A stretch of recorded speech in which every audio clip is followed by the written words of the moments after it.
Chapter 1 Hua. In the Taoist calendar, the year 2022, the 10th day of the 9th month. Tongxian City, the outer mountains of Tongxian Gate. Hua, 10 years old, wearing a simple outer gate disciple's Taoist robe, squatting behind a huge rock at the foot of the mountain, listlessly held a blade of grass in his hand and concentrated on drawing complex patterns on the ground. By 6 a.m., disciples who were seeking knowledge from the sect gradually made their way up the mountain, in groups of twos and threes, chatting and laughing. A chubby little boy dressed in the standard outer gate Taoist robe, adorned with a pricey jade pendant, round-faced and small-eyed, accompanied by 2 or 3 attendants, found Hua, who was cheerfully drawing something behind that stone. The chubby boy looked left and right to make sure there were no instructors from the sect around before he timidly called out, Hua. Hua looked up, revealing his delicate and picturesque young face, his eyes clear as if holding a pool of clean water. The chubby boy lowered his voice and asked, "Is it done?" Hua, like a little adult, patted his chest, "When I handle things, you can rest assured," and took out several formation diagrams from the storage bag behind him, with black ink on white paper, and handed them to the chubby boy. "Check if there's anything amiss." The chubby boy solemnly took them, flipped open the copied pages, glanced at them seriously, and then said with a pained expression, "I can't understand it." Hua patiently explained.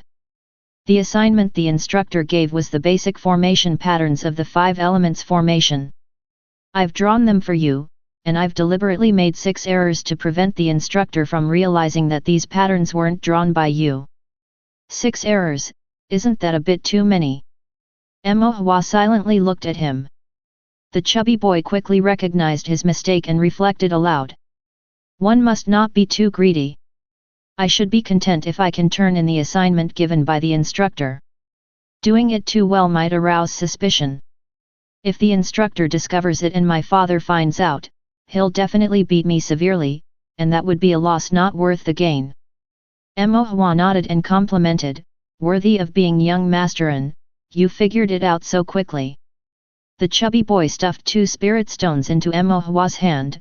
"Brother Mo, you really know me well, acknowledging my intelligence. Here are the spirit stones for you. I'll come to you again next time when the instructor assigns formation homework." After tucking the formation diagrams into his chest, he scampered up the mountain. Hua carefully pocketed the 2 spirit stones and picked another blade of grass to resume his drawing on the ground. A moment later, another youth arrived, wielding a gold-spattered paper fan. He had a lean figure, an unpleasant-looking face, and wore even more jade pendants. Hua also handed him a set of formation diagrams. The slender young master glanced at the diagrams and gave a sign to his servant. The servant came forward to take the diagrams and handed 2 spirit stones to Hua. The slender young master took the diagrams but did not leave. He suddenly closed his paper fan with an arrogant demeanor and said, "This young master is also extremely skilled in formations, but I simply don't have the time to do these basic formations. That's why I had you ghostwrite them." Hua couldn't be bothered with him, just picked up the grass and continued his drawing on the ground. The slender young master was a bit annoyed and scoffed. "It has been said that among the cheerifying disciples of Tongxian Gate, you draw formations the best. I wonder, how would you fare against me? We should have a contest when we have the time." Hua thought, "You've already asked me to do your formation homework, so what does that say about your own level?" However, abiding by the principle that harmony brings wealth, Hua still looked up and chose pleasing words to flatter him. Naturally, the young master's mastery of formations is far superior. The Qian family is the #1 clan in Tongxian City. The formation heritage is incomparable to other cultivators. The slender young master's expression brightened slightly, then he asked, "So tell me, among the cheerifying cultivators of Tongxian Gate, is there anyone whose formation skills can surpass mine?" "There are indeed a few." The slender young master was displeased. "Who are they?" "For instance, me, obviously," Mo Hua wouldn't foolishly say such a thing outright. There are quite a few, it's hard to count them all at once. The slender young master was visibly angry. That's a good thing. Mo Hua lied through his teeth. The slender young master sneered, those with a family background or spirit stones inferior to mine, yet their formation skills surpass mine, there are many of them, you say. Are you implying I'm stupid and can't compare to others? What's so good about that? Mo Hua replied, the cultivators of Tongxian City, no matter how talented they are or how well they learn, ultimately, once they master their skills, don't they still enter the Qian family's myriad treasure building to refine artifacts, concoct pills, and draw formations for your family? Just think, you're only in the Qi refining stage, yet you have cultivators at the foundation establishment level working for you. You're a first-rank formation master with second-rank formation masters at your beck and call. How prestigious! The stronger your subordinate's abilities, the more it reflects your own capabilities. The slender young master froze, then suddenly had an epiphany, that seems quite reasonable. Understand now.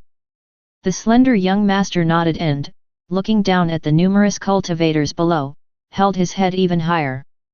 Indeed. Indeed.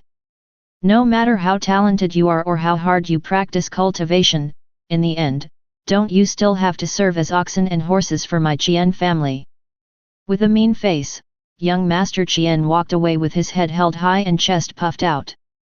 After fooling young Master Qian away, Mo Hua continued practicing formations on the ground with grass roots. Before long, a few wealthy cultivators came by, exchanging money for goods, buying several formation diagrams from Mo Hua with spirit stones. By the time Mo Hua finished trading the handwritten diagrams, he had 12 spirit stones in hand. 12 spirit stones weren't a small amount for loose cultivators, but for cultivation, it was still far from enough. Mo Hua sighed, a hint of helplessness on his youthful face. For cultivators at the bottom, there was no hope in cultivating the Tao. In the first year of the Taoist calendar, more than 20,000 years ago, the largest power in the Tao cultivation world, the Taoist court, unified the 9 states of cultivation, ennobling noble clans and sects, and established a unified class system with standardized rankings for cultivation professions. The Taoist court then promulgated the Taoist law, restricting cultivators from indiscriminate killing, looting, or replenishing from others. Leveraged by this, the cultivation world developed peacefully for more than 20,000 years, thriving to the utmost, with vast territories and innumerable cultivators.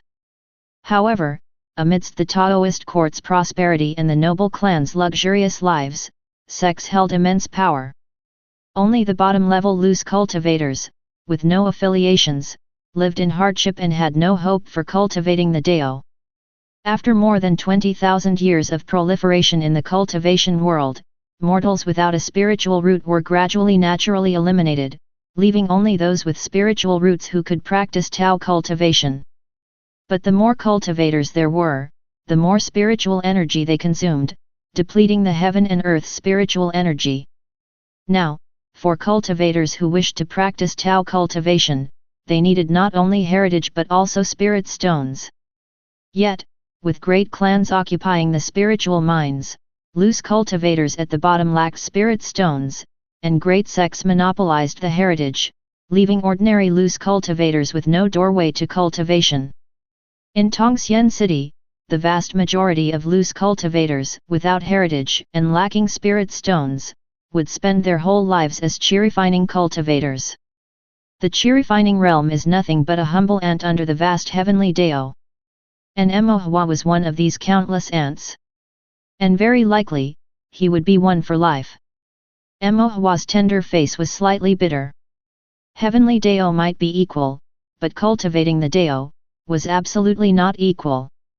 Mo Hua was a loose cultivator at the second level of Qi refinement, born into a family of cultivators from the Qi refinement realm, both of his parents in the same cultivation stage. His father, Mo Shan, made his living by hunting monster beasts, spending his days in life-threatening battles and accumulating scars over his body. His mother worked in the food building, cooking by the stove, her body constantly afflicted by the heat, often suffering from painful lungs and a dry cough. And his parents, frugal in their expenditures, had saved all their spirit stones just so Emohua could practice cultivation at the outer gate of Tongxian Gate. But no matter how Emohua cultivated, his mediocre spiritual root, although slightly better than ordinary people, was destined to be just among the average in a cultivation world full of geniuses. No matter how much he practiced cultivation, he might remain just a cheery-finding cultivator. With tough family conditions and no spirit stones, Emohua could only, like the other ordinary disciples, practice until he reached the 6th level of chi refinement before leaving the sect, and then he would have to learn some craftsmanship to make a living. But Emohua was naturally frail. Practices like artifact refining and monster hunting, which were the livelihoods of chi refinement cultivators, typically required robust body cultivators. Emohua, with his inherently weak constitution, might not even be able to find a simple job to get by. If one day he were to marry and have children, the burden would grow heavier, and all the spirit stones would be used to support his family. Without spirit stones to cultivate, Emohua's cultivation would forever stagnate, and he'd be nothing but a chi-refining cultivator all his life. Just like all the impoverished loose cultivators in Tongxian City. Just like the countless bottom-level cultivators in the cultivation world. Forever just a chi-refining cultivator. 10-year-old Emohua sighed, adjusted his mindset, and went to the sect to attend classes. After a day of cultivation, Emohua returned to the disciples' residence, read some Tao Cultivation canons for a while, and then lay down in bed when it was 1 p.m.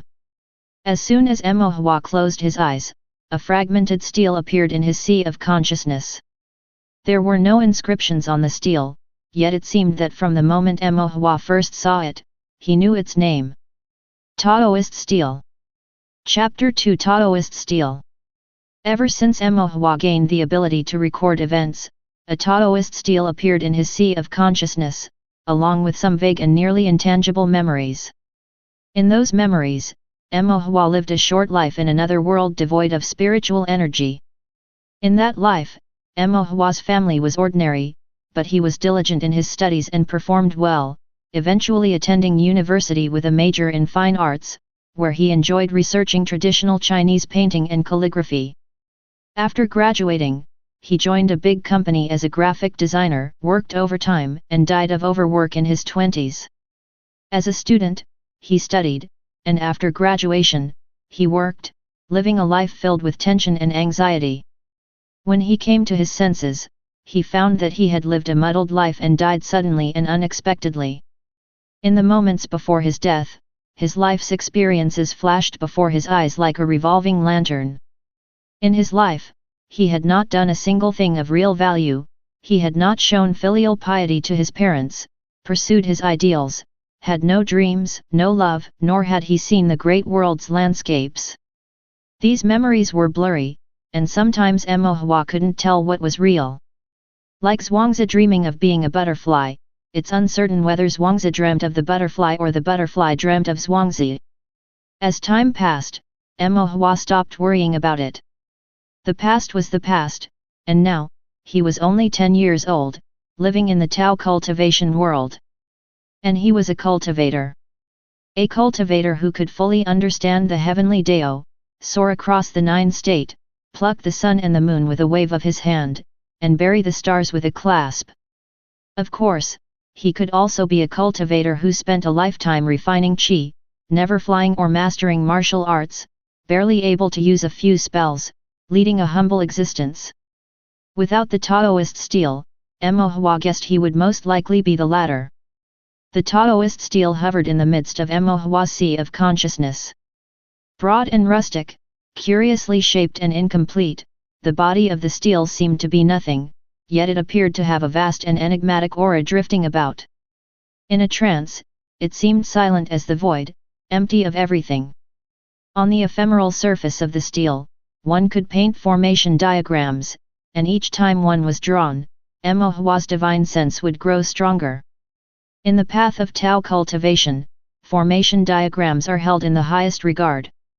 Formation is the most difficult discipline to learn in all branches of the Tao cultivation industry, and the most important thing for learning formation diagrams is the divine sense.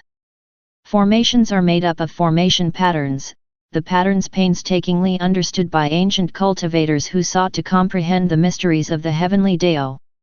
The lines of a formation are like ancient, simple characters as well as minimalist paintings, each containing endless mysteries. And when painting a formation, connecting with the mystery of heavenly Tao in the sea of consciousness will consume a vast amount of divine sense. If a cultivator's divine sense is insufficient, they will not be able to paint formations, which could lead to exhaustion of the divine sense, and even the shattering of the sea of consciousness, resulting in death. To become a formation master, one must constantly learn various formation diagrams and continually practice countless formations. Therefore, studying formations is difficult, practice is arduous, and formation masters often risk death by collapsing their sea of consciousness while forcibly drawing formations with insufficient divine sense. When Hua paints formations on the Taoist stele, it will consume his divine sense. But when he erases the formation he's drawn, the divine sense is instantly returned, replenishing Hua's divine sense. From existence to non-existence, and then from non-existence back to existence, like the great Tao, is profoundly mysterious. At the same time, each time Hua paints a formation, his divine sense grows slightly, albeit minutely, but indeed, it increases. According to what Hua knows, in the cultivation world, there is no specific cultivation technique to train divine sense, its growth mostly relies on breakthroughs in realms. Therefore, even a small increase in divine sense is extremely valuable. Just by continuously painting formations on the Taoist stele, Hua could improve his formation skills and, as long as he keeps painting, his divine sense will keep increasing. And with a strong divine sense, Hua could learn more, higher order, and more powerful formations. One day, Hua could become a powerful formation master because of this. The status of a formation master is revered. Even an ordinary one who has not entered the first rank would earn a considerable amount of spirit stones by painting formations for others. Once Hua became a formation master and drew all sorts of profound formations, he would have a foundation to stand on and could continue his cultivation instead of being relegated to a mere chi refinement cultivator for the rest of his life. Hua silently thought to himself. But becoming a formation master was also fraught with difficulties. Formations were hard to learn, and becoming a formation master was even harder. The Taoist court set the most stringent indeed, the most exacting standards for the recognition of formation masters among the categories of Tao cultivation.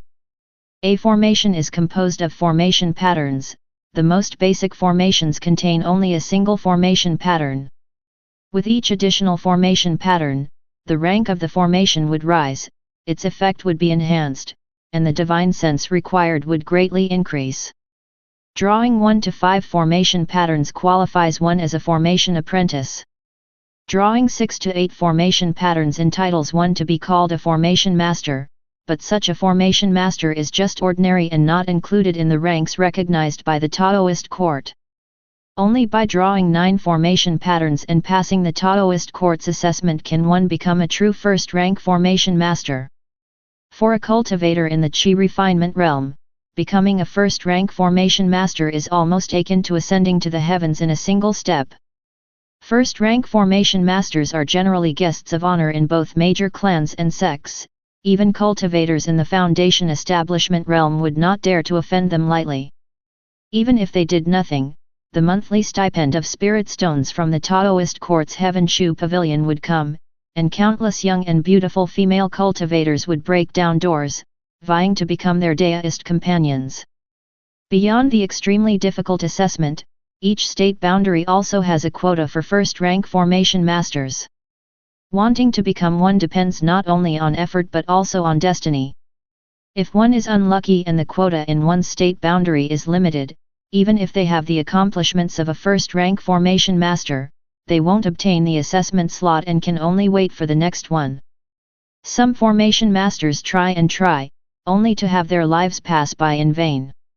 Countless low-born cultivators exhaust their minds and bodies, grow old with a white head, yet never fulfill their long-standing wish to become first-rank formation masters.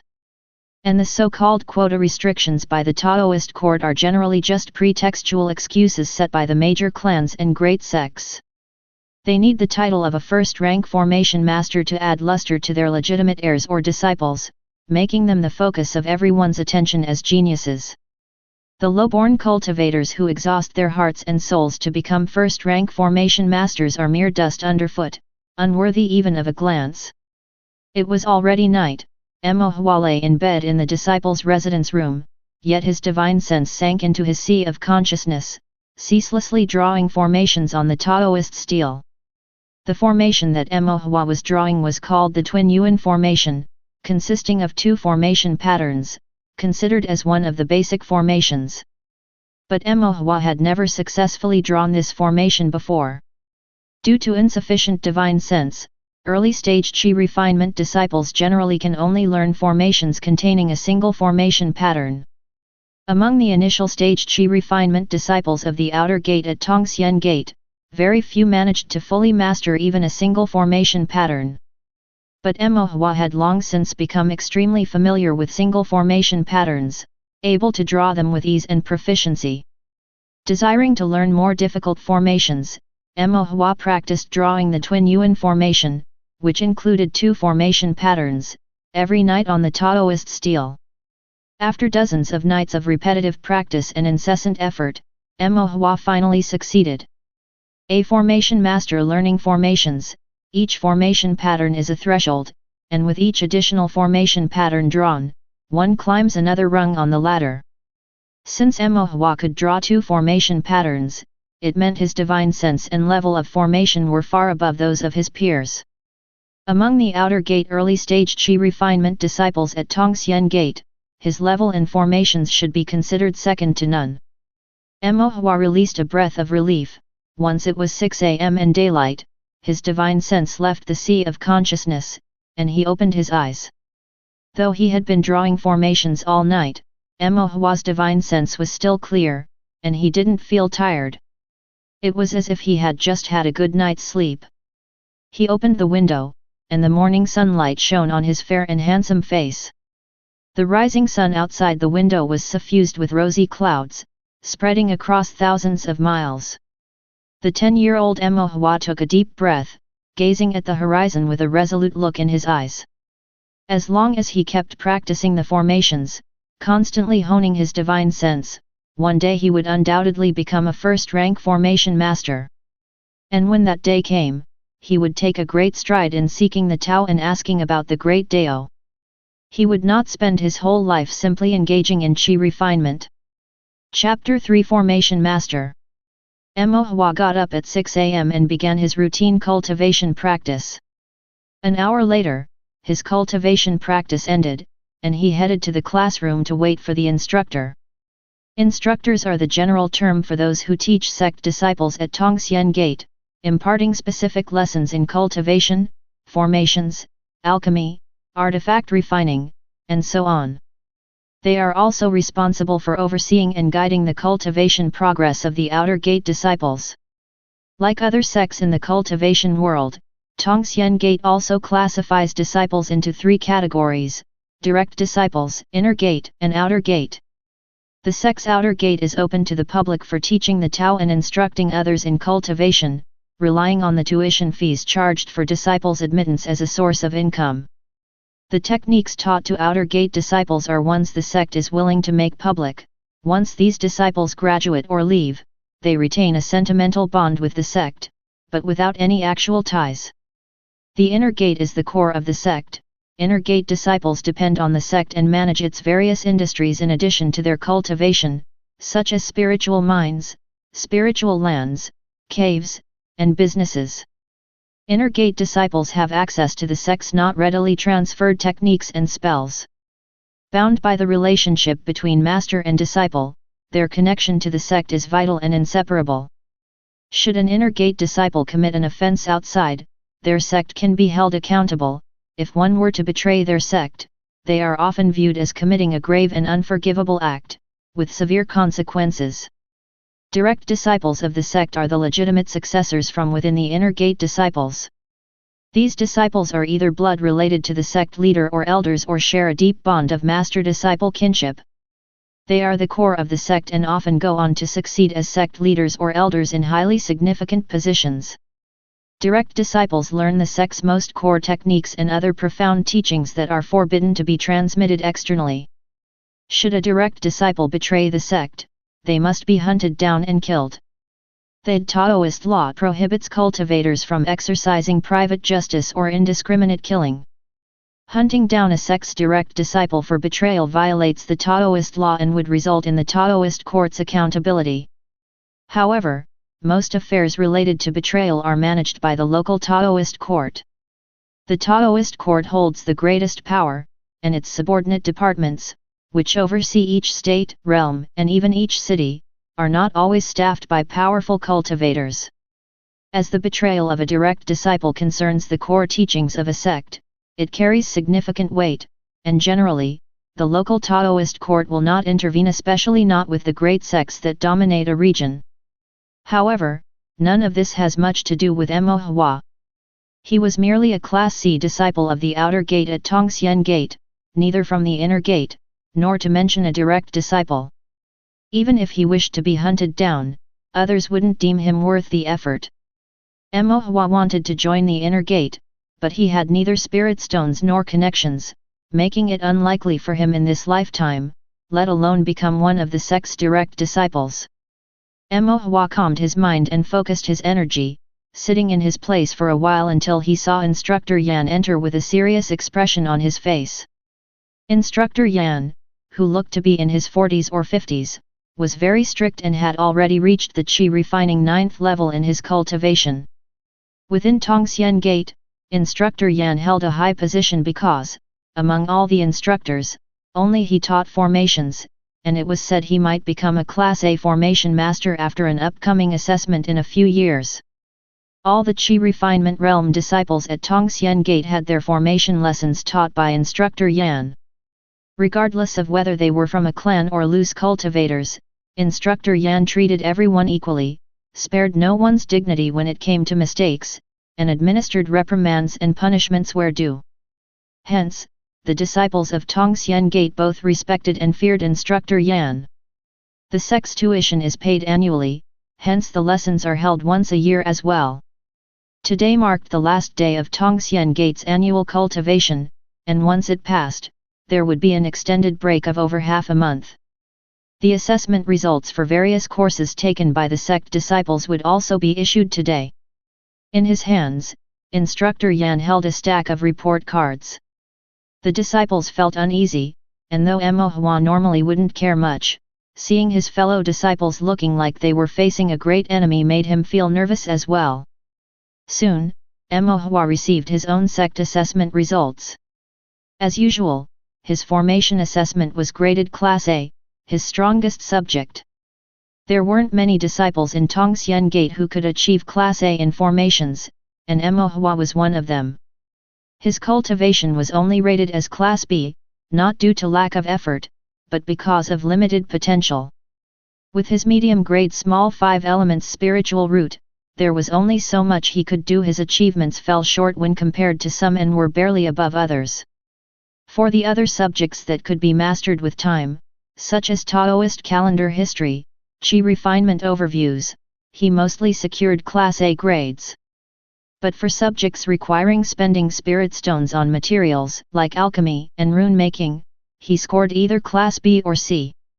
Coming from a poor family, Mo Hua could not even afford to borrow a pill furnace, naturally leading to poor performance. During assessments, he could only rely on intuition in his attempts to refine anything, leaving success up to chance, which meant his results were not only a matter of luck but also highly unstable. Overall, though, his grades were quite good. As the saying goes, one excellence can cover 100 flaws. After all, mastering formations was no easy task, and achieving Class A in that field was quite commendable. Instructor Yan spoke a few words before he had to leave temporarily. The students in the room then started to whisper among themselves as they compared their grades. "Mo Hua, you've got a Class A in formations again." A disciple sneakily glanced at Mo Hua's report card, then exclaimed with admiration. "Again a Class A? I've always been a Class B. I'm still at Class C. Formations are so hard to learn, just looking at formation patterns gives me a headache." The disciples flocked to Mo Hua's side. "Humph." A disciple from the Qian family, clad in a silver-white Taoist robe, dissatisfied with the scene, snorted and said, "What's so great about that? Just drawing a few simple formations for the sect gets you a Class A. And what did you get?" another disciple asked defiantly. "Why should I tell you?" the Qian family disciple scorned. Another disciple sneakily glanced at his scorecard, then burst into laughter. "He got a grade C." The disciples were stunned for a moment, then roared with laughter. "You got a grade C and still mock someone who got an A, you've got some thick skin. Thicker than an artifact furnace. And you're a Qian family disciple too, so clumsy. You're not even as good as I am, I got a B." The Qian family disciple flew into a rage. "So what if it's Class A? No formation master among the loose cultivators, do you understand?" Pointing at Mo Hua and the others, he said, "You bunch of loose cultivators, frogs in a well, without any inheritance. Listen carefully. For a lifetime, yes, for a lifetime, not one of you can become a formation master. Talking about Class A. Remember this, there can never be a true formation master among loose cultivators. If you don't understand, I can repeat it. Loose cultivators will never be worthy of becoming formation masters." The surrounding disciples kept silent. Mo Hua looked at him as if he were a fool, then stood up, facing behind the Qian family disciple, and bowed with respect, saying, "Instructor Yan, good day." It was as if the Qian family disciple had been struck by lightning. His head stiffly turned around, and sure enough, he saw Instructor Yan standing right behind him, his face ashen. "The sect is a place for imparting the Tao and cultivating the Tao, not for you to compare and belittle your peers. Your own formation studies are so poor, and you still have the shame to mock your peers. Now go outside and stand as a punishment until it gets dark. Also, draw the basic 5 elements formation patterns 100 times. Show them to me when the school starts next year. If you can't do it, don't bother coming back." The Qian family disciple's face turned ashen, but he didn't dare to retort even a single word. Instructor Yan's position was high, able to discipline even a direct descendant of the Qian family, let alone him, a distant relative with faint blood ties. The Qian family disciple slinked away to his punishment. Instructor Yan stood in front of Mo Hua, fell silent for a moment, then reached out and patted Mo Hua's slender shoulders, sighing, "Don't mind what others say, focus on your studies." Mo Hua's expression was unchanged as he respectfully bowed to Instructor Yan. "Your disciple will keep this in mind." Instructor Yan nodded, then walked over to the instructor's seat. He instructed the disciples for a few more sentences and then announced the year-end break for the sect, allowing everyone to go home. The disciples suppressed their excitement, thanked the instructors for a year of guidance in their cultivation, then scattered like birds and beasts. The sect's year-end break brought joy and elation to the disciples. Yet Mo Hua felt a complexity in his heart. These Qi refinement realm disciples, most of them still young and carefree, could hardly comprehend the hardships of the life of cultivation. Thinking of his father's injury-laden body after hunting monsters and his mother's haggard look, Mo Hua felt a sourness in his heart and couldn't help but sigh.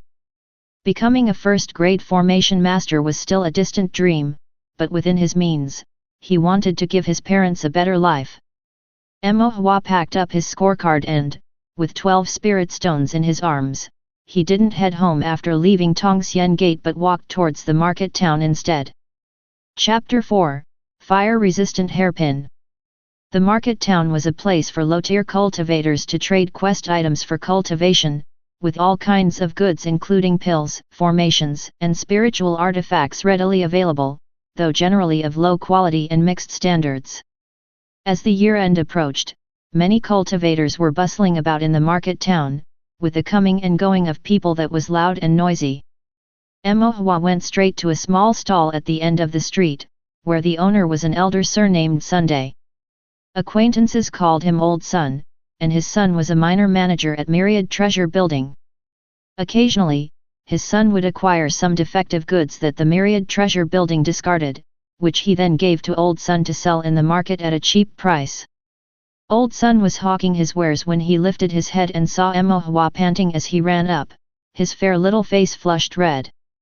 He couldn't help but tease. "Little brother, are you here to look at spiritual artifacts again today? It's not going to be like the other day when you just looked and didn't buy, right?" With a wave of his small hand, Emohua said, "Buy." Old Sun asked in surprise, "Isn't the New Year's just a few days away? Did your family give you New Year's money so early?" Emohua said displeased, "What New Year's money? This is what I've earned myself." He then patted the pocket at his waist. As Old Sun heard the crisp sound of spirit stones clinking together in the pocket, his spirit lifted, and he quickly said, "Pills, formations, artifacts, I have everything here, high quality and low prices, no deception to young or old, and everything is from Myriad Treasure Building's stock, excellent quality. What is the young friend looking to buy?" If it really were excellent quality, Myriad Treasure Building would sell them itself and they wouldn't end up in the market town.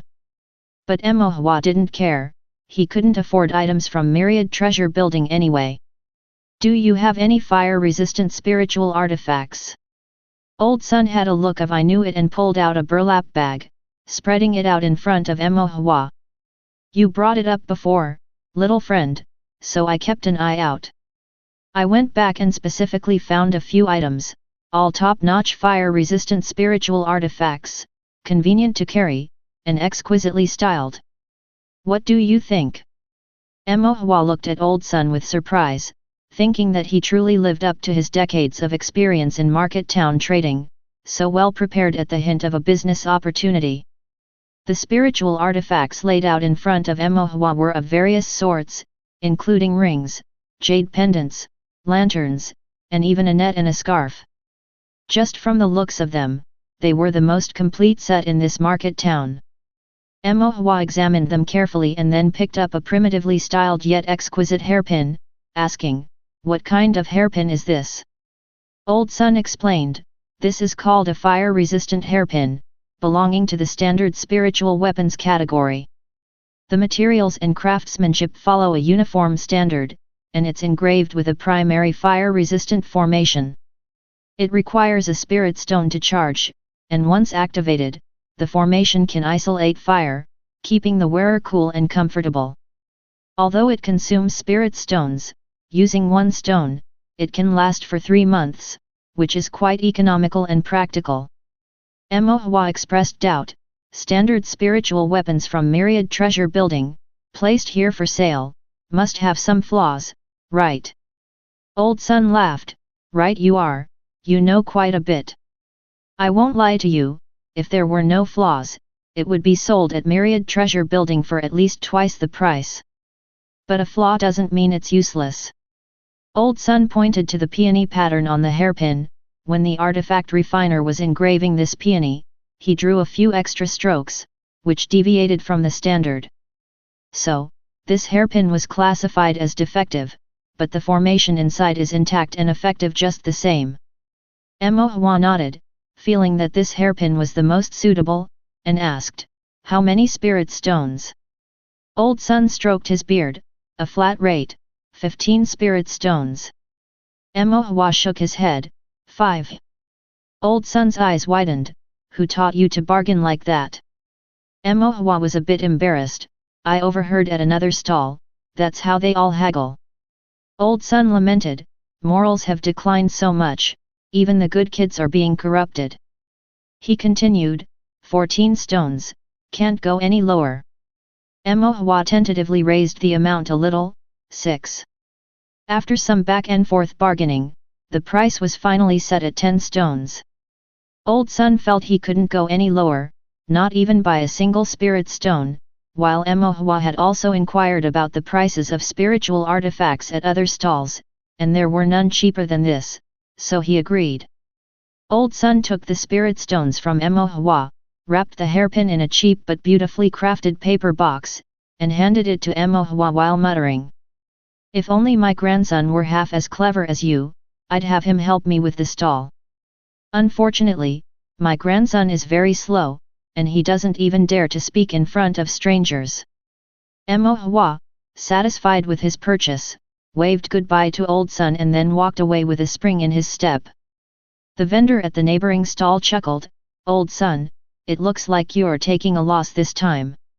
Old Sun stroked his beard, "It's not exactly a loss, just earning a little less." The vendor grew curious, 10 spirit stones isn't a small sum, I wonder who the child is buying the hairpin for.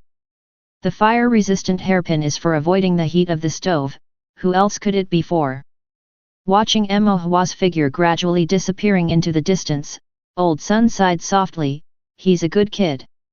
Emohua's home was on a secluded street at the edge of Tongxian City, in an old house that was not big, just enough to accommodate a family of 3. The neighbors were all Qi refinement realm loose cultivators who made a living doing odd jobs. Although not rich, there was a strong sense of community and domestic warmth. As evening approached, wisps of cooking smoke rose from each house, and faint yellow lights were lit. Emohua ran into the house, calling out, "Mom, I'm back." A plain-dressed woman with a gentle appearance came out from the inner room. Seeing Emohua, her eyes filled with joy, and she couldn't help pulling him over to stroke his head and pinch his cheeks, then said, "Have you lost weight from cultivating too hard?" Emohua replied, "I haven't lost weight," then took out a box, "Mom, this is for you." The woman was momentarily stunned, then took the box and opened it to find a hairpin. "This is a fire-resistant hairpin. You've been working in the restaurant kitchen for a long time, and the heat is not good for your health. This hairpin can ward off the heat, and you'll feel much cooler with it." The woman's name was Lu Ruhua, the mother of Emohua, a Qi refinement realm loose cultivator in Tongxian City. Life as a loose cultivator was already tough, there weren't many good jobs that could earn spirit stones. If they had children, raising them was even more difficult, with the expenses for food, clothing, entering a sect, and various materials needed for cultivation all major costs for an ordinary cultivator. Lu Ruhua was skilled at cooking and helped in the kitchen of a small restaurant in the city. Larger restaurants generally used stoves refined by artifact refiners, which had formations that consumed spirit stones to convert spiritual energy into fire. Small restaurants, in an effort to save on costs, wouldn't use spirit stones for fire, but would have cultivators with fire spiritual roots use their spiritual power to create the fire needed for cooking. Over time, it was inevitable that their bodies would suffer from the invasion of heat, their meridians would dry up, and they'd have symptoms such as lung pain and a dry cough. When Lu Ruhua helped in the kitchen, she had to occasionally use her spiritual power for fire. With a salary of about 30 spirit stones a month, despite the harm to her health, this was considered a good job that many Qi refinement cultivators aspired to have but had no opportunity to get. Looking at the hairpin in her hand, Lu Ruhua pursed her lips without speaking. Emohua quickly said, "The spirit stones I used to buy the hairpin were earned by helping a fellow sect member. I didn't swindle or steal them." Lu Ruhua couldn't help but smile, feeling a warm and slightly sour feeling in her heart. "I can't accept this hairpin, you're still young, and you'll need many spirit stones for your cultivation in the future. We should save when we can. I can take care of myself, you don't need to worry." Emohua confidently said, "Let's talk about the future when it comes. Who knows, I might become a great cultivator with a golden core and nascent soul, with as many spirit stones as I want." Lu Ruhua laughed out loud, tapping Emohua's forehead with her finger, "You're so young and already learning to boast. Mom, please keep it. I haggled with someone for half a day to buy it for you." If you don't want it, then wasn't I wasting my time? After speaking, Emo Hua took the hairpin and fastened it in Lu Ruhua's hair, then ran into the house to fetch a mirror. Look, doesn't it look nice? Seeing the reflection of the woman in the mirror adorned with the simple and elegant hairpin, appearing dignified and graceful, and then seeing her son's sparkling, eager eyes, Lu Ruhua's heart softened, and she said gently, I'll keep the hairpin, but I won't accept any gifts next time. MHM, Emo Hua agreed repeatedly. Mom, is dinner ready? I'm hungry. It's ready, all your favorites. Eat up. Lu Ruhua was a great cook. Though she only made simple vegetarian dishes without any spiritual energy, they were exquisite and delicious. After eating and chatting with his mother, Emo Hua went back to his room to read. After 1 p.m., Emo Hua entered his sea of consciousness and practiced formations on a stele all night. When he woke up, it was already 6 a.m. Emo Hua closed his eyes and meditated, holding a spirit stone in his hand for his routine cultivation practice. When he opened his eyes again, the day had just begun to brighten, and the brilliant sunlight streamed into the room. Emo Hua lay there stretching languidly, ready to get up, then he heard heavy footsteps outside the house. Emo Hua rolled over and peered through the crack in the door, seeing a man covered in bloodstains and looking haggard enter the house. It was Emo Hua's father Emo Shan. Chapter 5 Emo Shan. Emo Shan was an 8th level Qi refinement monster hunter who made his living by hunting monster beasts and stripping their materials. It sounded impressive, but it was in fact quite arduous, and the risks were high. Most monster beasts in the cultivation world were far stronger than human cultivators, making them exceedingly difficult to hunt. Typically, it took a team of 5 to 10 cultivators of the same realm to hunt a monster beast, and even then, success wasn't guaranteed. Even if they did manage to kill the beast, some of its more valuable parts were often damaged in the battle, reducing their sale price in terms of spirit stones. Afterward, the profits were divided according to each team member's contribution, leaving each with a modest share of the spirit stones. If one were to get injured, the cost of the pills for treatment could be considerable, possibly resulting in a deficit. And if one were seriously injured, it often became difficult to make a living through monster hunting again. With a tall and sturdy build, Emo Shan practiced body cultivation. He had a heroic appearance with sharp, distinctive features. Although young by a cultivator's standards, not yet middle-aged, his face showed signs of hardship from his years of hunting monster beasts and living in the harsh elements. After entering his home, Emo Shan set down his knife and the hide of some unknown monster beast he had been carrying on his shoulder, finally letting out a breath of relief. His outer garment was worn and torn, stained with blood, some fresh and some darkened. It was likely the blood of monster beasts, but also his own or that of his companions. The monster hunt must not have gone smoothly, Emo Hua silently surmised. Emo Shan's eyebrows were unconsciously furrowed, his expression grave.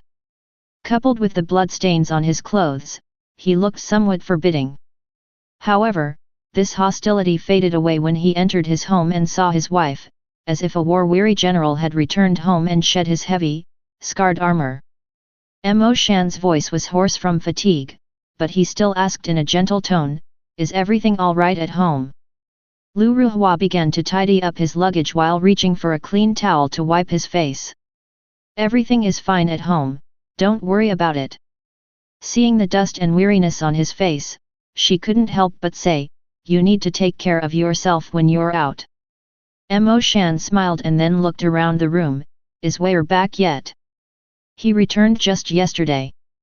The sect has started the New Year's break, he must still be sleeping soundly." "I'll go call him, he'd be so happy to know you're back." Emo Shan glanced at the blood on his clothes and his wounds, stopping his wife, "Let him sleep a bit longer. Cultivation at the sect isn't easy either. I'll take a bath first, apply some herbal medicine, and change out of these clothes." Lu Ruhua nodded, "All right, then you should eat something first." Emo Shan, having traveled the entire night, was ravenously hungry. Lu Ruhua was an excellent cook, and though the food was simple, Mo Shan devoured it hungrily. During monster hunts, he often slept outdoors and went hungry, resorting to cold, hard rations, sparingly using fasting pills. Now, eating his wife's cooking at home, he instantly felt all the hardships and fatigue wash away. Mo Shan ate heartily and took a large swallow of congee, boiled till it was fragrant and sticky, and then he sighed deeply. Seeing the bloodstains on his clothes, Lu Ruhua expressed her concern. Did someone get hurt again this time? Mo Shan sighed. 3 were injured, and Old Chu was critically wounded. Mo Shan then began to recount the monster hunting incident. Our group of 8 was chasing a wolf demon over 3 feet tall. We had cornered it, planning to slowly deplete its demonic power before delivering the killing blow. Unexpectedly, another monster hunting team passed by, mostly greenhorns who hadn't bled much before. They audaciously followed suit in trying to take advantage, but when they rashly joined in, 2 of them were eaten alive by the monster beast. After that fiend replenished its blood chi by consuming humans, it went berserk. Old Chu and I exhausted our spiritual power to finally slay the wolf demon, but at a great loss. Old Chu lost an arm, bled a lot, his vital energy severely damaged. I'm afraid he can no longer make a living from monster hunting. Mo Shan added with a bitter tone, Old Chu has a 2-year-old child, and his wife just grows some vegetables and fruits to supplement the household. Now that he's badly injured, he'll need a large amount of spirit stones for treatment. Even if he heals, it's uncertain what the 3 of them will live on. Lu Ruhua also sighed and said, our family faced hardships before, and even though Old Chu wasn't wealthy, he still lent us spirit stones. We still have some saved up, why don't we give them to Old Chu for now, at least to get his injuries treated? Mo Shan nodded. The wolf demon's corpse hasn't been sold yet.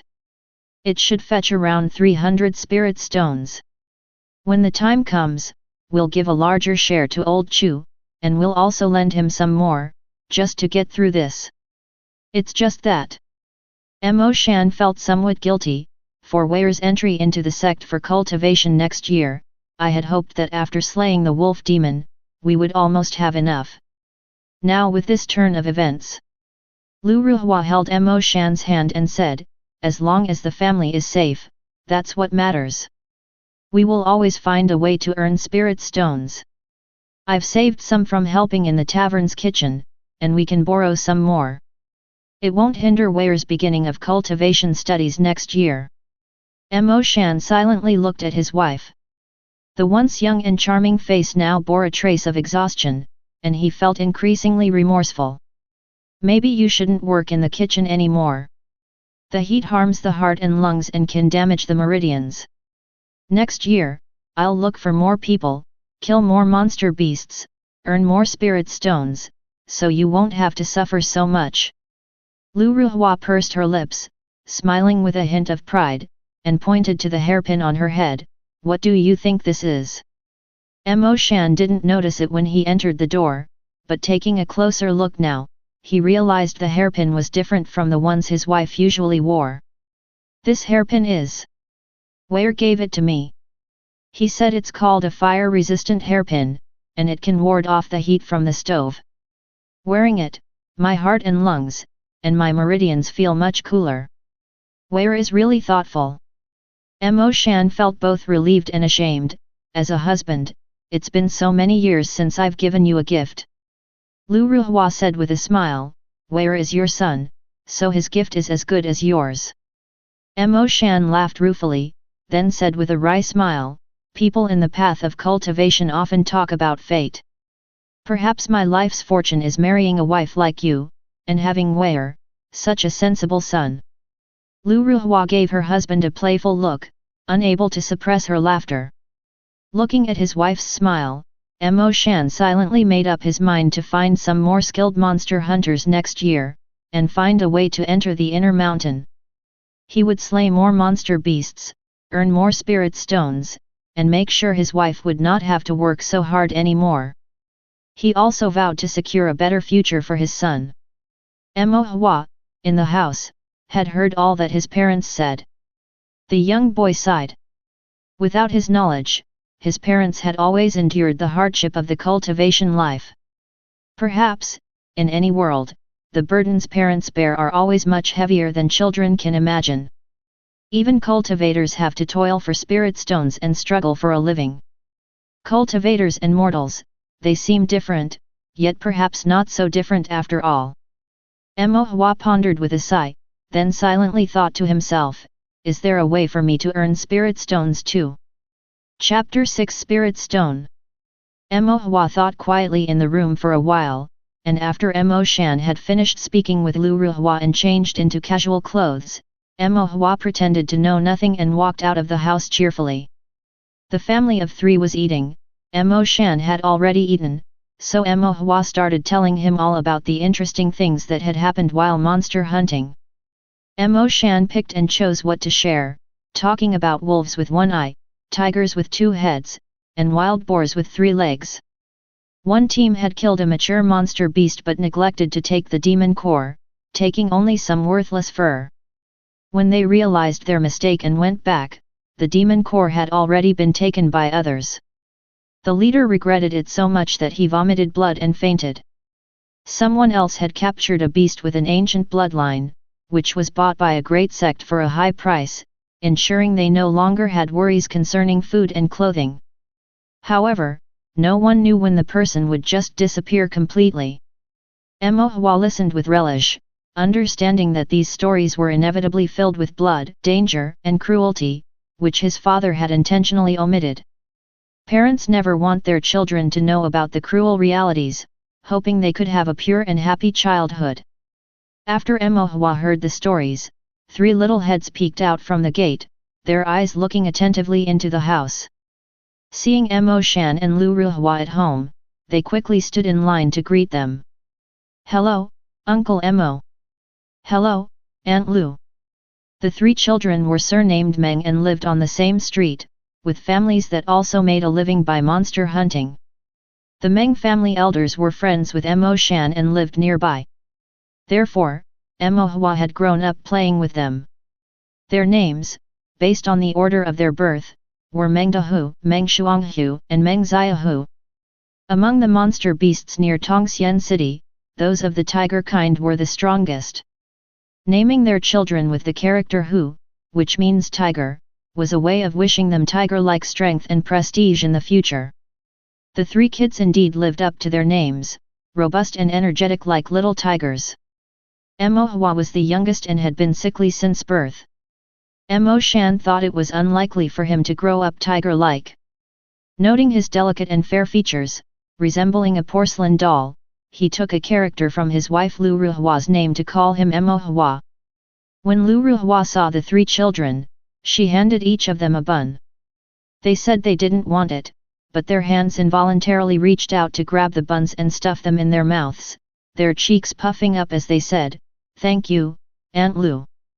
Lu Ruhua's cooking was the best around the neighborhood, and because of this, the 3 little kids envied Mo Hua greatly. Mo Shan waved his hand, "Go play together, and remember to come back for lunch." Mo Hua and the 3 children nodded in agreement and dashed out the door. Among the Meng family children, Dahu was honest, Shuanghu was clever, and Xiahu was talkative. They were all older and taller than Mo Hua, and it was usually they who led Mo Hua in their games. Dahu and the others talked non-stop along the way about places where dragon dances were held, fireworks set off, crowded areas, and the lively young girls who could dance. However, they talked about so many things that they were unsure where to go and play. Finally, the kids agreed that adults choose for adults, children want everything, so they would visit every place. As the new year was approaching, disciples who had gone to sects to study were on holiday, and cultivators who made a living outside returned home, making Tongxian City much livelier than usual, and the streets were quite crowded. Some Qi refinement realm body cultivators showed off their martial skills, brandishing swords and spears, while spiritual cultivators displayed fancy but practically useless spells, provoking envy and amazement from the kids. Those skilled in artifact refining made small toys, like wooden rabbits, dogs, and cats that would move on the ground with a bit of spiritual power, and there were many other miscellaneous items, overwhelming the senses. Tahu, Xianxia, and Xiaohu had a blast, finding everything fresh and exciting, and let out exclamations of joy, while Emohua played while also paying attention to any opportunities on the street to earn spirit stones. After looking around, Emohua realized that most ways to earn spirit stones were already taken, and those that weren't, he was not currently capable of doing. Seeing the cultivators who performed with all their might and shouted out for attention on the streets, Emohua sighed inwardly, considering that making a living was indeed not an easy task. Xianxia noticed Emohua seemed unhappy and asked, "Emohua, do you have something on your mind?" Upon hearing this, Tahu instantly said, "Has someone bullied you? I'll go beat them up." Xiaohu nodded eagerly, "Beat them up. Beat them up." The Meng family elders had always reminded them since childhood to take care of the sickly Emohua, and Lu Ruhua, with her cooking, would also specially save a portion for the three kids. The three kids felt grateful and had a strong sense of justice. Whenever someone tried to bully Emohua, they would roll up their sleeves and rush into a fight without a second word. Emohua was universally recognized as the smartest among the local loose cultivators of the neighborhood. Whenever they didn't understand the homework assigned by the instructor, they would come to Emohua for help, which is why the children got along so well with each other. Seeing them eager and ready to pick a fight, Emohua couldn't help but smile wryly and said, "No one is bullying me. I'm just thinking about whether I can make some spirit stones." Earning spirit stones. Tahu and the other two also started to worry. They didn't have much of an idea either. They could help with a fight, but earning spirit stones was something they didn't know how to do. A thought struck Emohua, and he asked, "Do you guys know how a formation master makes spirit stones?" The Tao cultivation world is vast and boundless. Emohua spent his days cultivating and drawing formations, which limited his exposure to various aspects of the world. He knew that becoming a formation master would mean not having to worry about basic necessities, but he honestly didn't know how an ordinary formation master, especially one at a lower apprenticeship level, made spirit stones. Tahu and the other two often played around everywhere and might know some things Emohua didn't. After thinking for a moment, Tahu shook his head and said, "The assessment to determine a formation master's ranking is very tough. In our neighborhood, there isn't a single first-ranked formation master. I'm not too clear about it. Not just our neighborhood, even in the entire Tongxian city, there aren't many formation masters. Even fewer can genuinely pass the assessment and become a first-ranked formation master. An uncle from the Meng family, back in our clan, has been studying formations for 20 years and still hasn't managed to become a first-ranked master," Xiaohu said, shaking his head in amazement. "You've got it wrong. Uncle Meng is just an apprentice in formation study. He wants to take a formation master as a mentor to learn formations properly, but when he gets quizzed with questions by others, he can't answer them, so they don't accept him." Xianxia curled his lips and then counted on his fingers. Apprentice, ordinary formation master, first-ranked formation master. Uncle Meng isn't going for an assessment. Those who are eligible for it are already somewhat famous formation masters. He's far away from reaching that point. Curious, Emohua asked, "Then what does he rely on to make a living?" "I heard he helps draw some simple formations for businesses to make some spirit stones. Then he uses those spirit stones to buy ink and brushes to practice more formations. After that, he continues to be unable to find a mentor, so he goes back to drawing formations for businesses." "Businesses, hey? Yes, I've heard that even if you can't get your ranking set and become a first-ranked formation master, just being an ordinary formation master and drawing formations for businesses can still earn you quite a few spirit stones, and you won't have to worry about food and drink," said Xianxia. Then he turned to Emohua. "Emohua, do you want to become a formation master?" Emohua didn't hide his intention, my constitution is too weak. I'm afraid I can't become a monster hunter. If a monster beast hits me with one swipe, I'd probably lose half my life. I need to find a way to make a living. But talking about this now is still too far off. Let me first see if I can earn some spirit stones. If I can make some, I'll treat you guys to pastries. Upon hearing this, Dahu and the others immediately lit up with joy. All right. You're so smart, you'll definitely be able to make spirit stones, and you'll be able to become a formation master in the future. Pastries. For children from ordinary loose cultivator families, even common pastries sold on the roadside were a rare treat. The group wandered around for a while longer. Except for the charming young girl they didn't see, they browsed through everything else.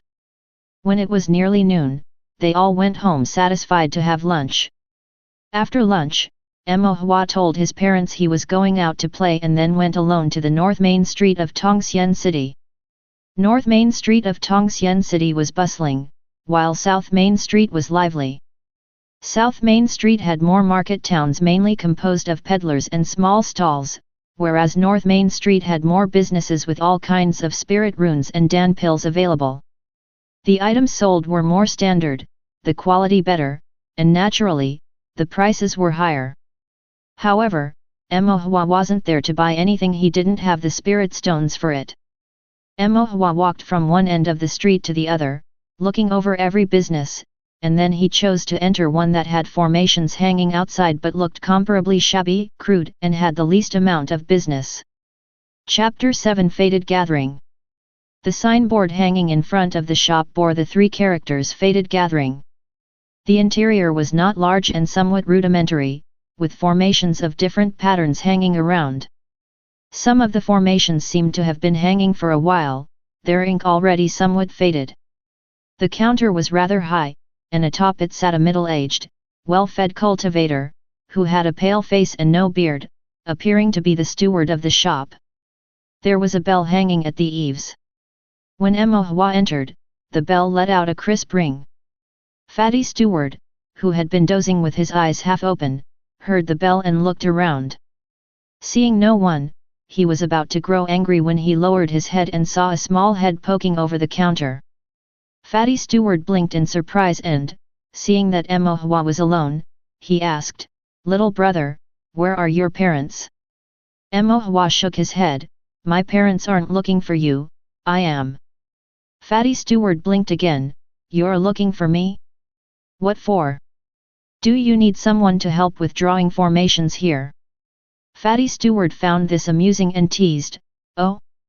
And you little tyke, know how to draw formations?"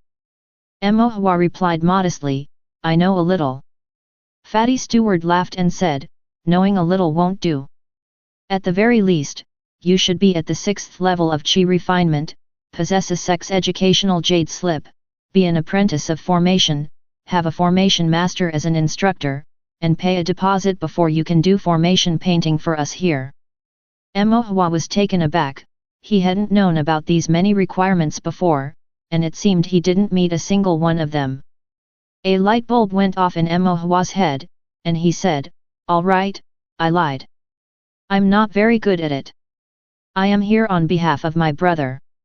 Fatty Steward didn't make a fuss and asked, "And what does your brother do?" "My brother is a formation apprentice, studying under a formation master and normally helps the shop with some basic formation painting to earn money for ink and paper. He's too busy studying formations to have any free time, so I'm helping him run errands." Emohua took the liberty of modifying the identity of an uncle from the extended Meng family and borrowing it for his own use. Fatty Steward stroked his chin, thought for a moment, but still declined, "No, talk is cheap. If your brother wishes to do formation painting for our shop, he'll need to come himself." Emohua's eyes swiveled and then he asked, "Do you also require a deposit?" Fatty Steward nodded, "Indeed. Is the deposit supposed to cover the formation method map and the materials for drawing formations? In that case, if I give the deposit, even if I'm deceiving you, it's just like you selling a formation and materials at the regular price. You wouldn't make a profit, but you wouldn't lose out either. In fact, they would still make a small profit. The deposit was slightly higher than the cost of materials for drawing formations. As for the formation method maps, those were the simplest, most common designs, hardly costing many spirit stones. Thinking this, Fatty Steward started to hesitate. Isn't business a little slow in your store? Emohua asked again. Business indeed wasn't great. There were very few customers each day, and with fewer customers, they sold fewer formations. Few formation masters, or even apprentices, were willing to paint formations for them, which was why the shop was so quiet. Of course, Fatty Steward wouldn't admit it, holding his head high, but he did seem somewhat defensive. Seizing the opportunity, Emohua added, "My brother is really good at drawing formations. People say that in a few more years, he's sure to become a formation master. After that, if he studies for another decade or two and passes the assessment, he might even become a first-grade formation master. Then naturally, he'd be able to paint more advanced formations for you, and you'd profit, wouldn't you?" An assessment? It wasn't that easy to pass. Fatty Steward scoffed internally, but as the saying goes, never scorn a young man in poverty, who knows what the future holds. If he really did become a first-grade formation master, it would indeed be good to establish a favorable relationship for the time when they might need a favor. As for rules, they were mostly for outsiders to see. As long as one could produce formations, nothing else really mattered.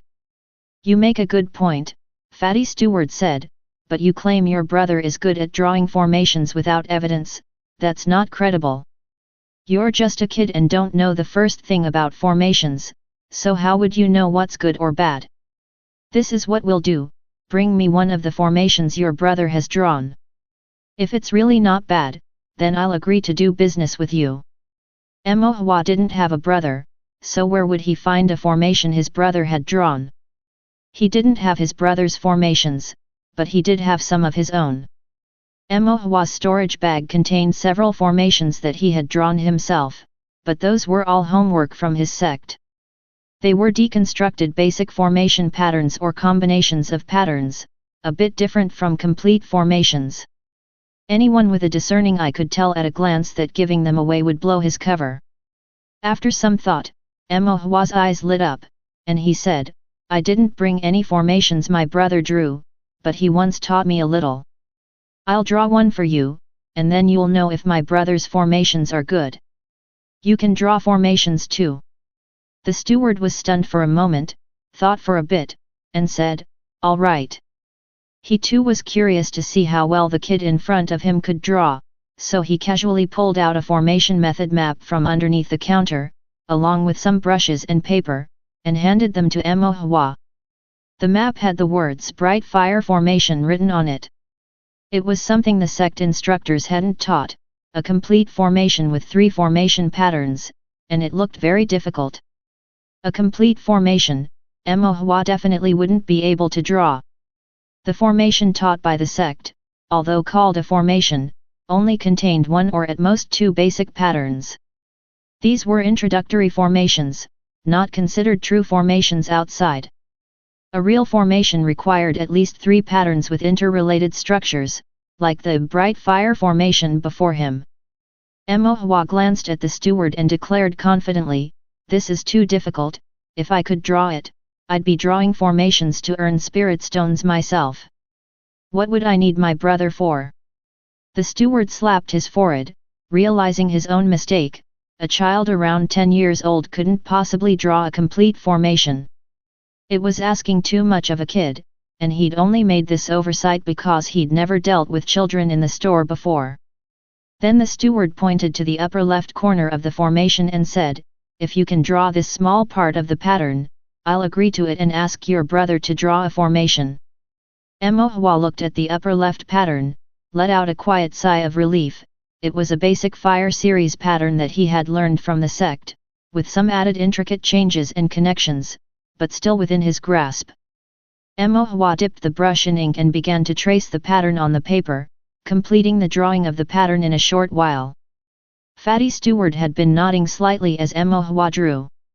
Mo Hua's brush technique was quite skilled, the movements were natural and smooth, without a hint of nervousness, which clearly indicated a solid foundation. The pattern he drew also adhered to the standards without any errors. It was either a family art, or his brother had taught him well. Fatty Steward tended toward the latter thought because, judging from Mo Hua's clothing which was clean but overly simple, it was clear they weren't from a wealthy family, and cultivators with formation arts in their lineage wouldn't be in such financial straits. Fatty Steward took another look at the pattern Mo Hua had drawn, quite satisfied, and then said, "The deposit is 10 spirit stones, and I'll give you the required formation maps and materials." 10 stones. Mo Hua was stunned.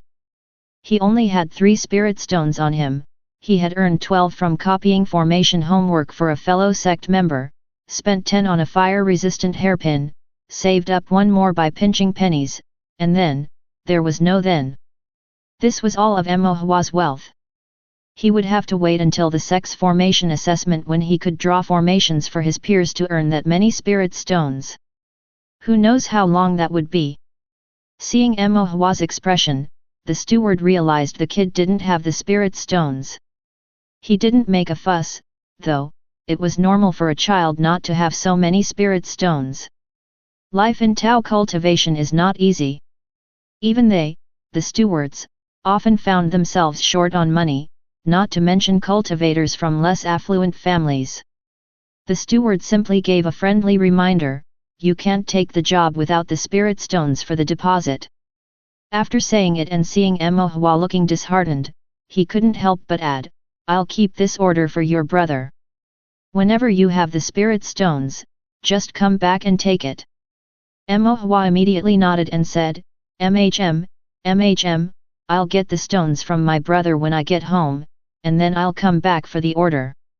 Fatty Steward waved his hand, "Go play for now. It's still early. I'm going to close my eyes and rest a bit." He then slowly closed his eyes, ready to doze off. Mo Hua left the store, squatted on the steps, and held his chin in a bit of a quandary. 7 spirit stones.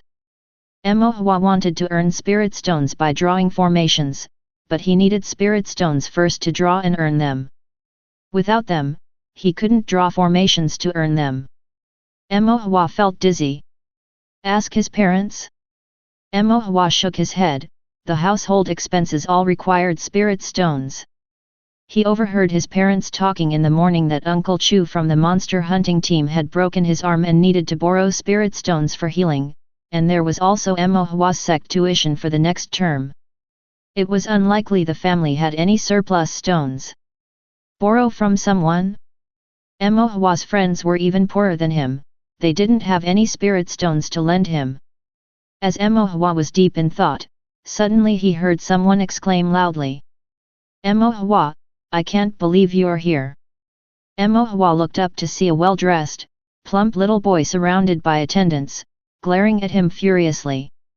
Chapter 8 Xiaofu. Young Masterin. The lavishly dressed chubby boy was the eldest son of the An family in Tongxian City, named Xiaofu. Perhaps his father didn't hold much hope for him, signifying contentment with wealth by naming him Xiaofu. But because he was plump, his fellow sect members also secretly called him An Xiaopeng. An Xiaopeng was a bit slow, sometimes displaying the temper of a young master, but he wasn't malicious at heart and often asked Mo Hua to do his homework for the formation assessments. He couldn't draw formations, not even a little, and not wanting to be punished by the instructor nor wanting to return home to be beaten by his father, he could only ask Mo Hua for help. At this moment, An Xiaopeng was furious. How dare you, Mo Hua? I treat you like a friend, and you look down on me. Mo Hua was confused. How have I looked down on you?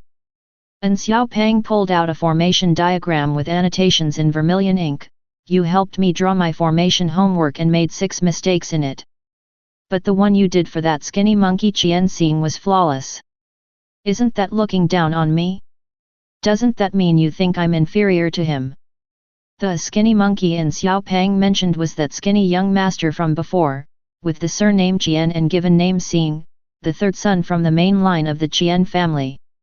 The Qian family was the largest clan in Tongxian City, with the An family coming second. Both families owned businesses, competed in their trade, and had long-standing grudges from past generations.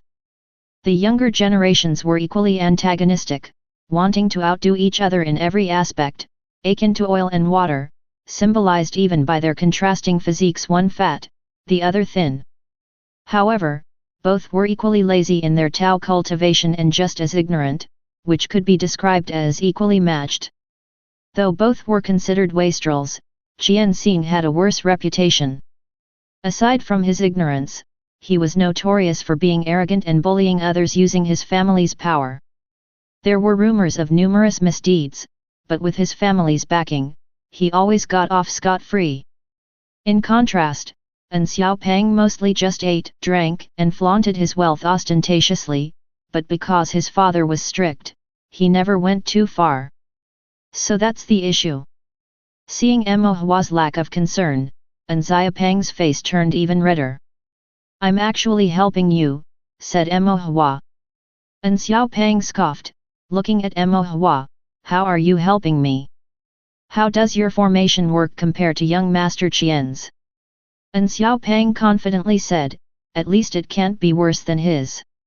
Mo Hua was left somewhat speechless. Was this really something to be proud of?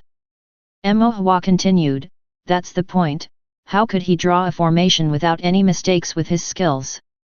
Of course not. If I can't do it, then he definitely can't.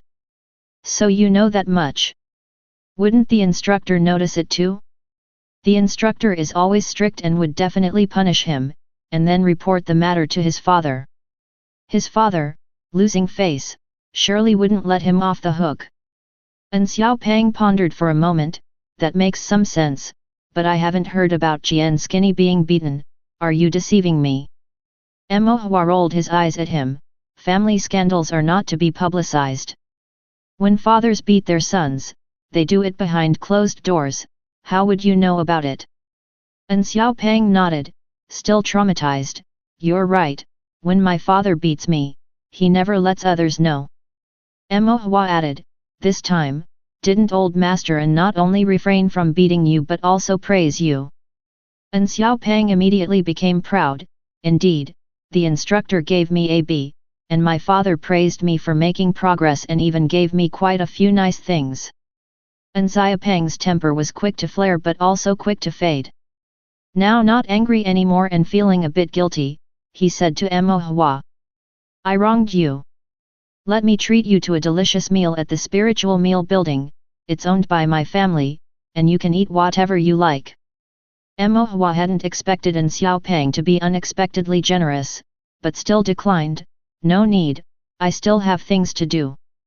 An Xiaopang discontentedly said, my father always teaches me to repay kindness. If you don't go, you're looking down on me. Thinking of the swollen buttocks he got from his father's beating, An Xiaopang insisted even more, this favor isn't small, you must go. An Xiaopang was stubborn like a child once he got worked up, making him quite a nuisance. Mo Hua was getting a headache. He glanced at the door of the formation pavilion and suddenly said, young Master An, forget the meal at the spiritual meal building, but could you do me a favor? An Xiaopang patted his chest, name it. Lend me 10 spirit stones. An Xiaopang frowned, showing he didn't actually have 10 spirit stones. Old Master An, to prevent him from wastefully spending spirit stones, never allowed him to carry more than 5 on him. He invited Mo Hua to the spiritual meal building, and could charge it to his father's account since it was just food and drink, complete with an account trail. His father wouldn't say anything upon finding out. What his father truly feared was him spending spirit stones on some crooked and deviant practices without any traceable accounts, unaware and inadvertently inviting big trouble. An Xiaopang took out 5 spirit stones from his person and then glanced at the servant boy by his side, saying, give me your spirit stones, I'll return them to you when we get home. The servant boy was somewhat reluctant, but still took out his spirit stones, just enough to make up 10 spirit stones in total. And Xiao Pang handed the spirit stones to Mo Hua. "Take these, no need to pay me back." Mo Hua shook his head. "I'll return them to you in a few days."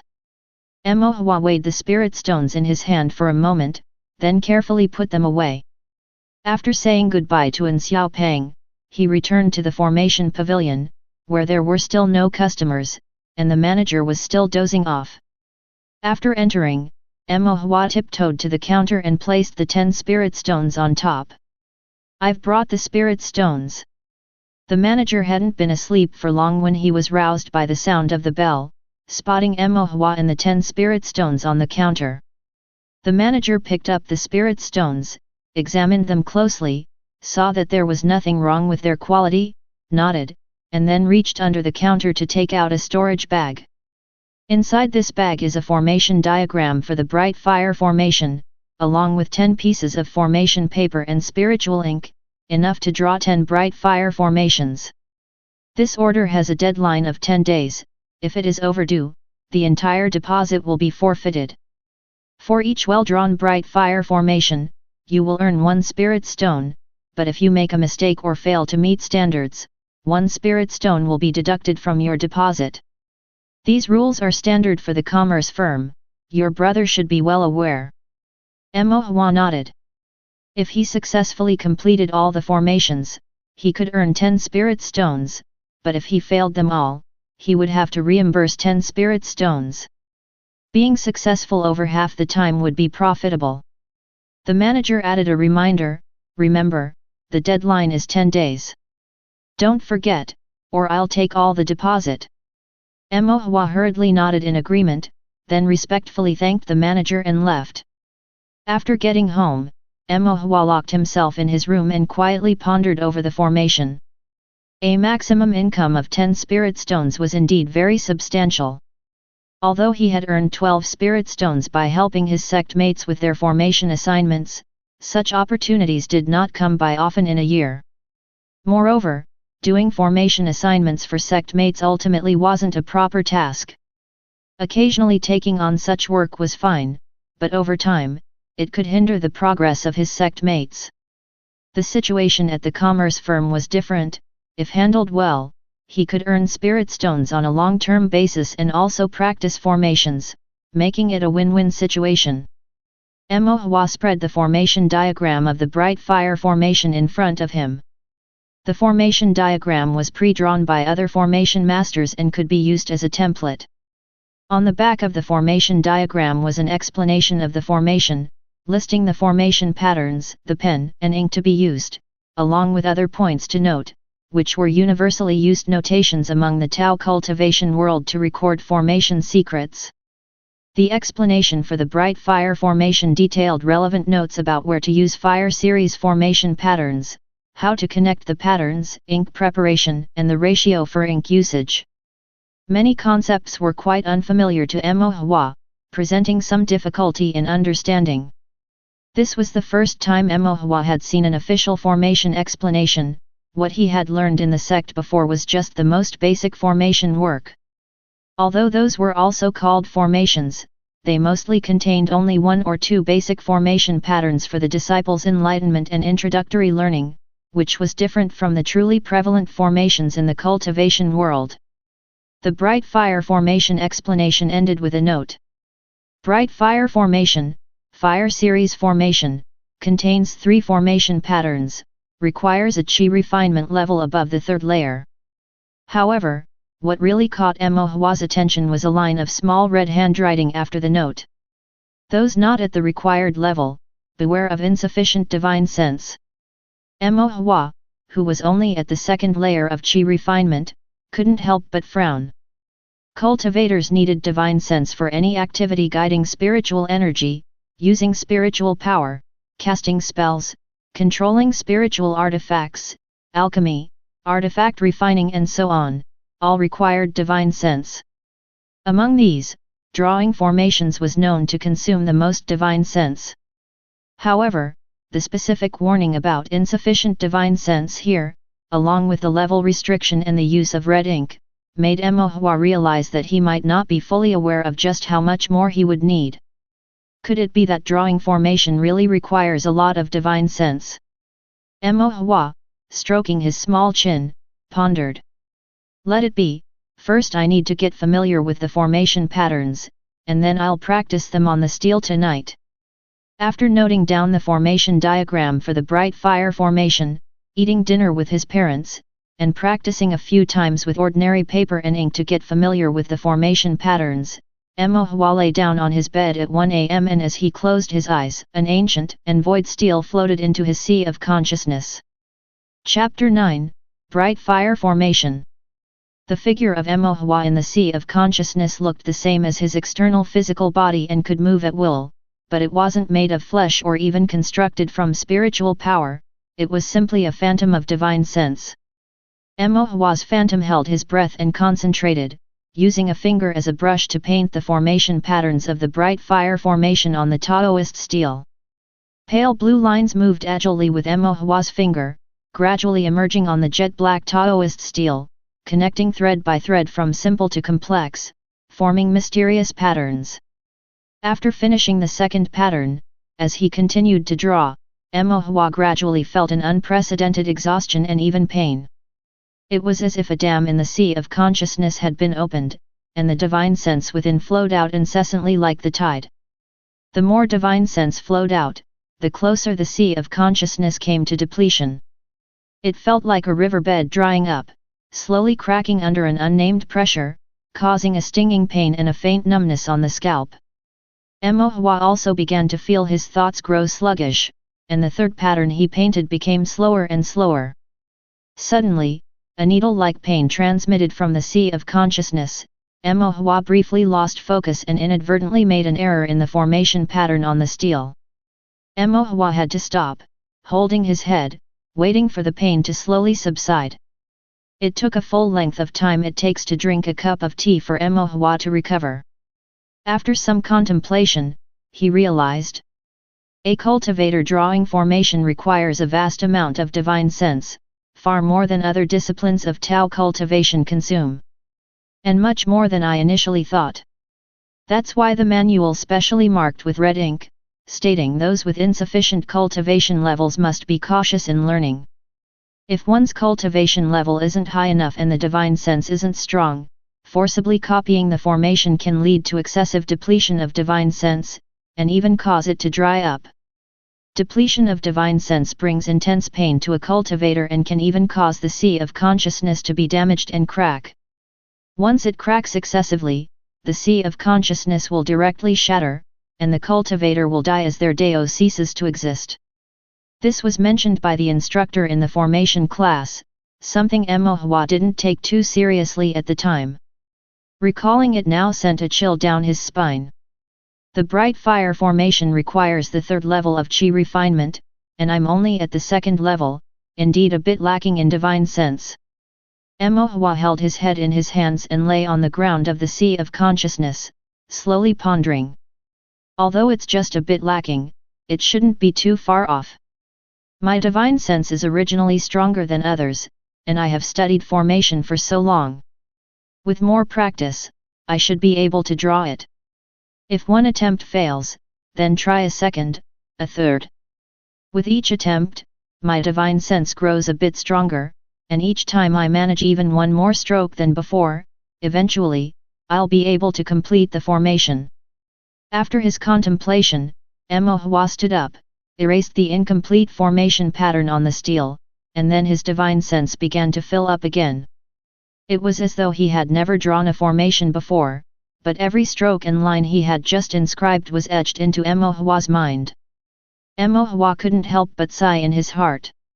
Fortunately, he had this Taoist stele. Otherwise, with the divine sense nearly depleted, he wouldn't know how long it would take to rest before he could attempt a second time. By the time he learned the bright fire formation, perhaps 10 days to half a month would have passed, and after more than 10 days, the collateral spirit stones would be deducted completely. Thinking of this, Emohua felt a pang in his heart, and his divine sense grew even more focused as he started to draw the bright fire formation for the second time.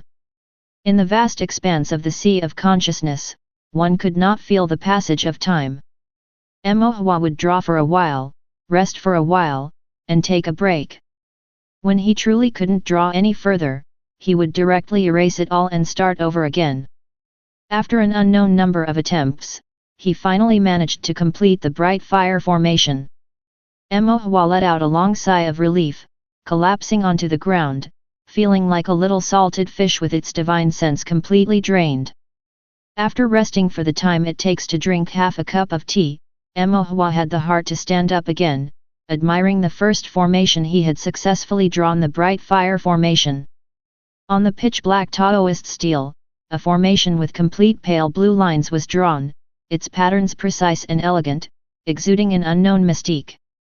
In the alternating light and shadow of the patterns, it seemed to contain inexplicable rules and power. This is formation indeed. Emohwa felt dazed, as if in the world there was nothing more beautiful than these law-containing patterns. Even just looking at them made one unable to help but immerse oneself in their allure. As Emohwa watched, he suddenly noticed something wasn't quite right. When he was painting, the patterns were pale blue, but now they seemed to fade gradually, becoming dull and slowly turning to a light gray. It was as if the Taoist stele was telling Emohwa that he had drawn it wrong. Emohwa was stunned. Drawn it wrong? Impossible. Emohwa felt somewhat disheartened, but he still mustered his spirits and began to examine each stroke carefully. Eventually, he discovered that he indeed had drawn it wrong, not just in one place. In some parts, an extra stroke had been added to the formation patterns, in others, the angle of linkage was incorrect, and in yet another, the fusion of two fire patterns was mistaken. Because of the errors, divine sense was not exhausted as much, allowing him to complete the bright fire formation. Emohwa scratched his head and could only make a mental note of the mistakes, then he diligently erased the formation to start drawing it all over again. After drawing it over and over, Emohwa couldn't help but feel dizzy and see stars, his sea of consciousness aching and numb. When he looked at the formation patterns on the Taoist stele, they seemed to blur and double. Somehow, amidst his befuddlement, Emohwa completed the last stroke. The Taoist stele seemed to tremble slightly, and its faint blue formation patterns emitted a gentle white light, within which seemed to flicker a flame, like that of a lamp illuminating the darkness of night. Bright fire formation! Emohwa could hardly contain his excitement, the exhaustion of the entire night evaporated in an instant. For the first time in his life, Emohwa truly felt the abilities of a cultivator, the sense of grasping the rules of the heavenly Dao through a formation painting, and mastering the might of heaven and earth through his own comprehension and creation. It was but a tiny step, a slight mite, but it was the first drop of water that would flow into the great river of the great Dao. Emohwa felt proud. Even though the bright fire formation was only used for illumination and was one of the most common and cheapest formations in Tao Cultivation, it had at least illuminated the first step of his path in Tao Cultivation. Emohwa, still not fully sated, wished to draw it a few more times, but he knew that his fragile divine sense was like a flickering candle in the wind and could not withstand further strain. If he continued to draw, his sea of consciousness might not dry up, but he would certainly go mad. After all, although divine sense could recover, during the process of formation painting, the divine sense was constantly depleting, and this process was not comfortable. This was Emohwa's first time drawing a formal formation, but it would certainly not be his last. He planned to practice the bright fire formation a few times every night. After a few days, once he was thoroughly familiar with it, he would start using materials from the formation pavilion to draw the formation. Once it was well drawn, he would exchange it for spirit stones, ideally even earning the sex maintenance fees, so his parents would not have to work so hard. Let's call it a night. The bright fire formation on the Taoist stele shone brilliantly, and Emohwa admired it once more, involuntarily nodding in satisfaction before somewhat reluctantly wiping the formation away. The moment he erased it, his divine sense surged back and forth like the ebb and flow of tides, the waxing and waning of the moon, like a breached seawall that regained its form, and the sun that set only to rise once more. His exhausted divine sense instantly returned, filling up Mohua's sea of consciousness. Standing before the Taoist Stele, his divine sense brimming, Mohua felt as if it was the moment he had first entered the sea of consciousness hours earlier. No matter how many times he experienced the feeling of divine sense ebbing and flowing, filling and depleting, it still seemed profoundly mysterious. And this time, the experience was even deeper than any before.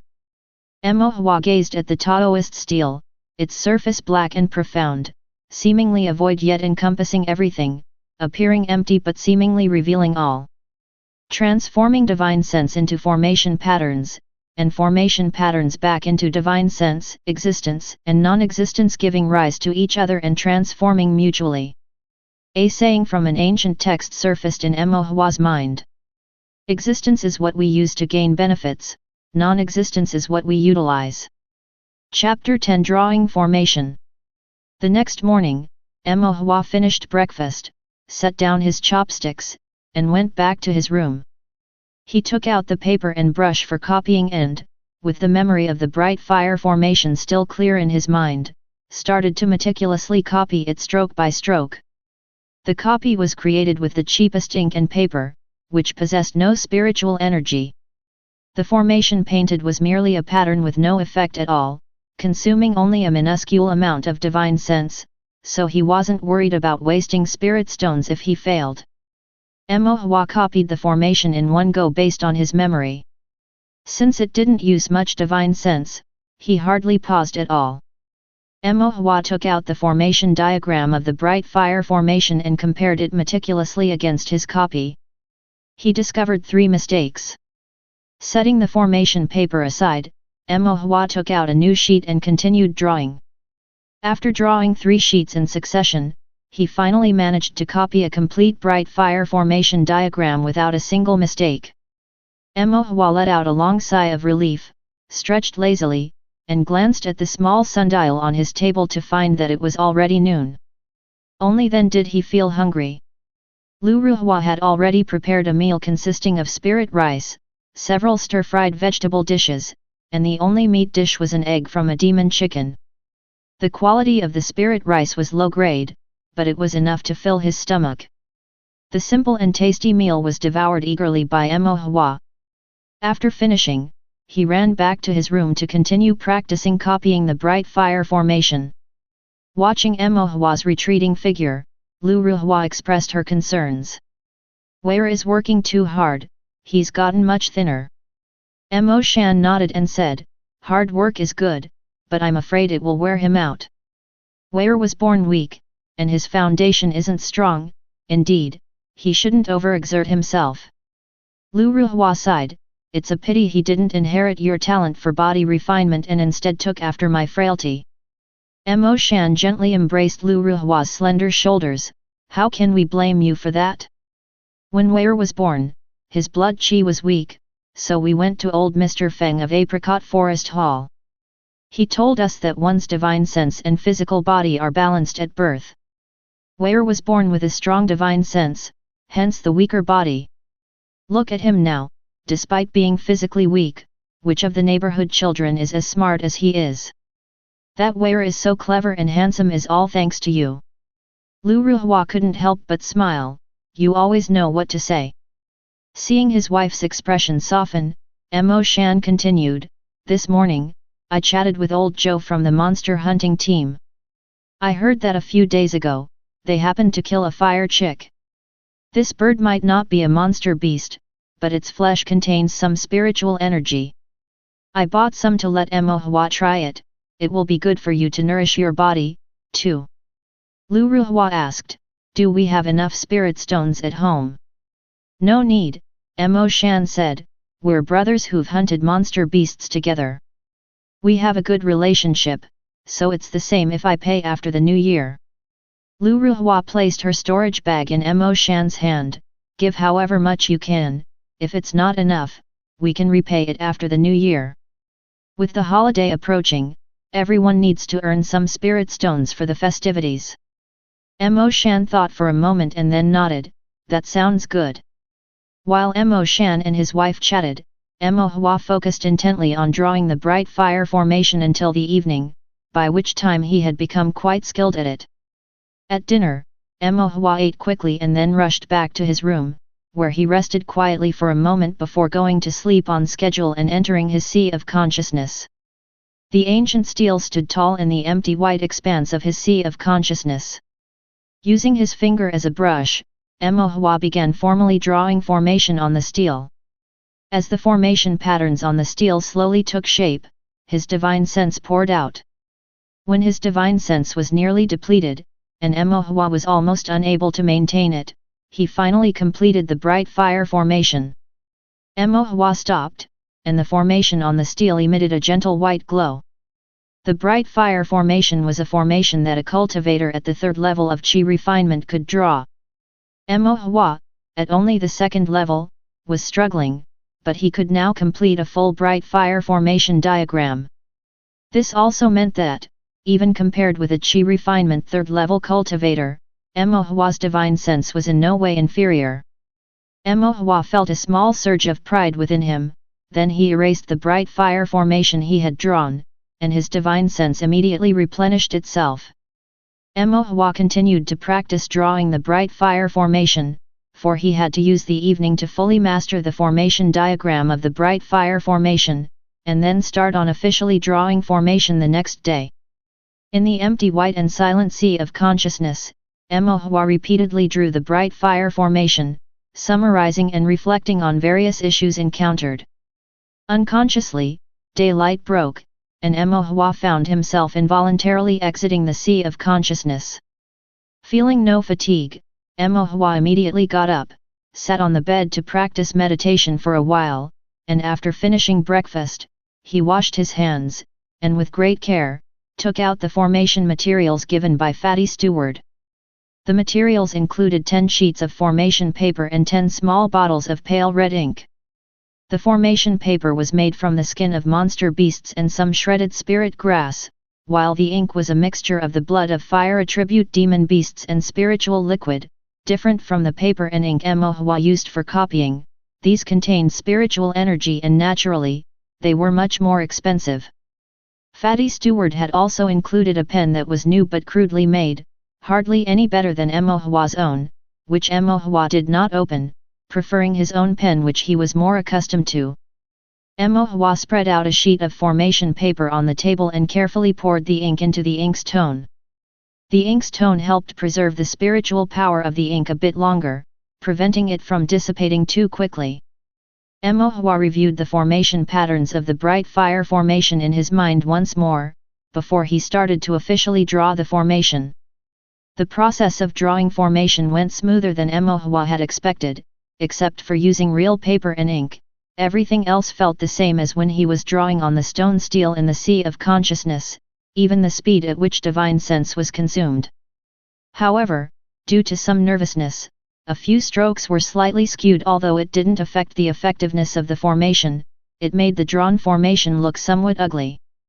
After exhausting his divine sense, Mo Hua finally completed drawing the bright fire formation, but unfortunately, there was still one mistake. Before becoming proficient, he had already lost a spirit stone. Mo Hua felt the loss acutely. Moreover, with his divine sense depleted, Mo Hua couldn't continue drawing formation and could only close his eyes to recuperate. I wonder if there's any method to quickly restore divine sense. Mo Hua thought to himself, now greatly missing the time he practiced on the Taoist stele. Alas, in reality, the stele couldn't be used. As Mo Hua rested, not waiting for his divine sense to fully recover, the morning had already passed, and Lu Ruhua was already calling Mo Hua for lunch. At lunch, Mo Hua hastily gobbled a few bites of food, then ran back to his room and spread out another sheet of formation paper. Staring at the blank formation paper in front of him, Mo Hua steadied his emotions and summarized his experiences, silently repeating the phrase "failure is the mother of success," and began to draw the second bright fire formation. This time, Mo Hua was more focused and careful, pondering thoroughly before each stroke, and pre-visualizing the following patterns. When his divine sense was exhausted and he closed his eyes to rest, he continuously recalled the formation diagram of the bright fire formation in his mind. Mo Hua drew slowly, yet time flew by quickly. When dusk arrived, although his progress was intermittent, he finally succeeded in drawing formation the bright fire formation. Mo Hua could hardly hide his excitement. Amidst the excitement, the fatigue from exhausting his mental faculties set in, and he fell onto the bed, satisfied, and soon was fast asleep, snoring away. When Mo Hua awoke, the sky was already dark, and he felt incredibly hungry. Suddenly, he smelled a delicious fragrance and followed it into the hall, only to discover a large bowl of meat on the table. If you're enjoying this content, please make sure to like and subscribe Chinese Novel Audiowave. Chapter 11 Fire Chick. The meat in the bowl was a pale golden color, crystal clear and translucent, resembling a chicken leg but nearly the size of a pork knuckle that Mo Hua had eaten in his previous life. The soup was clear and bright, topped with a thin layer of shimmering oil that was moisturizing without being greasy, adorned with some mushrooms and other side dishes, and small chunks of vibrant green herbs. It had been a long time since Mo Hua last ate meat. The most recent time was half a year ago during the monster hunting festival. Meat is very expensive in the Tao cultivation world. Unless it's a special holiday, it's tough for average cultivators to have meat. The meat that cultivators eat is broadly categorized into two types. One type is from spirit beasts. Spirit beasts are different from monster beasts. They are raised by cultivators, fed with spirit grass and other various natural spiritual objects. Their flesh is tender, easy to cook, and contains spiritual energy, which makes them very expensive and unaffordable for loose cultivators. The other type is the meat from herbivorous monster beasts. While all monster beasts kill humans, not all of them eat humans.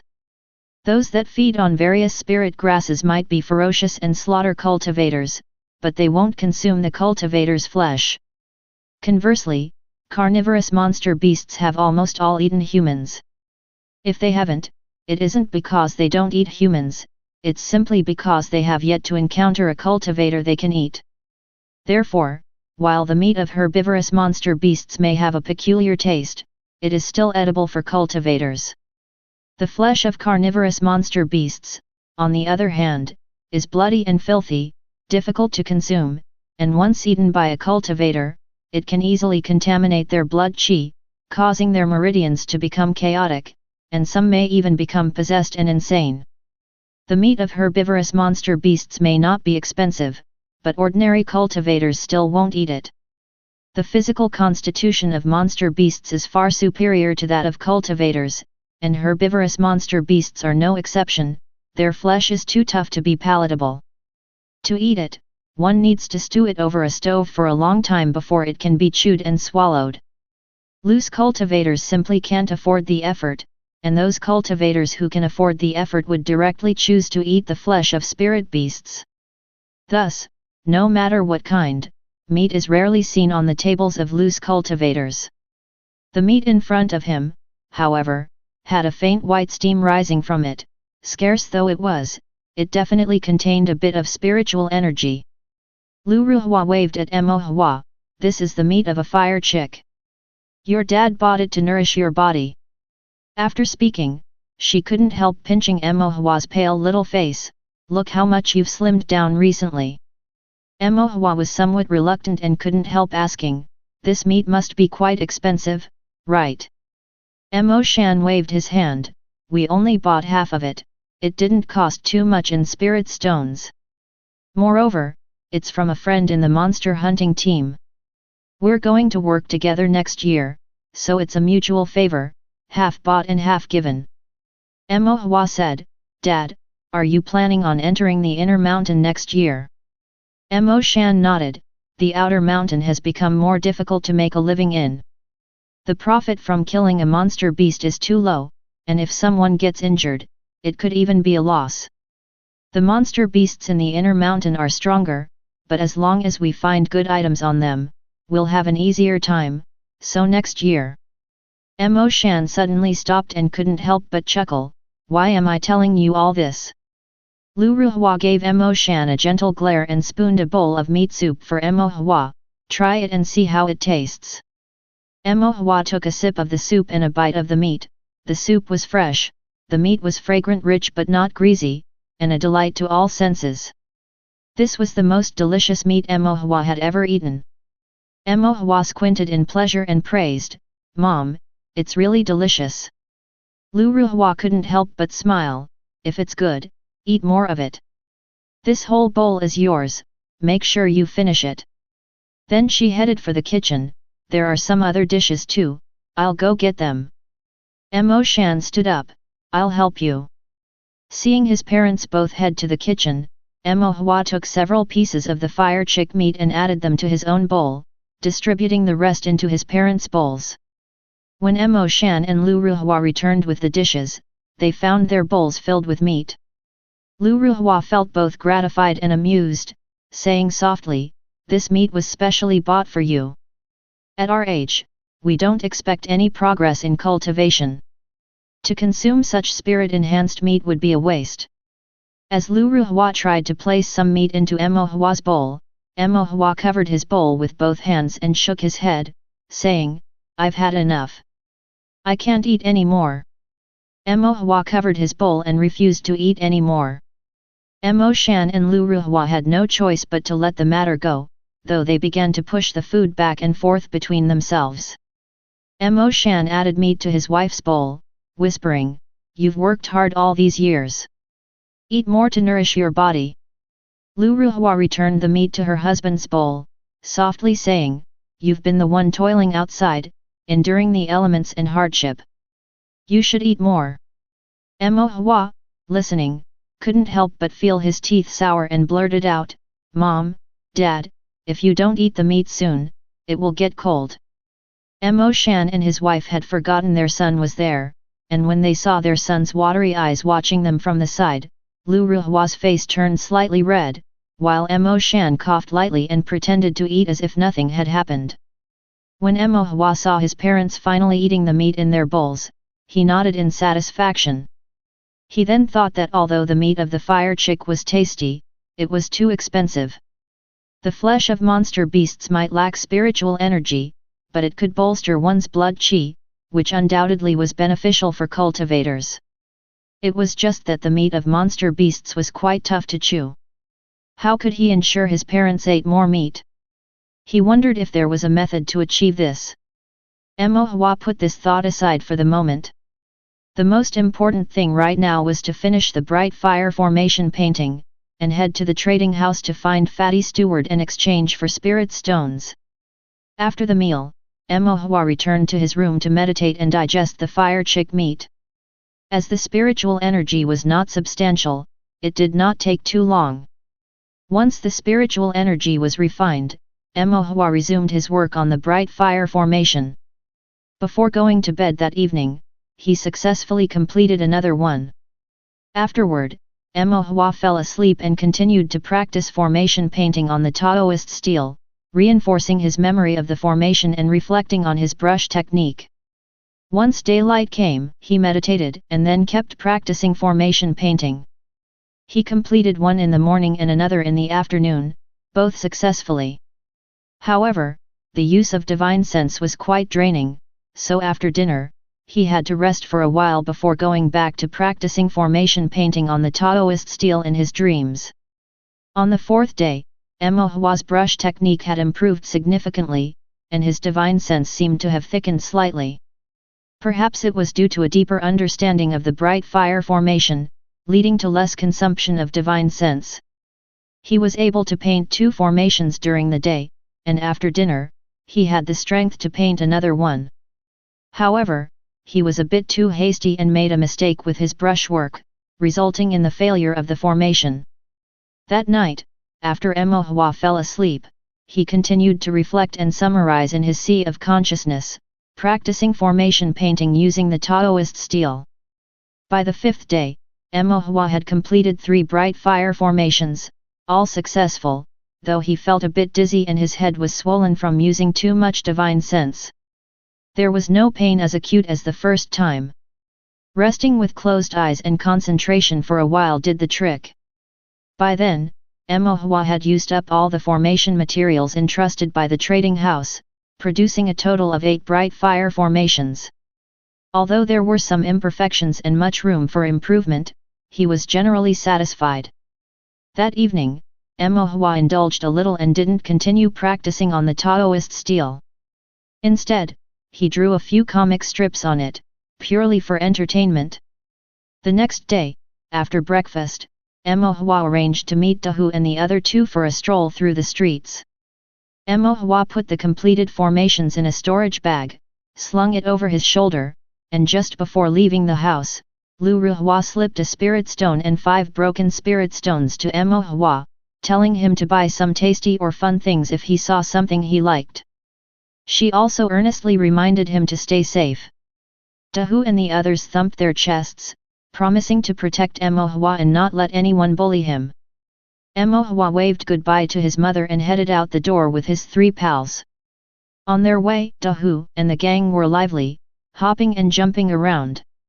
On the bustling stone-paved street, the 3 spirited young boys and a porcelain doll-like child hopped and skipped along. Chapter 12 Compensation.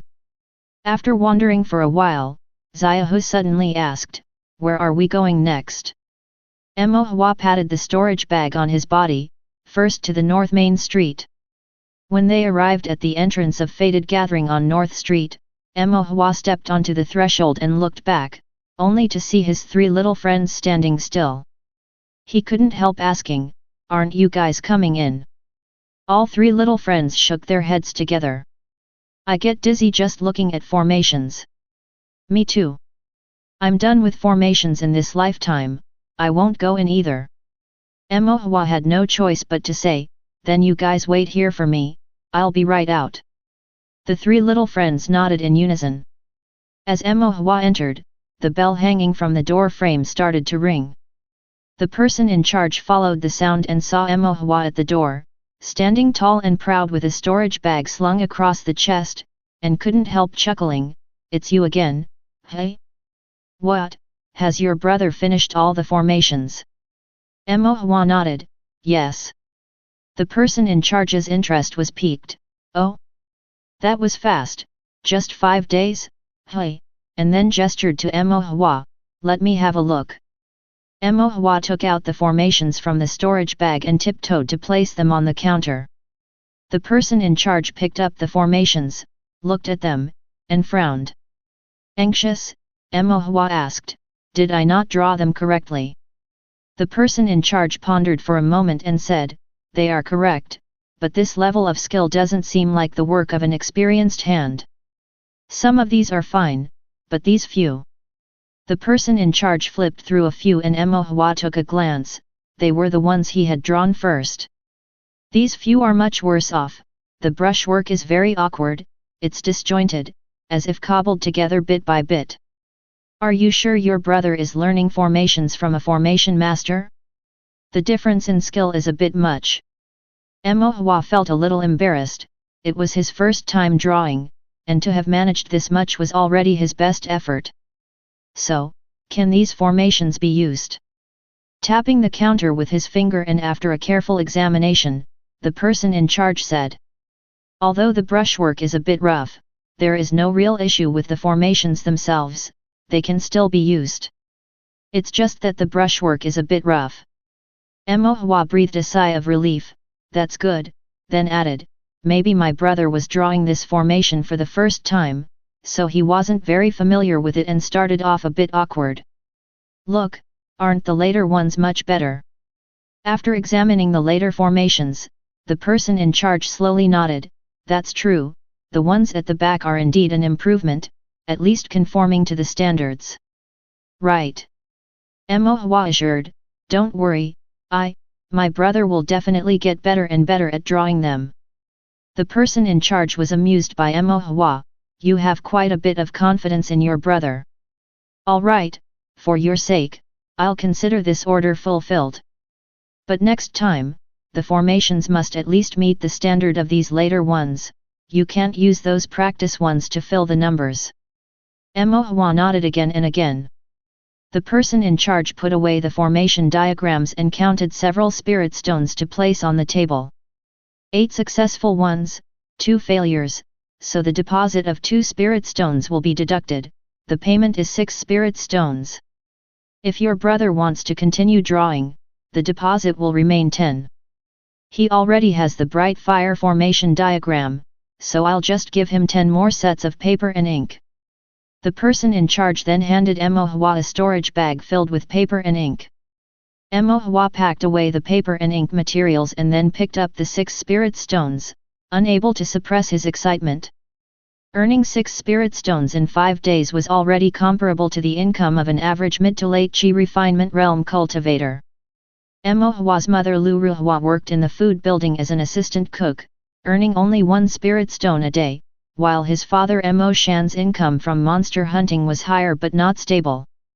Sometimes he could earn more, but if he didn't catch any valuable monster beasts, his income could be even lower.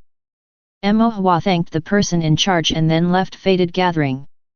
The 3 little friends at the door stared at him with eager eyes. Mo Hua patted his storage bag and swung his little hand, "Let's go, I'll treat you to some desserts."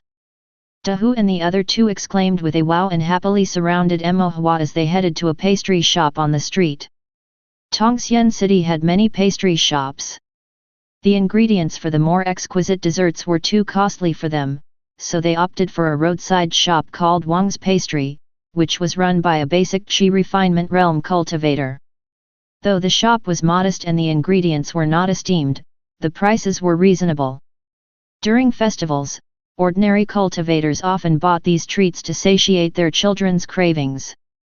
Wang's Pastry was famous for its 5-color cake, made by steaming a mix of 5 differently colored grains from the cultivation world. It was fragrant, sweet, and soft. A piece cost only 2 parts of a broken spirit stone. The income of low-ranked loose cultivators was meager, many earned less than a single spirit stone per day. Thus, they had to split the spirit stones for use.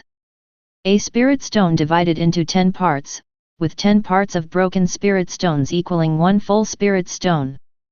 Broken spirit stones were not recognized by the Taoist court or sect clans, they circulated only among the lower layer of cultivators, and only poor Qi refinement cultivators used these broken spirit stones in fractions. Mo Hua spent 2 spirit stones and bought 10 5-color cakes. Because he purchased in bulk and was a child, the shopkeeper even gave him 2 extra cakes for free. Mo Hua kept 2 cakes for himself, planning to save the remaining 4 to take home for his parents. The 4 of them walked while eating the warm, fragrant, and sweet cakes.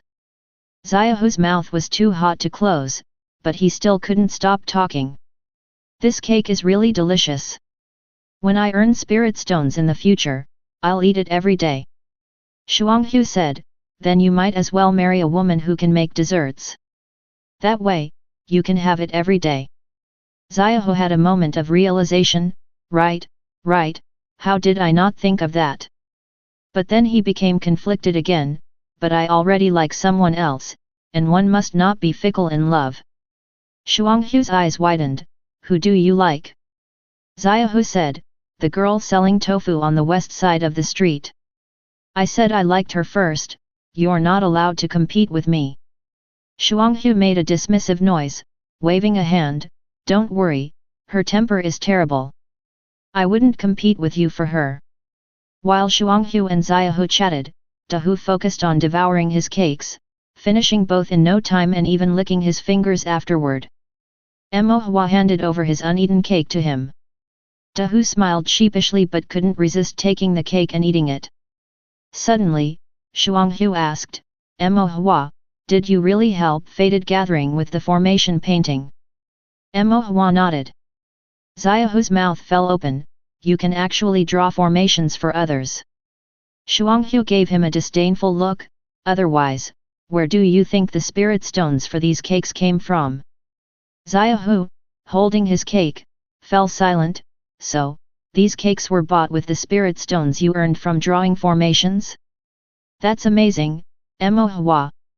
You might really become a top-tier formation master one day. Mo Hua said, it's too early to talk about that now. Becoming a formation master is not that simple. Just keep this matter among ourselves, okay? When I earn more spirit stones, I'll treat you to more cakes. Upon hearing the word cakes, the three nodded hastily. Xiaohu even promised, if I spill the beans, I'll never get to eat desserts my entire life. Mo Hua and the others strolled down the street a little more, admiring some strange and new curiosities. As the sky darkened, they each returned to their homes. Mo Hua gave the desserts to Lu Ruhua, who steamed them again and placed them in Mo Hua's bowl. Mo Hua firmly refused, but after some back and forth, he still ended up eating two, leaving one each for Mo Shan and Lu Ruhua. The cakes re-steamed by Lu Ruhua were hot and fragrant. Mo Hua felt they tasted even better than the ones at noon, prompting him to ask, Mom, do you know how to steam cakes? Lu Ruhua smiled, that's nothing difficult. I can cook even the most complex dishes, but many recipes require a special stove forged by an artifact refiner, adorned with special formations. We just don't have the means to make them at home, that's all. Our stove's very expensive. To have a stove crafted by an artifact refiner is naturally not cheap, but the formations are even pricier. Hiring a formation master to draw formations is not easy, especially for something as big as a stove. So, unless one is opening a tavern or eatery, no one would spend a great deal for a stove. Mo Hua nodded, realizing that formation application was much more widespread in the Tao cultivation world than he had imagined. He wondered which formation was used on the stove. Mo Hua made a mental note to learn more about it when he had time. Chapter 13 Lamp. In the following days, Mo Hua spent all his time sequestered in his room drawing the bright fire formation, except for when he ate his meals. After 5 days, Mo Hua had used up the 10 sets of materials but, regrettably, only succeeded in drawing 8 complete formations. One was spoiled by carelessness, and another by a brushwork error he hadn't noticed before. The bright fire formation was the simplest and most basic formation in the Tao cultivation world, yet even after so many attempts, Mo Hua still made occasional mistakes, some of which he had made before. Formations are truly profound and intricate, not to be taken lightly. Mo Hua reminded himself sternly.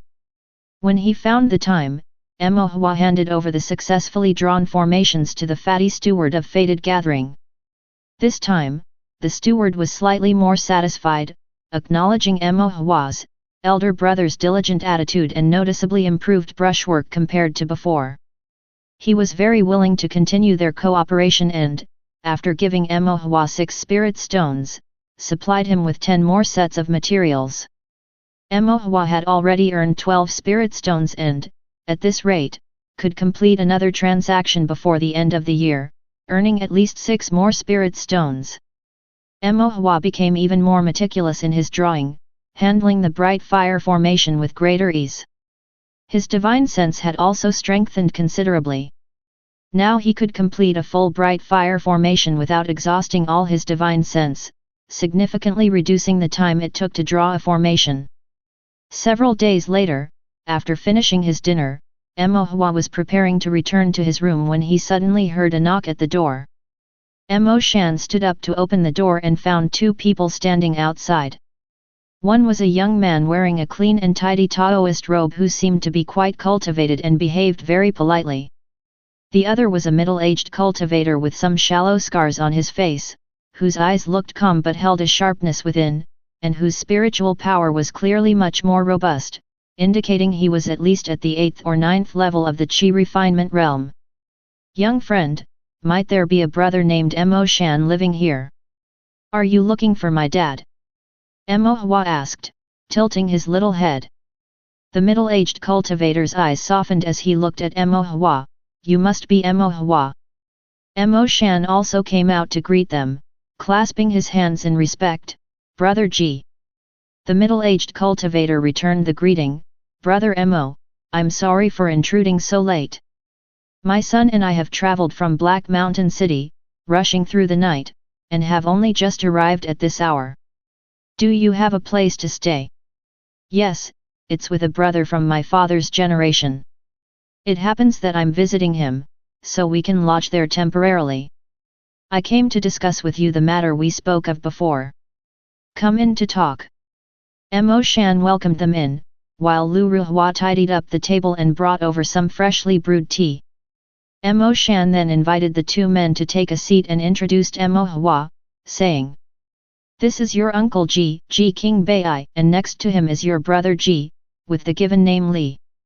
Mo Hua bowed formally, "Hello Uncle Ji, hello Brother Ji." Ji King Bai smiled and nodded in acknowledgement.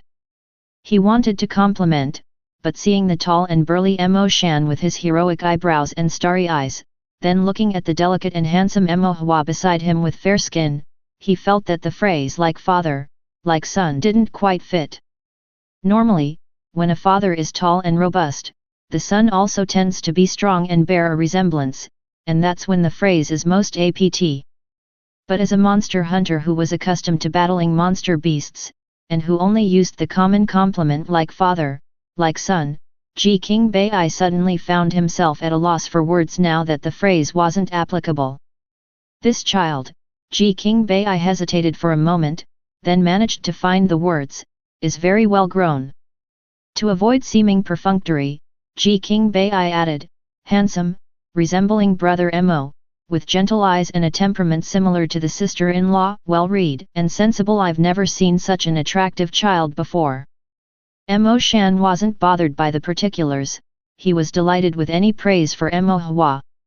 After exchanging some pleasantries, Mo Shan said to Mo Hua, "Your father and Uncle Ji will discuss some matters, you go and play in your room." "Okay." Mo Hua bowed to Ji King Bai, then returned to his room. Ji King Bai was likely also a monster hunter, coming to his father probably to discuss monster hunting matters. Mo Shan, with his robust build, had excellent talent for body refinement. In the Qi refinement realm, he had reached the 8th level, practiced several powerful physical martial arts such as cracked gold claw and fiery flaming fist, and also had extensive experience with monster hunting. Additionally, being a man of integrity, he was quite well known among the Qi refinement cultivators in Tongxian City. "Ji King Bai coming to see my dad, it's probably about discussing the monster hunting expedition into the inner mountain of Big Black Mountain after the new year. The inner mountain must be dangerous." Mo Hua thought about it and then sighed. These were not things he could be concerned with now, with only the 2nd level of Qi refinement, unable to practice physical martial arts or even choose a cultivation technique, not knowing a single spell, he couldn't help much. He might as well focus on drawing formation. Mo Hua took out his paper and brush, poured ink into the ink stone, and concentrated on drawing the formation, hoping to complete a full bright fire formation diagram before falling asleep and entering the sea of consciousness. With his brush dipped in ink, he commenced his strokes. The pale red ink followed the tip of the brush, outlining one formation pattern after another. The bright fire formation was so familiar that he had no difficulty drawing it. A few incense sticks worth of time later, the light on the lamp suddenly flickered and went out, leaving the room pitch black. "Is the lamp broken?" Mo Hua stopped his brush and, using the light from the hall, picked up the lamp on the table to examine it, muttering to himself, "Could it be it's been used for too long?" It was still a long time till the hour of Zi. Mo Hua wanted to draw the formation for a while longer. What should he do? Holding the lamp, Mo Hua walked to the door and peeped through the crack, seeing Mo Shan and Ji King Bai still chatting inside the hall. Mo Hua didn't want to disturb Mo Shan at this time. Just as he was about to withdraw his head, he heard Mo Shan say, "Where, is there something you need?" Only then did Mo Hua realize he had been noticed. With Mo Shan's cultivation probably at the 8th level of Qi refinement, and Uncle Ji's even higher, a glance through the crack in the door would naturally not escape their divine sense. Mo Hua had no choice but to say, "Dad, the lamp is broken." Mo Shan beckoned, "Bring it here, let me take a look. Mo Hua handed over the lamp. Mo Shan took it, twisted it forcefully, and opened the base of the lamp, looking inside before saying, "It's been used for too long, and the formation inside has faded. I'll buy you a new one tomorrow. For tonight, you should go to sleep early." Formation. Mo Hua's eyes lit up. "Dad, let me see." Mo Shan was slightly taken aback, but still handed the lamp to Mo Hua. Mo Hua took the lamp and realized that the formation at the base looked somewhat familiar. It was very similar to the bright fire formation patterns but was clearly cruder and only had 2 lines. It must be a cheaply made bright fire formation to cut costs. The bright fire formation, Mo Hua knew it well. "Dad, wait a minute," he said. Mo Hua ran back to his room, brought his brush and ink, traced over the faded formation on the base, checked it, then found another spot and sketched a few more strokes.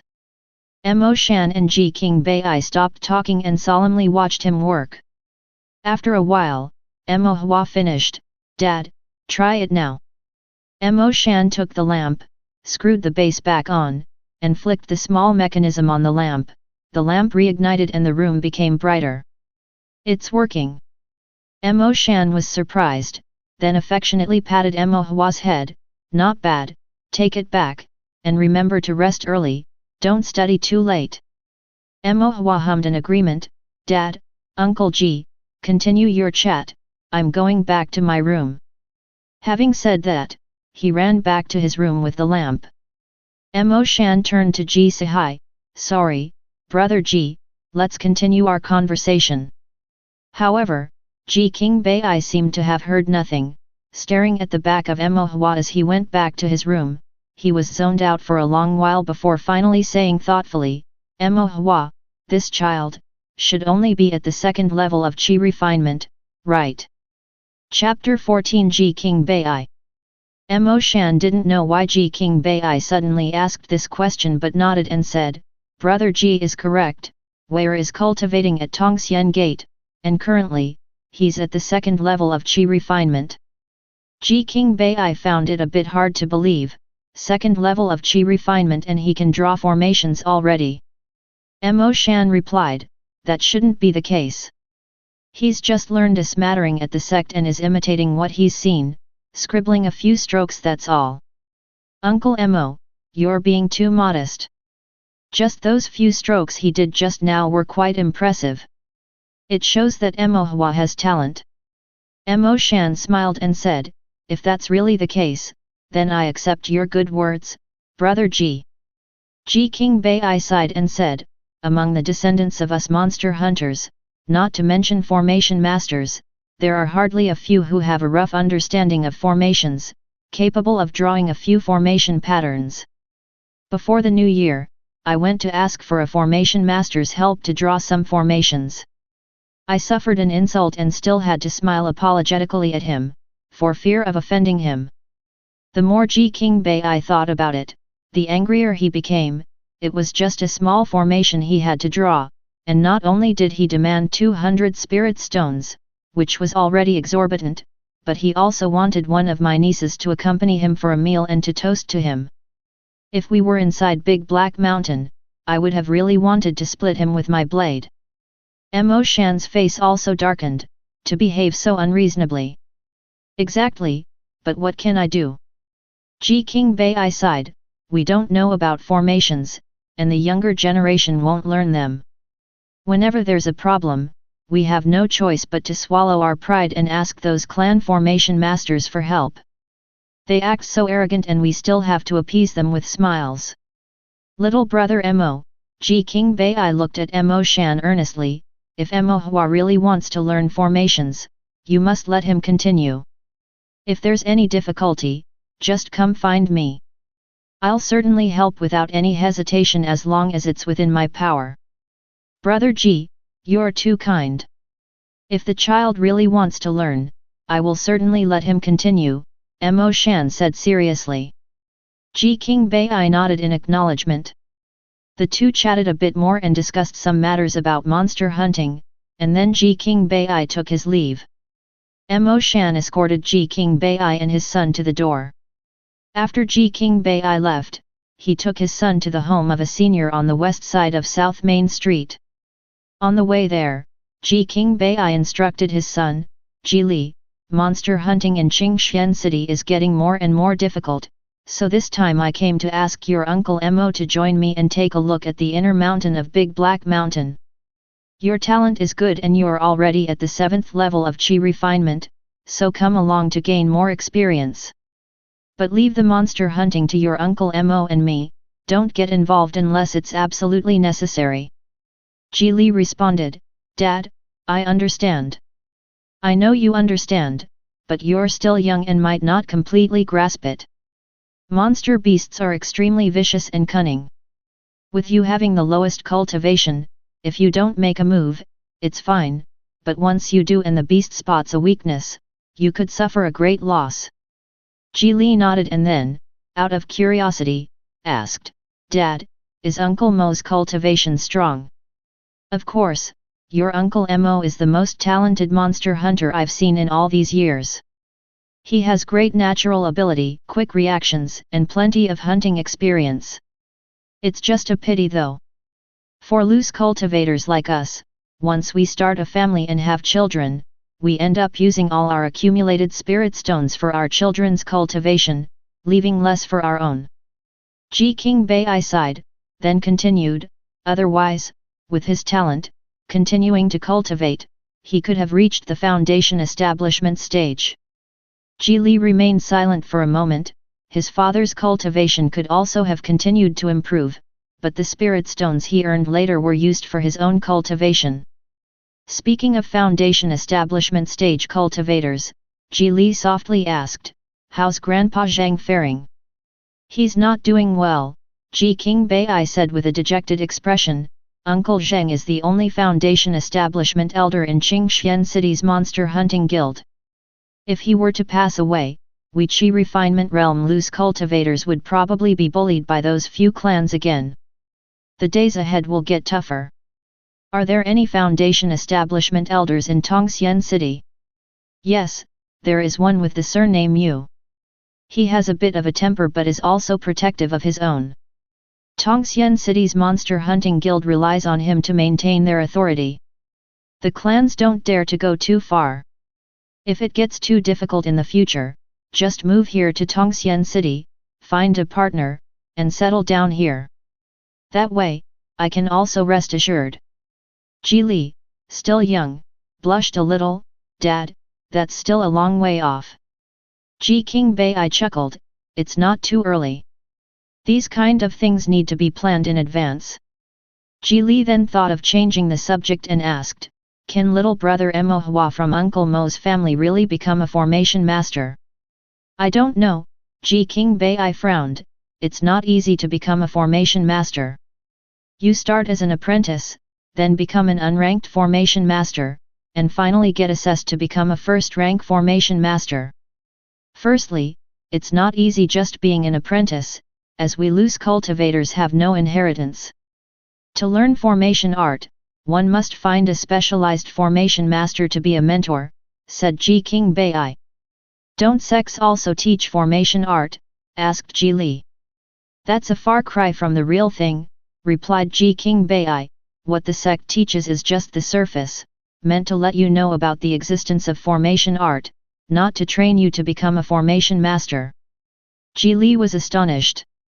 When he had studied formation art in the sect, he felt it was extremely difficult, and now he learned that it was just the basics. Finding a formation master as a mentor, how easy can that be? Those formation masters, each more arrogant than the last, set the bar higher than the heavens. Even if you offer them everything you have to take you on as an apprentice, it's still not enough. Ji King Bai got angry whenever he spoke about this. Formation art is so difficult, without inheritance, without a mentor's teaching, how can it be possible to learn? Ji King Bai couldn't help shaking his head. Ji Li asked, so, after becoming an apprentice, can you become a formation master? Being an apprentice is just the beginning. You need to endure many years, constantly learning, constantly practicing, to slowly improve your skills, and then you can become a formation master, and that's still an unranked one. You need to endure further, keep learning, make a little name for yourself before you are qualified for assessment. The assessment is conducted by the Taoist court, and that's another major hurdle. Some formation masters never pass their assessment until death. Ji Li already felt his scalp tingle from listening and couldn't help saying, "So can little brother Mo really become a formation master?" "Let's hope so," Ji King Bai sighed, "even if it's my vain hope, at least it's something to look forward to." Mo Hua returned home and continued drawing the bright fire formation. A few days later, he finished the entire bright fire formation. He had become much more proficient this time. Out of 10 sets, 9 were successful, earning him 8 spirit stones. On the last day before the new year, Mo Hua went back to Fated Gathering to exchange with Fatty Steward for spirit stones. Fatty Steward was quite satisfied with the formation art that Mo Hua delivered. "That's more like it.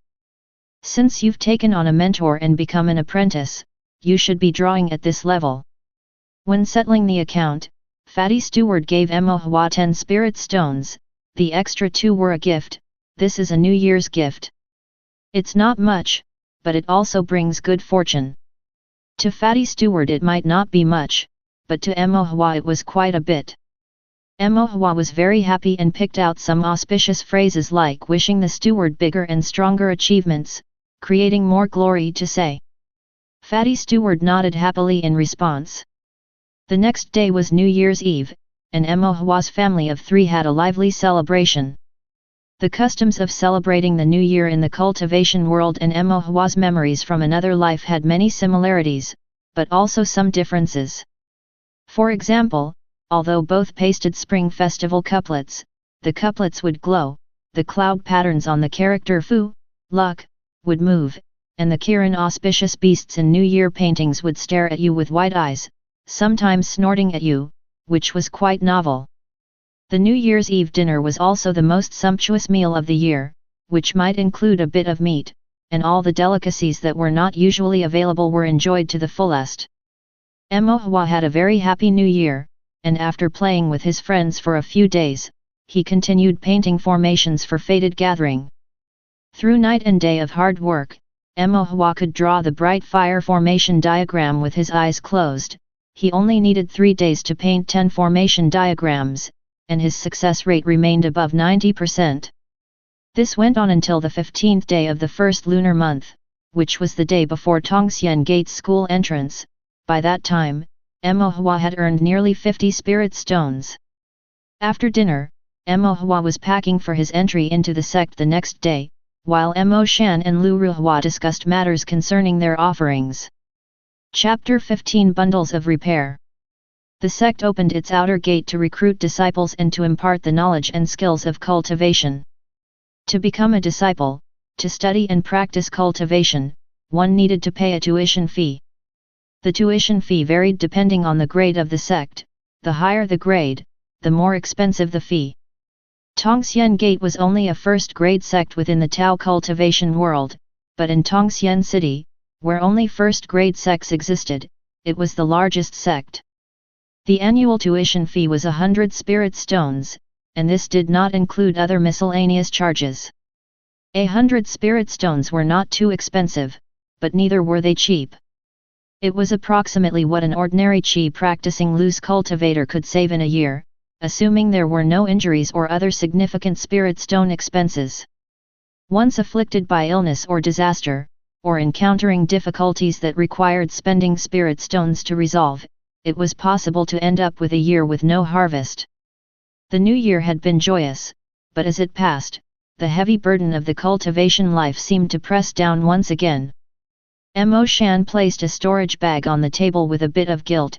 "I borrowed some spirit stones from a few brothers, plus what I had saved up before, there are a bit over 80. Lu Ruhua comforted him. "Tomorrow, I will also go see the steward of the food building to ask him to advance me some spirit stones." Before Mo Shan could say anything, he noticed Mo Hua eavesdropping at the crack of the door. "Where?" Having been spotted, Mo Hua could only offer a sheepish smile and sat down next to his mother. Lu Ruhua affectionately pinched Mo Hua's ear and scolded, "At such a young age, you already know how to eavesdrop. Dad, Mom, are we still short of spirit stones?" Mo Shan said, "Yes, we are short some, but your Uncle Ji said yesterday that he would lend me some and kept reminding me thousands of times to have you study hard at the sect." Uncle Ji. That's right, your Uncle Ji says you're smart and always sings your praises, Lu Ruhua said as she stroked Mo Hua's head. But Uncle Ji's family doesn't have an excess of spirit stones either, Mo Hua said. Mo Shan sighed softly, "After the new year I'll pay him back early. These days, whose pockets are overflowing with spirit stones? I have them." Mo Hua said with a chuckle. Mo Shan and Lu Ruhua were taken aback. Mo Hua trotted back into the house and then ran out again with a storage bag in his hand. He opened the storage bag, and within it, 50 spirit stones glimmered and interlaced, their lustrous reflections strikingly beautiful. But the expected scene of his parents moved to tears and praising him for his understanding did not happen. Mo Shan looked grave, and Lu Ruhua's brows furrowed slightly as well. Feeling uneasy, Mo Hua asked, "What's wrong?" In as calm a tone as he could muster, Mo Shan asked, "Where, who gave you these spirit stones?" "They weren't given to me, I earned them myself." Mo Shan was stunned for a moment. "Earned them, yourself?" Lu Ruhua's expression eased as she gently embraced Mo Hua, "Then tell Mom, how did you earn them?" "I painted formations for Fated Gathering. They're only the simplest ones, but I earn 1 spirit stone for every completed painting." Mo Shan and Lu Ruhua exchanged looks, remembering how their son had spent most of his time indoors before and after the new year, rarely playing outside, and returning shortly after going out. He had been painting formations to earn spirit stones. They looked again at the spirit stones in the bag. 1 spirit stone for 1 formation painting, nearly 50 in the bag, meant he had to paint at least 50. Lu Ruhua couldn't help but hug Mo Hua even tighter. Mo Shan started to speak several times but stopped himself, unsure of what to say. In the end, he simply stretched out his hand and gently touched Mo Hua's head. "These spirit stones are the fruit of your hard work. You keep them. Save them for cultivation or buy something tasty to eat. Dad will find a way to handle Tongxian Gate's tuition fees." Mo Hua knew his father was reluctant to use these spirit stones. His eyes twinkling, he said, "Then Mom and Dad can keep these spirit stones for me. I'm just a kid, I don't need that many. And they could be stolen or snatched away." Mo Shan and Lu Ruhua looked at each other, at a loss for words of refusal. Finally, it was Lu Ruhua who said, "All right, your Mom and Dad will hold on to them for you." "MHM, MHM." Mo Hua nodded vehemently. "Okay, it's getting late, and you have school tomorrow. Go to sleep early." "MHM, good night Dad and Mom." Mo Hua got up to go back to his room but then turned back and said, "Dad and Mom, if you need to use them, go ahead. Don't save on my account." Mo Shan and his wife were at a loss whether to laugh or cry. Watching Mo Hua return to the room and close the door, Mo Shan let out a sigh and said with a wry smile, "As a father, I'm not even as good as my child." Lu Ruhua consoled him, "What are you talking about? It's a good thing that Wei is considerate of his parents. We should be happy that he can earn spirit stones with his own abilities. It's just that." Lu Ruhua looked down at the spirit stones in front of her and then raised her head to her husband with concern. "He's so young, can he really earn spirit stones for others by drawing formations? And earn so many? I'm afraid someone might see his young age and want to. I'll go take a look tomorrow." Mo Shan said, his eyes gradually sharpening. The next day Mo Hua got up on time, cultivated for a while, and then went with his mother Lu Ruhua to the outer gate of Tongxian Gate to pay the tuition and register for school. Mo Shan had left the house early. According to Lu Ruhua, he was to join several monster hunters to head for the inner mountain, so he had to leave earlier to prepare. When they arrived at the outer gate of Tongxian Gate, Lu Ruhua paid the tuition, completed the enrollment, and couldn't help but take a few more glances at Mo Hua. Once he entered Tongxian Gate for cultivation, unless the sect gave holidays during festive seasons, she wouldn't be able to see her son on regular days. Lu Ruhua repeated several pieces of advice to Mo Hua to cultivate well, get along with his fellow disciples, eat well, dress well, and not to bully others. Then she reluctantly went back home. Mo Hua stood outside the gate waving his hand until Lu Ruhua's figure disappeared at the corner, then he turned around. Instead of entering the sect, he first went to Faded Gathering on the North Main Street, found Fatty Steward to receive materials for 20 sets of bright fire formations, agreeing to deliver them by the latest in half a month. The sect had a day off every 10 days at the beginning, middle, and end of the month.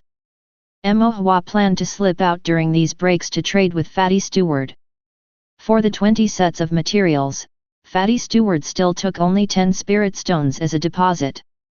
Given the pleasant past cooperations with Mo Hua's elder brother, and the increasing quality of the formations provided, Fatty Steward was very satisfied and kept the deposit the same in consideration of Mo Hua's face.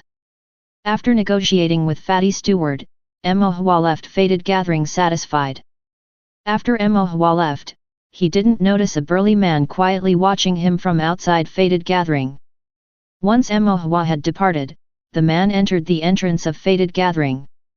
The sound of a doorbell chimed, and Fatty Steward looked up to see a plainly dressed but handsome and upright man with sharp brows and bright eyes looking at him with an inquisitive gaze that bore an aggressive edge. Fatty Steward realized at a glance that this man was a monster hunter, a true monster hunter who had seen blood. And his attitude was not good, looking at him as if he were a monster beast waiting to be butchered. Fatty Steward believed his own cultivation was not inferior to that of this man, but if it came to a fight, it was hard to say. After all, monster hunters lived on the edge of blade and blood, battling for life against monster beasts. Whereas he spent his years sitting in front of a counter and it had been who knows how long since he had touched a sword, his skills in combat had become rusty. After weighing his options, Fatty Steward straightened his demeanor and cautiously asked, "This Taoist friend, may I ask what formation you need?" The burly man was Mo Shan. He spread out a crumpled piece of paper, upon which a formation had been copied. There were some mistakes in the copying, thus there were erasure marks visible. "What formation is this?" Fatty Steward glanced at it and replied, "It's a bright fire formation. Do you accept this kind of formation?"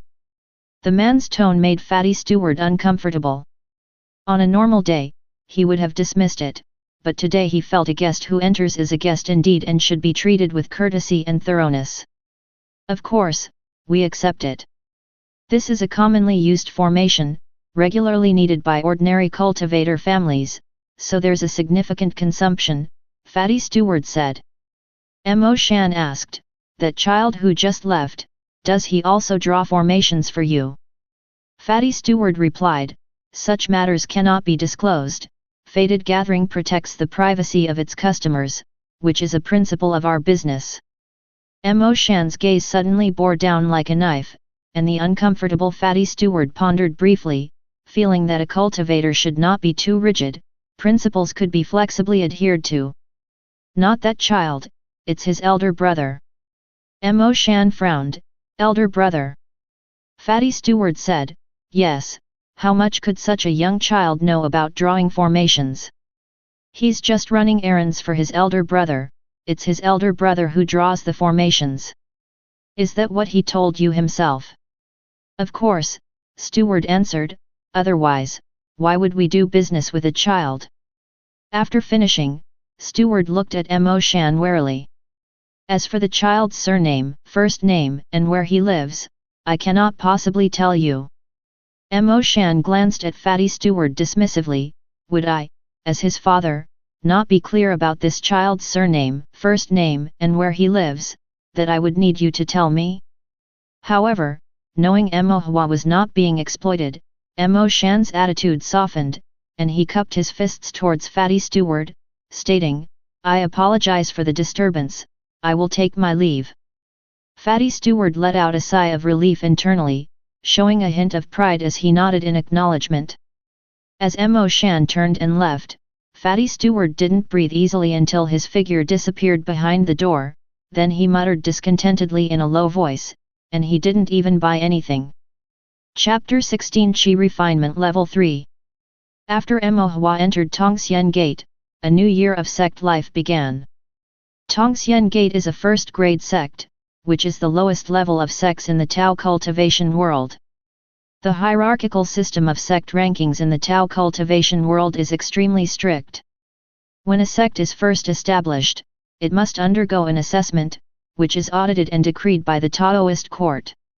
The criteria for assessment are very stringent, including strict evaluations of the sect's assets, the mountain ranges it occupies, the depth of its legacy, whether the sect leader has any moral flaws, the cultivation and number of elders and instructors within the sect, and the number of disciples it can accommodate. Advancement in sect ranking is even more demanding, requiring several high-level cultivators to be present and disseminate teachings for a set number of years before applying to the heavenly right pavilion of the Taoist court for a promotion in rank. Rank advancement is a top priority for any sect, requiring years of preparation, as well as managing relations with the Taoist court, and spending considerable human and financial resources. Within Tongxian Gate, only the old sect leader is a foundation-building cultivator, far from meeting the requirements for a second-grade sect. Moreover, it is estimated that they will not qualify for rank advancement within 100 years. In addition, Tongxian Gate's estate encompasses only 3 mountain peaks, Tongling Peak, Tongxian Peak, and Tongming Peak. At Tongxian Gate's outer gate, disciples in the early stages of Qi refinement, that is levels 1 to 3, practice and learn on Tongling Peak. Disciples at the middle phase of Qi refinement, levels 4 to 6, are on Tongxian Peak, and the few outer gate disciples in the latter phase of Qi refinement, levels 7 to 9, are also on Tongxian Peak. These disciples are so few in number that they are simply accommodated together. The inner gate disciples, including legacy students, as well as the sect's sect leader, elders, and instructors, are all located on Tongming Peak. It is said that there used to be a Tongxian Peak, exclusively for the sect leader and elders to reside and cultivate. However, due to poor management of the sect and insolvency, they had to sell the peak with tears in their eyes. How could Tongxian Gate still be called Tongxian Gate without Tongxian Peak? Generations of sect leaders of Tongxian Gate have vowed to redeem Tongxian Peak, but unfortunately, this grand aspiration has not yet been realized. The disciples from each peak of Tongxian Gate are divided into 4 classes, A, B, C, and D, with the quality of the disciples decreasing from class A downward. The sect's attention to and cultivation of them decrease accordingly. Class A usually recruits so-called heaven's proud children with good spiritual roots, high aptitude, and quick cultivation progress. Of course, if you have a relationship with the sect's sect leader or elders, or are willing to donate a significant number of spirit stones to the sect, you can also enter Class A. In short, you need either talent, connections, or spirit stones. Class B enrolls disciples with average spiritual roots but decent aptitude and perseverance, and solid performance in various disciplines. Disciples in Class C have average spiritual roots, average aptitude, and achievements, while those in Class D have even poorer spiritual roots and achievements, basically just muddling through their days. Mo Hua was assigned to Class B, belonging to the kind of disciples with average spiritual roots, but relatively hard-working and with decent performance in courses. Since Mo Hua was only at the second level of Qi refinement, his lodgings and cultivation place were all on Tongling Peak, which housed the largest number of disciples in Tongxian Gate. After entering the sect and greeting familiar fellow disciples, Mo Hua began a year of study and cultivation. Even the poorest cultivators at the bottom of the hierarchy gather some spirit stones to send their children to the sect for cultivation, to at least lay down some foundation in cultivation and not to be too ignorant of the various knowledge in the Tao cultivation world. Thus, the most disciples in the early stages of Qi refinement are in Tongxian Gate. As for reaching the middle phase of Qi refinement, whether one can continue to cultivate depends firstly on the cultivator's talent and secondly on their family's wealth. Some loose cultivator families simply cannot afford the spirit stones and have to let their children drop out of school to help in artifact refining or go monster hunting in the mountains to barely make ends meet. The annual stipend of 100 spirit stones is no small sum. Otherwise, the family would starve to death before the child made any progress in cultivation. Those who can continue to cultivate in the sect during the latter phase of Qi refinement are even fewer. Mo Hua's familiar fellow disciples were nowhere to be seen. After asking around, he learned that several of them, due to their impoverished family conditions and some difficulties, could not afford the tuition and had to drop out of school. Practicing Tao cultivation is diverse and profound.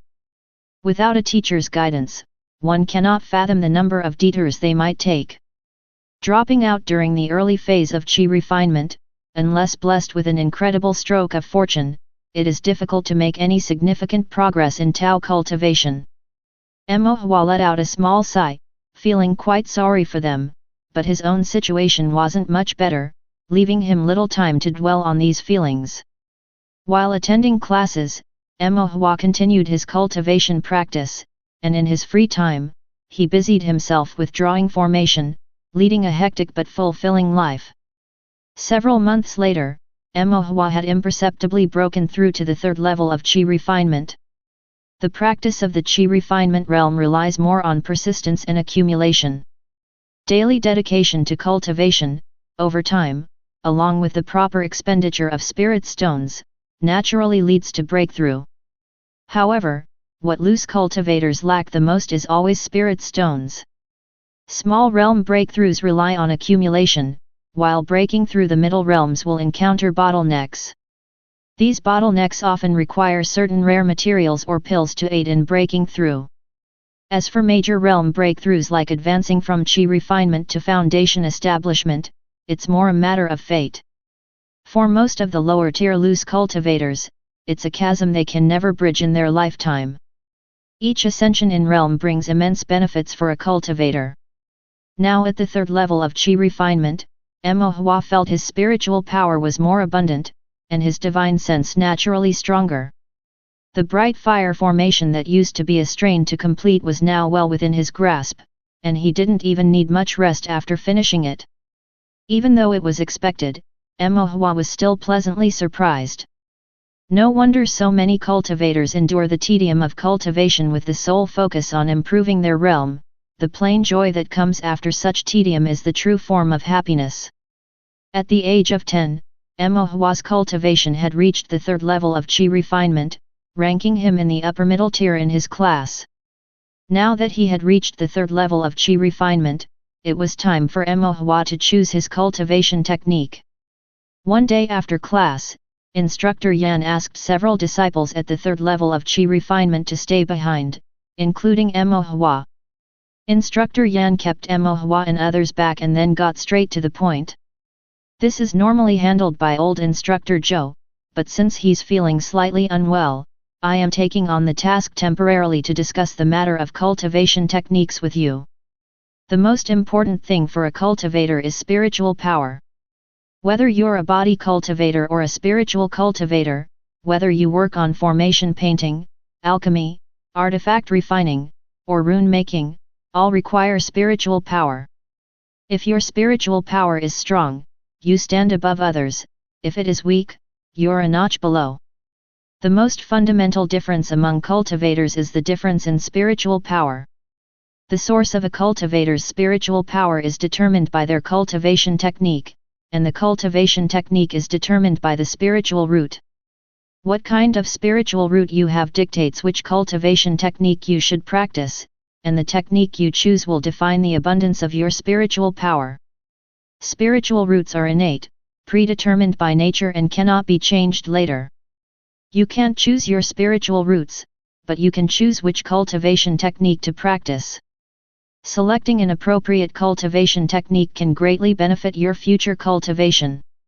Even with lesser spiritual roots, choosing the right cultivation technique can lead to a lengthy path of Tao cultivation, whereas mismatching a superior spiritual route with the wrong technique could effectively sever your eternal cultivation journey. Thus, regardless of the quality of your spiritual route, the choice of cultivation technique must be undertaken with extreme caution. Cultivation technique, Mo Hua silently mulled over it in his heart. Mo Hua possessed a second grade, lower tier small 5 elements spiritual route, which was considered below average among his peers in Tongxian City. He wondered what kind of cultivation technique his spiritual route would allow him to learn. Chapter 17 Cultivation Technique. Instructor Yan said, the breathing methods previously imparted by the sect, similar to cultivation techniques, can also cultivate spiritual power. However, they are quite rudimentary and only suitable for cultivators before the third level of Qi refinement. After reaching the third level, one must choose a true cultivation technique to learn. Of course, one could continue using the breathing method, but the cultivation would be much slower. Here is the cultivation method catalog provided by the sect for the outer gate disciples to practice. The catalog lists the names of the techniques, the compatible spiritual routes, the required spirit stones, the spiritual objects needed to break through bottlenecks, as well as the effects of the techniques. Have a look at it yourselves first. Instructor Yan distributed the catalogs, and each disciple received a copy, including Mo Hua. The catalog was thin, with only around a dozen pages, but it densely recorded about dozens of cultivation techniques and related matters. If you have any doubts, you can ask me, Instructor Yan said. The disciples fell silent for a moment before one of them raised a hand and asked. Gentlemen, are cultivation techniques also categorized by attributes and grades, just like spiritual routes? Instructor Yan glanced at that disciple indifferently and said. You're at the third level of Qi refinement and still asking such a simple question. It seems you haven't been listening attentively in Instructor Zhou's classes. Go back and copy the initial understanding of Tao cultivation once, and bring it to me in 3 days. Struck as by lightning, the disciple stood dumbstruck for a moment before hanging his head and saying, yes, filled with regret. He had been careless, forgetting that it was not Instructor Zhou teaching, and had blurted out whatever came to mind. Instructor Yan surveyed the group and spoke with heartfelt earnestness. Instructor Zhou is old and has a good temperament.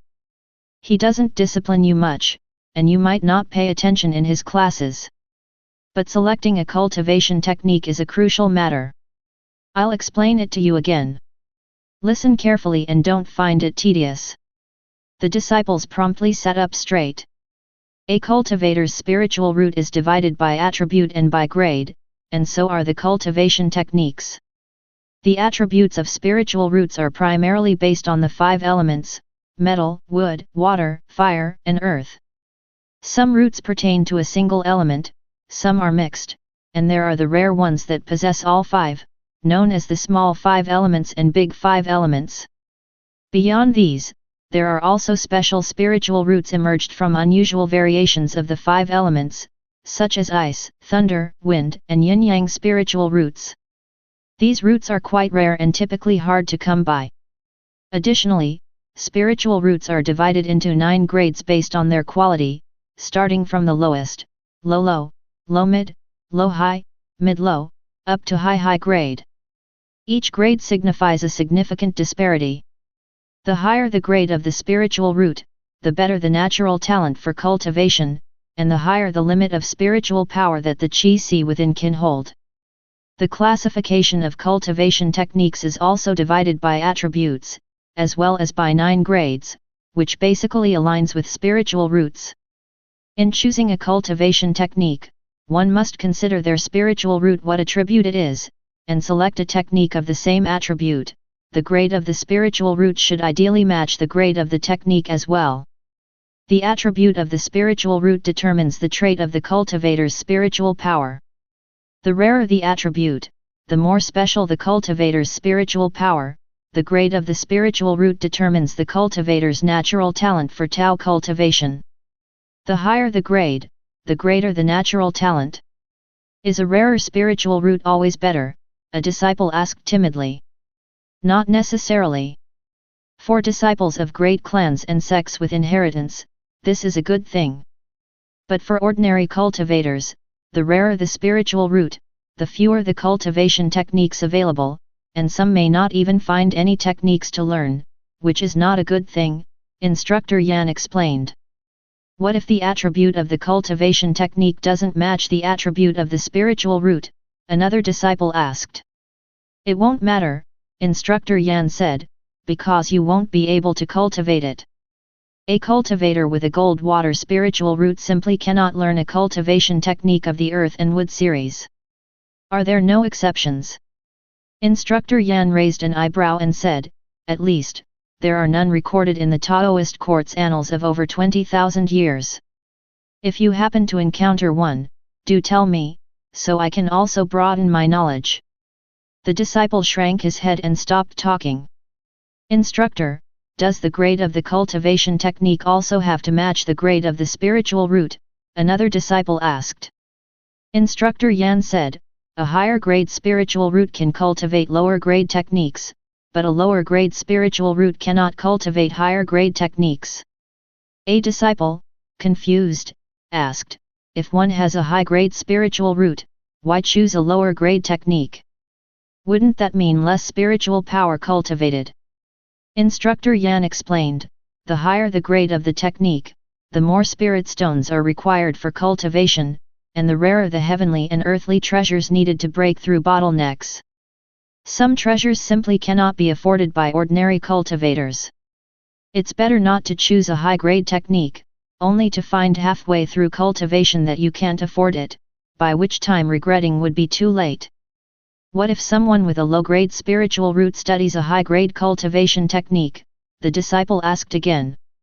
Instructor Yan said, according to the Tao Cultivation Methods canon, if the grade of the cultivation technique exceeds one's own spiritual root, the cultivator will, more often than not, absorb too much spiritual power, causing damage to the qi. In severe cases, the collapse of the qi will utterly destroy one's cultivation, and in even more drastic cases, one could succumb to demonic possession and die, with both life and path extinguished. So, there are those who succumb to demonic possession, but does that mean there are also those who don't? A disciple's eyes lit up as he asked. Instructor Yan gave him a meaningful look. Don't always assume you're the exception, that others may encounter problems but somehow you won't. While some people cultivating the Tao may have luck on their side, you should not stake your life on such an ephemeral thing as luck, seeking your own death. Many disciples present had entertained such thoughts, and hearing this, they felt a chill in their hearts and dared not harbor any other thoughts. Instructor Yan continued, these are not isolated incidents, but bloody lessons from over 20,000 years of the development of Tao cultivation. Failing to learn from the experiences of our predecessors makes it easy to make a misstep. Once a cultivator strays from the path, they often lose control of their own fate. Some are lucky enough to find their way back, while others are lost forever. Instructor Yan let out a sigh, looking somewhat disheartened. Mo Hua felt Instructor Yan seemed to be troubled by something. However, Instructor Yan didn't say anything more and instead pointed to the cultivation method catalog of Tongxian Gate's outer gate Qi refining and said, as I have just mentioned, find something suitable for yourselves in there. Remember, in cultivation, do not bite off more than you can chew, what's suitable is the best. All the disciples then lowered their heads and began to flip through the catalog of techniques.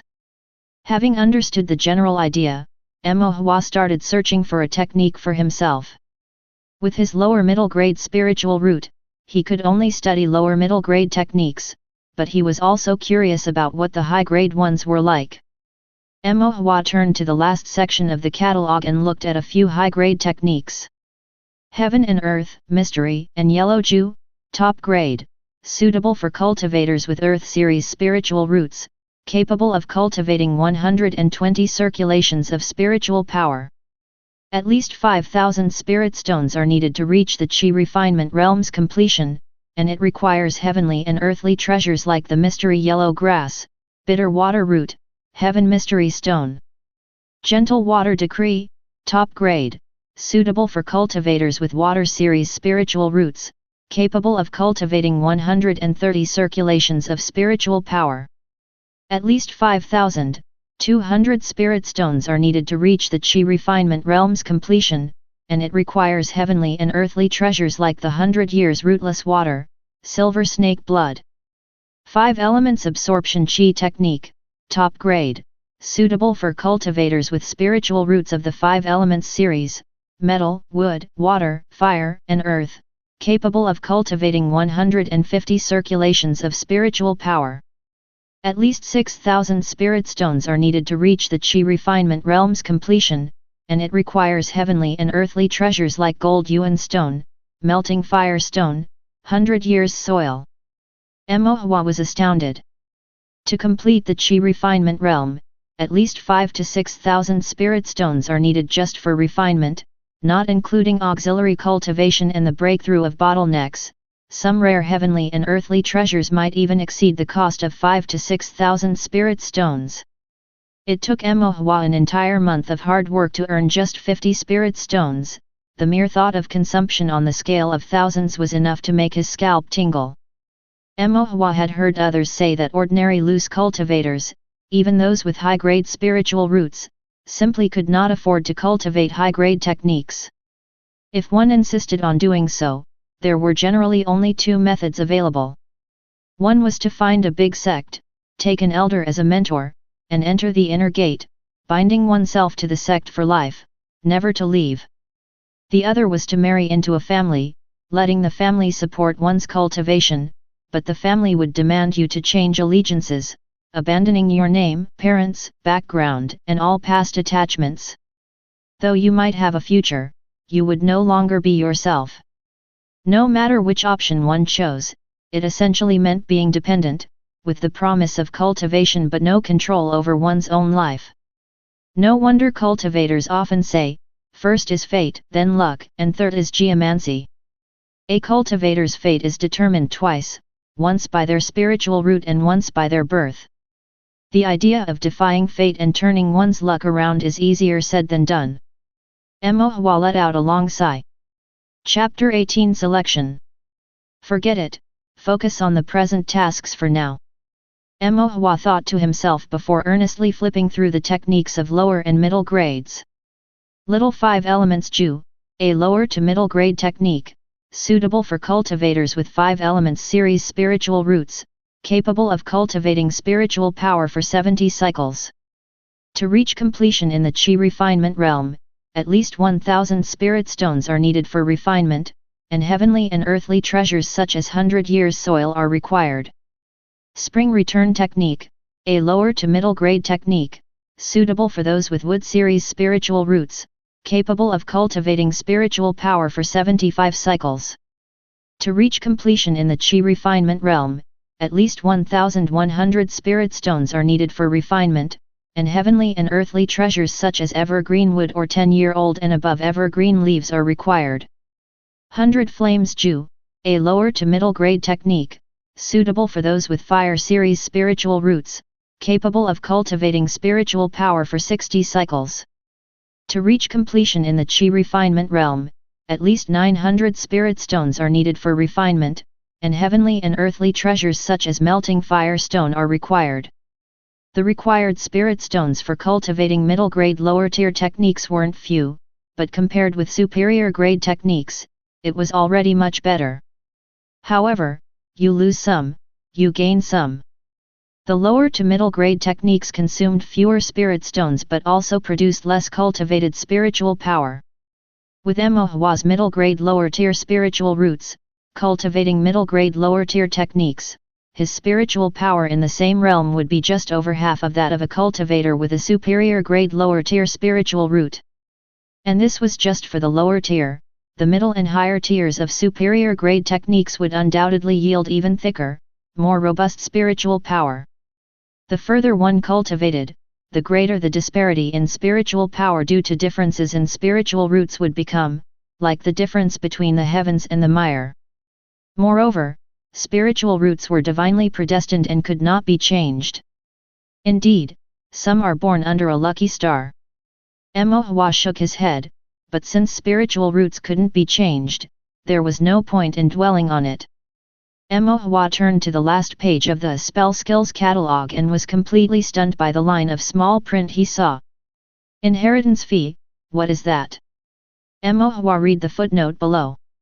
The techniques of Tongxian Gate are the painstaking compilation, dedicated study, and meticulous improvement of successive sect leaders and elders, embodying the efforts of generations of predecessors. Disciples of the sect must pay a certain amount of spirit stones to gain the qualifications to inherit the techniques. It also detailed the specific costs for inheritance below. The inheritance fee for a superior grade lower tier technique was 1,100 spirit stones, but due to the scarcity of superior spiritual roots, there was a discount, making it only 998 spirit stones. The inheritance fee for middle grade techniques was a bit lower, and even lower for the middle grade lower tier, but it was still 200 spirit stones. Mo Hua was dumbfounded. What's with this inheritance fee? He hadn't heard of this before. Why was the sect charging fees out of the blue? This was extortion.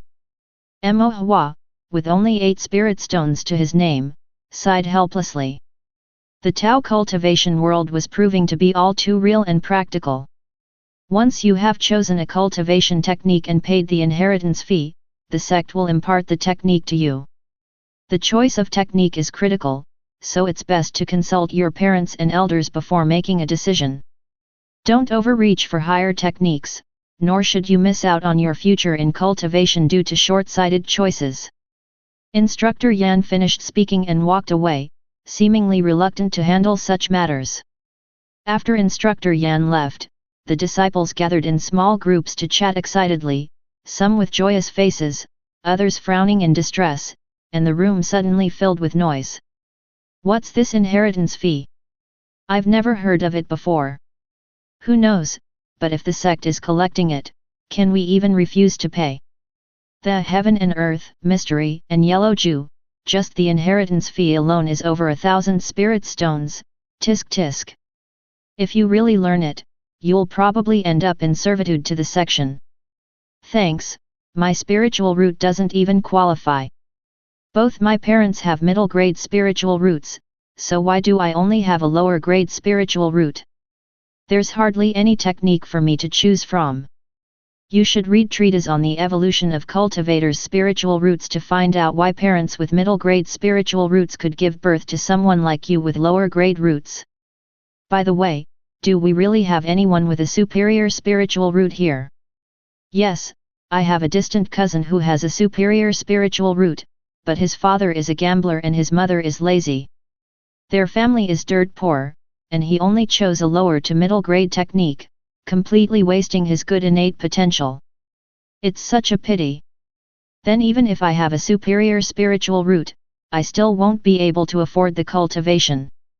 You could always marry into a rich family. Not a chance. The disciples continued to discuss, while Mo Hua also propped up his little chin in thought. This sect inheritance fee had exceeded his expectations.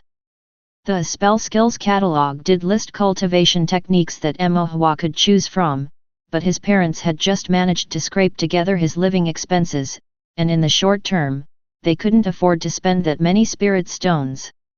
Even if they could assemble the funds through borrowing here and there, it would impose a heavy burden on the family. Since that's the case, I can't choose a cultivation technique for now. I'll make do with the breath reclaiming technique for the time being.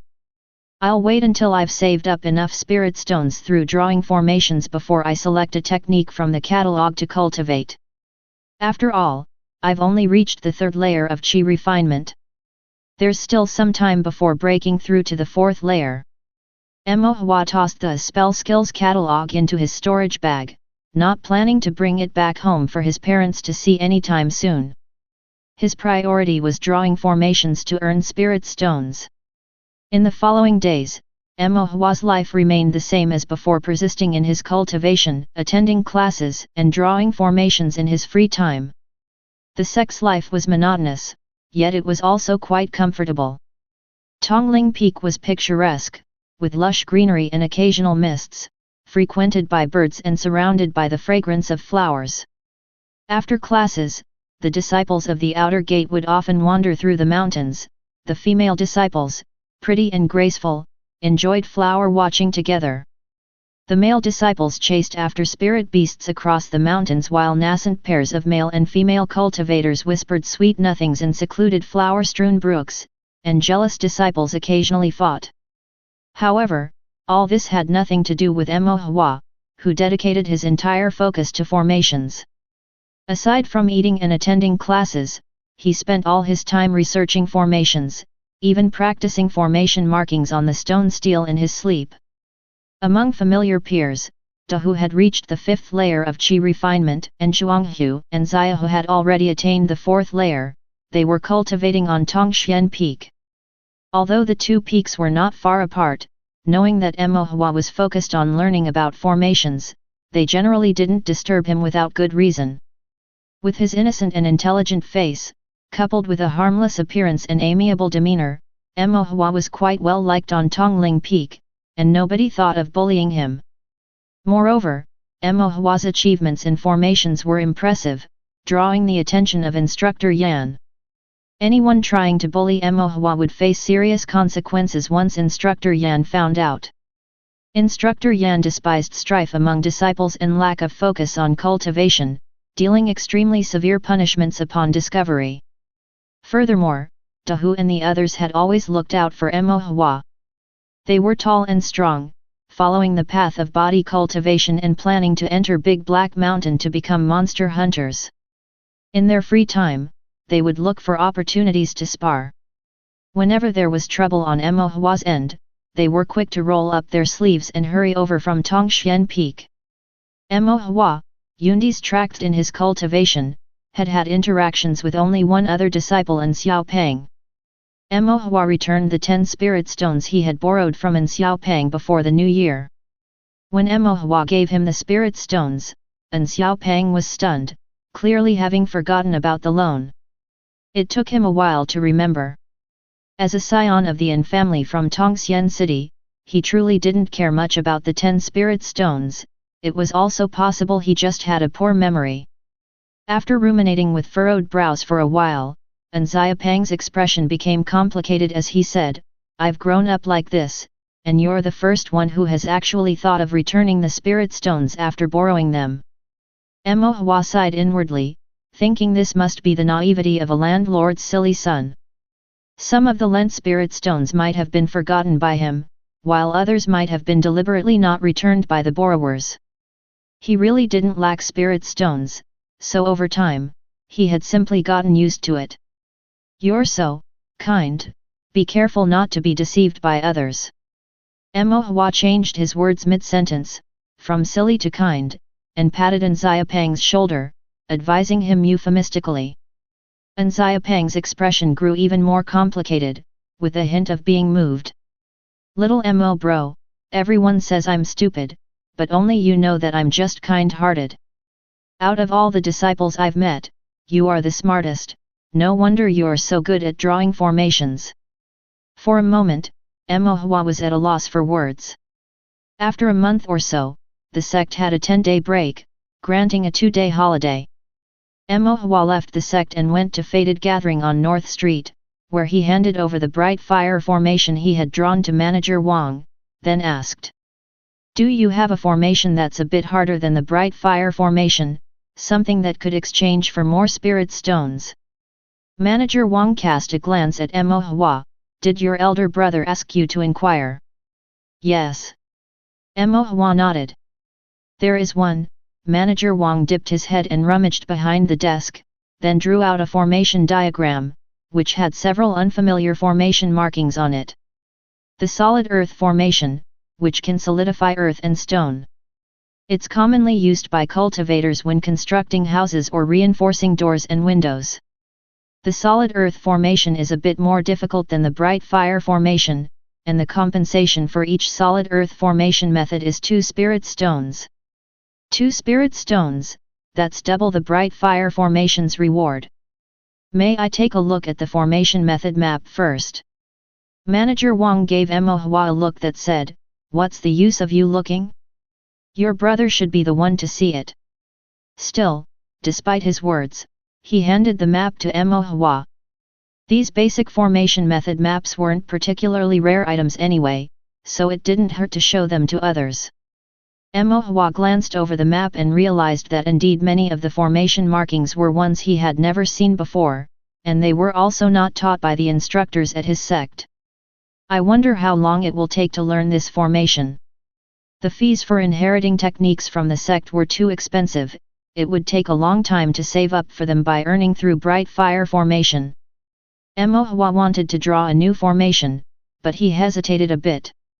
If the quality was not good, he might lose spirit stones, and if he couldn't learn it, failing to finish within the deadline, the formation pavilion would deduct the entire deposit. Well, you can't catch a wolf without risking the sheep. Emohua made his decision. Even if he didn't learn it within the deadline and all 20 spirit stones were deducted, he could just go back to earning them by drawing the bright fire formation. To become a formation master, he would have to draw formations much more difficult than this. After all, he couldn't spend his lifetime just drawing the bright fire formation. Chapter 19 Solid Earth Formation.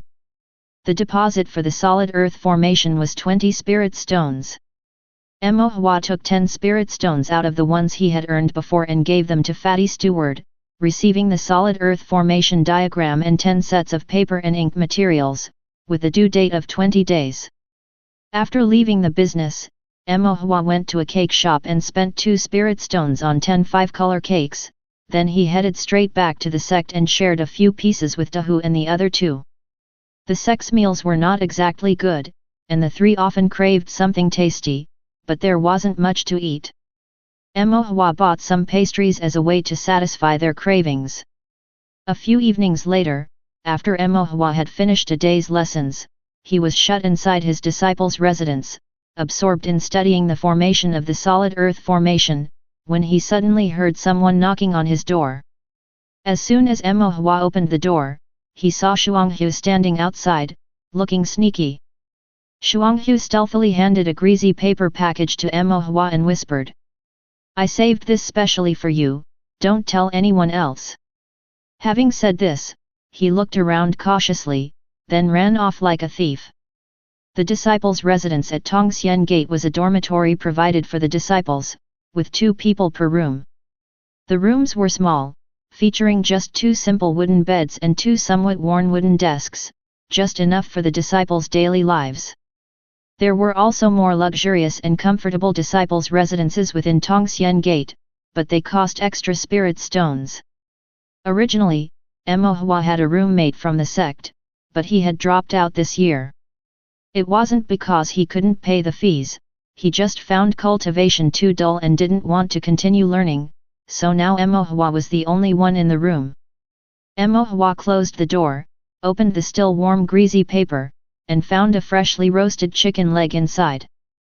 The chicken leg was the size of a fist, steaming hot, slightly burnt, and emanating a tempting aroma, especially with a faint trace of spiritual energy on it. It was the meat of a spirit beast. This couldn't be stolen from somewhere, could it? Meat imbued with spiritual energy was something Xianxia and the others definitely couldn't afford. Given Xianxia's sneaky demeanor, it must have been stolen. Emohua hesitated for a moment, then took a bite. It was a bit burnt and aromatic but not fully cooked through, and without seasoning, the flavor was somewhat bland.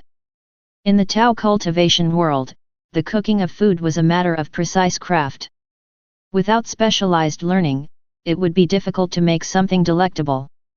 Because the ingredients in the Tao Cultivation world were challenging to prepare, like the toughness of meat, and some, such as the meat of herbivorous monster beasts, required a lot of spiritual power to ignite the flame and a long time of steaming before becoming tender. Spiritual meat had a finer quality, but cooking it also required some effort. Besides meat, other vegetables and plant-based dishes naturally tasted good but also contained some spiritual energy. When this energy was mixed with the inherent flavors, if not matched correctly, the taste could turn out quite bizarre. The chicken leg in Mo Hua's hands was merely roasted simply, probably done in secret for fear of discovery, which is why it couldn't have been that delicious. But Mo Hua, who hadn't had meat for over a month, wasn't that fussy. It was good enough to have something to eat. Mo Hua somewhat struggled to finish the chicken leg, then lit a fire to burn the greasy paper and threw the bones into a creek outside the house to completely eliminate the evidence. After eating to his fill, Mo Hua spent some time digesting the spiritual energy contained in the chicken meat, then buried his head back into studying formations. Indeed, a couple of days later, Mo Hua heard that a few disciples in the Qi refinement realm had stolen an elder's colorful chicken, plucked it clean, and roasted it to eat. The elder was furious, caught the disciples, and severely punished them. A couple more days passed, and Mo Hua saw Tahu and the other two with bruised faces and two big swellings on their heads. They were all from Tongshan Peak, and the elder could easily trace it back to them. They couldn't escape, and punishment was inevitable. However, they just looked miserable. It was mostly superficial wounds. The elder wouldn't really go too far, not wanting to seriously harm them. It was simply a mild reprimand with a bigger lesson, serving as a warning to the other disciples. Tahu and his two companions looked pitiful but stood tall and proud, even appearing somewhat triumphant. After all, stealing a chicken right from under the elder's nose was not something ordinary disciples could accomplish. When they saw Mo Hua, they pretended not to, and Xiaohu even gave Mo Hua a secret gesture, telling him to pretend he didn't know them as well. Mo Hua found this both amusing and sad, thinking that the next time he had a break, he would buy some more pastries for them. There are still 7 days until the next decade break, and it has been 13 days since Mo Hua received the formation materials from Fatty Steward, but his comprehension of the solid earth formation was not going smoothly. The formation patterns in the solid earth formation were something Mo Hua had not learned before, and they were considerably more complex than the Earth series basic formation patterns taught by the sect, which made them quite challenging to grasp. Moreover, the solid Earth formation was composed of 4 formation patterns, and it demanded a high level of divine sense. Remembering the formation patterns was not too difficult for Mo Hua, but when practicing on the stele, his consumption of divine sense was significantly greater, and it was very easy to make mistakes. Either the drawn formation patterns did not combine into an effective formation, or the formation patterns were simply invalid and could not convey spiritual power. After fumbling with this for about 10 days, Mo Hua still had no clue, and at times, even when he seemed to understand, he would still make mistakes as soon as he started drawing. Eventually, having no other option, Mo Hua decided to seek guidance from Instructor Yan. One day, after Instructor Yan had finished teaching his class and was tidying up his desk, the disciples dispersed in pairs and groups. Mo Hua approached Instructor Yan with several basic Earth series formation patterns and respectfully asked for advice. "Instructor, I am not quite clear about these Earth series formation patterns. I would like to ask for your guidance." Upon looking at the formation patterns that Mo Hua presented, Instructor Yan said, "These are the Earth series formation patterns from the basic 5 elements formation, and they are rather standard and universal patterns. For you, they should not be too difficult. If you can't draw them well, more practice is the key." The Earth series formation patterns taught by the sect were very basic, and of course, they weren't difficult for Mo Hua. However, what he wanted to ask was actually something else.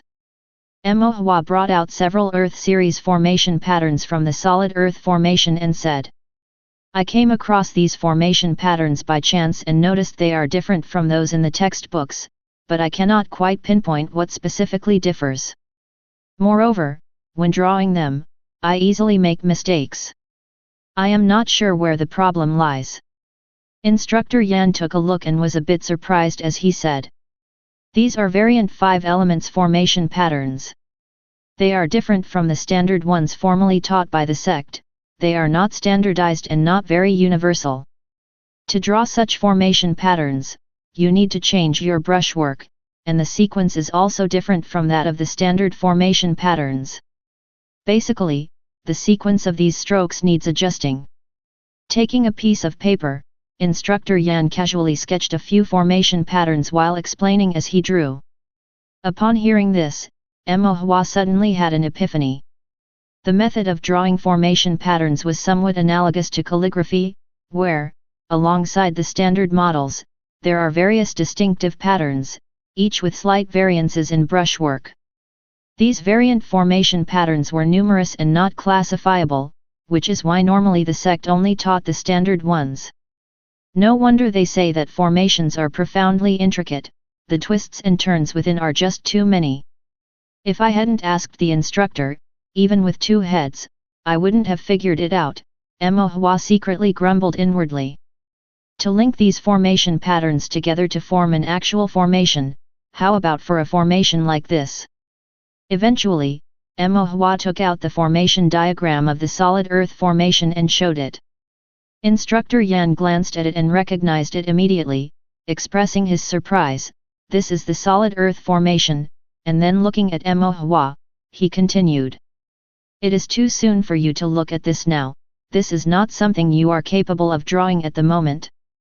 I am just curious and want to understand the rationale behind it, Mo Hua earnestly inquired. Well, yes, it is also good for you to learn some things in advance. Instructor Yan's spirits lifted. Teaching basic formation patterns every day was somewhat monotonous, and now he had the rare opportunity to discuss a substantial formation, clearly becoming more enthusiastic. Formations are composed by arranging and connecting formation patterns. Simple formations contain simple patterns and fewer in number, while the more complex formations have more patterns involved, with a sophisticated harmony in their arrangement, spatial representation, and interconnection. The solid earth formation contains 4 patterns, and the patterns need to be drawn in a specific sequence and orientation, with the remaining Qian and Kun positions. Instructor Yan spoke with great fervor, and Mo Hua listened with equal interest. Even after the lesson was over, Instructor Yan seemed somewhat reluctant to stop, then he cautioned. The way of formations is vast and intricate, it's good for you to understand some of it in advance.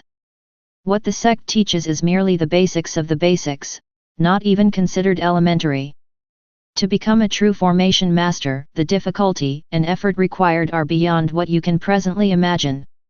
Instructor Yan paused for a moment, then added. At the same time, you must also make sure not to overreach. Blindly attempting to draw formations that are beyond your grasp can be dangerous. It's fine to look at them, but if you really try to draw them, it is very easy to exhaust your divine sense, which you must always remember. Mo Hua bowed and said, I have learned a lot, thank you, instructor. Chapter 20 Formation.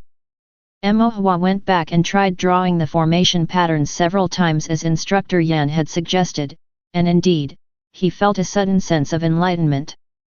That night, as he practiced on the stele before sleep, his comprehension also improved noticeably faster. Some aspects he didn't understand at first became clearer after drawing them several times. As long as he mastered the basic formation patterns, learning some of their variations wasn't too difficult. The hard part was the lack of guidance. Without it, Mo Hua wouldn't think to explore in that direction and thus found himself mired in fruitless contemplation. After familiarizing himself for one more day, on the evening of the 3rd day after class, Mo Hua started to officially attempt the solid earth formation. The initial attempt at drawing was not smooth, but after some stumbling, he finally managed to complete it, though it took a bit long. For the 4-pattern solid earth formation, it took Mo Hua an hour and a half to finish drawing, and due to the excessive consumption of his divine sense, he needed to rest for another 2 hours. By the time Mo Hua had completed the solid earth formation, it was already 1 a.m. After checking it over, unsurprisingly, he found that he had made a mistake. Mo Hua sighed. He had only drawn 1 formation all night, and it was wrong. With the goal of completing 10 formations in 5 days, time was now tight. What should I do? After some thought, Mo Hua had no choice but to try and skip some Tao Cultivation classes. Classes on Taoist cultivation history and general knowledge certainly couldn't be skipped, as those could expand one's horizons and cultivation experience. Alchemy and rune making required spending spirit stones to buy herbs and rune jade stones, and he would also need to rent alchemy furnaces from the sect, which made these classes expensive. Therefore, Hua selectively skipped some of them. Anyway, he didn't have much prospect in these spirit stone consuming fields of cultivation. After that, he could skip all the body refinement classes. Cultivators develop their spiritual power through cultivation techniques and manipulate it with Taoist skills for attacks. There are two major types of Taoist skills, spell-based and martial arts-based. Spells involve the control of spiritual power using divine sense to form spells for attacking, while martial arts rely on channeling spiritual power to unleash the body's potential for close combat. Those who practice spells are known as spiritual cultivators, and those who practice martial arts are known as body cultivators. In the Qi refinement realm, there are fewer spiritual cultivators and more body cultivators. In Tongxian City, most cultivators earn their living by monster hunting, and since spiritual cultivators are physically weaker and less suited to hunting, most loose cultivators opt for the path of body cultivation. For this reason, Tongxian Gate specifically opened a body refinement course to let disciples fortify their physical bodies early on. But Hua was doomed not to be capable of body refinement. He did not inherit his father Mo Shan's talent for body refinement. Instead, he was like his mother Lu Ruhua, somewhat physically weak from a young age, and his constitution was even frailier than Lu Ruhua's. According to old Mr. Feng, the pill master at Apricot Forest Hall, a cultivator is born following the heavenly Dao, where the divine sense and the body are relatively balanced. When Hua was born with the memories of 2 lifetimes, his innate divine sense was too strong, leading to an imbalance between the divine sense and the body. As a result, Hua was born frail and often ill. He couldn't even budge the 100-kilogram stone cauldrons that others could lift with ease. Among cultivators of his age, most were a head taller and much more robust than he was. Although Hua was slender, he was blessed with delicate features, a gentle demeanor, red lips, and white teeth, resembling a porcelain doll at the age of 10. This appearance was not bad, but Hua still felt that a real man should be strong and imposing. Like his father, who was tall with a heroic appearance and imposing presence. In Hua's dreams, he should be dressed in a white robe, practicing peerless cultivation techniques, with the spear emerges like a dragon, capable of holding a pass alone against 10,000 enemies. Unfortunately, such scenes could only be seen in dreams. Oh, right. Hua remembered that after he fell asleep, his divine sense would automatically enter his sea of consciousness, and he wouldn't be able to dream. The instructor who taught disciples body refinement originally intended to be very strict with Hua, but after Hua tried to move the stone cauldron several times without it budging, and instead twisted his own arm, the instructor became much more lenient with him. Cultivation was just like that, sometimes effort couldn't solve the problem. The instructor also had a lot of understanding for Hua. Heavenly Dao closes a window for you, perhaps because it wants you to try another door, not to keep you knocking your head against the wall. Therefore, Hua selectively skipped some of the classes with the time he squeezed out. He locked himself in his room and focused on drawing solid earth formations. 5 days later, on his decadal rest day, Hua finally used up the 10 sets of materials, and was successful with 6 of them. He didn't lose any money and even managed to earn 4 spirit stones, which made Hua quite satisfied. Hua took advantage of the one-day decadal holiday and went to Fated Gathering on North Street to deliver the solid earth formations he had drawn to Fatty Steward. Fatty Steward looked at them and said to Hua, "Your brother's foundation in the formation method is really a bit poor, but he learns quite quickly. These several formations are visibly better than the last, but..." Steward picked up the first formation again and criticized it. "This formation is drawn like a beginner, some basic formation patterns are also drawn with bumps and stumbles." Hua was used to Steward's grumbling, in one ear and out the other. What's more, Steward was talking about his brother. What did that have to do with him? He didn't have a brother. Emohua went straight to the point. Can it be exchanged for spirit stones? Steward rolled his eyes at Emohua, but still counted out 4 spirit stones for him. Tell your brother to draw better next time. Emohua nodded repeatedly after getting the spirit stones. Emohua used these 4 spirit stones to buy some pastries, eating 2 pieces himself and leaving 2 pieces behind, giving the rest to Dahu and the others. Dahu and his 2 friends were deeply moved when they saw so many pastries and asked Emohua if he still wanted to eat meat, mentioning that they saw an elder raising a colorful and plump duck. Emohua had a headache and told them not to steal any more, otherwise, if the sect notified their parents, they would get a beating when they got home. Only then did Dahu and his friends reluctantly give up the idea. Afterwards, Emohua continued to draw solid earth formation for more than 2 months. The more he drew, the more mastery he gained. Previously, drawing a solid earth formation, including the time for resting and restoring divine sense, took almost 2 hours, but now it only took 1.5 hours. First, because practice makes perfect, the deeper the understanding and mastery of formation patterns, the less time needed to draw them.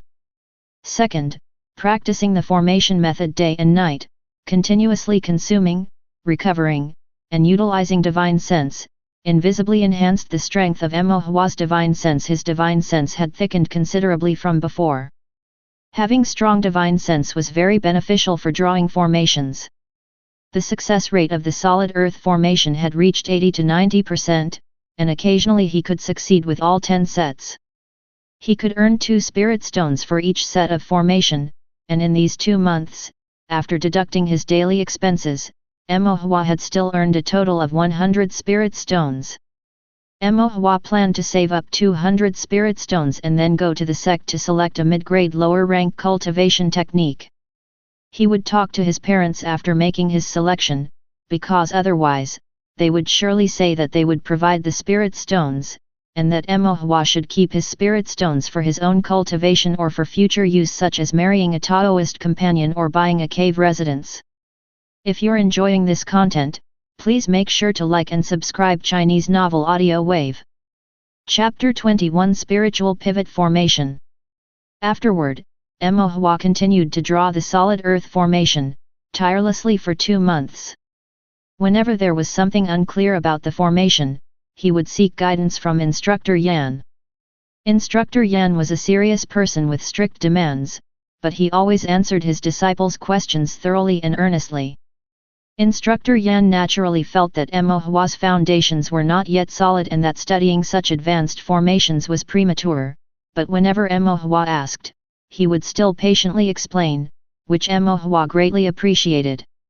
Sometimes, Emohua skipped classes to secretly draw formations and earn spirit stones, but Instructor Yan didn't pursue the matter too strictly, only reminding Emohua. Cultivators can have specialties, but you shouldn't be too biased. There are some spell points you may not master, but you must understand them, otherwise, after graduating and leaving the sect to venture into the Tao cultivation world, you will easily suffer losses and be deceived due to blind spots in your cultivation knowledge. Emohua humbly accepted the instruction and benefited a great deal from it. However, since he had no spirit stones to learn cultivation techniques, he could only continue to skip classes and draw formations to save up spirit stones. A single solid earth formation included 4 formation patterns and could earn 2 spirit stones, and thanks to this, Emohua was able to accumulate spirit stones much faster. 2 months later, on a certain day, Emohua went to the fatty steward as usual to deliver the orders. Upon entering, he discovered that in the normally quiet faded gathering sat a middle-aged man in a green Taoist robe drinking tea. The man had his back to Emohua and looked familiar. When he turned around, Emohua was stunned. The man in the green Taoist robe was Instructor Yan. Emohua suddenly had the feeling of being caught skipping classes. Emohua. Instructor Yan also saw Emohua and appeared somewhat surprised. Fatty steward, who was seated opposite Instructor Yan and pouring tea, looked up upon hearing this and expressed his surprise. You know each other? Instructor Yan replied, he is one of my disciples from Tongxian Gate. Mo Hua bowed and said, disciple pays respect to instructor. Instructor Yan nodded in acknowledgement and asked, what are you doing here? Before Mo Hua could speak, Fatty Steward explained, he's running errands for his elder brother, who draws formations for our formation pavilion. Once completed, he delivers them here. Instructor Yan nodded and did not inquire further.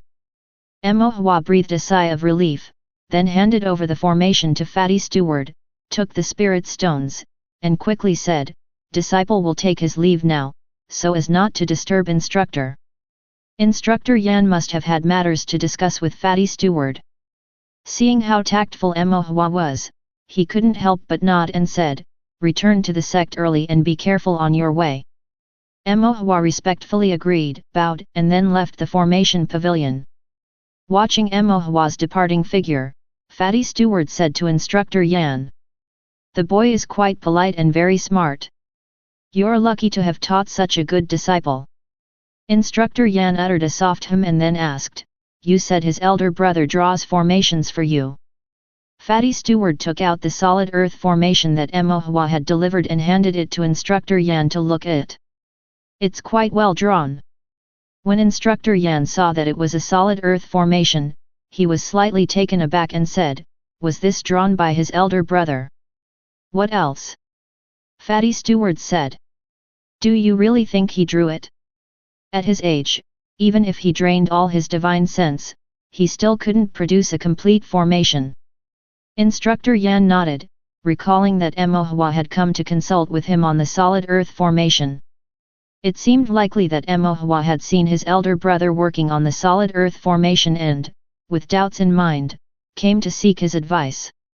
Having a thirst for knowledge in the realm of formations is good, Instructor Yan thought to himself, if he can maintain such a mindset, he might indeed achieve something in formations one day. Thinking thus, Instructor Yan decided not to pry further. He glanced at the deserted and quiet shop, then looked at Fatty Steward and asked, is this really how you want to spend your whole life?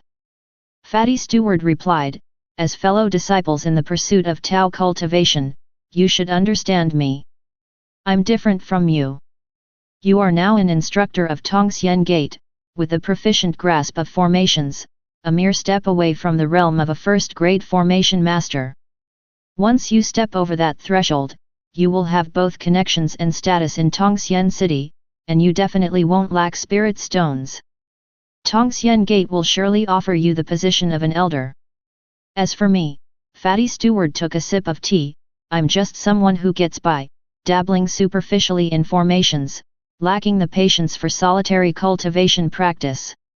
If I can live carefree every day, I'm satisfied.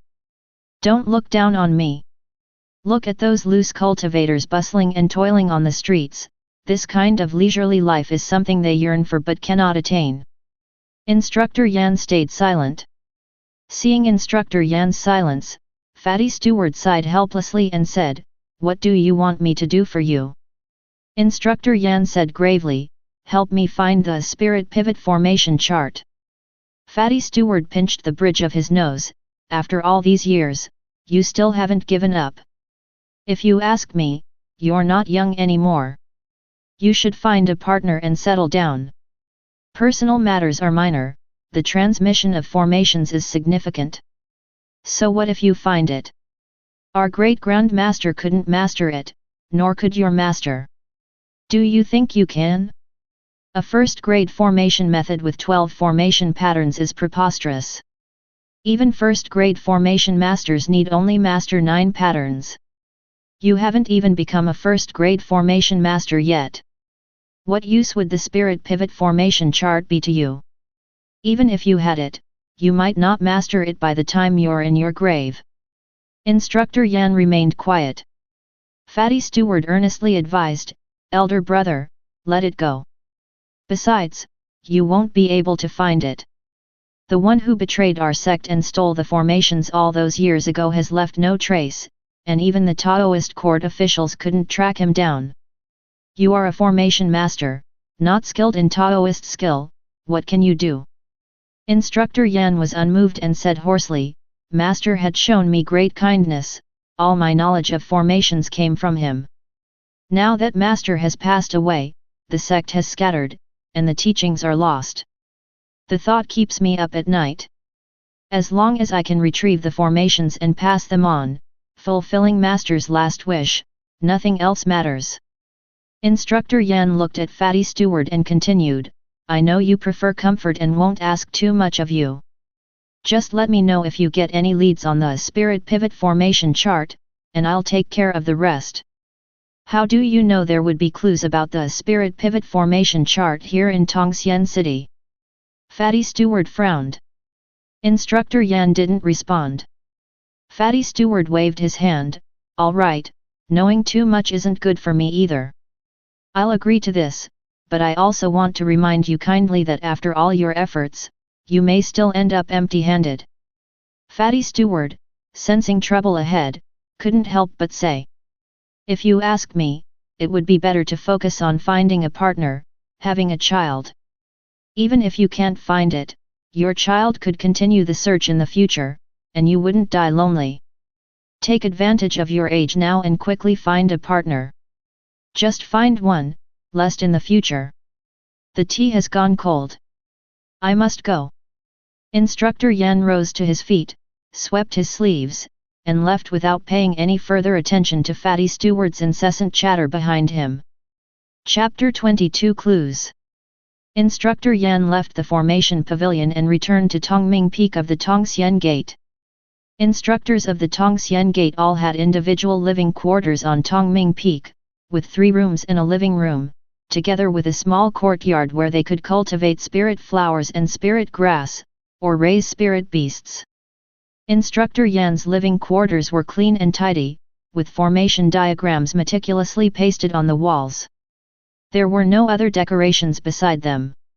He reviewed the basic formation texts and prepared several formation patterns he was going to teach in the following days, and then began correcting the assignments of Qi Refinement Realm disciples. There were nearly 1,000 disciples in the Qi Refinement Realm from Tongxian Peak, and Instructor Yan would correct each of their formation assignments and mark the errors. It was time-consuming and took patience, but Instructor Yan nonetheless did it with meticulous care. This was his habit, also reflecting the teachings of his master over the years. His master used to correct their formation assignments with the same meticulous attention and patience back in the day. Instructor Yan's master was a first-grade formation master. In the entire Tao Cultivation world, he might not be considered a remarkable formation master. However, throughout his life, he devoted himself to teaching and imparting the formation arts that adhered to the heavenly Dao laws. Now that his master had passed away, and he had become an instructor himself, he could appreciate his master's painstaking efforts. As night fell, Instructor Yan lit a lamp and continued correcting the formations. After all, the Tongxian Gate was still a remote small sect, with a weak Tao cultivation heritage. Of the nearly 1,000 disciples, there were only a few who could draw basic formation patterns properly. Those who drew them fairly well were usually from scholarly families or from wealthy homes that could afford to spend spirit stones on their education, such as the children of cultivators working in the Taoist court, sect elders' offspring, or disciples from Tao cultivation clans within the city. There were very few who came from poor loose cultivator backgrounds and could still draw formation well. Regardless of their background, Instructor Yan treated them all equally, focusing only on their formations. Those who didn't draw well but showed serious attitude received more annotations for explanation, those who neither drew well nor showed due diligence received harsher comments, and their names were noted by Instructor Yan. Occasionally, when he came across a well-drawn formation, Instructor Yan felt gratified and wrote a superior next to the formation as encouragement. Tirelessly, Instructor Yan kept on correcting until he turned to one formation and his eyes lit up. The strokes were extremely practiced, clearly the result of hard work, and they had a certain style. Even if used for an official formation, this formation pattern would be considered up to standard. Instructor Yan looked up and saw the name Emohua at the corner. He nodded, and then wrote a superior next to the formation. This superior was written a bit larger than the others. Instructor Yan flipped the page and continued correcting. As he did so, he flipped back again to find Emohua's formation pattern, furrowing his brows. The strokes of this formation pattern were a bit too polished, even seeming a bit effortlessly skilled. A Qi refinement second or third level cultivator being able to draw a complete formation pattern was already impressive enough. Thinking of encountering Emohua in the formation pavilion today, Instructor Yan fell silent, pondering, when a question suddenly surfaced. Does Emohua have an elder brother? If his elder brother is good at drawing formation, and so is he, then it should be a family skill. But if I remember correctly, Emohua is from a poor loose cultivator background. Anyone with a bit of formation heritage wouldn't have such poor family circumstances. His elder brother can help the formation pavilion draw formations, so in the Tongxian Gate, he must also have a talent for formation. I've been teaching here for nearly 10 years, and I don't seem to have taught this person. In other sects? That's also unlikely.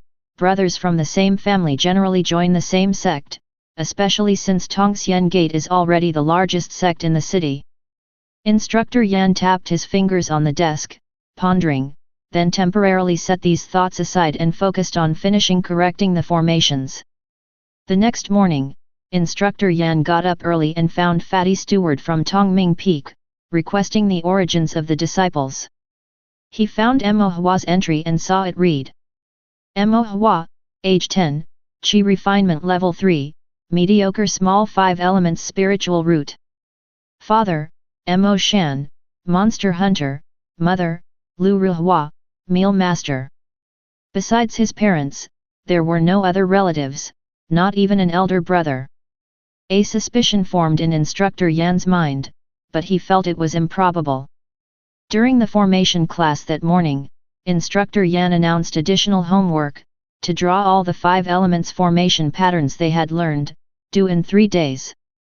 The disciples, upon hearing this sudden bad news, looked as downcast as frostbitten eggplants. Emohua, on the other hand, was nonchalant. He had already helped the formation pavilion with formation painting, so drawing a few formation patterns now wasn't much trouble at all. But why had Instructor Yan suddenly assigned this homework? This didn't seem like something the instructor would normally do. Emohua was a bit perplexed. Then, An Xiaopeng came to ask Emohua for help. Emohua, you have to help me. An Xiaopeng was on the verge of tears. Who knew why the instructor had suddenly assigned homework? Normally, it was every few months that assignments were given to test the disciples' proficiency in formations. An Xiaopeng was caught off guard. He couldn't draw a single formation pattern and time was tight, so he had no choice but to turn to Emohua for help. To Emohua, it didn't matter, these basic formation patterns were no longer challenging for him at his current level. Emohua helped An Xiaopeng draw the formation, even only charging a friendly price. Several other classmates from well-off families, but not skilled in formations, also sought Emohua's help, and he agreed to help them as well. Emohua had formation diagrams to draw and spirit stones to earn, so he had no interest in thinking about anything else. 3 days later, the formation homework was handed in. Instructor Yan singled out the formation patterns drawn by Emohua, examined them carefully, then put them into his storage bag and went to Fated Gathering to find Fatty Steward. When Fatty Steward saw Instructor Yan, he became a little wary. Are you here to have tea with me this time, or are you here to ask me to do something? Instructor Yan said, not for tea, nor to ask you to do anything, just to ask you about something. Fatty Steward breathed a sigh of relief. Oh, that's fine. Do you still have the formation diagrams Emohua handed over to you? Emohua. Fatty Steward paused for a moment. Ah, that young man. Yes, I have them. What are you going to do with them? How many do you have? Both the bright fire formation and solid earth formation, I have several copies. I keep them for backup. Fatty Steward took out one copy each of the Bright Fire Formation and Solid Earth Formation that Emohua had previously delivered and handed them to Instructor Yan. Instructor Yan looked them over and then took out the formation homework submitted by Emohua, comparing the patterns with those on the drawings one by one. After looking them over, Instructor Yan took a deep breath. Fatty Steward leaned in to see and asked, "What are you looking at?" Instructor Yan pointed at the formation patterns and the drawings at hand and asked, "Do you think these formation patterns and these two drawings were done by the same person?" Fatty Steward took the patterns and drawings, looked at them closely with a frown, and nodded, "The brushwork looks quite similar. Unless there's a surprise, they should come from the same person." The Fatty Steward paused and then suddenly asked, "Have you met Emohua's older brother?" "Emohua doesn't have an older brother." "No older brother? Then who drew these formations?" Instructor Yan looked meaningfully at Fatty Steward. Fatty Steward hesitated for a moment. "You don't mean to say he drew them himself, do you?" Instructor Yan nodded. Fatty Steward was silent for a moment, then scoffed. "What nonsense are you talking about? Let's not talk about the Bright Fire Formation. There's a chance he might be able to draw it, but the Solid Earth Formation contains 4 formation patterns. Where would he get so much divine sense from? Does he have 2 heads and 2 seas of consciousness or something?" Fatty Steward looked suspiciously at Instructor Yan and continued. "Are you trying to say you've taught a Qi refinement 3rd layer genius who can draw formations? Are you trying to glorify your own face? I've known you for so many years, you're not that kind of person." Instructor Yan looked at him coldly and pointed to the formations before him. "You said these formation patterns and the 2 drawings came from the same person's hand. These patterns were drawn by Emohua, so who drew these 2 formations then?" Fatty Steward was stumped and couldn't find the words to respond. After staring long at the formation patterns on his left and the drawings on his right, he finally murmured, "That can't be." Chapter 23 Talent. Instructor Yan asked, "Is there a cultivator in the world who can draw formations at the 3rd level of Qi refinement?" Fatty Steward pondered and then said, "Given the vastness of the cultivation world, there are countless gifted individuals. If you tell me that some people are born capable of drawing formations, I would believe it. It's just that these are all rumors, as I have never witnessed it myself. Even those with exceptional talent, who forget their roots and betray their masters, I mean those born into formation method aristocrat families who learn formation methods from a young age can draw simple formations that contain 3 formation patterns by the time they reach the 3rd level of Qi refinement. Moreover, the large noble clans and sects have an inheritance that is many times deeper, and among their disciples, there are undoubtedly geniuses in formation methods, they just don't show off typically." Instructor Yan said, "If that's the case, it's not impossible for Emohua to be able to draw formations at the 3rd level of Qi refinement." Fatty Steward didn't want to admit it, but at this point, he had to. His senior brother Yan, although stubborn, always had a meticulous mind and accurate judgment. If that's really the case, it would be incredible. "Don't you want to take on a disciple?" After thinking it over, Fatty Steward continued, "If you ask me, this child is indeed a good seedling. Why don't you officially take him as your apprentice? That way, you can also pass down the formation methods that your master passed on to you." Instructor Yan had not considered the matter, and upon hearing this, he seemed somewhat tempted, but after careful thought, he still shook his head and said, "The sect is in ruins, and those formations that are left are nothing but broken patterns and fragments. What's there to pass on? Taking him as a disciple would only be misleading the youth. Besides, Master's unfulfilled wish remains, and there's still no clue about that person. I have no interest in other matters." Fatty Steward wanted to persuade him further, but Instructor Yan just waved his hand. Fatty Steward sighed, "Fine, I won't persuade you anymore, you wouldn't listen anyway. But about the Emohua child? Don't mention it to anyone for the time being.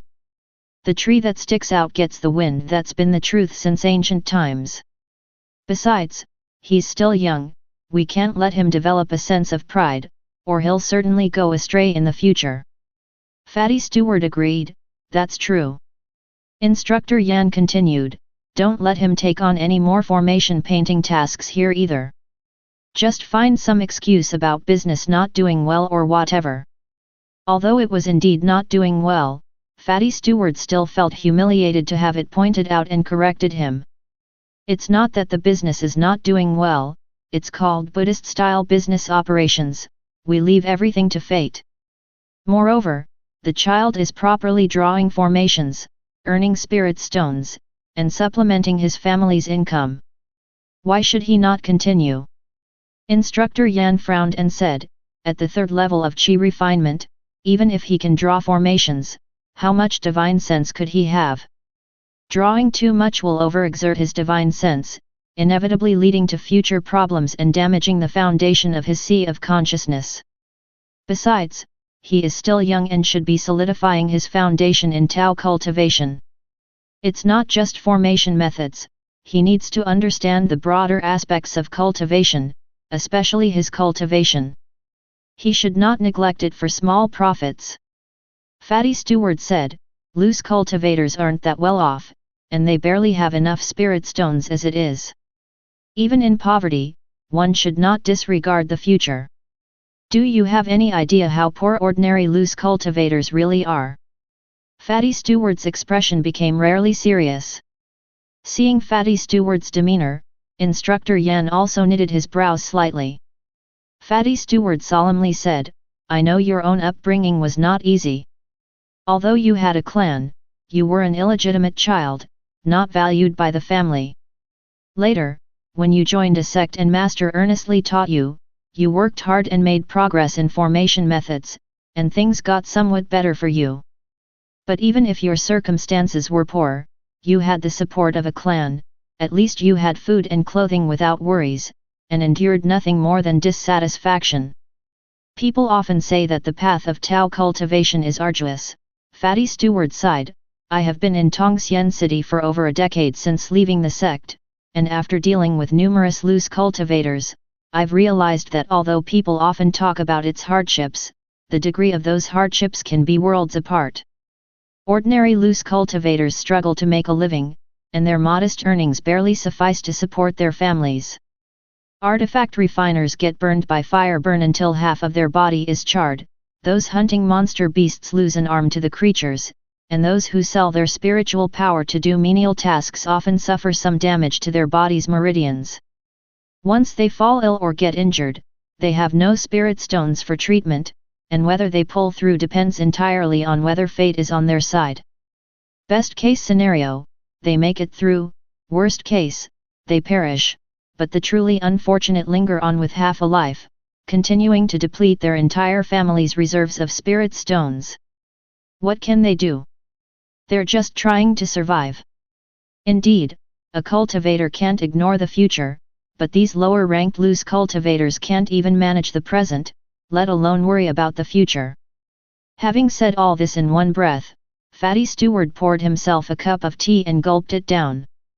Instructor Yan fell into silence for a moment before emitting a sigh, his voice laced with apology. That was inconsiderate of me. Fatty Steward gave him a sidelong glance. After a moment of contemplation, Instructor Yan said to Fatty Steward, hand me the list of formation names you have here. What do you want the list for? Fatty Steward asked, puzzled, but he still got up and took a book from behind the counter, handing it to Instructor Yan. Instructor Yan took the book of formation names, skimmed through it, then he picked up a pen from the table and circled several formations, numbering them in sequence behind their names. What are you doing? Instructor Yan explained, next time Emohua comes, let him draw the formations in the order I've marked on the list. By progressing step by step, he will learn more solidly. Later, when I give him some pointers at the sect, it'll be better than if he were to blindly learn on his own.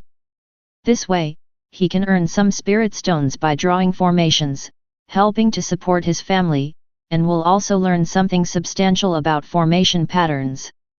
After finishing his explanation, Instructor Yan added, "One more thing, don't let him draw too many formations. Receiving 3 or 4 every half month is enough. Otherwise, if he overexerts his divine sense, he could harm his sea of consciousness and that would leave him with serious problems." Fatty Steward looked at the list in his hand, then at Instructor Yan, with a complex expression and asked, "Do you really have no plans to take him as a disciple?" Instructor Yan simply shook his head, stood up, and as he was about to leave, he repeated once more, "Don't forget to have him draw in the order I marked." With that, he walked away without looking back. Fatty Steward watched his retreating figure and couldn't find the words to say, just letting out a helpless sigh. Suddenly, something occurred to Fatty Steward, and he called out to Instructor Yan. Instructor Yan turned to look at him. Fatty Steward thought for a moment, then said, "There's one thing, you might have gotten wrong." Instructor Yan frowned, "What did I get wrong?" When Emohua brought over the bright fire formation, he was only at the second level of Qi refinement. If these formations were really painted by him, then that means... Fatty Steward paused, choosing his words carefully. He might have been able to draw formations at the second level of Qi refinement. Instructor Yan's pupils contracted, showing an expression of disbelief. Chapter 24, Seeking the Way. When Emohua went to find Fatty Steward again, he was informed that the market had changed. Fated Gathering no longer accepted the bright fire formation and the solid earth formation. Emohua, with a face full of astonishment, then skeptically said, "The bright fire formation is used for illumination, and the solid earth formation is used for building houses.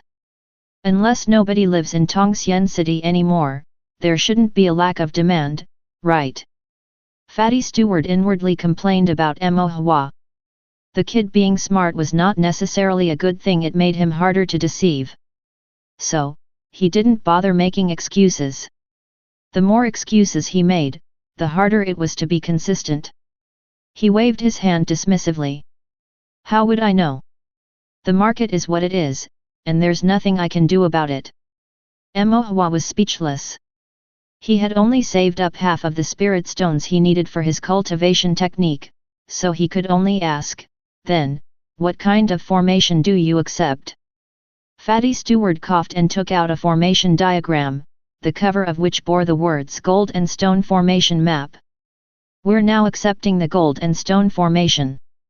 It also contains 4 formation patterns, not too different from the solid earth formation." Emohua looked at the formation diagram and asked, "Manager, what is the Gold and Stone Formation used for?" Fatty Steward said, "It's somewhat similar to the solid earth formation, also used for reinforcing the doors, windows, and walls of cultivators' dwellings or cave abodes. It's just that one reinforces earth and wood, and the other reinforces metal and stone." Emohua furrowed his brows. If it's similar to the solid earth formation in function, and the solid earth formation is unused, why would the gold and stone formation be in demand? Fatty Steward glared at Emohua and stubbornly said, "The market is what it is. Don't ask so many questions, kid." "Then, for this formation, is it also 3 spirit stones per set?" "It should have been." Fatty Steward felt a bit of regret but still raised the price. "Technically, it is 3 spirit stones, but it's quite scarce recently, so the price went up. Now it's 4 spirit stones per set, though we don't accept many, only 5 sets every half month." "Scarce, yet not allowed to draw more?" Emohua thought Fatty Steward was somewhat strange, but this was Fated Gathering's business. It wasn't his place to ask too much. As long as he could earn spirit stones, it was fine. If he successfully completed all the paintings, he could earn 20 spirit stones every half month, which was quite a substantial amount. "All right, it's a deal." Fatty Steward breathed a sigh of relief. He directly drew a storage bag from underneath the counter, as if he had prepared it in advance, and handed it to Emohua. Emohua took the storage bag, checked it, confirmed it was the gold and stone formation map and 5 sets of paper and ink, then bid farewell to Fatty Steward with a bow. Just as he was about to reach the door, Fatty Steward couldn't help but call out to him. "Emo Hua." Emo Hua looked back. Fatty Steward hesitated for a moment, then asked, "Do you think this formation is difficult?" Emo Hua thought about it. It contained 4 formation patterns and had similarities with the solid earth formation, so it wasn't particularly difficult. He replied, "It's manageable." Emo Hua took a few steps before turning back to add, "My brother should be able to draw it." "Oh," Fatty Steward watched him with a complex expression and nodded, "Draw it well." By the way, Fatty Steward called out to Emo Hua again, "My last name is Emo, as in do not get angry. Just call me Manager Emo." Emo Hua nodded, "All right, Manager Emo. I'll remember that." Emo Hua returned to Tongxian Gate, and whenever he found time, he studied the gold stone formation. Because it was similar to the solid earth formation, and since he had previously consulted Instructor Yan on the method of drawing the solid earth formation, grasping it was not too difficult. Before one of the formation classes, Instructor Yan had the previously corrected formation homework distributed. The formation diagram submitted by Emo Hua only received a grade B. Emo Hua looked left and right, compared it again with the sect's detailed explanation of formations, and couldn't find a single mistake. Why had he only received a grade B? Emo Hua was puzzled. The disciple sitting beside him saw the grade B on Emo Hua's formation diagram and exclaimed, "Wow, Emo Hua, you actually got only a grade B." Emo Hua glanced at the grade C on his formation diagram but didn't say a word. The disciple quickly covered his own grade C with his hand, giggled sheepishly, then curiously asked, "How did you only manage to get a grade B?" Emo Hua was also puzzled, "I didn't draw it wrong. I don't know why I only got a grade B." "If you didn't draw it wrong, how could instructor only give you a grade B?" Emo Hua showed him the formation diagram. "Can you see any mistakes?" The disciple said confidently, "If I could see what's wrong, I wouldn't have only gotten a grade C." The other disciples sitting around craned their necks to look at Emo Hua's formation diagram, then they said one after another, "It looks like there's nothing wrong to me. Emo Hua, did you offend the instructor or something? Be careful, or the instructor might punish you. Instructor Yan isn't that kind of person." Before they could finish, Instructor Yan walked into the cultivation room. The group of disciples quickly retracted their necks and sat as still as quails, not daring to let out a breath. Instructor Yan conducted the class as usual and said at the end of the lesson, "Cultivating the Tao is like sailing against the current. If you do not advance, you will fall back. The way of formations is the same. You all must not slack off and waste your time and talent for nothing." After saying this, Instructor Yan looked around sternly, finally turning her gaze to Emo Hua and said, "Emo Hua, come with me." "Yes." Emo Hua stood up respectfully and followed Instructor Yan out of the cultivation room. Seeing Instructor Yan leave, the disciples in the room gathered their heads together again. It's over, Emo Hua is done for now." The instructor mentioned some people slacking off. Was he referring to Emo Hua? "But I'm slacking off too. Why didn't the instructor come for me? Can you compare with Emo Hua? Emo Hua's formation paintings are so good, he's highly regarded by the instructor. I'm glad the instructor doesn't regard me highly. Please never regard me highly." Emo Hua followed Instructor Yan, leaving the cultivation room, passing by the pill room and refining room, and finally left Tongxian Peak. All along the way, Instructor Yan said nothing.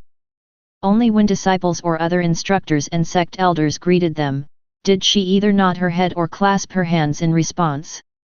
Instructor Yan took Emo Hua all the way to her residence located on Tongming Peak.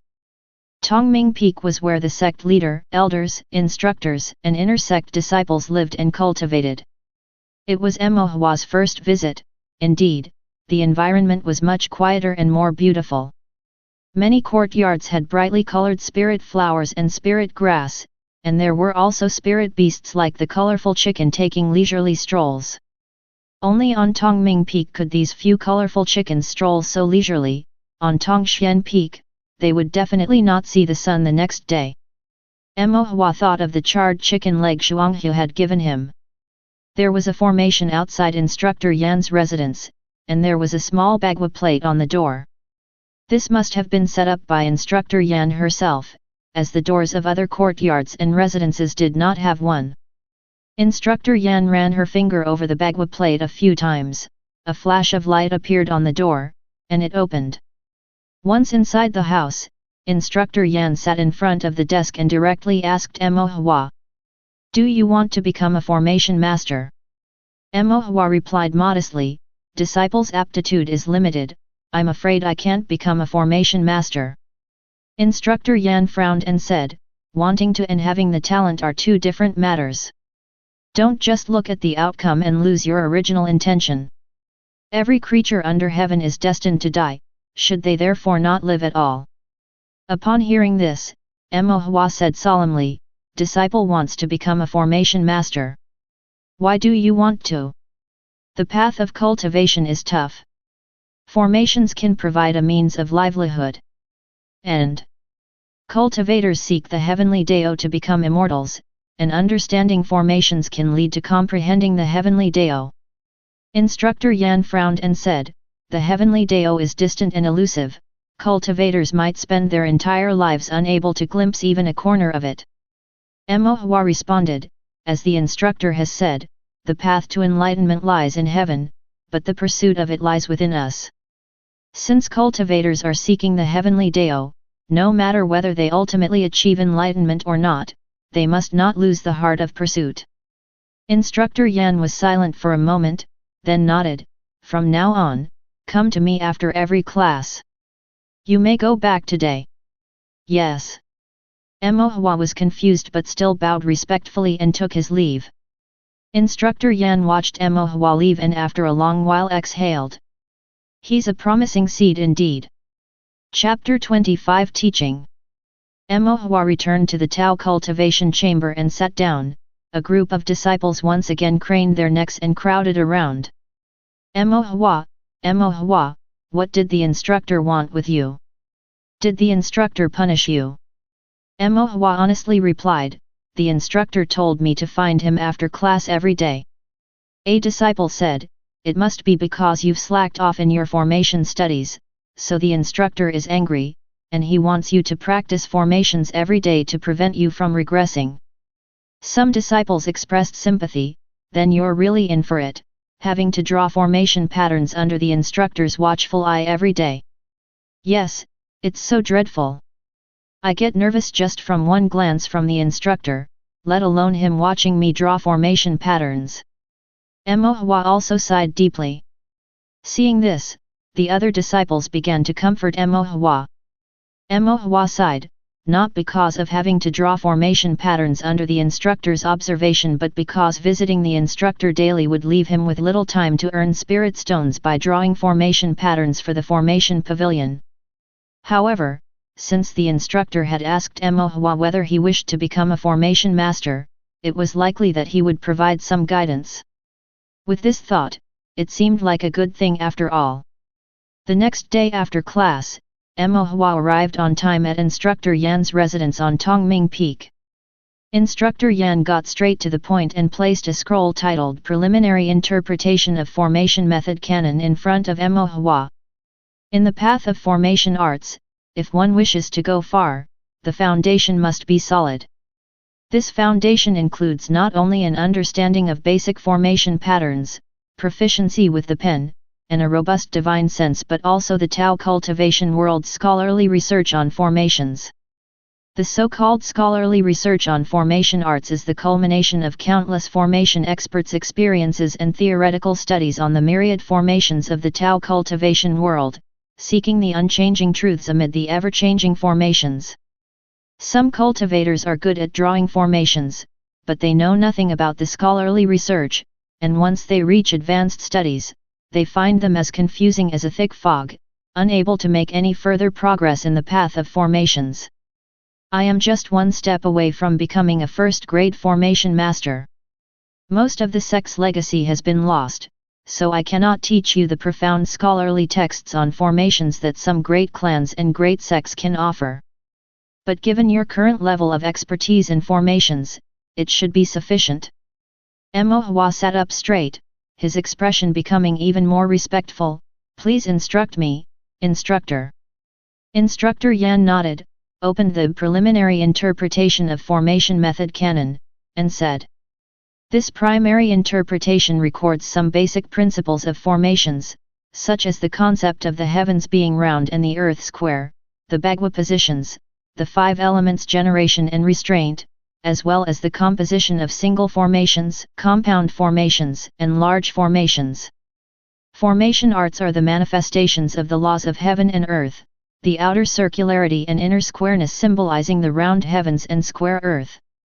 The position and arrangement of different formation patterns follow the principles of the Bagua. The different attribute patterns generate and restrain each other. An individual formation is known as a single formation, multiple single formations combined make a compound formation, and a large formation is made up of many single and compound formations linked together. A large formation is immensely powerful, and the so-called protective sect array falls into this category. A large formation contains hundreds to thousands or even tens of thousands of individual formations, assembled by dozens or hundreds of formation masters working together.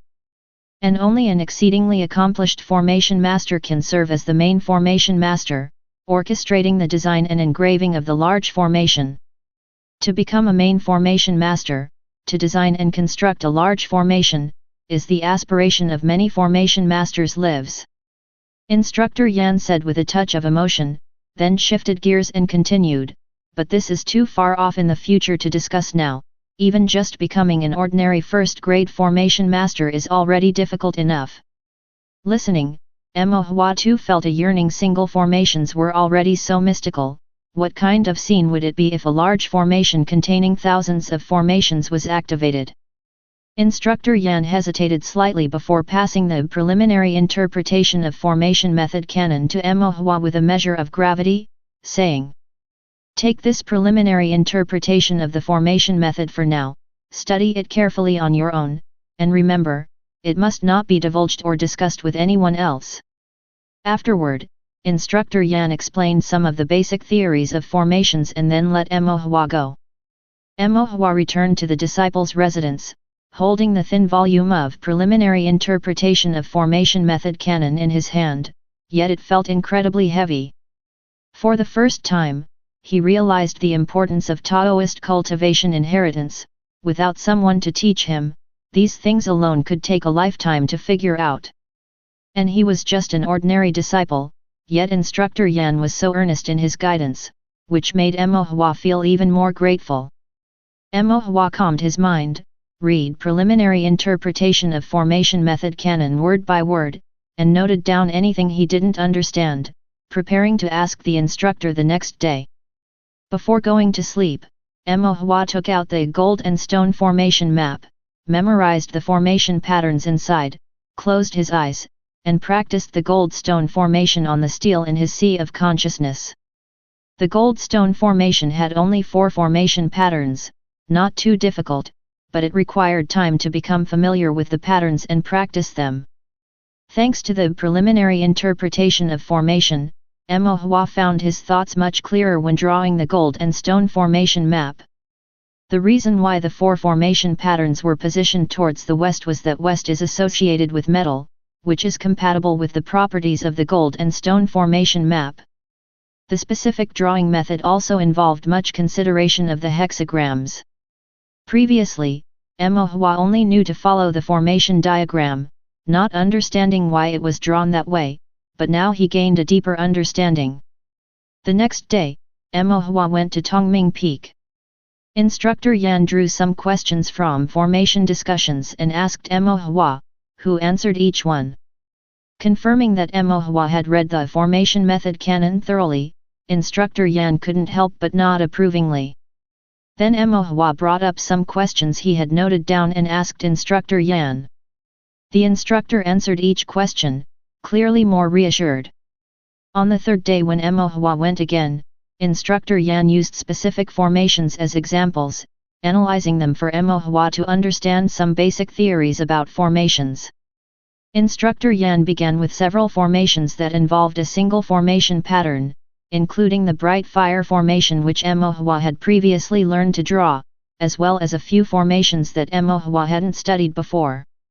Then he moved on to formations that involved two patterns, all of which were new to Emohua, who listened attentively.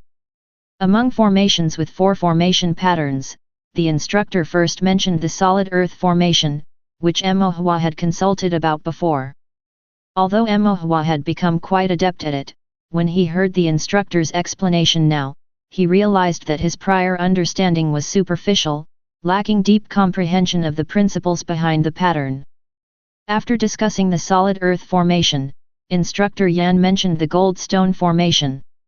The gold stone formation is similar in purpose to the solid earth formation.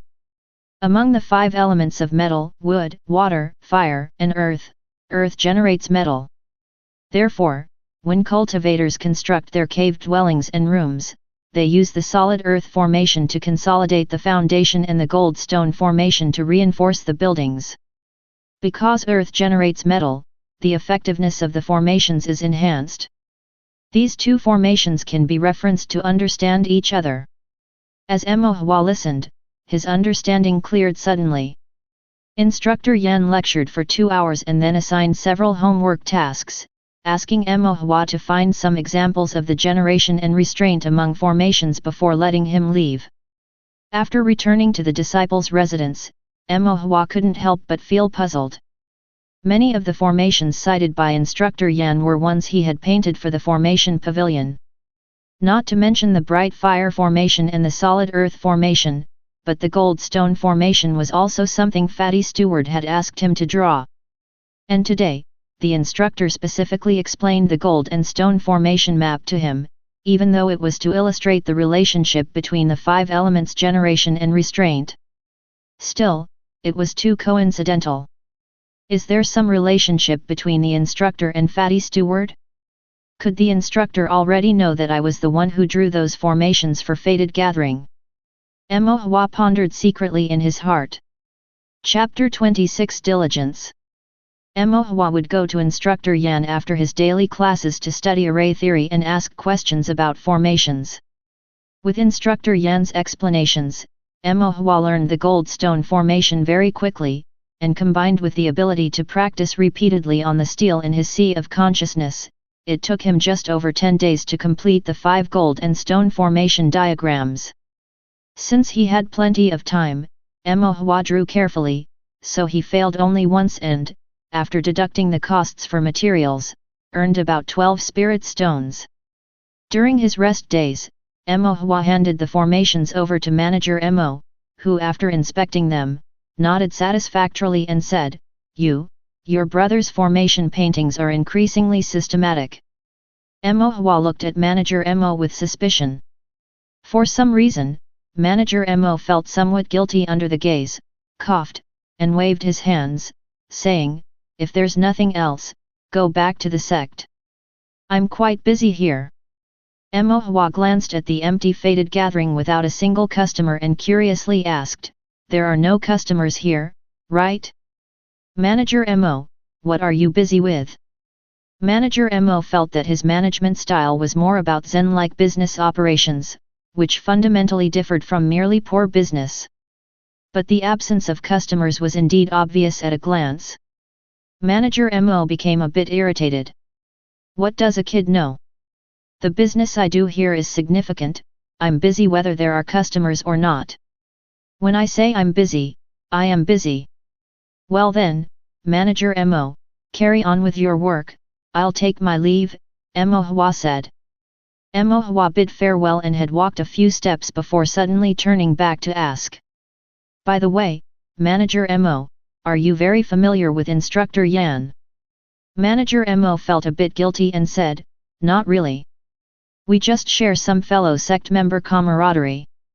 He's got a bad temper and is very stubborn. Not many normal people can stand him." We haven't been in contact for many years, but we happened to meet a few days ago and had tea to catch up. Oh. Mo Hua uttered an "oh" with profound implications. One claims not to be close, yet speaks with such familiarity. This indicates a deep familiarity, at least not a light acquaintance. Manager Mo hastened to wave his hands. Hurry on, don't disrupt my business. Mo Hua left Fated Gathering, thinking to himself. It seems Manager Mo and Instructor Yan do have some sort of secret connection. After that, Mo Hua led a monotonous and ordinary sect life, attending daily classes, consulting Instructor Yan on formation after class, painting formations back at the disciples' residence, and practicing formations on the damaged stele in the sea of consciousness after midnight. Simple yet fulfilling. Mo Hua's skills in formation steadily advanced, and his divine sense also grew deeper. At the very least, he could comfortably paint 4 formation patterns of the gold stone formation, and it became more and more effortless, no longer feeling a shortage in divine sense.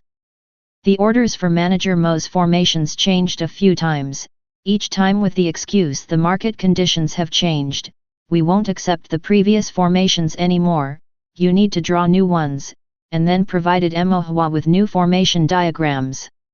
When Instructor Yan instructed on array theory, he conveniently explained the formations given by Manager Mo to Mo Hua, practically spoon-feeding him.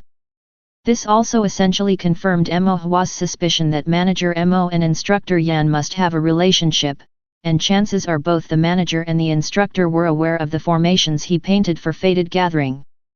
However, everyone remained tacit, and Mo Hua pretended to be oblivious as well. What puzzled Mo Hua was why the instructor was so attentive to him, endlessly answering questions about formations, and why Manager Mo provided so many conveniences. Could it really be just because his talent in formations was exceptional? Latter, Mo Hua reflected and felt that perhaps he was overthinking it. Instructor Yan was a rigorous and serious person who was meticulous in both teaching and formations, and he never withheld knowledge from his disciples. His special attention to Mo Hua must have sprung from a desire to cherish his talent, unwilling to see it go to waste and his life pass in vain, truly hoping that Mo Hua could make significant progress in the study of formations. Manager Mo had a relationship with Instructor Yan, and it must have been at Instructor Yan's request that he had arranged for Mo Hua to progressively work on drawing formations. Mo Hua quietly took note of the kindness from both individuals in his heart. However, Mo Hua was still only a low-level Qi refinement 3rd-level cultivator. He was incapable of doing much. Even if he wished to repay their kindness, he could only wait until the future. 2 more months passed, and in addition to the gold stone formation, Mo Hua also learned the mud sand formation, quicksand formation, and ventilation formation.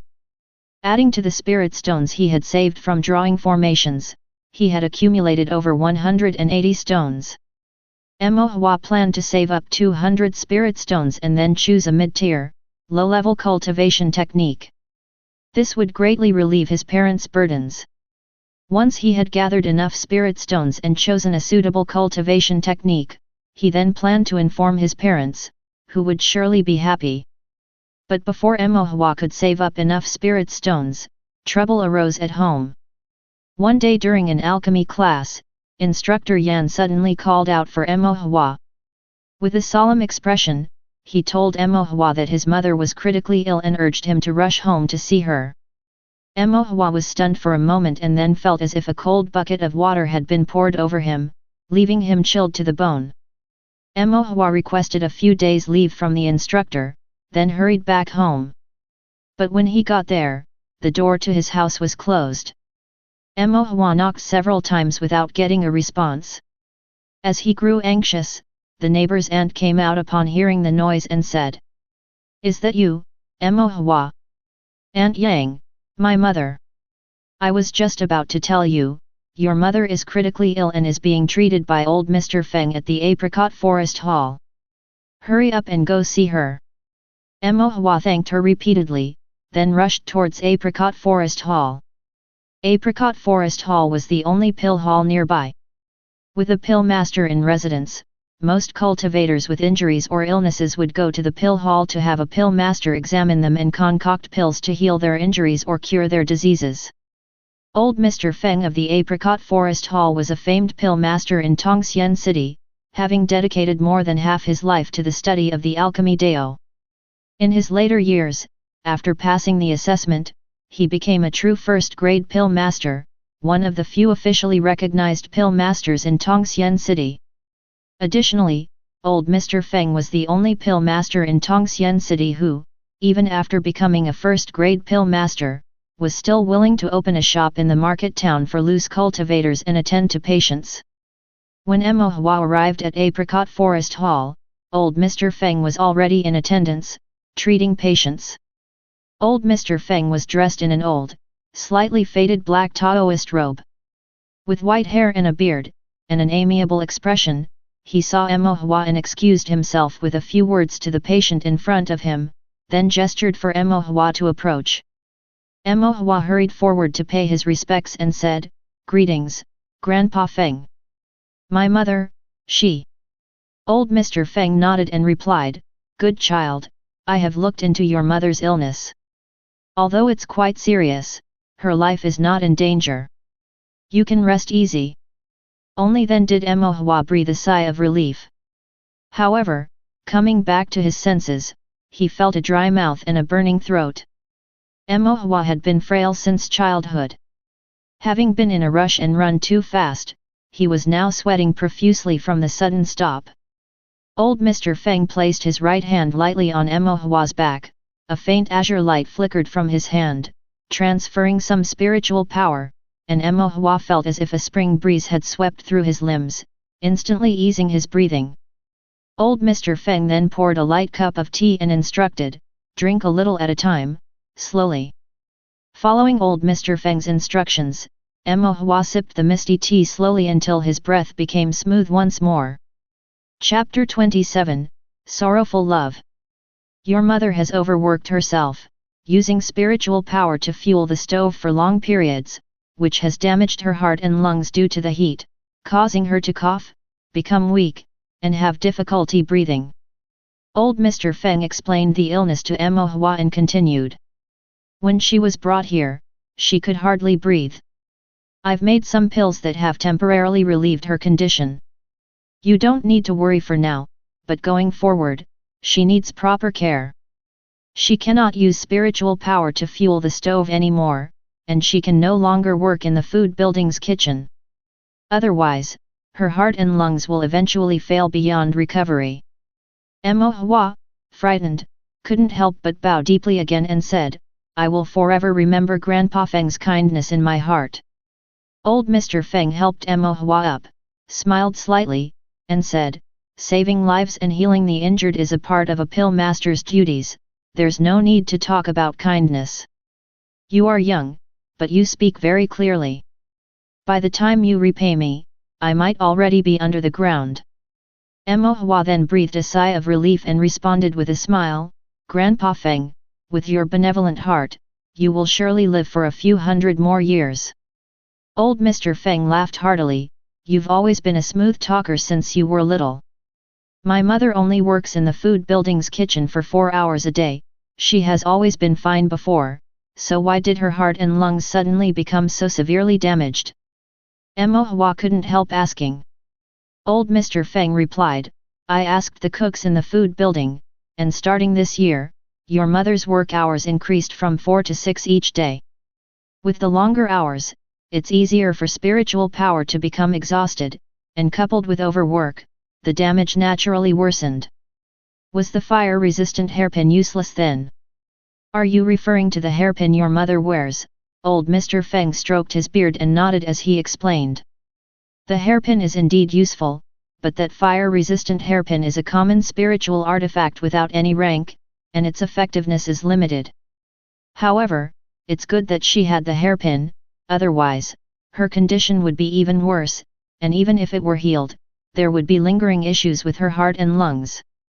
Mo Hua felt a mix of relief and lingering fear, then asked about the cost of the diagnosis. Old Mr. Feng said, "The manager from the food building came earlier, they feel very troubled about your mother's situation, so they'll cover all the pill expenses. You don't need to worry about that. Old Mr. Feng gave Mo Hua a secretive wink and whispered, since they're willing, I won't be polite. I've used the best ingredients for the pills, and I'll make sure your mother gets well. Mo Hua was reassured, thanked old Mr. Feng earnestly, and then asked quietly, may I go see my mother? Old Mr. Feng nodded, go ahead, she's just taken the medicine and laid down. Remember to keep your voice down. The wards of Apricot Forest Hall were connected, with several sickbeds placed specifically for patients to rest. Although simple, they were clean and tidy, and the air was tinged with a faint incense. When Mo Hua saw Lu Ruhua, she was lying quietly on a bed inside, breathing lightly and looking pale and somewhat haggard. Mo Hua brought over a small stool, sat gently beside her, and watched Lu Ruhua's face. Mo Hua remembered when he was newly born, his mother was young, gentle, and beautiful, and had a lovely smile. Now, without realizing it, 10 years had passed. For cultivators who have relatively longer lifespans, 10 years is not much. Some cultivators do not change their appearance at all in a decade. But Mo Hua's mother had become somewhat haggard, with even a few strands of white hair at her temples. Thinking of himself growing up slowly, while his parents aged without his noticing by the time he realized it, they no longer looked as they did in his memories. Mo Hua's heart turned sour, and his eyes became slightly blurred. After Lu Ruhua had slept for an unknown length of time, she woke up to find Mo Hua lying beside her, with red eyes. She felt both comforted and a little distressed. Lu Ruhua touched Mo Hua's head, why are you here? Shouldn't you be at the sect cultivating? Mo Hua silently looked at her. Lu Ruhua felt a bit embarrassed and said, I'm all right, you don't need to worry about me. Old Mr. Feng said that you have to help in the kitchen at the food building for 6 hours every day. 6 hours is nothing. Look at the uncles and aunts in our neighborhood, their tasks are sometimes even harder. Your father goes out monster hunting and sometimes doesn't sleep for several days and nights. Everyone is like this. Mo Hua shook his head, Mother, your health is not good, how can you be the same? Is it because our home lacks spirit stones? Lu Ruhua sighed softly, the home indeed doesn't lack spirit stones, but you are about to start learning a cultivation technique, right? A medium-grade, low-level technique should cost over 200 spirit stones. I was thinking of saving more so you can choose a better one when the time comes. Mo Hua was taken aback, I didn't mention anything about the techniques, how did you know, Mother? Lu Ruhua touched Mo Hua's head again, silly child, how could your mother not know? You didn't say because you are sensible, but your father and I naturally have to think ahead for you. Both your father and I are only at the Qi refinement realm, so we can't give you the best, but within the scope of our abilities, we still want to provide you with something better. Mo Hua's nose felt sour, then he took out a storage bag and said, Mother, I can earn it myself, I've already earned 180 spirit stones. This time it was Lu Ruhua who was surprised. She opened her mouth slightly, and after a while, she said, how did you earn so much? Mo Hua felt a bit better, I'm helping people with drawing formations. Is it still that fated gathering on the North Street? Yeah. Mo Hua said, and then he paused, Mother, how did you know about this too? Lu Ruhua smiled gently, your father told me. He saw you taking out so many spirit stones that day and suspected someone was cheating you with ill intentions. He followed you to that business and asked the manager a few questions. Then he found out you weren't cheated, instead, it was the manager who was tricked by you. I, as your mother, didn't even know you'd gotten an elder brother. Mo Hua's mouth hung open. He felt like he had kept everything secret, but in the end, he hadn't kept anything hidden. He even didn't know when his father had followed him to the formation pavilion. Lu Ruhua caressed Mo Hua's face and said contentedly, when you were little, so small and skinny, I was worried you'd be bullied and concerned about how you would make a living in the future. But now, at such a young age, you can earn so many spirit stones, now I'm reassured. However, you should save these spirit stones for yourself. Don't think it's a lot right now. Once your cultivation is higher, or when you get married and have children, you'll need many spirit stones. Saving now will prevent difficulties later. Emohua shook his head. Mother, I will surely earn more spirit stones in the future, you don't have to worry about this. The most important thing for you now is to recover your health, don't worry about anything else. Lu Ruhua looked at Emohua tenderly, wanting to say something more but couldn't help coughing. Emohua stopped her from talking any further, urging her to rest well. Chapter 28 Idea. On the second day, Emo Shan hurried back as well. When Emo Shan arrived at Apricot Forest Hall, his clothing was torn and smeared with mud, and his arm was wrapped in a bandage as if it had been torn open by some monster beast, with blood still seeping through. It seemed that the monster hunting team had just finished a fight to the death with the monster beasts and did not have time to treat his wounds before rushing back. Only when Emo Shan heard that his wife's life was not in danger did he finally breathe a sigh of relief. Old Mr. Feng, after checking Lu Ruhua's condition, also took the time to treat the wounds on Emo Shan's arm. Several days later, Lu Ruhua was allowed to return home for a quiet convalescence. According to old Mr. Feng's instructions, she would eat a light diet, not overexert herself, take pills on time, and likewise, she was not to use her spiritual power for a month. Emo Shan and his son stayed at home for a few days, then they were both chased out by Lu Ruhua. Emo Shan, as the leader of the monster hunting team, had to lead his team members to hunt monster beasts, and Emo Hua, being a sect disciple, had to go to the sect for cultivation and could not delay his lessons too much. Fortunately, Lu Ruhua's restriction was only on the use of spiritual power, and her normal life was not affected. Emo Shan had no choice but to ask the aunties in the neighborhood for help with taking care of things.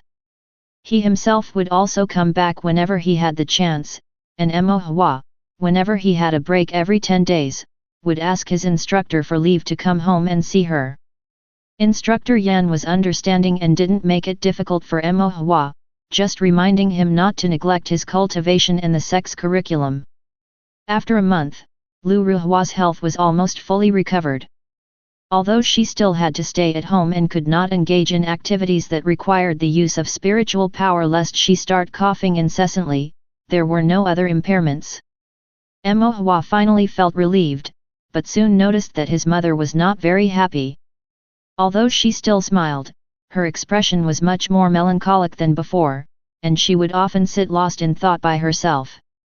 Emo Hua was very worried but couldn't understand why, so he went to ask Emo Shan.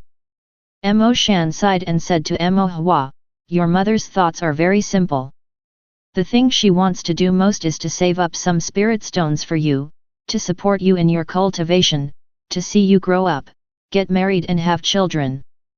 But now your mother can't use her spiritual power, without it, she can't do anything, let alone earn spirit stones.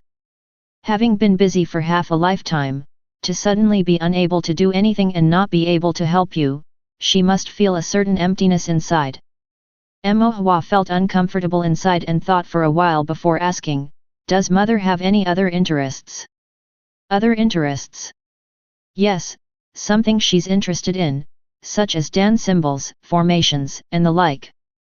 After thinking for a while, Emo Shan said, "Your mother never showed much interest in those, but she does like cooking quite a bit.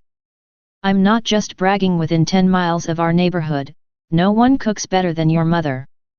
Emo Shan then sighed and said, "When your mother and I became lifelong companions and bonded as Taoist partners, I bragged about opening a food building for her to specialize in studying various dishes. Yet, all these years, she's been mostly enduring hardship with me, and I never fulfilled that promise." Emo Hua looked at his somewhat self-reproaching father and knew he could not be blamed. Emo Shan's cultivation and Taoist skills were among the best of the local monster hunters. He risked his life fighting monster beasts for years, always returning home covered in blood.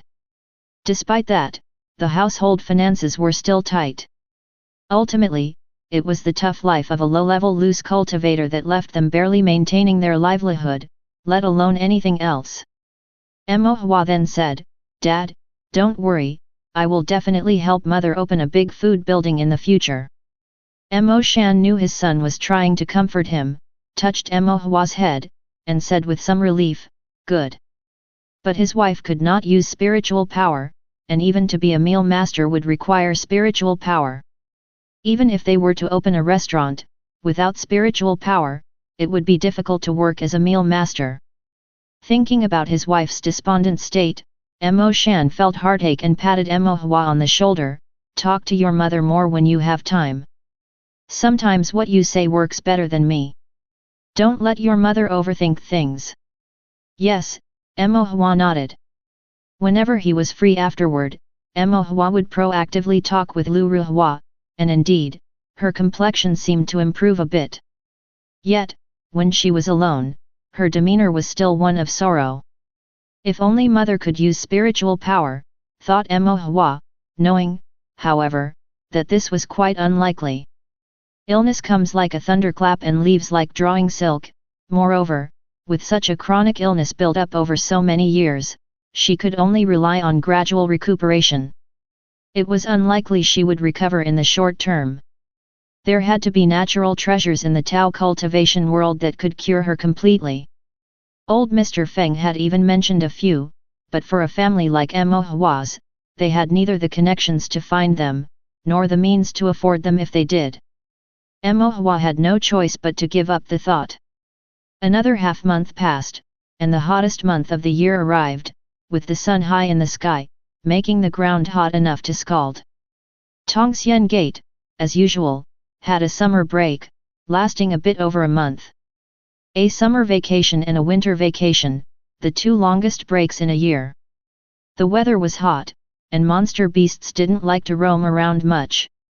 Those that did venture out were usually of the fire series whose demonic power became stronger in such weather, making them extremely difficult to handle. Therefore, the summer holiday period was also the off-season for monster hunting. Mo Shan would stay at home for longer periods, only leaving for a few days if one of the team members found some valuable monster beasts. He would then return with a few spirit stones or furs from the beasts. One time, after being away from home for a few days, Mo Shan returned with a large parcel. Mo Hua opened it and found a big pack of tendon meat, leaving him wide-mouthed in astonishment. "Dad, this is meat from a wild mountain bull. It contains little spiritual energy and isn't worth much money, but compared to other monster beasts, the quality of the meat isn't too bad, and the gamey taste isn't too strong either. Recently the monster hunting team hasn't harvested much, only this wild mountain bull. After skinning and butchering it, we couldn't sell the meat. Everyone complained that the beef was too tough and old, too hard to cook or chew. So, we each took some home to eat," explained Mo Shan. Mo Hua, unsure, asked, "Dad, are you planning to cook this meat?" Mo Shan ruffled Mo Hua's hair. "What, you dislike your dad's cooking?" Mo Hua smiled and said nothing. At noon, Mo Shan set out to cook the beef, and after much effort, he finally got it stewed and served it in a large, open-mouthed white porcelain bowl. "Give it a taste, see how it is." The white porcelain bowl held stewed beef that was a rich, soy sauce color. Upon seeing the beef, Lu Ruhua put down her chopsticks, only scooping up a spoonful of soup to slowly sip. Mo Hua, on the other hand, picked up a piece of the beef and chewed a few times until his teeth were sore. The meat remained stubbornly unyielding, showing no signs of breaking down. Embarrassed yet polite, Mo Hua spit out the meat and picked up a spoon for the soup, praising, "The soup is good." Mo Shan glared at him irritably. "The soup is good because your mother seasoned it perfectly, of course." Lu Ruhua pursed her lips and smiled. "It's the thought that counts, but cooking isn't something you can do carelessly. Even when using spiritual power to stoke the fire for stewing, there are many intricacies involved, like when to use high heat or low heat, when to add which seasoning, and how much to use, it's all about proportion. Upon hearing this, Hua suddenly asked, so, if cooked long enough, could the beef become tender? Lu Hua replied, theoretically, yes, but that would require a cultivator to watch over the pot day and night, constantly stoking the fire with spiritual power. No ordinary cultivator could do that, and I doubt any cultivator who could, would be so idle to actually do it, Mo Shan remarked. What if we use a formation? Mo Hua's eyes lit up. Formation, pondering for a moment, Lu Hua said. I'm not sure about that, but I've heard from the head chef of the food building that some large establishments have artifact refiners make the stoves, then have formation masters inscribe formations on them. With just spirit stones, it's possible to simmer ingredients for a long time without expending the spiritual power of a cultivator. However, hiring a formation master is very expensive, and I heard the previous restaurant couldn't afford such a stove. I see. Mo Hua pondered thoughtfully. Mo Shan also tried a piece of beef and, unable to chew it, had to admit, it is indeed hard to chew, and then he swallowed it down, forcibly assimilating it with his spiritual power. In the evening, while practicing drawing formations on the damaged steel, Mo Hua counted over the matter of the food building. The next day, Mo Hua didn't practice drawing formations at home, instead, braving the scorching sun, he headed straight out to North Street. The intense heat caused him to sweat profusely after only a few steps. Nevertheless, some small vendors were also enduring the sun, listlessly hawking their goods. Having reached North Street, Mo Hua found the largest restaurant in the area, Fuel Restaurant, and then asked the manager, is your young master surnamed An, named An Xiaopeng? I mean, An Xiaofu. The manager didn't look down on Mo Hua because of his plain clothes. Instead, taking note of Mo Hua's familiarity, he suspected that Mo Hua might indeed be a friend of the young master, so he courteously replied. The young master says correctly, the young master is upstairs. Would you like me to send a message to him? Mo Hua responded politely, could you please convey that a fellow with the surname Mo from the same sect is seeking him for a matter. Chapter 29 Stove. The shopkeeper went upstairs and came back after a while, politely inviting Mo Hua to come up. When Mo Hua saw An Xiaopeng was drinking with a few flamboyantly dressed young men. On the table were various brightly colored, tantalizing spirit fruits, with maids fanning them, bringing gentle, fragrant breezes, and songstresses singing tunes that lingered in the air. The room was cool and comfortable, without any of the oppressive heat of summer, and the screen even had ice-related formation patterns engraved on it to cool and ventilate the room. Mo Hua thought of the loose cultivators who were struggling to do business in the sweltering heat on the streets to make a living and couldn't help but feel reflective. They were all cultivators in the Qi refinement realm, living in the same Tongxian city, yet it was as though they lived in two different worlds. Mo Hua, it's really you. An Xiaopeng saw Mo Hua and seemed somewhat pleased, waving his hand and saying, come on, join us for a drink. An Xiaopeng's face was flushed red from drinking, but he was young, and he was probably drinking fruit wine, which, even if one got drunk, wouldn't harm the body too much. Mo Hua wasn't in the mood for drinking and directly said, young master An, I need to discuss something with you. Oh, An Xiaopeng snapped back to reality and waved to the other young men, you guys keep drinking, I need to talk. After that, the shopkeeper led Mo Hua and An Xiaopeng to a quiet private room. Mo Hua got straight to the point, young master An, I need to ask for your help. An Xiaopeng was clearly still a bit tipsy, but he patted his chest and said, as long as it's something I can help with, just ask. Mo Hua looked around at the luxurious decorations in the private room and asked, this food building, it's owned by your family, right? An Xiaopeng proudly said, yes. Do you use stoves or cultivator spiritual power to cook in the kitchen? An Xiaopeng looked confused, thought for a while without any clue, then called out, shopkeeper. Shortly after, the shopkeeper came in through the door. And Xiao Pang pointed to the shopkeeper and said to Mo Hua, "Ask him." So Mo Hua repeated his previous question to the shopkeeper. The shopkeeper replied, "At first, we did use cultivator spiritual power to cook, but that method easily damages the cultivator's heart and lungs and the fire is unstable, so our owner decided against it. Last year, we hired an artifact refiner to specifically make a stove and had a formation master draw the formation. Since then, we have always used the stove." Mo Hua was curious, is the cost of the stove higher than hiring a cultivator?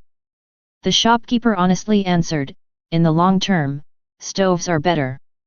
In the short term, hiring cultivators is definitely more economical, and besides, you can haggle over the cultivator's price.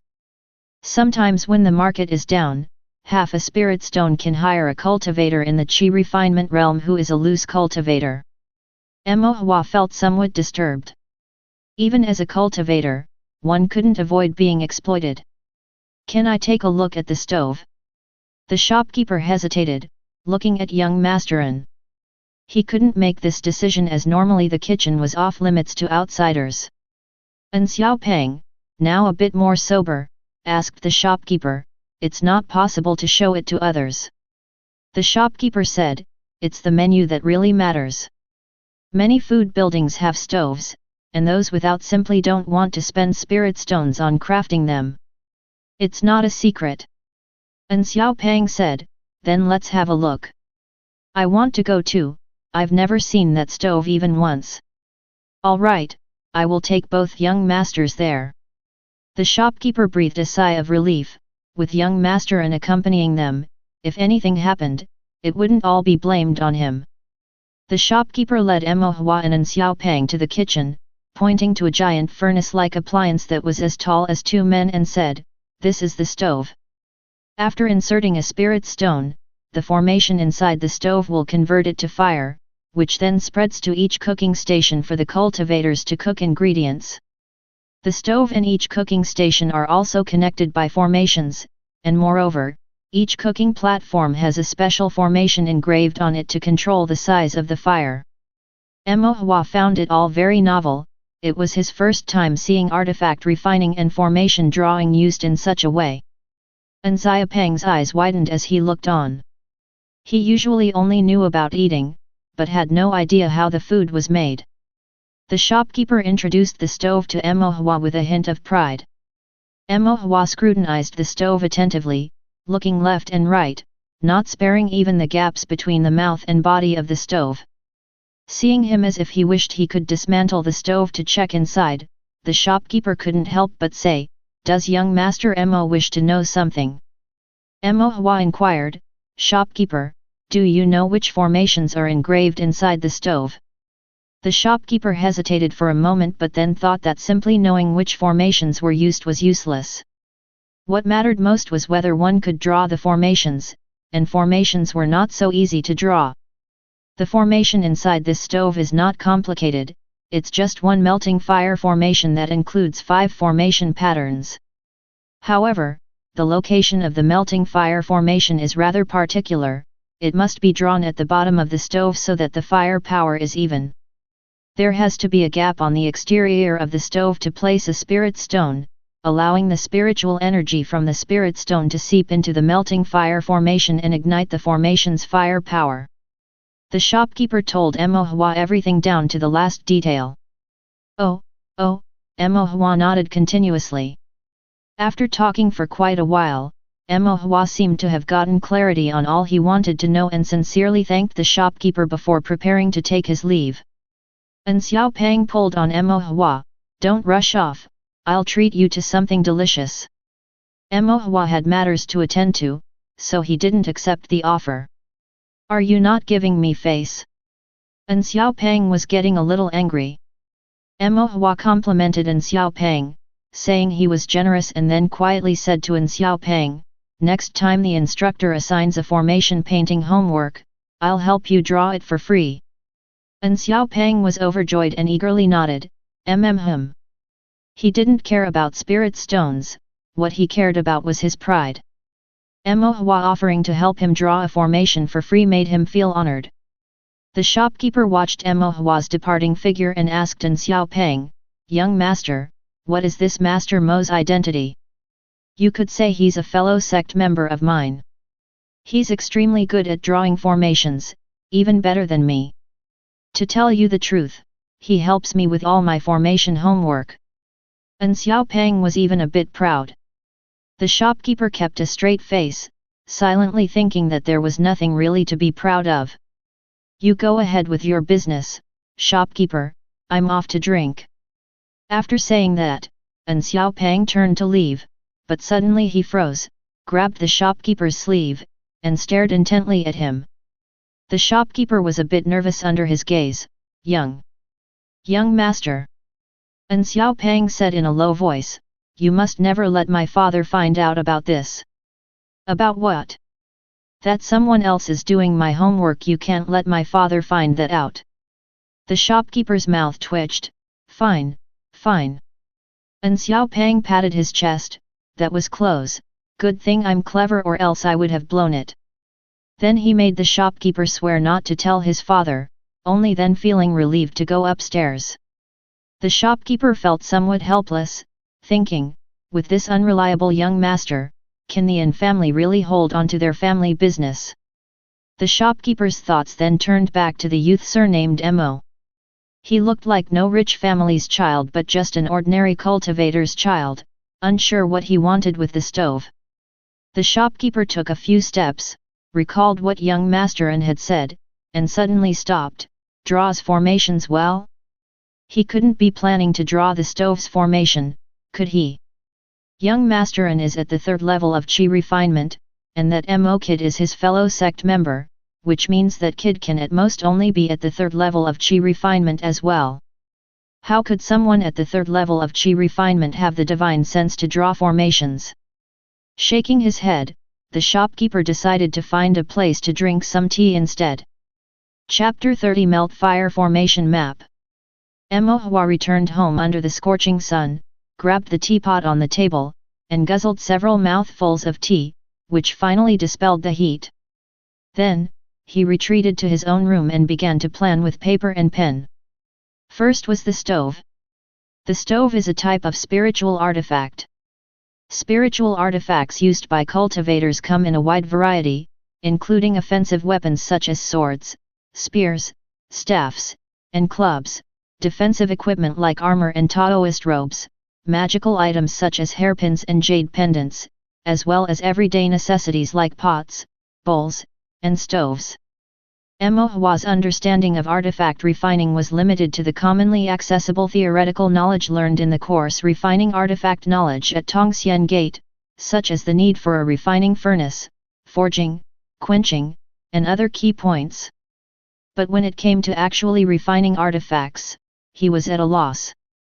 While the artifact refining course at Tongxian Gate also required disciples to personally refine artifacts, Mo Hua, who had a weak constitution and couldn't even swing a hammer, was unable to do the basic forging, so the instructor didn't force him. Now, to refine a stove, which wasn't an ordinary spiritual artifact, he could only seek a specialized artifact refiner. Next was the formation, the melting fire formation, which contained 5 formation patterns, was quite challenging for the current Mo Hua.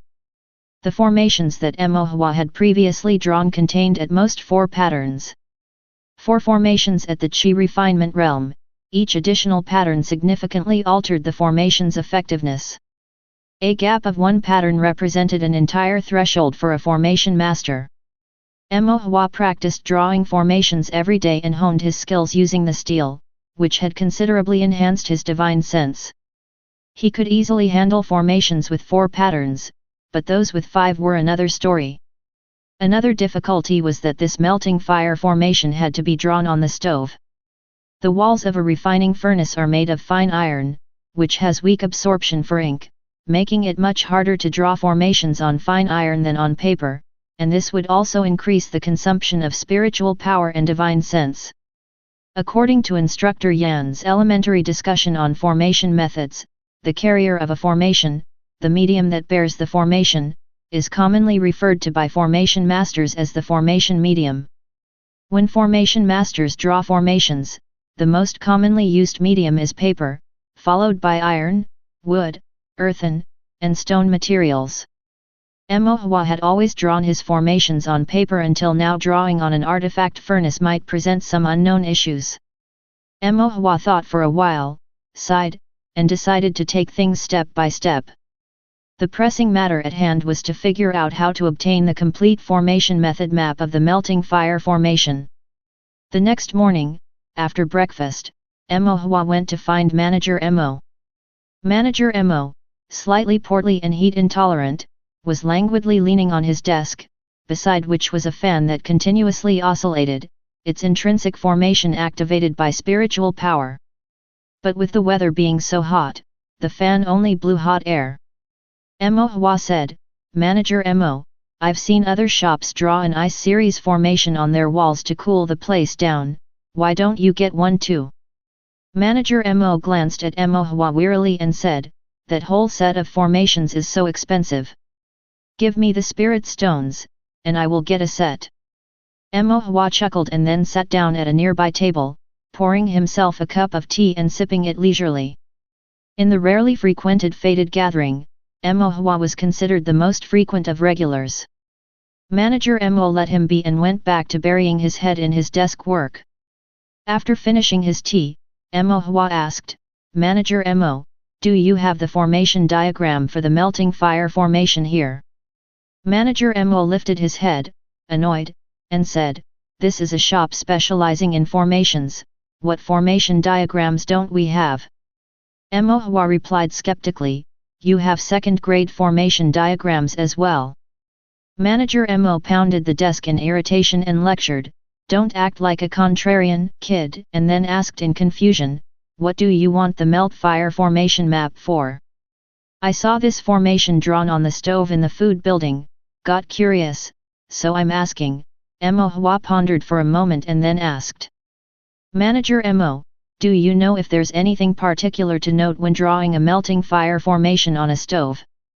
Manager Emo listlessly responded, "It's just a melting fire formation, what could be so particular about it?" Before the new year, several food buildings wanted to build stoves and bought the formations from me. I have all their stove-designed formation method maps here.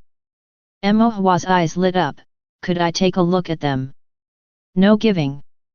Just a peek," pleaded Emohua. Manager Emo wanted to refuse again, but after hesitating for a moment, he sighed and reluctantly took out a large formation diagram from a cabinet behind and placed it on the desk. "You can only look at it here. By rights, these should be kept secret and not shown to just anyone." As Emohua unfolded the paper, he found a design diagram of a stove, densely annotated with lots of text including the materials for the stove and the locations of the corresponding formation patterns. It even indicated the dimensions of the formation, and how certain strokes were supposed to be varied, and so on. Curious, Emohua asked, "Are these formations different from the ordinary ones, such that they require notations on the brushwork and formation diagram dimensions?" "Of course," Manager Emo explained, "the formation patterns of a formation are standardized, but their specific applications vary. Some standardized spiritual artifacts have the same scale and dimensions, so naturally, one can draw uniformly. But special customized spiritual artifacts require modifications and changes according to the artifact's shape and design. For example, this stove is specially customized for the food building, unlike any other. Therefore, the melting fire formation inside the stove must also vary according to the size, shape, and structure of the stove to be compatible." "I see," Emohua nodded. Emohua scrutinized the diagram carefully, trying to memorize all the key points for future reference. After Emohua had looked sufficiently, Manager Emo collected the paper. Emohua then asked, "Manager Emo, can I borrow a copy of the melt fire formation map?" Anticipating this request, Manager Emo took out a melt fire formation map and said, "Normally, this formation map would cost 10 spirit stones. I won't charge you the spirit stones, but remember to return it to me without any damage or stains." Emohua was startled, 10 spirit stones, is it that expensive? Of course it is. Do you think it's like those low-level formations with only 2 or 3 patterns that are common and easy to obtain? But those with 4 patterns, especially 5 or more, are quite rare. The more patterns a formation contains, the stronger its effect, and naturally, the more expensive the map. Manager Mo fanned himself and continued, some formation maps with 10 patterns are even the sect protecting faction secrets of certain sects and clans. You wouldn't even get a chance to glance at those, let alone buy them with spirit stones. Mo Hua was astonished to hear this. Delving into higher realms of formation knowledge was indeed extremely challenging. Without any legacy, even if one wanted to learn formations, they wouldn't know where to begin. Mo Hua took the Meltfire formation map and sincerely thanked Manager Mo. Although Manager Mo said, "It's a trivial matter, no need for thanks." "Don't be so formal," his expression still showed he was quite pleased. Before Mo Hua left, Manager Mo cautioned him one more time. "It's okay to study, but don't aim too high and be stubborn, obsessively burrowing into it. Overexertion of divine sense could damage the sea of consciousness, which for a formation master, could be a source of endless trouble." After finishing, Manager Mo paused, coughed, and added, "Pass these words along to your brother." Mo Hua smiled, bowed to Manager Mo, and then left Fated Gathering. After leaving Fated Gathering, Mo Hua first went home to transcribe the stove diagram from memory. There was a lot of information on the stove diagram, and Mo Hua hadn't memorized everything, only the key parts, but that was enough. He didn't need to replicate the stove design of the food building exactly. Besides, even if he wanted to, he did not have enough spirit stones for the refinement. Having recorded the diagram fairly completely, Mo Hua then went out again, heading to a refinery shop at the end of the street. The refinery shop was rather simple, but spacious, with all kinds of spiritual artifacts or household items scattered on the walls and floor, including candlesticks, teapots, pots, hairpins, bracelets, and even swords and armor, somewhat chaotic. A sign hung in front of the shop with Chen's Refinery Shop written on it. The sign was old and covered in soot, showing many years of use. Mo Hua had learned about this refinery shop from Dahu and others, purported to be the longest established and best in the area. The artifact refiner of Chen's refinery shop, surnamed Chen, was commonly referred to as Master Chen. Master Chen, with no children, had spent his life forging and refining artifacts. Although he had never become a first-grade artifact refiner, the spiritual artifacts he refined were always highly praised. Many monster hunters sought his expertise for refining rattan armor and blades.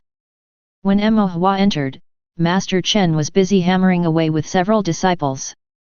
If you're enjoying this content, please make sure to like and subscribe Chinese Novel Audiowave. Chapter 31 Artifact Refiner. Master Chen, an 8th-level Qi refinement cultivator, was over 100 years old, with half-gray hair and a robust physique. His complexion was darkened by years of furnace work, yet his eyes were bright and he had a booming voice. Master Chen was watching several disciples forge iron.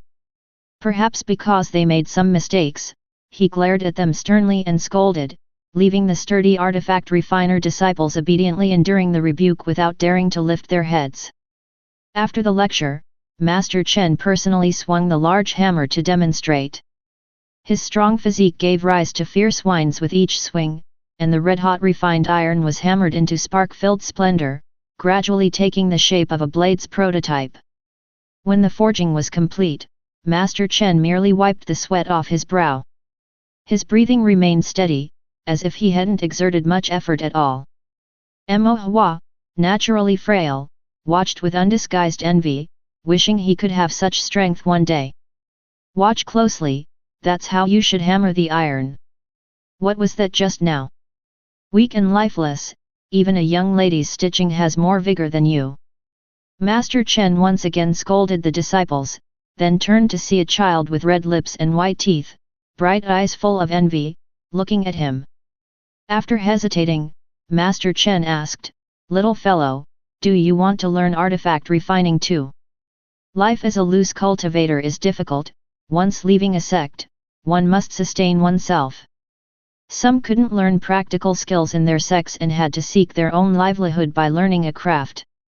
Cultivators from the vicinity often sent their children to learn artifact refining from Master Chen, hoping they could become self-reliant in the future. Master Chen only casually charged some spirit stones, or some spirit patties and the like as payment if they didn't have spirit stones. Mo Hua glanced at the tall and strong disciples, then at his own slender arms and legs, and shook his head with a sense of resignation before saying plainly, "Master, do you help people forge stoves here?" "Stoves?" Master Chen looked at Mo Hua. "What does a child like you need with a stove?" "I'm asking on behalf of my mother. Of course, I can forge stoves, but it requires a lot of refined iron and the equivalent in spirit stones is no small sum. What if it's a smaller one, would it be cheaper?" Master Chen said, "Naturally, a smaller stove uses less refined iron and labor, so it's indeed cheaper. However, here in Tongxian City, few people forge small stoves. You'd need to commission someone to design and etch the formation specifically, which would also cost quite a few spirit stones. Then, how many spirit stones would it take to forge the smallest stove?" Master Chen, not one to brush off a child, took out a piece of paper and meticulously wrote down the costs of various materials, then calculated the total, listing the required spirit stones for stoves of different sizes and scales. Master Chen handed the paper to Mo Hua and added, "Of course, this is only the cost of materials. We artifact refiners also charge for labor by the day. Whichever days are spent forging the stove, those are the days you pay for." "Oh, I see." Mo Hua noted everything and then took leave, saying, "I've written it down. I'll discuss it with my parents to decide on the size of the stove and then come back to you." Master Chen grunted in acknowledgement and waved his hand, "Go back early. Be careful on the road, kid." He didn't take Mo Hua's words to heart.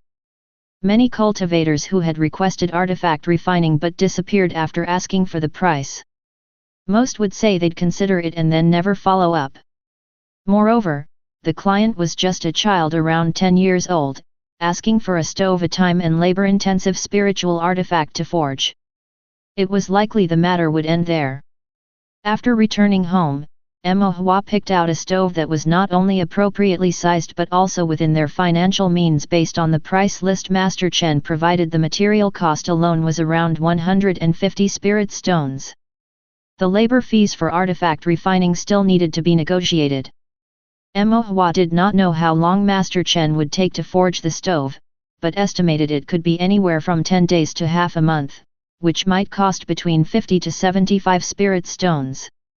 This was somewhat beyond Mo Hua's budget. Perhaps it would be necessary to ask his parents for more spirit stones or borrow some from others. Next, the most critical component was the formation. Mo Hua spread out the melt fire formation map on the table and started to study it closely. The melt fire formation map contained 5 fire series formation patterns, with most strokes located at the Li fire positions. Even a glance at the complex formation patterns revealed they were significantly more complicated than those of the gold stone formation and solid earth formation. Mo Hua let out a small sigh, pushed aside all distractions, and began to focus on memorizing the formation patterns and the sequence of the strokes.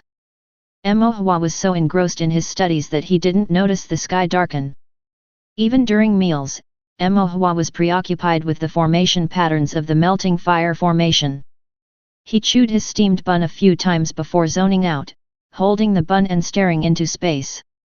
Lu Ruhua couldn't help but feel both amused and annoyed as she pinched his cheek. "You should eat properly. Think about your things after you're done eating." Mo Hua snapped back to reality, chuckled sheepishly, then ate with focus. Afterward, he ran back inside. Mo Hua had almost memorized all the formation patterns of the melting fire formation, and then spent another 2 hours practicing on paper with ordinary ink, not infused with spiritual power. At 1 a.m., he entered his sea of consciousness and began practicing the formation on a stele. Just from looking at the formation patterns, which are rather complex, the basic structural logic wasn't different from other formations. Remembering the formation patterns wasn't difficult, the challenge was likely the divine sense. Mohua's divine sense might not be strong enough to draw a complete melt fire formation map. Mohua began to draw the melting fire formation on the damaged stele. The first 3 formation patterns went smoothly, but by the 4th, it was noticeably more strenuous. His divine sense started to lag, feeling increasingly parched.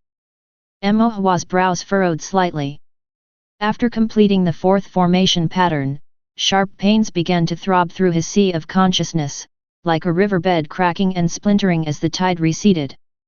Mohua quickly stopped, erasing the formation patterns from the damaged stele, and the stabbing pain in his divine sense eased. Mohua collapsed onto the semi-solid ground of his sea of consciousness, gasping for breath. "That's it, my divine sense is quite lacking." Mohua's divine sense was only strong enough to draw 4 formation patterns. After the 4th, he had no energy left to draw the 5th. It seemed like only 1 formation pattern was missing, but since divine sense couldn't be rapidly increased in the short term, this single pattern might be a stumbling block for a long time. What should I do now? Mohua pondered inwardly. There's no shortcut to increasing divine sense, a fact universally acknowledged in the cultivation world. At least that was the consensus among the cultivators of Qi refining realm in Tongxian City. Mohua had sought advice from instructor Yan, who had also said that the growth of divine sense largely depended on the rise of cultivation. The higher the realm of one's cultivation, the stronger the divine sense naturally becomes. Besides that, strengthening divine sense could also be achieved through its usage. The more frequently a cultivator used their divine sense, the stronger it naturally became. For instance, formation masters, who often undertake formation painting, need to use divine sense frequently, thus their divine sense is naturally much stronger than that of an average cultivator. Mohua had also asked if there was a dedicated cultivation technique for training divine sense, to which instructor Yan frankly said no. Neither in ancient texts nor in the records of various spell points from noble clans was there a safe and reliable method to cultivate divine sense. The few that did exist were mostly heretical demon techniques. Anyone who practiced them would be at high risk of going mad, becoming the demon cultivators that everyone sought to eliminate. Whether truly non-existent or secretly hoarded by powerful families was unknown. But even if they did exist, Mohua certainly couldn't obtain them, and even if he did, he wouldn't dare to risk undergoing cultivation with the possibility of becoming demonic. Currently in the 3rd layer of Qi refinement, Mohua couldn't break through to the 4th layer in a short period of time, so it was impossible to strengthen his divine sense through advancement in cultivation. That left only one method available: continuously drawing formations. The path with no shortcuts was, in fact, the best shortcut. Chapter 32 Restaurant. By utilizing the Taoist Stele in his sea of consciousness, he continuously honed his formation skills, enhancing his divine sense. Although this method was cumbersome, it was the only way Mohua had at present. Thankfully I have the Taoist Stele in my sea of consciousness, otherwise, even this clumsy method wouldn't be possible. Mohua thought somewhat gratefully. In reality, drawing formation consumed too much divine sense and the recovery was too slow. To enhance divine sense through this method would inevitably require spending several times the effort and time. With that in mind, Mohua calmed down and focused wholeheartedly on practicing the melting fire formation on the Taoist Stele. As long as he kept practicing, there would eventually come a day when he mastered it. Mohua tried his best to draw the first 4 formation patterns until his divine sense was nearly depleted, then he would erase the formation patterns. After resting for a moment, he continued to draw, and then erased them again. In this cycle, he repeated the process until he felt his divine sense had a bit of energy left, and then he added one more stroke after completing the 4 formation patterns.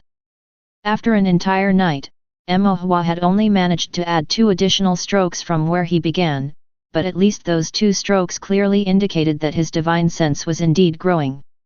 When he awoke the next day, Mo Hua went to the market town to buy some ink required for the melting fire formation. The ink was made with the blood of fire attribute demon beasts as a catalyst, mixed with some herbs. It was not particularly expensive, so Mo Hua bought over 10 batches in one go. Because formation masters were rare and cultivators who could draw formations were few, not many bought ink.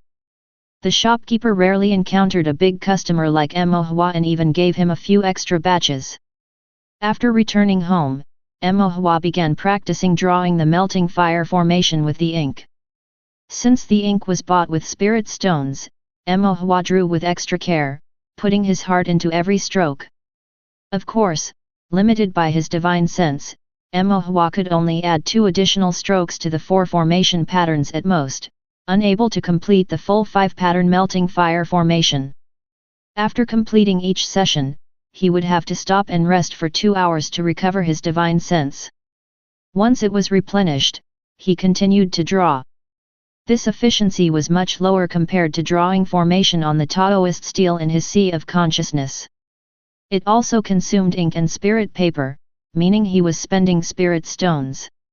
However, to learn the melting fire formation sooner, Mo Hua didn't care about the cost. Continue his practice day and night.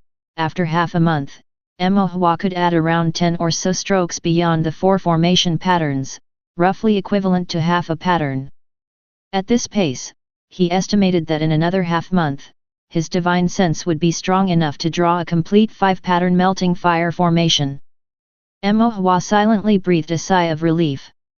Knowing that refining the stove would also take time, he had to plan ahead for some things. During the day, Mo Hua strolled around the streets, and at night, he went home to have dinner with his parents. Under the flickering candlelight, the table was set with fragrant rice porridge, white and soft steamed buns, 2 plates of freshly picked vegetables, and a small dish of pickled vegetables. This was already considered quite a feast on the table of an ordinary loose cultivator, where meat was basically impossible to come by. Lu Ruhua had excellent culinary skills, the dishes were simple yet delicious, and Mo Hua ate with relish.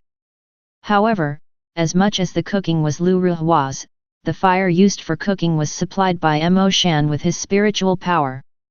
Lu Ruhua's demeanor remained usual, but within the glances, there always seemed to be a touch of loss, and she would occasionally space out. Mo Hua quickly devoured a steamed bun, his cheeks bulging, when he suddenly asked, "Mom, have you ever thought about opening a food building?" Lu Ruhua, who was sipping her porridge carefully, was startled. She smiled and asked, "Why do you suddenly ask that? Your cooking is so delicious, Mom. Opening a food building would definitely earn a lot of spirit stones. But opening a food building also requires capital. We're loose cultivators from a humble background. Where would we get the spirit stones to open one?" Lu Ruhua said with amusement, then her pale fingers playfully tapped on Mo Hua's nose, jesting, "When you grow up and your cultivation is high, earning plenty of spirit stones, we'll open one then." Mo Hua whispered quietly, "Let's start with a small one first." "A small what?" Lu Ruhua was perplexed. "An eatery," Mo Hua said. "I went around the streets and noticed there are many eateries selling drinks, dishes, snacks, noodles, and such. They all seem to do quite well." Lu Ruhua hesitated, with a somewhat despondent look. Seeing this, Mo Shan said softly, "Where, your mother, she can't use spiritual power. Without spiritual power, one cannot supply the fire needed to cook the meals for Tao Cultivation. Even with spiritual power, the constant flow of customers at an eatery requires the preparation of many dishes, which can't be sustained by a Qi refinement realm cultivator's spiritual power alone." Mo Hua's delicate eyebrows arched with pride and she said, "We'll build a stove." "A stove?" Mo Shan and Lu Ruhua looked at each other, puzzled. Mo Hua took out a large sheet of blueprint from her storage bag. "This is the design for the stove. I've asked Master Chen from the refinery shop about the materials needed, the size, and the number of spirit stones required. I'll figure out the formation. Once this stove is refined, it won't need a cultivator to use spiritual power to activate it, just place spirit stones inside, and it will continuously provide fire. It'll make cooking and simmering ingredients much easier. Mo Shan's couple hadn't expected their son to have already prepared the blueprints and were momentarily stunned. Refining the stove will require a lot of spirit stones, right? We'll make a small stove first. I've already asked Master Chen, and it won't need too many spirit stones. For a small eatery, a smaller stove will be sufficient. And the formation? Lu Ruhua asked. Mo Hua feigned composure, but her expression couldn't quite hide her pride. I'll draw it. I've already got the formation diagram from Manager Mo, and the formation isn't hard. Mo Hua, who spent several nights depleting her divine sense to practice over and over again and still hadn't fully mastered the melting fire formation, felt a slight pang of guilt as she finished her sentence. Lu Ruhua looked at Mo Hua skeptically. Are you sure it's not difficult? Mo Hua laughed. Although I haven't learned it yet, a few more days of practice and I'll have no problems. There was no helping it, a formation with 5 patterned lines was not so easy to learn. Lu Ruhua nodded in acknowledgement, thinking to herself that since Mo Hua was young and hadn't been learning formations for long, if he could master it, it probably wasn't an excessively difficult formation. Yet, after reflecting for a moment, she shook her head and said, opening a shop isn't so simple. Even a small eatery requires renting a place and hiring help. There are many things to manage, and a lot of spirit stones will be needed. If the income doesn't cover the expenses, it will only make our household's financial situation even tighter. Right now, the most important thing is to save some spirit stones for your cultivation. Mo Shan, who had been silent until now, suddenly said, we will open this eatery. I'll figure out a way with the location and the staff. You two don't need to worry. Mo Shan then took out another storage bag and handed it to Mo Hua. There are over 100 spirit stones in here that I earned from hunting monster beasts in these past months. I know you've made quite a bit of money drawing formations for others, but let's deduct the spirit stones needed for refining the stove from this bag. Mo Hua was about to refuse when Mo Shan stuffed the storage bag into his hands.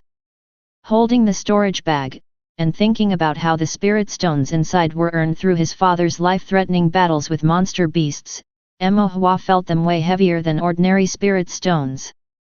With Mo Shan's agreement, the matter of opening the eatery was essentially decided. After finishing his meal, Mo Hua returned to his room to continue practicing the melting fire formation. Lu Ruhua's expression was still fraught with concern.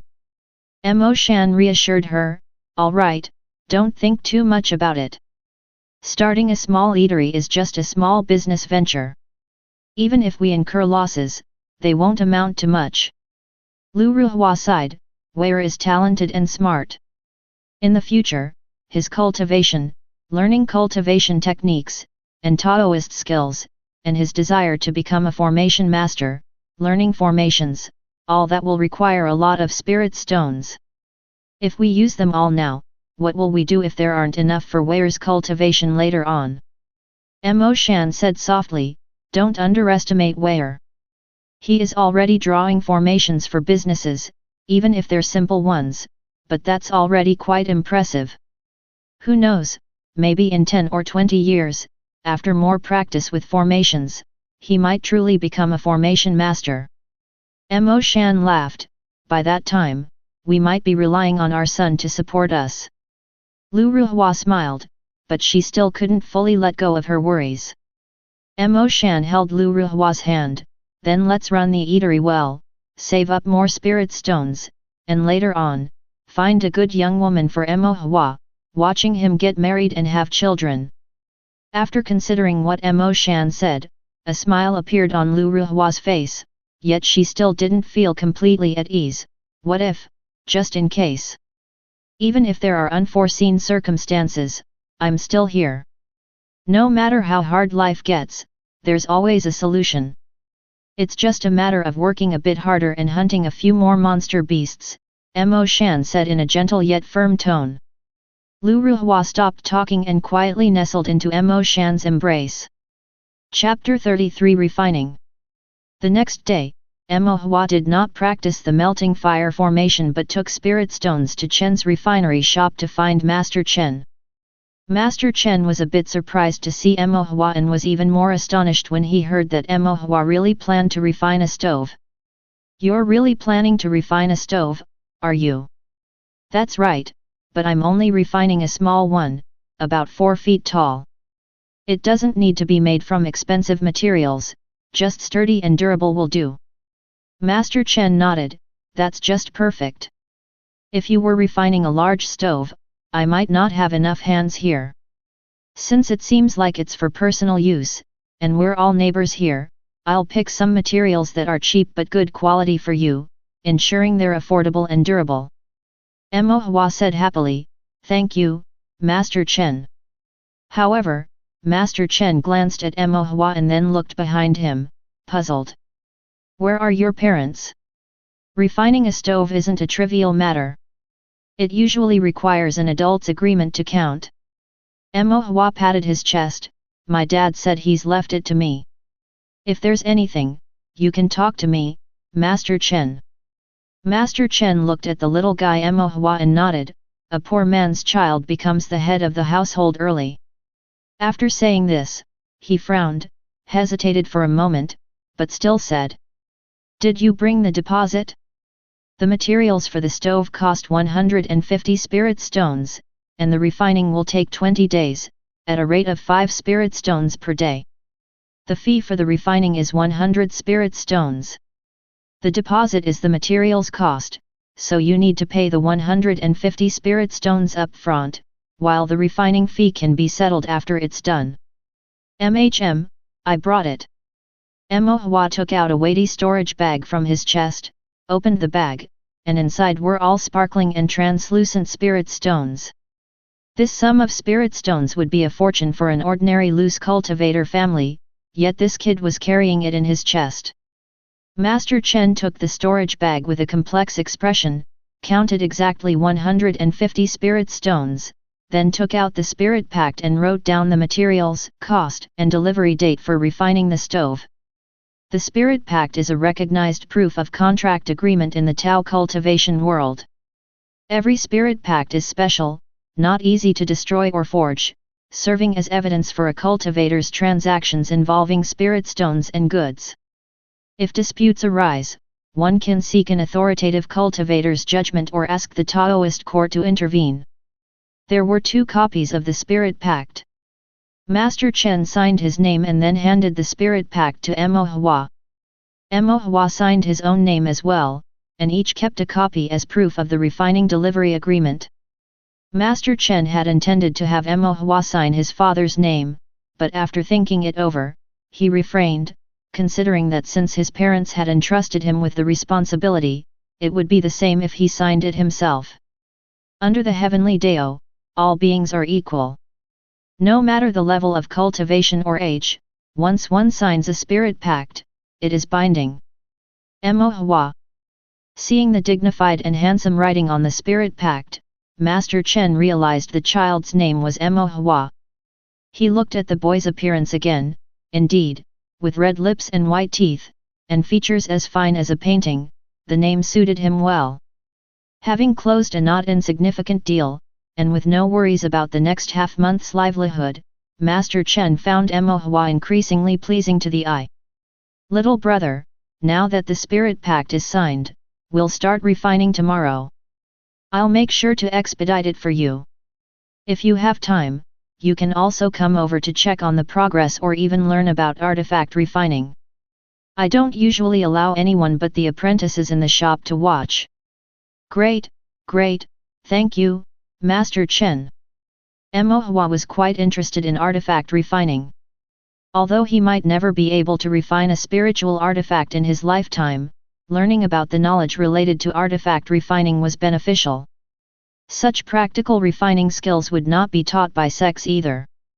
In the following days, Mo Hua continued to practice the melting fire formation as usual. Whenever he had spare time, he would go to the refining shop to check on the progress of the stove's refining and ask about artifact refining knowledge. Master Chen did not withhold any secrets and answered all questions. After a few days of interactions, he was both amazed by Mo Hua's high understanding in learning and pitied Mo Hua's lackluster talent in body refinement. He had seen children with inherent physical frailty before, but rarely ones as frail as this, who couldn't even swing the hammer for artifact refining. Otherwise, Master Chen really wanted to take Mo Hua as his disciple. After observing artifact refining for several days, Mo Hua aimed to acquire some basic knowledge on the subject and to make adjustments to the melting fire formation's brushwork and dimensions. Normally, formations are drawn on paper, which allows for repeated practice, and errors aren't a concern. A new piece of paper is all that's needed. But now, the task was to draw it on the stove. If he made a mistake, he couldn't expect Master Chen to refine another stove. So Mo Hua needed to be very familiar with the construction of the stove and often visited the refining shop to check on the progress. One morning, after finishing the porridge his mother made by hand, and after practicing some formations, Mo Hua headed to Chen's refinery shop while the sun was not yet fierce. Upon arriving at the refinery shop, he found that the usually bustling shop was exceptionally quiet today, devoid of the loud hawking and the clang-clang of forging. Mo Hua went to the backyard and saw Master Chen and several apprentices cleaning up. The refining furnace was extinguished, with its lid open, and some cleaned ash scattered on the ground. "Master Chen, what happened?" Upon seeing Mo Hua, Master Chen, with an apologetic tone, said, "Little brother, I'm sorry, the refining furnace is broken, and your requested stove might be delayed." "The refining furnace is broken." Master Chen, looking frustrated, explained, "This refining furnace is quite old. It had some minor issues before, but we could still use it after patching it up. However, today it wouldn't light up at all. Sigh. Can't it be fixed?" asked Mo Hua. Master Chen shook his head. "Before, it was the external parts of the refining furnace that had issues, which I could fix. Now the problem seems to be with the internal formation, and there's nothing I can do.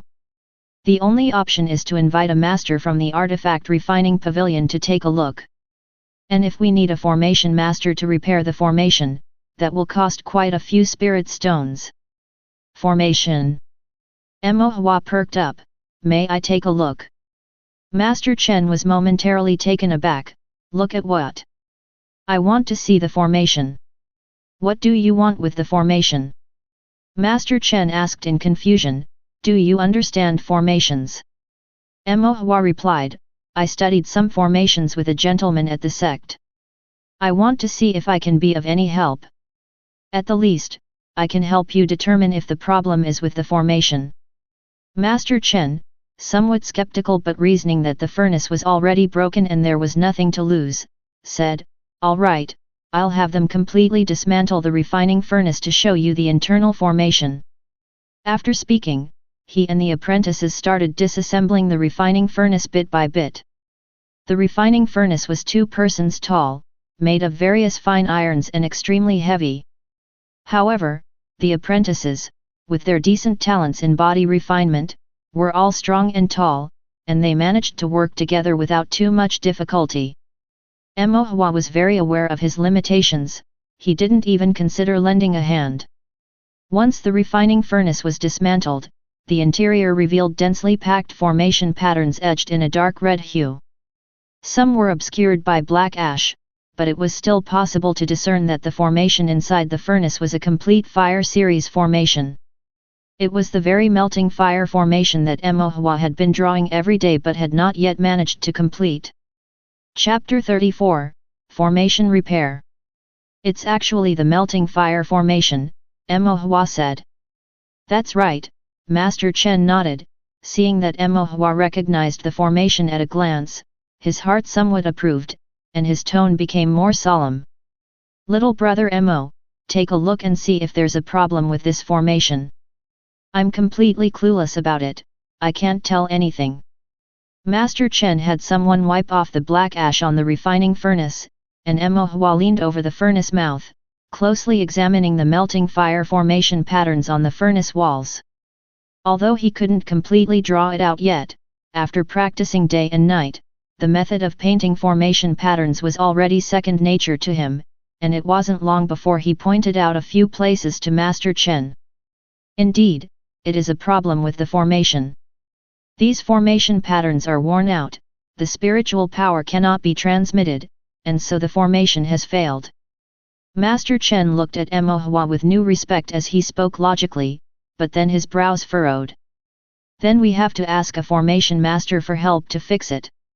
Sigh, the market is already not doing well, this time I don't know how many more spirit stones it's going to cost. Hua asked, is it very expensive to have a formation master repair the formation? Naturally, Master Chen replied. There are not many formation masters to begin with, and in such cases where a specific formation needs to be repaired, we have to pay some extra spirit stones, or else others wouldn't be willing to come. Hua thoughtfully said, how about, let me have a try. You? Master Chen was taken aback. Are you already a formation master? Hua said modestly, waving his hand, not really, I just followed a gentleman from the sect to study formations, and I happen to have studied this formation. Master Chen looked at the half-grown, youthful-faced Hua, and said very tactfully, let's forget it, you're just a kid, don't tire yourself out. Hua knew that Master Chen was still hesitant. His eyes shifted as he asked, the people you invite to come, they're not necessarily real formation masters, right? That is, Master Chen said, true, some are actually just apprentices, not quite formation masters. But when asking for help, of course you want to say nice things, whether they are formation masters or not, using the title is still good, they like hearing it, and the job gets done more smoothly. We don't know much about the rest, nor is it good to ask too many questions, as long as the formation is repaired, that's all that matters. Do they fix it every time they come?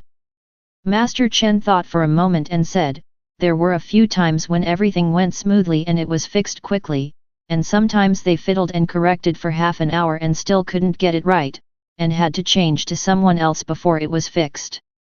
There you have it, most of those who came were probably just apprentices too, and even if their formation level is higher than mine, it can't be by much, Hua confidently said. Of course, the level of a proper apprentice should be somewhat higher than Hua, but indeed, some apprentices' levels might not even match up to his. Hua continued, they come to fix it, or I fix it, it's all the same.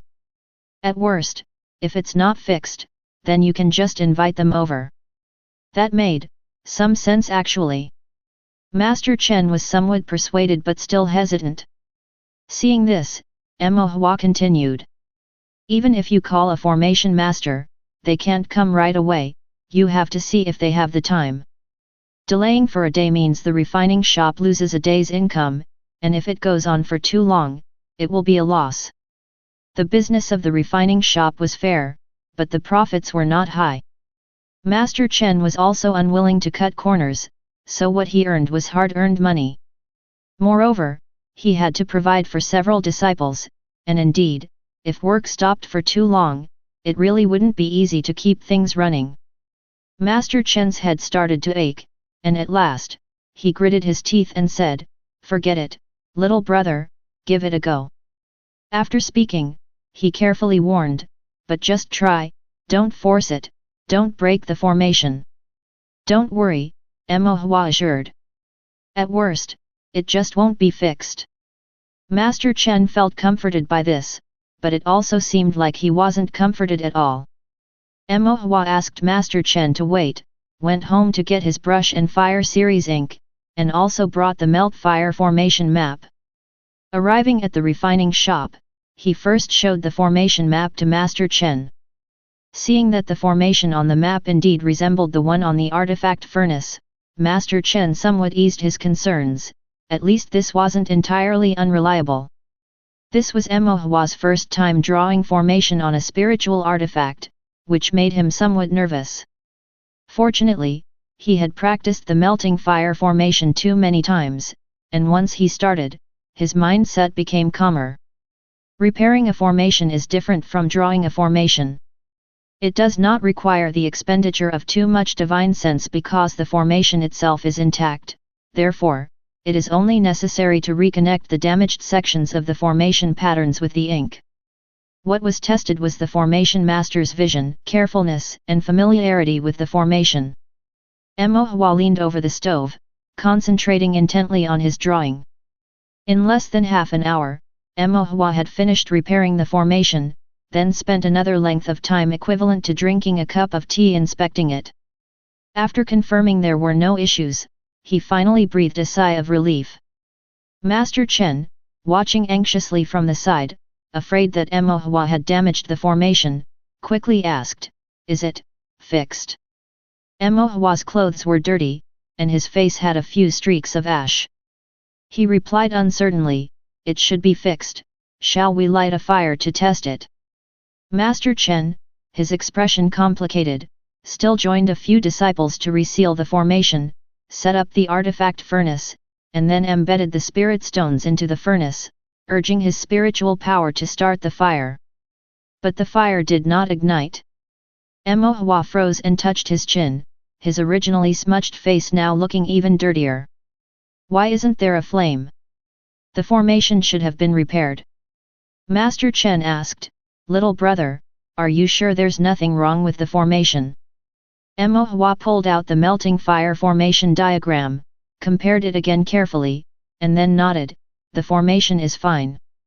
Master Chen felt the refining furnace with his hand, gauged its temperature, and said to several apprentices, "The spiritual power isn't quite enough, add a few more spirit stones and throw in a branding iron to burn." Several disciples did as they were told, and sure enough, the temperature of the refining furnace gradually began to rise. Before long, flames whooshed out. Master Chen was overjoyed, "It's working." The disciples were also happy, with the refining furnace working, they had tasks to do and could learn from their master. Therefore, their looks towards Mo Hua were filled with admiration. Mo Hua was also very pleased and said, "Let's try refining a spiritual artifact to see if there will be any problems." Master Chen casually threw a knife into it, refined it for a while, and then said with a hint of regret, "There isn't much of a problem with using it, it's just that the fire is weaker than before, so refining might take a bit longer." Mo Hua was somewhat puzzled, the same formation, why would the fire be weaker? Could it be that a formation's efficacy is reduced after repair? Master Chen shook his head, "I've repaired it a few times before, but the fire hasn't decreased much." "Then why is that?" Mo Hua furrowed his brow, wondering if he hadn't painted the formation well enough. Master Chen pondered for a moment, then pointed to the ink in Mo Hua's inkstone and said, "Maybe it's the ink? When I've had others repair it before, the ink they used was visibly darker than yours, a bright red, looking as if there was a fire burning." Mo Hua realized that he had chosen the cheapest Fire Series ink in an effort to save money, which was fine for practicing formation painting, but, when actually used on a spiritual artifact, the effect was certainly poor. For a formation to be effective, it needs higher grade spiritual ink. Mo Hua silently took note and then sheepishly admitted, "Then it must be the ink. I bought the cheapest one, so it might not be very good at stimulating spiritual power." Master Chen said, "What's the point of talking about that? Although the fire is a bit weaker, it's still good that it works. After all, I should be thanking you." After thinking it over, Master Chen, gritting his teeth, said, "As for the stove that you want, there's no need to pay for the refining service, I'll refine it for you for free. Of course, I won't refund the cost of the materials, since I still have to keep my bunch of lads fed." Mo Hua looked at the spacious yet simple refining shop, then at the sooty Master Chen and the sweat-drenched refining disciples with grimy faces, understanding that it wasn't easy for them to earn spirit stones, and replied, "Uncle Chen, just give me a 50% discount on the refining fee.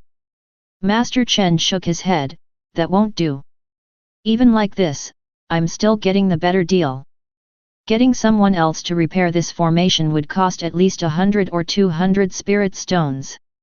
There's no need to give that much. Stubbornness crept into Master Chen's demeanor. A cultivator talks about integrity, a spoken word is a nail in the board. How can words be taken back so lightly? I said I wouldn't take your spirit stones, and that's exactly what I must not do.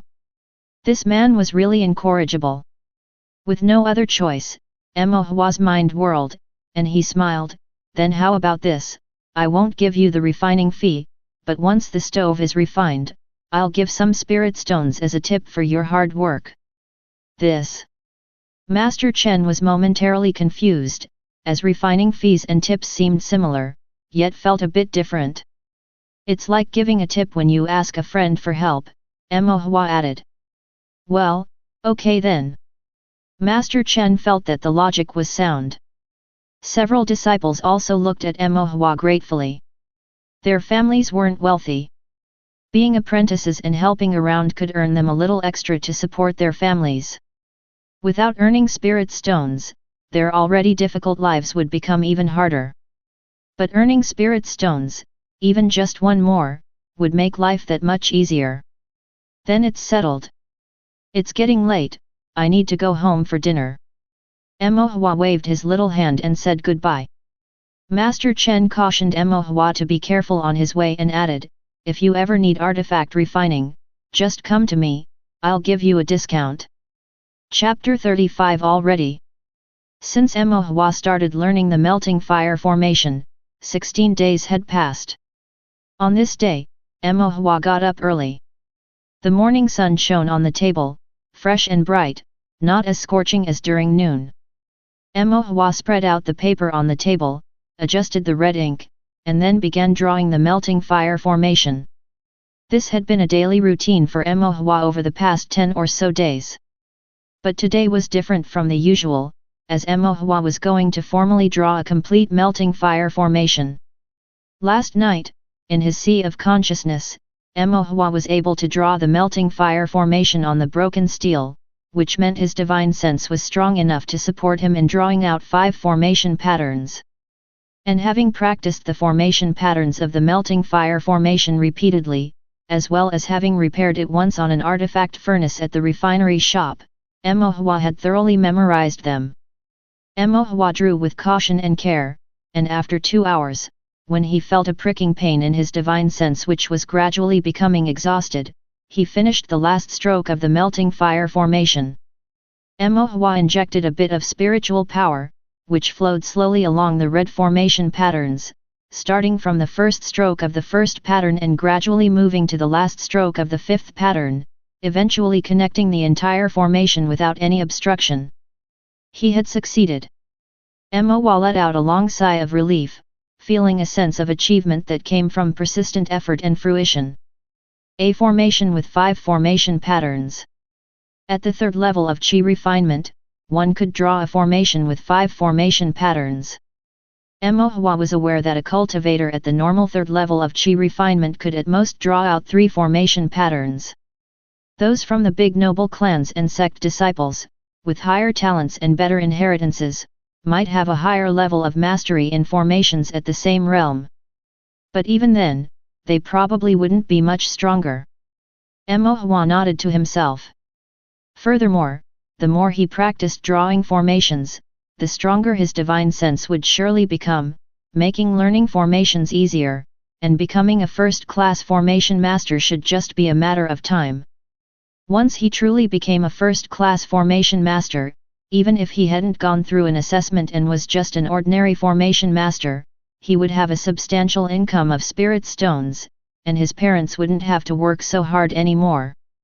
Thinking this way, Hua couldn't help but feel happy. Then, the fatigue from practicing formation painting over the past several days hit him, and he collapsed onto the bed, quickly falling asleep. Lu Ruhua came into the room with a few cleaned wild fruits to see a just completed formation on the table and Hua sleeping soundly on the bed, snoring heavily. She tidied up the table for Emo Hua, covered his little belly with a fur blanket, and then stared at Emo Hua for quite some time. Seeing him sleeping so sweetly, not knowing what he was dreaming about, drooling with glistening saliva at the corner of his mouth, Lu Ruhua couldn't help but laugh. She gently wiped the corner of Emo Hua's mouth with her sleeve before rising and leaving the room. A few days later, Dazuo came to notify Emo Hua that the pill furnace had also been completed. Dazuo was Master Chen's senior disciple, tall and strong, with a very honest smile. Following Dazuo to Chen's refinery shop, Emo Hua saw an artifact furnace about 1 person tall inside the shop, with a simple but sturdy appearance, 3 legs, and a round belly with an overhanging lip. The lid of the furnace was open, waiting for the formation to be drawn inside before being sealed. The stove has been forged. Take a look, little brother, are you satisfied? Emo Hua walked around the stove, looked at it from both sides, and felt it with his hands. The touch was solid, indicating that premium materials had been used and that great care had been taken with the details. Emo Hua nodded and praised, Master Chen lives up to his reputation. This is the best spiritual artifact I have ever seen. Of course, he hadn't seen many spiritual artifacts himself. Master Chen stroked his beard, of course, the item you requested, naturally I made the best for you. Thank you, Master Chen. Emo Hua said happily, then took out a storage bag, inside are 60 spirit stones, for your hard work. The 20-some days of labor were worth over 100 spirit stones. Emo Hua gave a 50% discount and then added a little extra.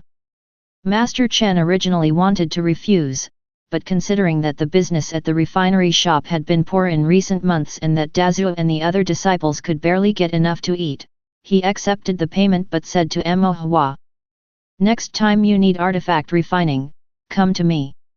I'll give you the lowest price in Tongxian City. Thank you, Master Chen. Emo Hua said cheerfully.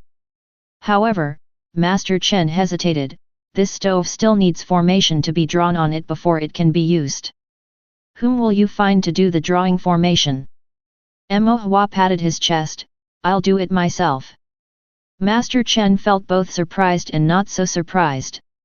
The formation painting on the artifact furnaces of the refinery shop was repaired by Emo Hua, and since the processes of the artifact furnace, pill furnace, and stove were similar, and their core formations were also alike, it wasn't a problem for Emo Hua to do the painting himself. But Master Chen kindly advised, drawing formation is different from formation repair, isn't it?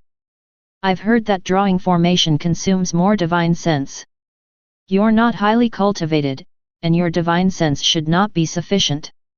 Don't force yourself to draw formation patterns and injure your sea of consciousness. Don't worry, Emo Hua said, I have a clear understanding of my limits. Master Chen said no more. When it came to formations, he was no more knowledgeable than the young cultivator before him. Since Emo Hua wasn't very tall, Master Chen took apart the already assembled stove and spread it on the ground to facilitate Emo Hua's work on drawing the formation.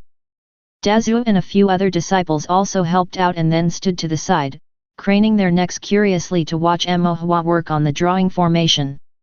They didn't often see cultivators draw formations and found it intriguing, especially considering that Emo Hua was even younger than they were. Emo Hua first dipped his brush in water and tried to draw formation patterns on the inner wall of the stove, getting used to the brush and adapting to the sensation of actually drawing formation on a spiritual artifact. In his mind, he also preempted the problems that he might encounter in the actual process of drawing formation. Being prepared ensures success, lack of preparation assures failure. Extra preparation beforehand can greatly increase the success rate of the formation. After preparing, Emo Hua spread out the melt fire formation map for reference, then took out a brush and a small bottle of ink. The color of the ink was a bright red, and it was thicker. It was said to be made by mixing the blood of Fire series tiger monster beasts.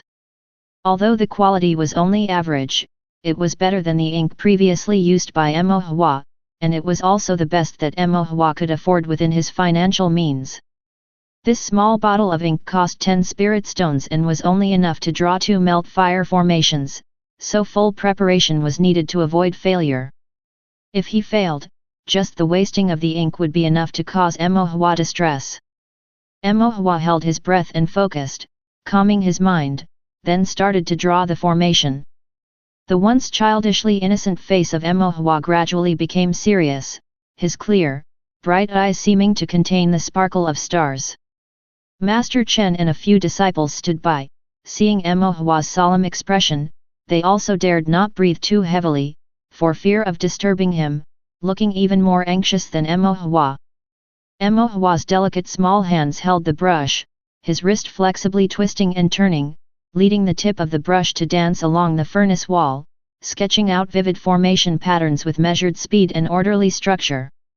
Although the onlookers did not understand the formation diagram or the patterns, seeing those magical patterns seemingly flowing from the tip of the brush, they all watched, spellbound. After an indeterminate amount of time, Mo Hua finally stopped his brush and let out a long breath. Upon seeing this, the others, not quite knowing why, also sighed in relief. Master Chen hesitated, then asked softly, "Young man, was it successful?" The seriousness on Mo Hua's face gave way to a bright and radiant smile. It was a success. Chapter 36, Stove. Seeing Mo Hua's smile, Master Chen and the others found themselves feeling cheerful as well. Master Chen couldn't help but praise him. "Young brother, you really are incredible. I've lived for quite a while and this is the first time I've seen a young cultivator of your age who can draw formations." Mo Hua, somewhat embarrassed by the praise, said shyly, "Master Chen, please check first if the stove with the drawn formation on it works." Master Chen beckoned, and a few strong apprentices reinstalled the stove, put a few spirit stones inside, and soon the fire started blazing in the furnace. Master Chen nodded, "No problem. Except for being a bit small in size, this stove is no different to the expensive ones forged for the food building, even the flame seems stronger." Mo Hua let out a sigh of relief, then Master Chen asked Dezu and several disciples to deliver the stove to Mo Hua's home. After discussing with his parents, Mo Hua finally decided to open the eatery in his own home. Firstly, it was convenient, and secondly, the storefronts close to the market town were too expensive. Originally being a small business, if they spent a fortune on renting a place, they could have really gone bankrupt if it didn't work out. Moreover, although most of the residents near Mo Hua's home were poor loose cultivators, it was close to a main road with a steady stream of people and quite lively during festivals. As long as the food was delicious, they wouldn't worry about not being able to sell it. Mo Hua's home was rather small, just a standard living space for a Qi cultivation loose practitioner with 2 bedrooms and a living room, plus a small courtyard. It was fine for a family of 3 to live in, but not enough for running an eatery. Mo Shan talked to some neighbors, and agreed to pay spirit stones monthly to use their courtyards.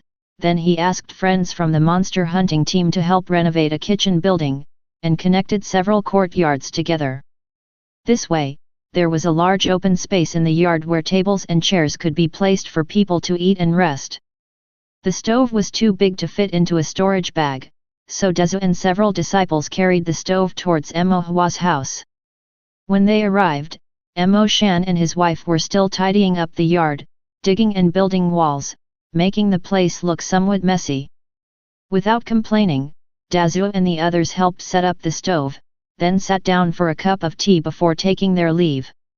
Although Mo Hua had assured them confidently before, and his work was always reliable, seeing that he actually managed to commission a stove, and the stove was right there in front of them, Mo Shan and his wife still found it unbelievable. Lu Ruhua touched the stove and said, "It looks almost like the ones in those big food buildings, only smaller, but obviously more durable and the craftsmanship is more intricate. However, it must have cost a good deal of spirit stones, right? I repaired the formation in the artifact furnace for Master Chen, and he gave me a 50% discount. Also, I drew the formation in this stove myself, so I didn't spend too many spirit stones, said Emo Hua, a bit proud of himself. Lu Ruhua and Emo Shan exchanged glances. They knew Emo Hua had some talent in formations, but they didn't expect that he could not only fix formations for others but had even started to draw formations on spiritual artifacts himself. Lu Ruhua pulled Emo Hua into her arms and praised, "Where, you are truly remarkable." Emo Shan also looked at his son, eyes filled with pride. Originally worried about Emo Hua's frailty, seeing his talent in formations now reassured him that even if he couldn't pursue body refinement, he could make a living solely with formations in the future, and he wouldn't have to risk fighting monster beasts like he did, which was more than ideal.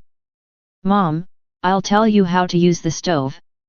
Emo Hua took Lu Ruhua's hand to teach her how to use the stove, the quantity of spirit stones needed, and how to control the heat.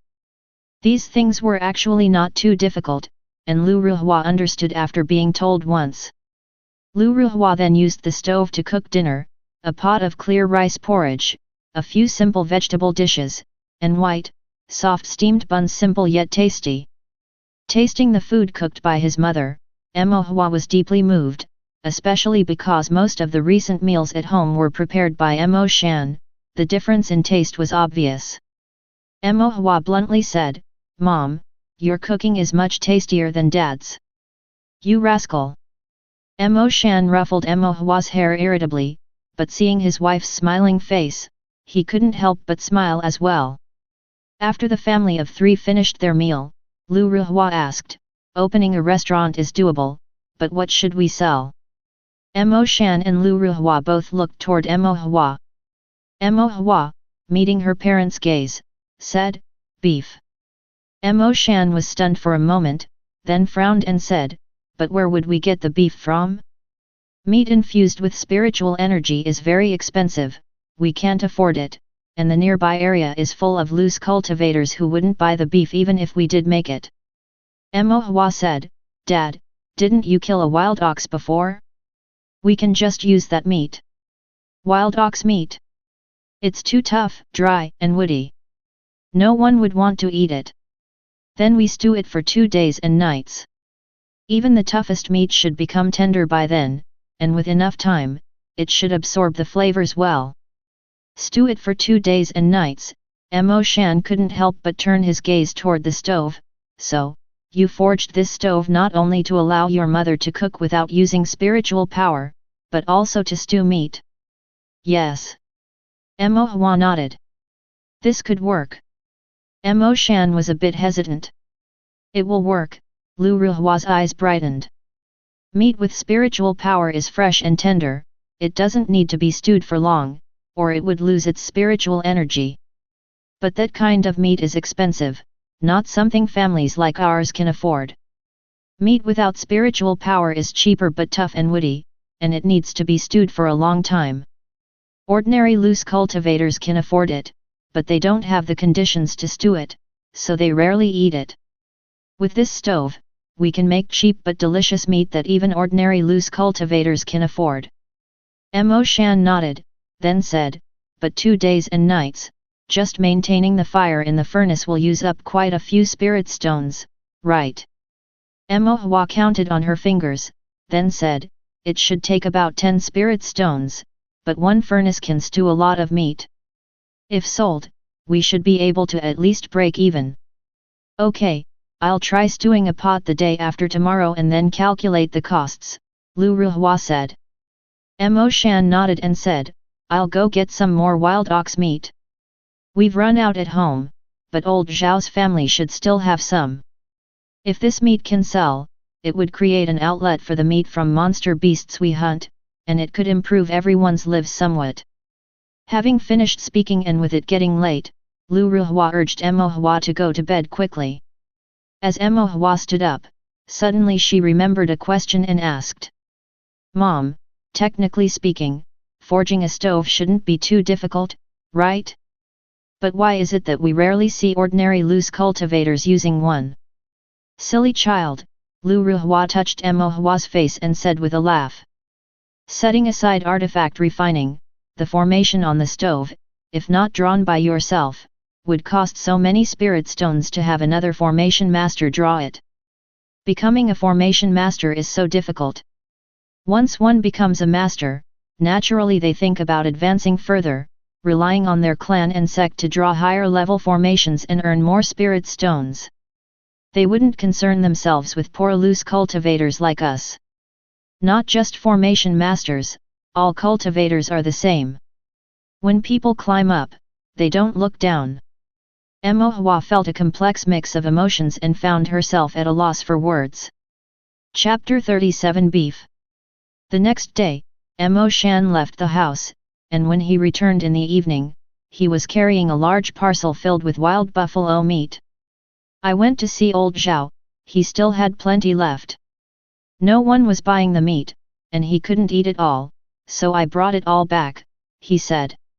Lu Ruhua then soaked the meat to remove the blood, after which she added some spicy and aromatic seasonings to marinate it.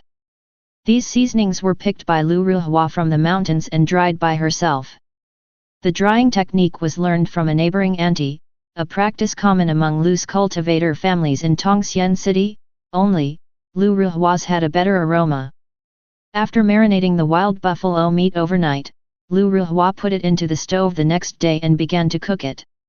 After simmering for half a day, she took out the meat, emptied the pot of water, and then added fresh water and spicy seasonings. She boiled it over high heat before switching to a low heat to stew it slowly for another night and day. It wasn't until the evening of the third day that she finally put out the stove and lifted the lid of the pot. Steam billowed out, the scent of meat mingling with the aroma of the seasonings, filling the entire house. Lu Ruhua took a small knife, cut a piece of meat, sliced it thinly, placed it on a dish, set it on the table, and called out to Mo Hua, "Waiter, come and taste this." Mo Hua picked up a pair of chopsticks, grabbed a piece, and put it in his mouth. After chewing a few times, he found it tender and flavorful, leaving a fragrant aftertaste. The slight gaminess of the meat was neutralized by the spicy flavor, creating a distinct taste. "Mom, this is the best meat I've ever eaten." Mo Shan, too, tasted a piece and his eyes lit up as he praised his wife. "It's even better than what the meal masters at the restaurants make." Lu Ruhua's eyes sparkled with a smile, but after tasting a piece herself, she still felt somewhat unsatisfied. "The flavor is still off. The spices should be milder, and the spicy flavor stronger. We also need to use a higher heat." Mo Hua thought it was already delicious. In his 10 or so years of life, he had never tasted such delicious meat. As for his previous life, he couldn't quite remember. The flavor of the wild buffalo meat was good, giving them confidence in opening a food shop. Lu Ruhua cut some of the beef from the pot, placed it into small food containers, and asked Mo Shan and Mo Hua to share some with their neighbors and friends. Mo Shan went to distribute it among the neighbors and friends from the monster hunting team. Carrying a food container, Mo Hua first delivered a portion to old Mr. Feng at Apricot Forest Hall as a thank you for treating his mother's illness, and then gave another portion to Master Chen, since he had crafted the stove that cooked the beef. It was only right for him to have a taste. Old Mr. Feng, adept in dietary health preservation and often fasting, couldn't resist tasting a few slices of Mo Hua's beef and couldn't stop praising it. As for Master Chen, there was no need to say more. He shared half of the beef with his disciples like Dazu and kept the rest to savor slowly with his drinks. There were a few portions left, and Mo Hua delivered them to the home of Dahu and the others. Dahu and his family all shared the surname Meng. They were relatives but not biological brothers. Originally, the Meng family was thriving with 3 generations under one roof. The patriarch had 3 sons, and each son had a grandson for him. Those 3 grandsons were Dahu, Xianxia, and Xiahu. But good times didn't last. Xianxia's father died hunting monster beasts, and his mother, who was depressed and sick, passed away not long after. Xiahu's father got entangled with another female cultivator while out doing business and never returned. Uncle Meng investigated and heard rumors that he had changed his name and started a new family, or that he'd been seduced by an unscrupulous monster, his marrow extracted and turned into a human pill. Either way, the man was never coming back. Xiaohu's mother, feeling disgraced, remarried and left. The old patriarch of the Meng family had hoped for his descendants to prosper across generations and for one to achieve foundation establishment, making them a small family of some reputation in Immortal City. However, in a blink of an eye, he lost 2 sons. The shock made him fall ill, and he too passed away soon after. Now, only the eldest son remained as the mainstay of the Meng family. He never complained, treating his siblings' children as his own. They shared everything, whether feasting or going hungry together, and any mischief by the children was punished collectively. As the 3 children grew, so did their appetites. The already modest household was further strained financially compared to others. When Emohua brought the beef over, the Meng family was having their evening meal. Dahu, Xianxia, and Xiaohu were gnawing on steamed buns and chewing on pickles. Hearing that Emohua had brought beef, their eyes widened. Once Emohua opened the food container and the aroma wafted out, their mouths watered with envy. Auntie Meng glared at the 3 children. Before eating someone else's food, thank them first. Xianxia was the first to beat his chest and declare, Emohua, there's no need for courtesy between brothers. Whoever bullies you in the future, I'll beat them up for you. Dahu and Xiaohu also chimed in unison, me too. Me too. Auntie Meng picked up her chopsticks and knocked each of the 3 tiger cubs on the head, saying irritably, you never think to learn anything good, only knowing how to fight. If you 3 combined had half the sense that Emohua has, I'd be so grateful. After finishing her speech, Auntie Meng saw the children looking pitifully at the meat and softened a bit, saying, eat up, but remember to help your Uncle Emo and Auntie Lu with some work in the future, instead of just eating others' food for nothing. The 3 tiger cubs quickly nodded their heads, then each picked up a piece of meat and placed it in Uncle Meng and Auntie Meng's bowls before they started digging into the remaining meat themselves. As the beef entered his mouth, Xiaohu's eyes widened in surprise, this meat is so delicious.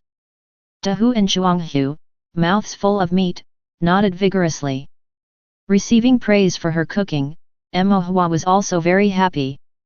Uncle Meng and Auntie Meng took a bite of the meat and nodded continuously, then gave the rest of the meat to the 3 boys. Auntie Meng said to Emohua with envy, your mom's cooking skills are truly excellent. Emohua also praised, Auntie Meng's cooking is really good too.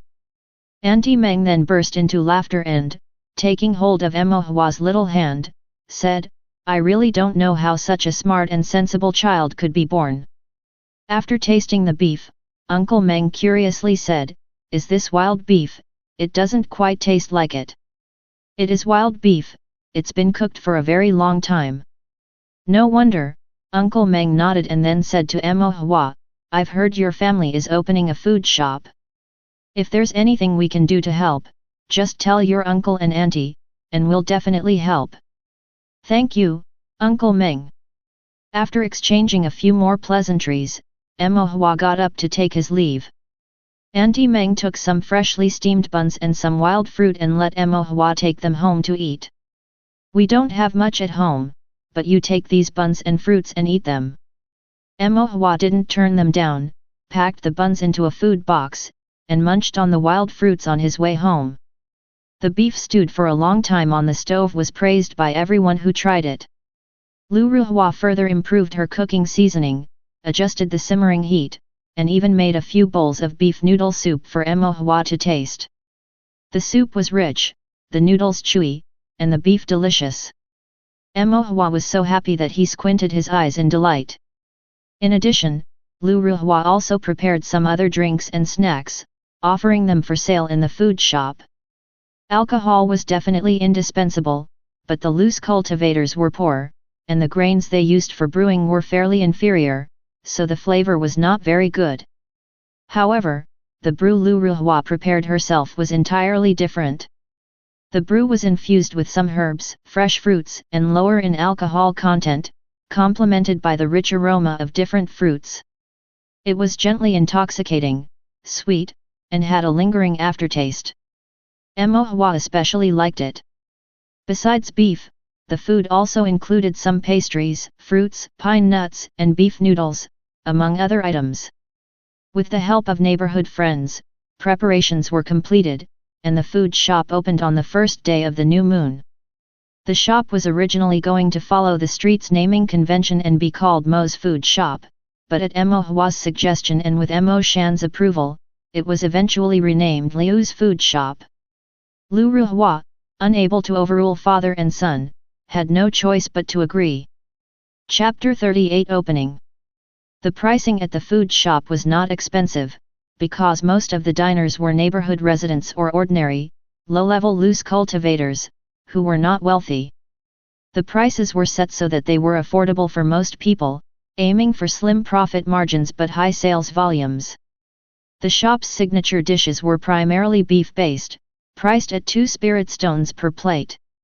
This was not exactly cheap for loose cultivators, but it was quite a bargain compared to other establishments selling beef or spiritual meat dishes. Beef noodles were even cheaper, with plain noodles costing just 3/10 of a broken spirit stone, and noodles with beef costing 6/10 of a broken spirit stone.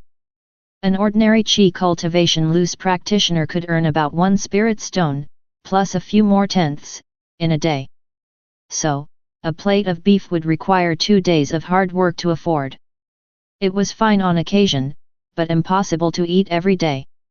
But to be able to eat meat for just 2 spirit stones was unmatched anywhere else in Tongxian City, and if one just wanted to satisfy a craving, a bowl of beef noodles only cost 6/10 of a broken spirit stone. Just a few days after opening, customers began to increase.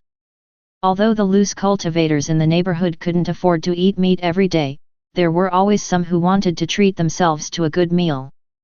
Some were Qi cultivation loose practitioners from slightly more well-off families who could afford to eat there once every few days, others were Taoist friends meeting up, wanting to neither splurge nor be too frugal, so they would order a plate of beef with some side dishes and chat over drinks. Some parents would bring their children, who had made progress in their cultivation, to the shop for a treat, to enjoy a bowl of spicy beef noodles and satisfy a craving. Occasionally, traveling merchants passing through the area, weary from their journey and craving meat but embarrassed by their tight funds, would hesitate to order. That is until they learned that a full plate of beef cost only 2 spirit stones, which made them widen their eyes in astonishment. They still harbored doubts, wondering if such cheap meat could taste good. But then, they thought, given how busy the food shop was, the taste couldn't be too bad, so they decided to give it a try and ordered a plate. Once they tried a bite, they couldn't stop eating. Afterward, the merchants who regularly passed by would make a point of stopping at the food shop to order a plate of meat and have a few drinks.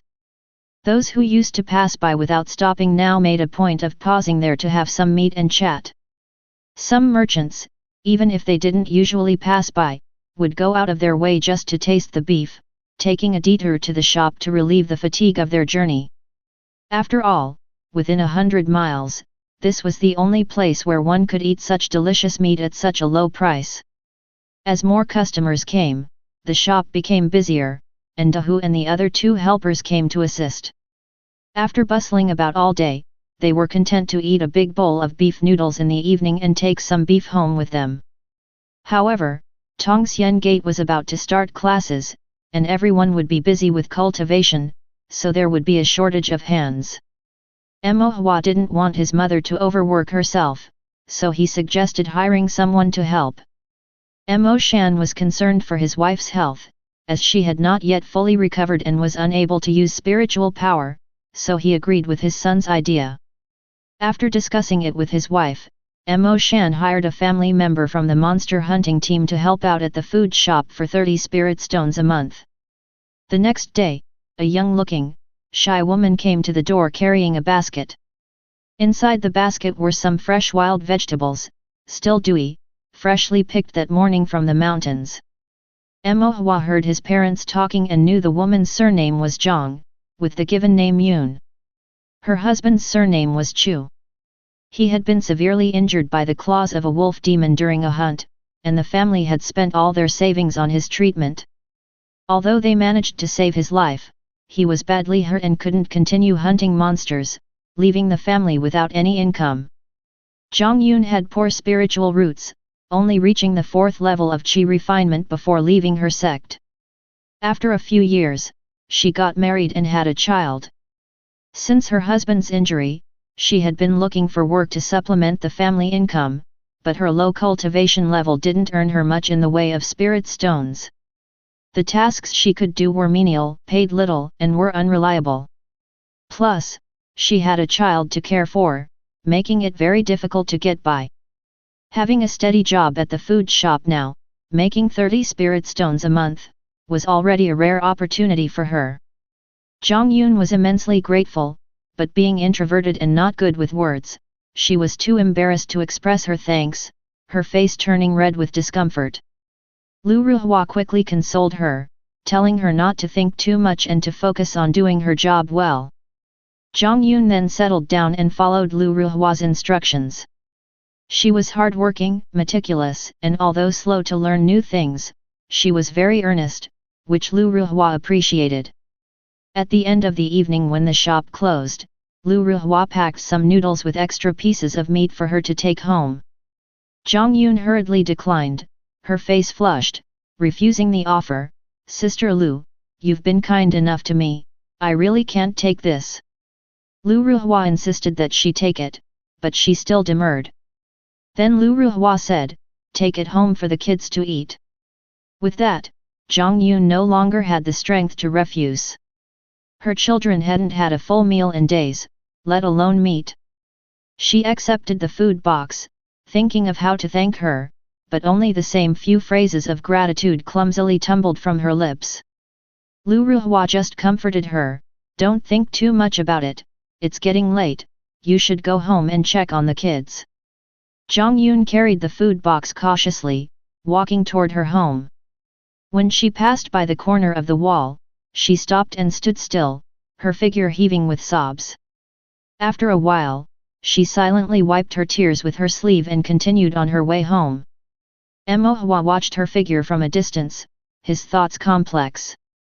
His own family was not affluent either, barely making ends meet, but in Tongxian City, there were countless other loose cultivator families even worse off than his. If only the cultivators of this world didn't have to struggle to make a living. Mo Hua thought silently. Liu's food shop had a smooth opening, and Lu Ruhua was busy with the shop every day. She had become thinner, but her complexion was rosy, and she looked healthier. Owning the food shop allowed her to experiment with various diets, and she could save spirit stones for her son's future cultivation and marriage expenses. Lu Ruhua felt very content, and her face showed more smiles. Seeing his wife's current state, Mo Shan felt reassured. And Mo Hua, tasting more and more delicious foods, became happier as well. With the food shop's opening, their home's income of spirit stones increased, and they no longer had to live as frugally as before. By the time Tongxian Gate was ready to start the new term, the shop had made a profit of over 200 spirit stones in total. Lu Ruhua gave all the 200+ spirit stones she had earned to Mo Hua, urging him to choose a suitable cultivation technique at the sect and reminding him not to neglect his cultivation. Mo Hua nodded in agreement. The next day, as summer vacation ended, Tongxian Gate opened its doors, welcoming disciples back to school. Mo Hua too waved goodbye to Lu Ruhua, who had come to see him off, and then stepped into Tongxian Gate. With the disciples gradually returning, the once quiet Tongling Peak started bustling with activity again. However, after 2 months of summer break, many disciples had let loose, and their cultivation had fallen behind. As they returned to school, their expressions revealed a certain trepidation. Instructor Yan, in order to consolidate everyone's focus, announced a surprise formation exam. The lingering heat of summer was thoroughly extinguished by this sudden douse of cold water, and many disciples showed a look of utter dejection. This was an on-the-spot test, there was no taking it home to do, and no room for any little tricks. But Hua was utterly unfazed. He had already mastered 5 formation patterns and was considered an experienced apprentice. The 6 basic formation tests were no challenge for him. Moreover, during the last month and more of the summer break, he had practiced formation day and night, pushing his divine sense to the brink each time, strengthening it through continuous exertion. For an assessment like this, Hua was brimming with confidence, expecting it to be easily within his grasp. But when the formation exam paper was handed out, Hua was somewhat dumbfounded. He checked several times, finally confirming that the test was not on individual formation patterns, but on a complete formation containing 6 formation patterns. 39 Chapter Review. Hua furrowed his brow. Something isn't right. How could the Qi Refinement 3rd level formation examination include a formation containing 6 formation patterns? Could the instructor have taken the wrong test paper? The instructor shouldn't make this kind of mistake. Could there be some other profound meaning? At this moment, several disciples were already writing feverishly, but the likelihood was that they knew nothing and couldn't leave it blank, so they were blindly drawing with their eyes closed. Hua gathered his thoughts and cautioned himself. If the instructor has chosen a formation with 6 formation patterns to test us, there must be an intention behind it. Perhaps he wants us to realize the profound and vast nature of the way of formations, to keep us from developing an arrogant and complacent mindset. After calming his mind, Hua concentrated on studying the formation. The formation was named Water Controlling Formation. Its use wasn't specified, but the annotations were complete. Although the formation contained 6 formation patterns, the patterns were fairly simple. The structure was also commonly discussed in class by the instructor. It was not unfamiliar. However, despite this, it was still unlikely to memorize the formation patterns, learn to draw the formation, and then actually draw the formation all in a short time. If no one could draw it, the instructor would likely grade based on the completeness of the formation. Hua could only try to memorize as much as he could and draw whatever he was able to. Once he concentrated on drawing formation, time flew by quickly, but when the exam time ended, Hua still hadn't finished. He had drawn just over 5 formation patterns, and he hadn't carefully checked the 5 he had drawn, unsure if there were any errors. Hua felt a bit regretful and also deeply realized that he still had a long way to go in the art of formation. When the formation drawing was finished, it was sent to Mingde Building on Tongming Peak. All instructors from Tongxian Gate recorded and graded coursework there. The usually strict instructor Yan was now showing a displeased expression, looking rather unhappy at a middle-aged cultivator dressed in the Taoist robe of an elder from Tongxian Gate. "Elder Qian, what is the meaning of this? Wasn't it agreed that only the first 2 patterns of the water controlling formation would be tested? Why did you test the entire formation? The way of formations is profound and vast.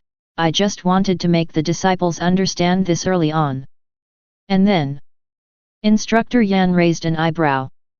"Then, they will understand the difficulties and withdraw, no longer foolishly aspiring to become formation masters."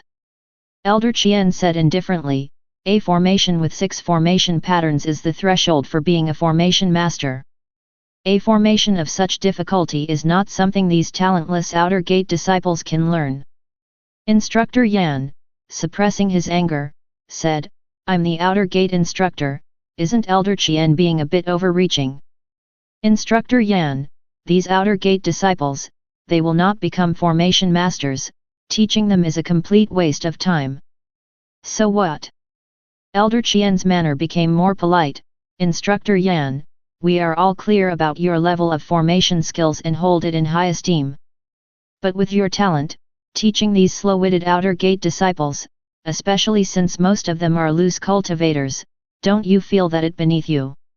"What do you mean?" Instructor Yan's gaze sharpened.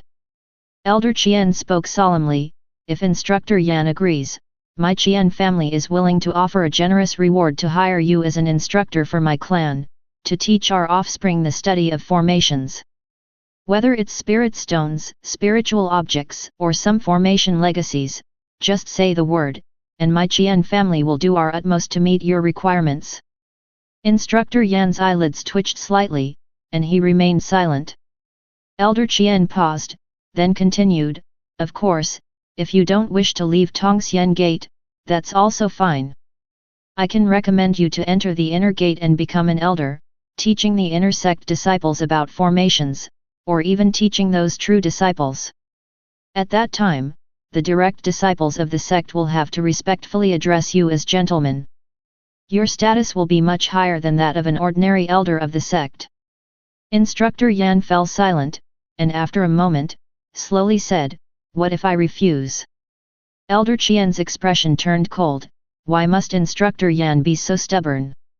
I teach formations to pass on the knowledge to others, not for these worldly gains.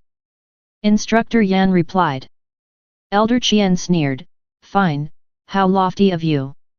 Having said that, he no longer paid attention to Instructor Yan and left with a flick of his sleeve. Old Instructor Zhou then said, Mr. Yan, why bother? The Qian family is powerful, and we cannot afford to offend them.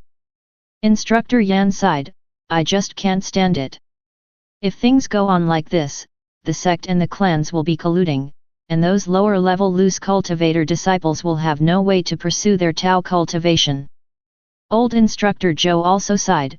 When the old sect leader was in power, he could withstand the pressure from the Qian family, but now that he is getting old and about to step down, I fear Tongxian Gate is about to change.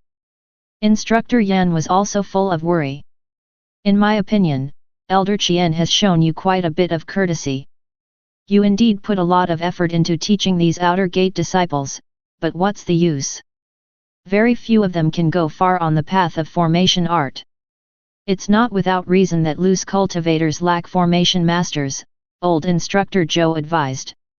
Don't end up in a position where you can't even be an instructor, he continued. Instructor Yan remained unmoved. As long as I am an instructor, I will see to it that what needs to be done is done to the end. Old Instructor Zhou shook his head, saying no more. After sighing once more, Instructor Yan steadied his emotions before opening the formation examination papers on his desk. Even if there were mistakes in the exam questions, he still needed to mark them diligently. Naturally, the result was a complete mess. Most disciples could only draw one or two formation patterns, while some couldn't draw at all, carelessly scribbling some nonsense to bluff their way through. Instructor Yan silently noted down these disciples' names. Not knowing was understandable, whatever they could draw was what it was, but aimlessly drawing something as a pretense was unacceptable. Then there were those whose drawings were better, typically from families in Tongxian City with better conditions, who had an early enlightenment in formation art.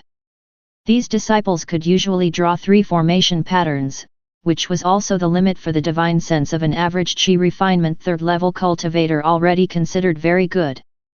Instructor Yan couldn't help thinking of Emo Hua. A child like Emo Hua, who was of loose cultivator background and had a rare innate talent for divine sense, was indeed scarce.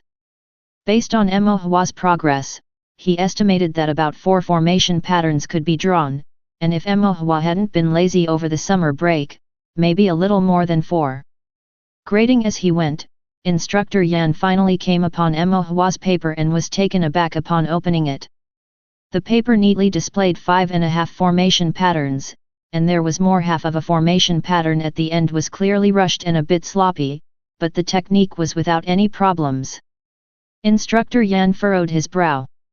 This meant that Emo Hua, at the Qi refinement 3rd level, could draw 5.5 formation patterns in the first attempt at a water-controlling formation. 5.5 formation patterns. This required not only experience and insight into formation art but also a strong divine sense to support it. Instructor Yan had seen Emo Hua drawing formations before. Although capable of drawing 4 formation patterns, it had seemed somewhat strained, as the divine sense was not broad enough. But 2 months had passed, and it turned out that Emo Hua could now draw 5.5 formation patterns in the water-controlling formation. If this were indeed true, it would indicate that not only was Emo Hua's innate divine sense exceptional, but the speed of its growth was also astonishingly fast. Besides the increase in cultivation, cultivators had no quick way to enhance their divine sense. Holding his breath, Instructor Yan stared unbelieving at Hua's paper for another look before finally exhaling slowly, muttering, "This can't be possible." Upon hearing these words, old Instructor Zhou noticed Instructor Yan's dazed expression and couldn't help asking, "Mr. Yan, what has happened?" Instructor Yan came back to his senses, his expression slightly changing as he pondered for a moment before saying, "Some disciples' drawings of the formation art are just too absurd. I momentarily lost my composure." Old Instructor Zhou showed understanding. "Teaching these disciples really isn't easy, Instructor Yan, you shouldn't take it too seriously. You must cultivate your own character and temperament, not letting anger affect you." Instructor Yan nodded, but his eyes were still fixed on Hua's paper, his mind in turmoil. Chapter 40 Plan. Instructor Yan stared at Hua's exam paper, thought for a moment, then endorsed the paper with a Class A character. After grading the other disciples' formation skills, he paused for a moment, recalled something, and flipped back to the previous papers, promoting all the disciples who had scored Class B to Class A. Now, there were more disciples than just Hua who had achieved Class A. After finishing the grading, Instructor Yan sat at his desk deep in thought for a long time, murmuring to himself, "It seems I cannot stay at Tongxian Gate any longer." When the formation exam papers were handed out, Hua saw the Class A on his and nodded, but he wondered if the other Qi Refinement Realm disciples really could have drawn the water-controlling formation. This was a formation that required 6 formation patterns, after all. Hua made a point of inquiring and found out that some other disciples had also received Class A grades. Aside from the surprise, he also felt, there are heavens beyond this heaven, and people beyond this person. My own level in formation is not yet sufficient. I must not become complacent. What Hua did not know was that his Class A was different from the others' Class A. His Class A was a genuine Class A, whereas the Class A of the others was actually inflated by Instructor Yan. Afterward, Hua planned to continue his cultivation at Tongxian Gate, to learn more about formation, and then after some time, to consider choosing a cultivation technique. But half a month later, he heard something extremely absurd. Instructor Yan is going to leave Tongxian Gate. From now on, the outer gate will no longer teach formation. Hua stood still, in shock. No formation to learn from. Hua went to find Instructor Yan, who looked at him with a complex expression. He said very little, only telling Hua to return and come to find him in a few days. After Hua left, Instructor Yan went to see Manager Mo. "Do you have any news about the matter I asked you to look into?" Manager Mo passed a letter to Instructor Yan. "The person you are looking for is no longer in Tongxian City. Here are some clues about him, but I cannot guarantee if they are accurate." "Thank you." Manager Mo hesitated, then asked, "Are you really planning to leave Tongxian Gate?" "It's not just Tongxian Gate, I'm also leaving Tongxian City." "Will you come back here in the future?" "It's hard to say," replied Instructor Yan with a bitter smile. "Like you said, let's leave it to fate." Manager Mo had words of persuasion on the tip of his tongue, but thinking better of it, he didn't say anything. He knew persuasion would be futile.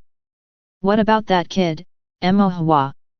What are you planning to do about him?" Manager Mo asked. "Without you, there is no one in Tongxian Gate competent enough to teach him. I have my plans.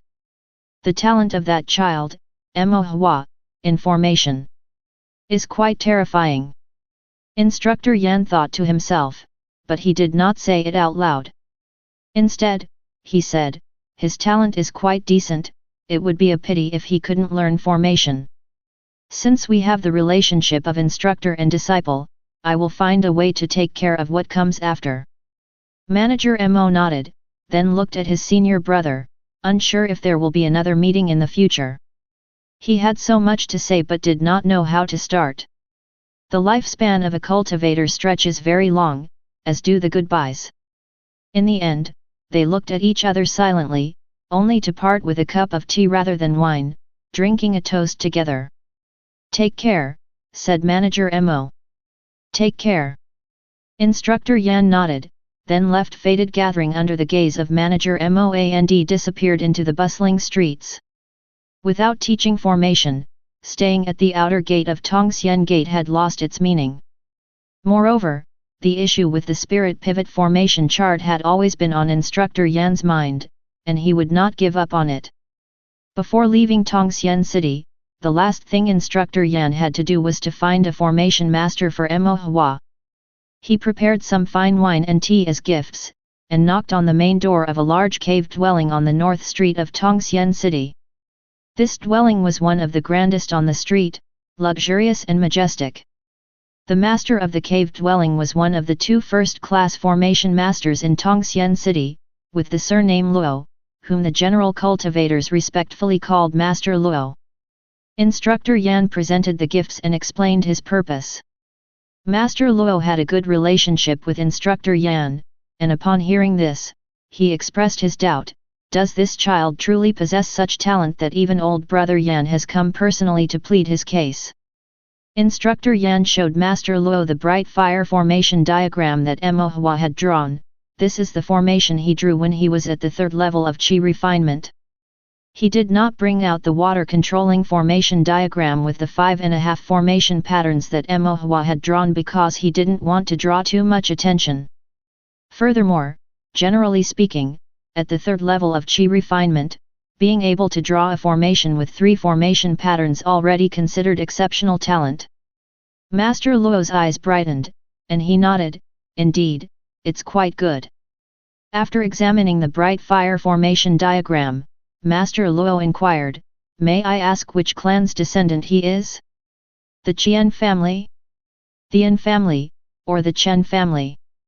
Instructor Yan fell silent for a moment before replying, "He's not from a clan, he's just a loose cultivator." Master Luo then became silent, and the interest in his eyes faded considerably.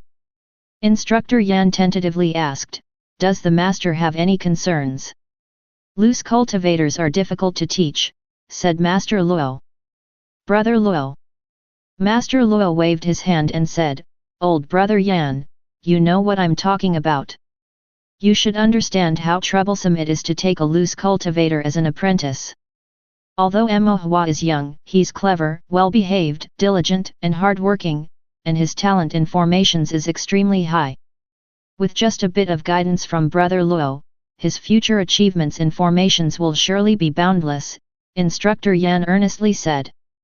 "It's not about that," Master Luo sighed and explained. "Not to mention what kind of innate talent or comprehension the child has, just the ceremonial gifts required for apprenticeship, can he afford them?" Master Luo stood up and began to pace slowly. "It's not that I covet these gifts, but apprenticing and accepting disciples have always been matters bound by tradition. I have accepted many disciples, and each has offered a considerable ceremonial gift. If by chance, he's unable to pay, or pays too little, how am I to explain it to my other disciples? Even if they don't dare to voice their displeasure, they will certainly hold a grudge in their hearts, thinking that I am biased and cannot treat all fairly. Not just the ceremonial gifts for apprenticeship, but even the ink, brush, paper, and inkstone needed to learn formations, which of these do not require spirit stones? Can a loose cultivator's family wealth sustain it? Even if he manages to become a formation master one day, he'll still have only 2 paths to walk, either to attach himself to a clan or to a sect. If he doesn't affiliate himself, his cultivation and study of formations will be fraught with difficulties. If he does affiliate, it's as if he's sold himself, he will lose his own name, background, and parents, no longer the master of his fate. How then could he have any regard for me, his master? So no matter how you look at it, taking him as an apprentice or disciple brings me no benefit whatsoever." Having finished speaking, Master Luo sat down and took a sip of his tea. Instructor Yan also remained silent. He understood what Master Luo was talking about and could not refute it. Initially, he had thought that given Emohua's extraordinary talent, Master Luo might at least consider it, but now it seemed his own thinking was too naive. Loose cultivators without a formation master, there really was a reason for it. Instructor Yan looked disheartened. Seeing this, Master Luo sighed as well and said in a softer tone, if he at least had the background of a clan, even if it was just an offshoot or a branch, I would have taken him in. But loose cultivators are different, there are too many concerns, and I don't have the energy for it. For loose cultivators to become formation masters, it's simply too difficult. Master Luo lamented. Instructor Yan tried once more to plead, Emohua, this child, really has a unique talent for formations, and was about to present the water-controlling formation diagram with 5.5 formation patterns that Emohua had drawn. But as he was about to do so, Master Luo said, it doesn't matter if he can draw 3 formation patterns, even if at the 3rd level of Qi refinement he could draw 4 or 5 formation patterns, I still wouldn't take him. Instructor Yan's hand stopped mid-action, and with no alternative left, he had to put the formation back. Brother Luo, is there really no way? Old brother Yan, feel free to come over any time, whether to discuss or chat, but as for this matter, there is no room for negotiation, said Master Luo. Brother Luo, unable to find the words, Instructor Yan could only sigh, just don't regret it later. Many cultivators have said the same to me, but to this day, I have yet to regret anything. With nothing more to say, Master Luo picked up his teacup as a signal to show the guest out. Instructor Yan sighed, his expression one of disappointment, and rose to take his leave. After Instructor Yan left, Master Luo sat inside the room. A disciple poured him tea and asked softly, Master, if he truly can draw the bright fire formation at the 3rd level of Qi refinement, then his talent must indeed be remarkable. Indeed, Master Luo picked up his tea, took a sip, and said, but what use is high talent? The way of cultivation is not just about talent. How many people were extraordinary in their youth, only to end up as nothing special? Spirit stones, lineage, family background, each one of these is very important. Without them, even talent is just a rootless plant, destined to wither eventually.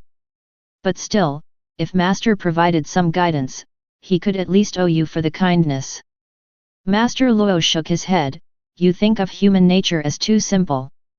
Loose cultivators born into poverty often have extreme mindsets, any slight mistake could lead to holding a grudge.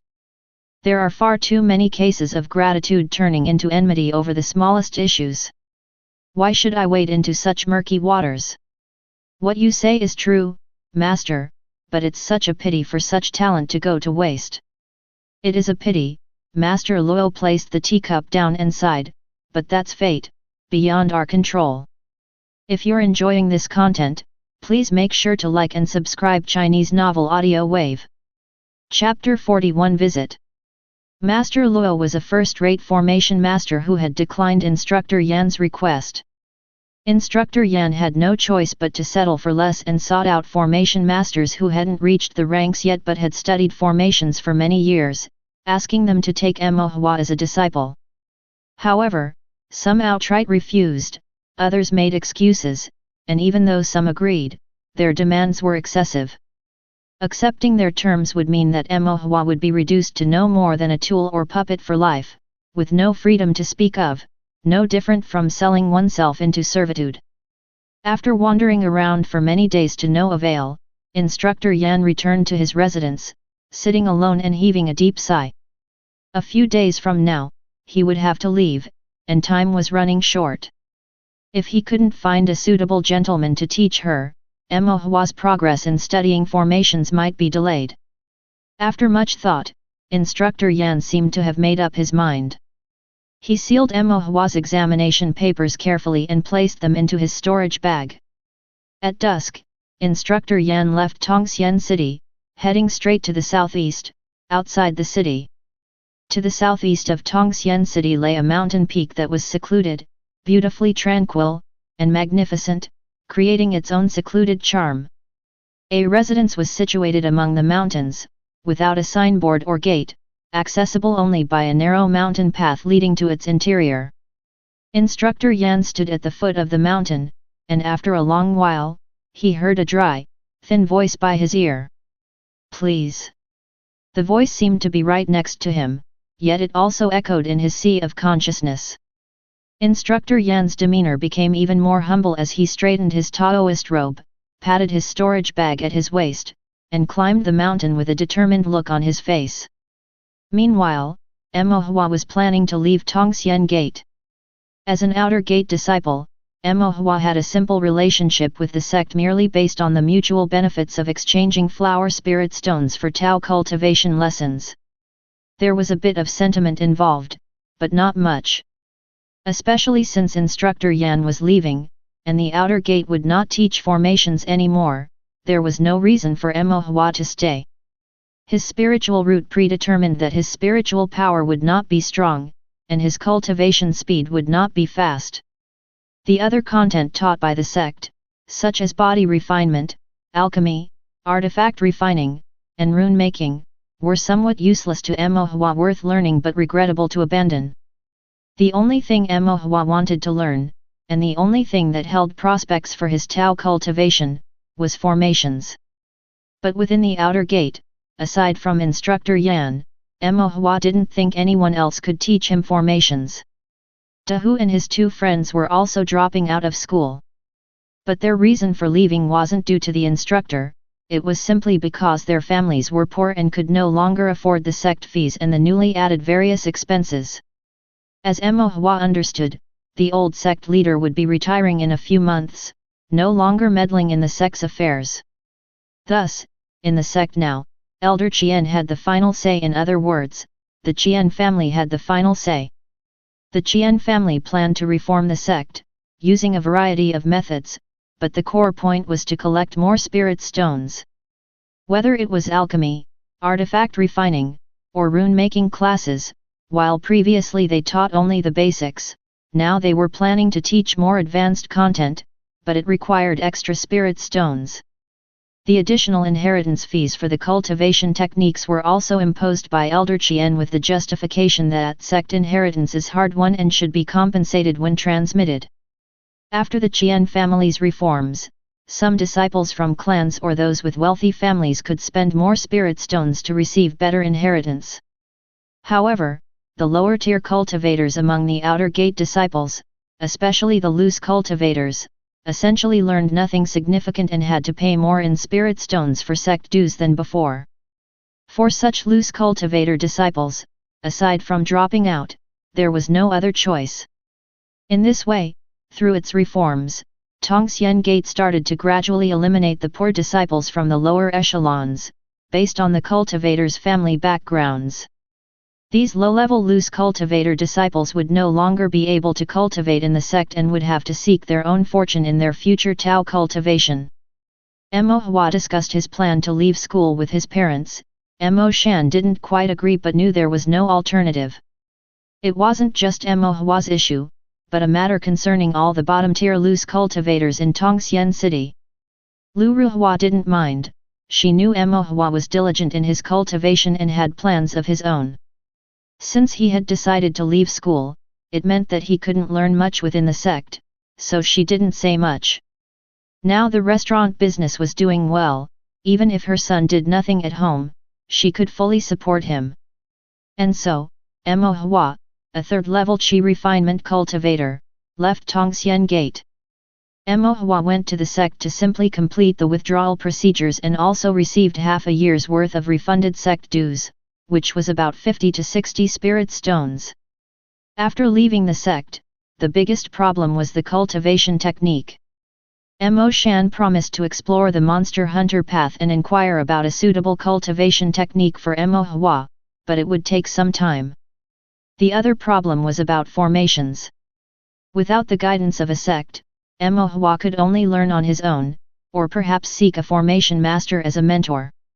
But Emohua knew all too well how difficult it was for a loose cultivator to find a formation master willing to take on a disciple. Not all formation masters were like Instructor Yan, with broad minds and a willingness to impart their knowledge and teachings. Mo Hua wanted to take the time to visit Instructor Yan, to thank him for his careful guidance over the past days. But he didn't know where Instructor Yan lived, and just when he thought of asking Manager Mo for directions, Instructor Yan found him.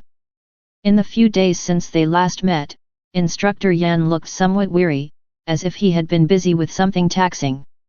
With the utmost respect, Mo Hua greeted Instructor Yan with a bow, to which Instructor Yan nodded and then asked, "Do you still want to study formations?" Mo Hua nodded his head. Instructor Yan looked at Mo Hua with approval and then said, "Follow me." Mo Hua followed Instructor Yan to a mountain peak to the southeast outside of Tongxian City. Mo Hua remembered Dahu and the others saying that this mountain seemed to be bought by someone for the purpose of living in seclusion to cultivate, cutting off the flow of cultivators. There were no monster beasts in the mountains, nor was there any precious spirit grass, let alone spiritual mines. The only advantage was the beautiful scenery and peaceful environment. Tongxian City had many loose cultivators, weary from their travels, who wouldn't linger for the mountain views, so cultivators rarely came here. At the foot of the mountain, Instructor Yan said, "There lives a reclusive gentleman on this mountain, whom I happened to make the acquaintance of by chance. I wouldn't usually disturb him, but I'll be leaving in a few days, so I wanted you to meet him. Does this gentleman know about formations?" Mo Hua asked. Instructor Yan nodded. "Indeed, this gentleman's achievements in formations are extremely profound." "Is he a first-rank formation master?" Mo Hua asked curiously. "As to his specific rank, I'm not sure, but he is at least a first rank." Mo Hua's respect rose significantly. Being a first-rank formation master was already extraordinary, and Mo Hua didn't even dare to imagine what lay beyond that. Yet, Mo Hua couldn't help but feel curious about what formations above the first rank were like. Also wondered if it was true as the rumors said, possessing the might to steal the fortunes of nature and alter the heavens and the earth. Why does this gentleman reside in such a remote place? Is it because he dislikes the bustle? Mo Hua asked again. The gentleman has a natural indifference to worldly affairs and does not wish to be bothered.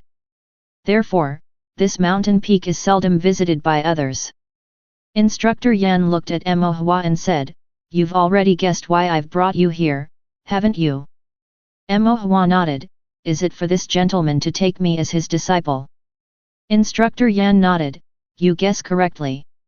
I can only teach you so much, which is why I hope the gentleman can give you some guidance." "You have already taught me a lot," Mo Hua said gratefully. "What I can teach you pales in comparison to what the gentleman has to offer." "But," Instructor Yan shook his head, "you are still young, and you may not understand fully. As you encounter more in the future, you will realize the vastness and depth of formations, which are far beyond the grasp of a mere chi refinement or even foundation-building cultivator. Your divine sense is exceptional, your aptitude is good, and you are diligent, making you an excellent seedling for studying formations. Therefore, you must cherish this rare talent and by no means fail to live up to your abilities. Today, I have brought you to visit with the hope that you may be accepted as a disciple by the gentleman. He is indifferent by nature and not keen on accepting disciples. It would still be good for you to become a named disciple, even if you only grasp the merest essentials, it will help you go further on the path of formations."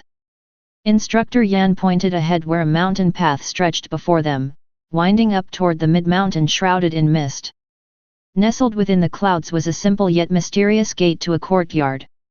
Instructor Yan advised, "Make your way up the mountain by yourself. Be respectful, and when the gentleman asks you something, just answer truthfully.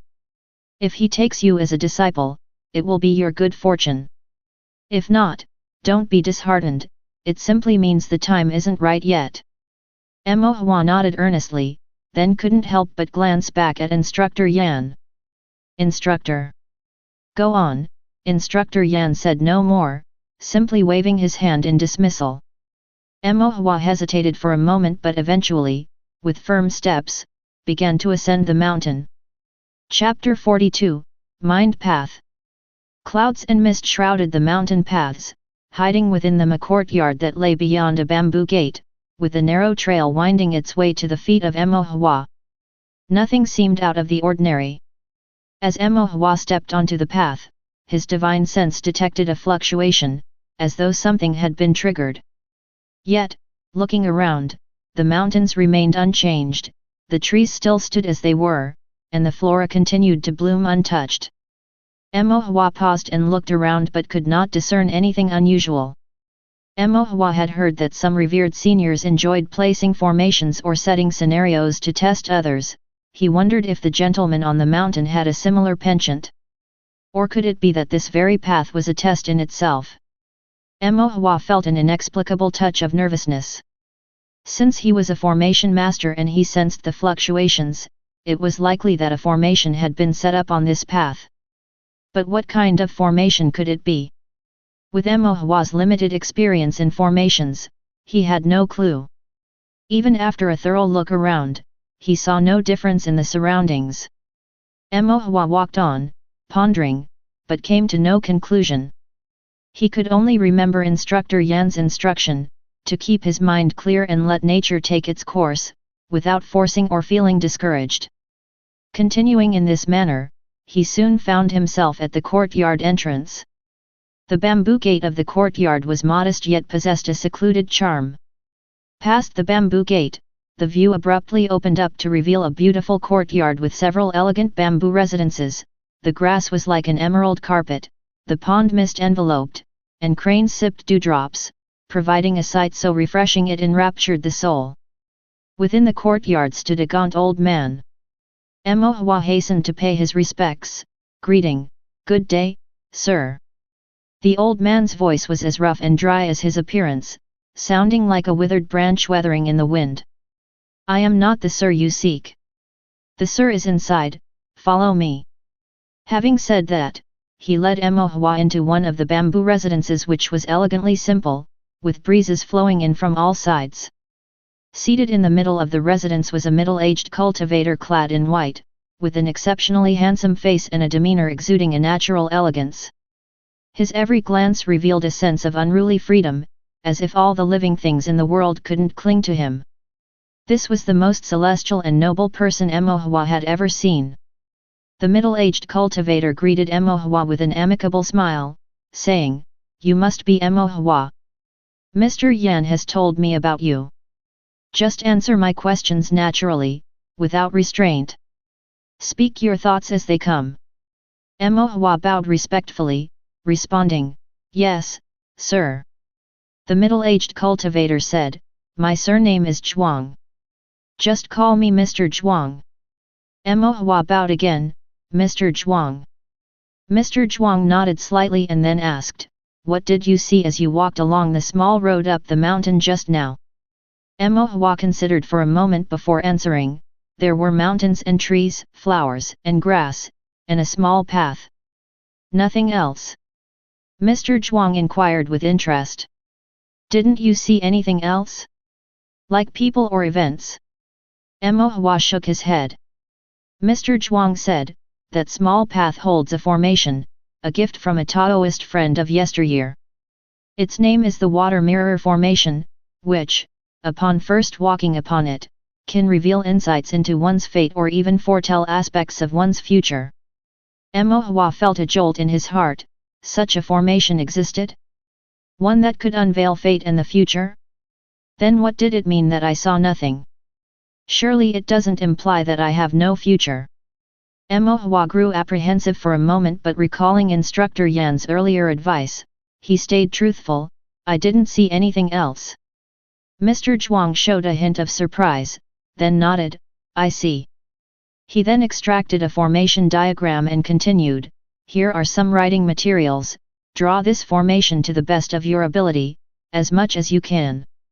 Emohua glanced at the formation diagram, recognizing it as the water-controlling formation, the same one Instructor Yan used for the assessment. "Yes." Emohua took the paper and brush, and, comparing it with the formation diagram, began drawing formation. 2 hours later, Emohua's divine sense was exhausted, and he could only draw 5.5 formation patterns. Only a few days had passed since the last time he drew the water-controlling formation, and Emohua's divine sense had not grown fast enough to draw 6 formation patterns in such a short amount of time. This time, the formation was drawn more skillfully than the last, and the brushwork was neater too. Mr. Zhuang looked at the formation drawn by Emohua, raised his eyebrows slightly, and then said, "Not bad. Would you like to become a recorded named disciple of mine? I won't transmit some of the sex formations to you, but if you want to learn the common formations of the Tao cultivation world, I can teach you all of them." Although he didn't know why, Emohua seemed to have passed Mr. Zhuang's test. Emohua was overjoyed and then respectfully bowed to Mr. Zhuang saying, "Thank you, gentlemen. This disciple is willing." In the cultivation world, there are 2 types of master-disciple relationships, one is the recorded named disciple, and the other is the direct disciple. Direct disciples call their mentor master and are taught personally, adhering to the idea that once a teacher, forever a father, resulting in a very deep bond between master and disciple. The relationship with recorded named disciples is far more casual, they are taught whatever the mentor wants to teach them, and the disciples cannot call them master, only gentlemen. There is affection between recorded named disciples and their mentors, but it's not as profound as with a direct disciple. Nevertheless, Emohua was very grateful that Mr. Zhuang was willing to take him on as a recorded named disciple. Mr. Zhuang nodded, "You may go back today. Come here tomorrow, 2 hours after dawn, and I will start teaching you some formations." "Yes, gentlemen." Emohua bowed again, this time with the bow reserved for a disciple to a mentor, and then bid farewell to Mr. Zhuang, leaving his courtyard with a spring in his step. As Emohua walked down the mountain, he found that Instructor Yan was still waiting at the base. Learning that Mr. Zhuang had agreed to take Emohua as an apprentice, he breathed a sigh of relief and said with satisfaction, "It's your good fortune that Mr. Zhuang values you so highly. You must cherish this opportunity. Mr. Zhuang is a respected figure, you must show him great respect." "Yes, instructor," Emohua replied. As the two walked down the mountain path, Emohua suddenly asked with curiosity, "Instructor, have you been to Mr. Zhuang's courtyard? What did you see when you passed by that narrow path?"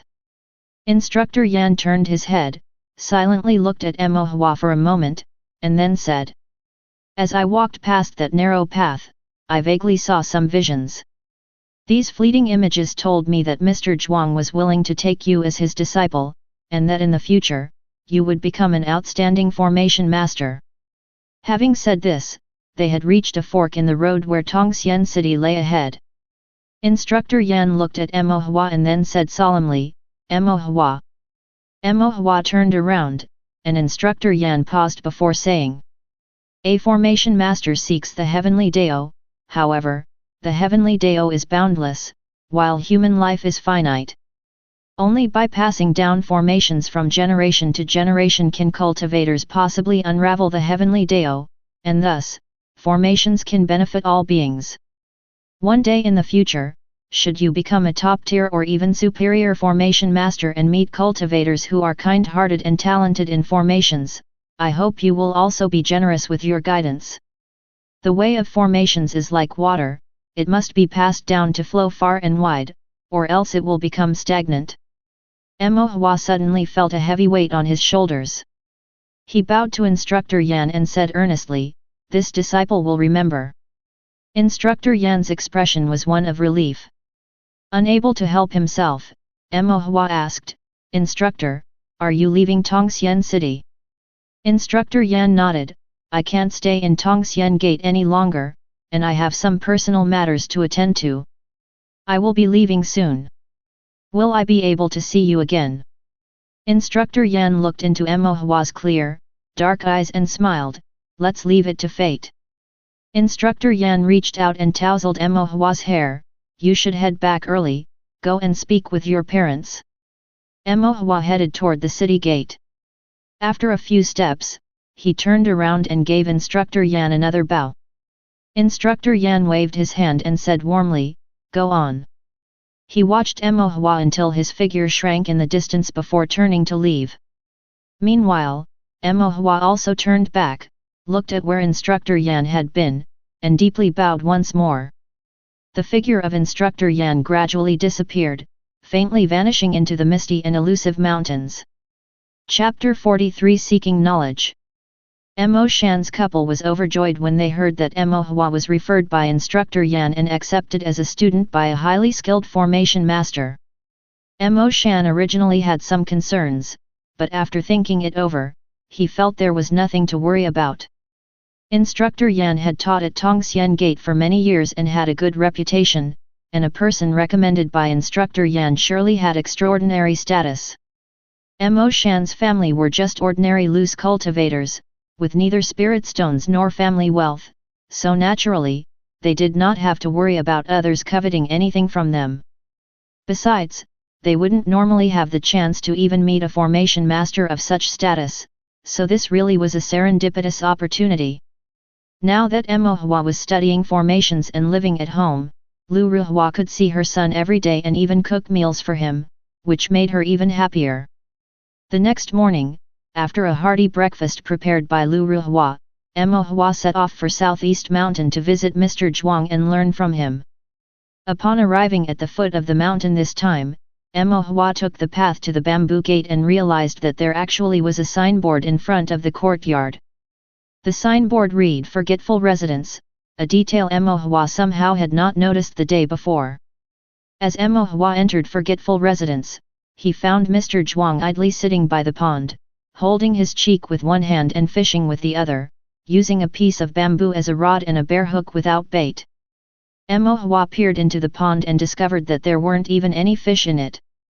Mo Hua thought Mr. Zhuang must have some deeper meaning, and looked up at him again, only to find that Mr. Zhuang was not really fishing at all but merely dozing off with his cheek propped up.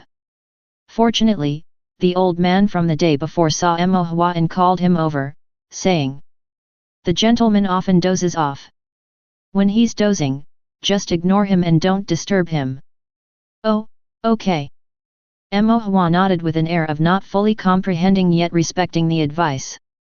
The old man added, "I am the steward here, taking care of the gentleman's daily needs. You can call me Old Kuei." Mo Hua politely said, "Grandpa Gui." Old Kuei glanced at Mo Hua but said nothing further and took out a chessboard, asking, "Do you play chess?" Mo Hua looked at the chessboard. "Is this 5 elements chess?" In the Tao Cultivation world, there are many varieties of chess, including Bagua chess, 5 elements chess, Heaven Yuan chess, 3 talents chess, and more. 5 elements chess is one of the simplest and most common, mainly used to enlighten children in their early Tao cultivation and help them memorize the knowledge of the generation and restraint among the 5 elements. The chess pieces are simple to play, each side holds 2 types of pieces, and the board randomly generates different attributes of 5 elements chess pieces that only reveal themselves when flipped. A player's pieces that generatively support each other become stronger, while pieces that restrain each other can capture each other. Simple, fun, and not requiring much thought, it is an excellent game for cultivating intelligence in cultivator children. Mo Hua himself had no issues playing 5 elements chess, but the thought of the weathered Old Kuei playing it. Old Kuei seemed to read Mo Hua's mind. "Do you think 5 elements chess is too simple?" After hesitating for a moment, and against his better judgment, Mo Hua said, "The great Dao is the simplest, returning to purity and truth. Often, the simpler things are, the more profound they become." Old Kuei was stunned, pondering for a while before suddenly realizing, "That's a good reason. Next time I play chess with someone, I'll say the same." Mo Hua. And so, Mo Hua and Old Kuei began their game of chess. At first, Mo Hua thought Old Kuei must be a master of the game and went all out, but after a few rounds, he found their skills matched evenly and neither was superior to the other, so he relaxed and the two enjoyed their game. Unknowingly it was already noon, by which time Mo Hua remembered what he had come there for. Mr. Zhuang was by the pond, having taken a nap while fishing all morning, and now he opened his eyes, looked at the sun, and nodded, "It's time for lunch." So, after playing chess all morning and whiling away half a day, Hua managed to scrounge a meal as well. The food was cooked by Old Kui. It included meat and vegetables, as well as rice, rich in spiritual energy, but the taste was indescribable. Seeing how Old Kui conducted himself, it was clear he wasn't particularly adept at cooking. However, Mr. Zhuang didn't mind. Grains turned into blood qi upon consumption, and sensory pleasures of the mouth and stomach were mere illusions. No matter the taste of the meal, with each spoon and chopstick, he moved with tranquility and grace, as if he were not consuming grains, but the dew and breezes of the world. Hua found Mr. Zhuang's manner both proper and carefree, and felt a bit envious inside. Hua tried to mimic Mr. Zhuang's way, eating slowly and gracefully with each chopstick lift, but couldn't quite manage it. It felt awkward, and finally, he just honestly held up his bowl and ate heartily. Although the taste of the food was not great, the ingredients were of high quality, and they contained spiritual energy. Besides, Hua was not too picky with food. Old Kui watched Hua eating with relish, and added a few more pieces of meat to Hua's bowl. After the meal, Mr. Zhuang seemed finally to remember why Hua had come, and led him to a bamboo pavilion in the yard. There was a refreshing breeze around them, along with the sound of bamboo rustling. "I have taken on disciples before, but what they learned was different from you, so it cannot be generalized. Let's see what level you've reached in your formation studies." Mr. Zhuang then asked Hua several questions, to which Hua responded one by one. After Hua had answered, Mr. Zhuang pondered for a moment, then took out a thick tome and instructed Hua. "Your knowledge of formation theories is too shallow, and what you've learned is mostly basic formation patterns, disjointed and not comprehensive. With such a shaky foundation, it's hard to understand more profound formations later on, and you won't make it far on the path of formations." Mr. Zhuang handed the book to Hua and said, "You need to start from the most basic concepts. This book contains the basic theories about formations in the Tao cultivation world, encompassing different schools, characteristics, and lineages. Familiarize yourself with these first. Understand what you can and come to me with what you can't. Once your foundation in formation theory is solid, I will teach you how to draw formations." Hua accepted the thick tome of formation knowledge and said, "Thank you, sir." Mr. Zhuang waved his hand. "Feel free to find a comfortable spot in the yard to read. I'm going to close my eyes and rest my spirit." Hua took his leave, then, hugging on the source of formation techniques, found a shady spot under a tree on a patch of cool grass, and began to flip through it. At the beginning, on the source clarified its purpose, stating that ancient immortals observed the heavens and scrutinized the earth, gaining enlightenment about the heavenly Tao from the evolution of all things, and manifested this understanding into formations. These formations operated in a way that mimicked the movements of the heavenly Tao, thus possessing unfathomable power. In all the fields of Tao cultivation, only formations offer the most direct and fundamental understanding of the heavenly Tao, and they also place the most stringent demands on one's divine sense.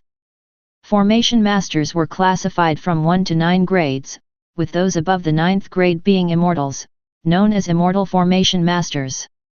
However, immortal formation masters are merely legends.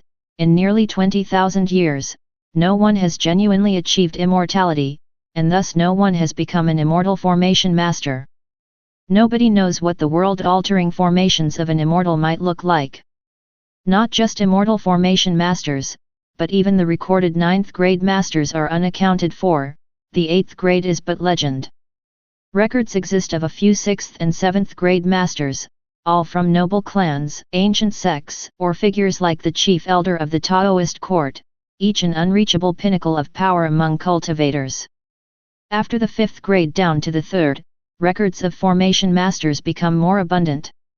Below that, such records cease, evidently because any masters of lower grade, unless they achieve unprecedented innovation in formations, are not worthy of mention in historical texts. Following historical accounts, the book delves into various schools of formations and a preliminary analysis of formations jargon. The flow of formation disciplines differs greatly among noble clans, sects, and regions. Even within the same lineage of a particular formation, multiple minor lineages might emerge. These different lineages show subtle variations in the study, research, application, and effectiveness of their formations.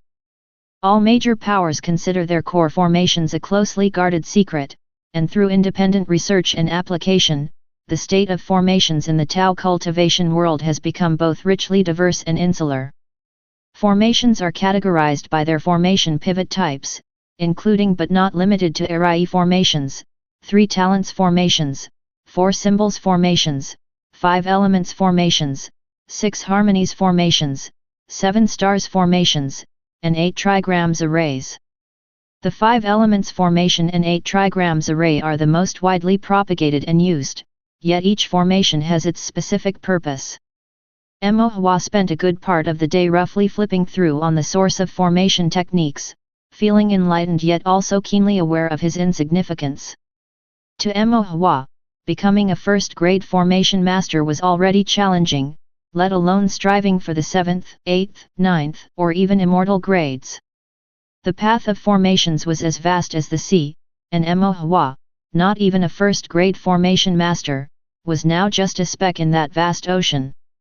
Enlightenment. On the source of formations could only be read at Mr. Zhuang's place and could not be taken away. In the following days, Mo Hua would always arrive early at Mr. Zhuang's forgetful residence and then find a quiet and comfortable spot to read alone. If there were any questions, she would note them silently, and once Mr. Zhuang had finished his short rest, she would go and ask for advice. Mr. Zhuang would answer any question, and often with just a few words, he could unravel Mo Hua's doubts, which greatly impressed her. In just a few days, Mo Hua's knowledge about formations had increased substantially. Mo Shan's couple wanted to pay a visit to express their thanks, but Mr. Zhuang declined, saying he preferred solitude and did not socialize with others.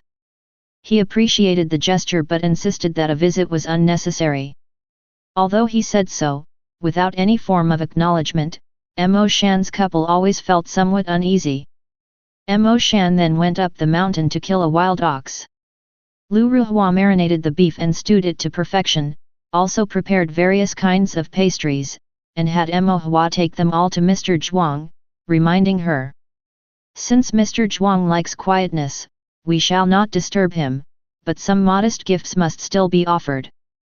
Items like spirit stones, Mr. Zhuang probably doesn't lack, but these foods, though not precious, are at least our sincere gesture.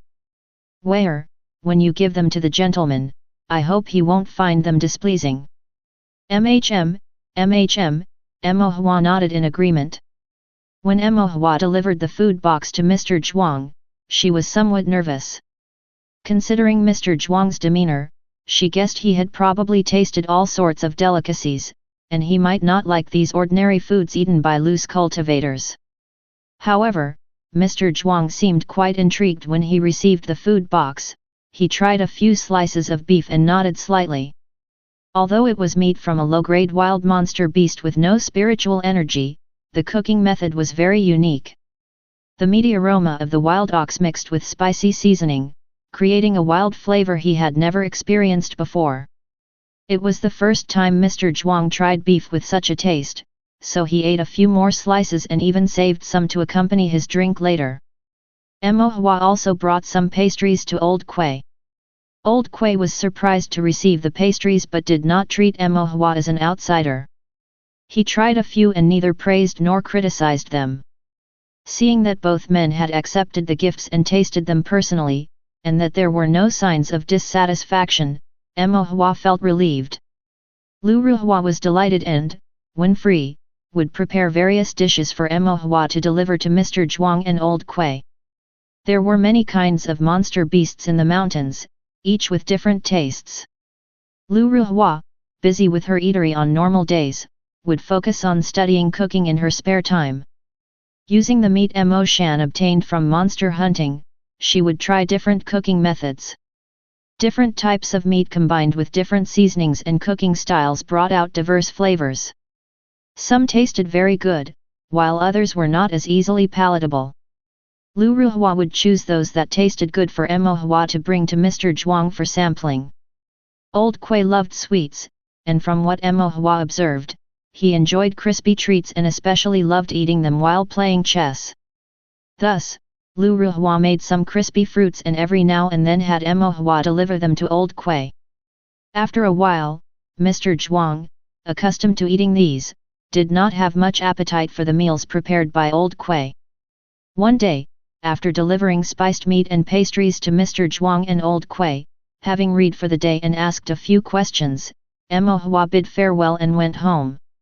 The sky had darkened and Mr. Zhuang sat by the pond, watching the evening glow in the sky while enjoying the beef and sipping wine, looking quite leisurely. Old Kui was eating pastries on one side, playing chess against himself. After a moment, he looked up at Mr. Zhuang and said, "Your qi is shattered, you can eat other things, but don't be greedy. And don't neglect the medicated cuisine I make." Mr. Zhuang appeared indifferent. A broken mirror can't be made whole, spilled water can't be recovered. The qi is already shattered, eating anything is useless. Might as well eat something that makes oneself happy. Old Kui couldn't be bothered with him. Suddenly, he asked, "Is it really that delicious?" Mr. Zhuang took another piece of meat with his chopsticks and placed it in his mouth, savoring it carefully. "The flavor is quite unique." Old Kui frowned. "What delicacies haven't you eaten in your lifetime? Why have you started to develop a craving now?" "Indeed." Mr. Zhuang revealed an amused expression, but his eyes concealed the indifference of the world.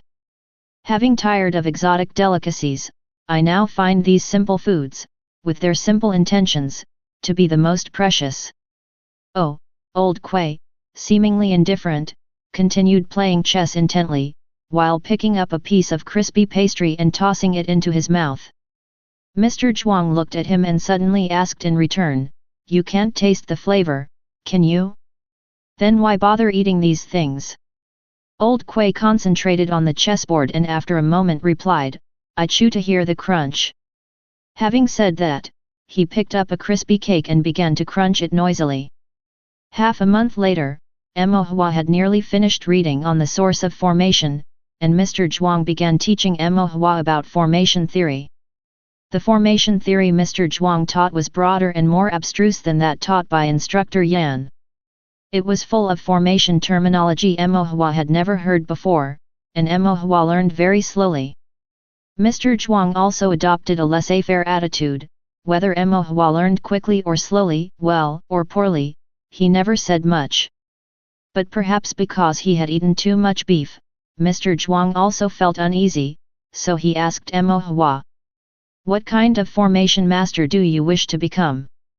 Mo Hua wanted to say a first-rank formation master, but this goal might seem too trivial in Mr. Zhuang's eyes, and he also had no idea what kinds of formation masters there were, so he simply answered. Disciple doesn't know what kind of formation master he can become. Mr. Zhuang pondered for a moment then said, "Your spiritual route is not considered top-notch, and even with no lack of spirit stones and cultivation techniques, reaching the golden core stage would not be easy. The realm determines the limit of a formation master, and without enough cultivation realm, no matter how high the aptitude, one cannot touch upon more profound formations. Furthermore, regarding aptitude, yours is actually quite good. It's a pity, though, that you started too late and lack a foundational understanding of various formation theories.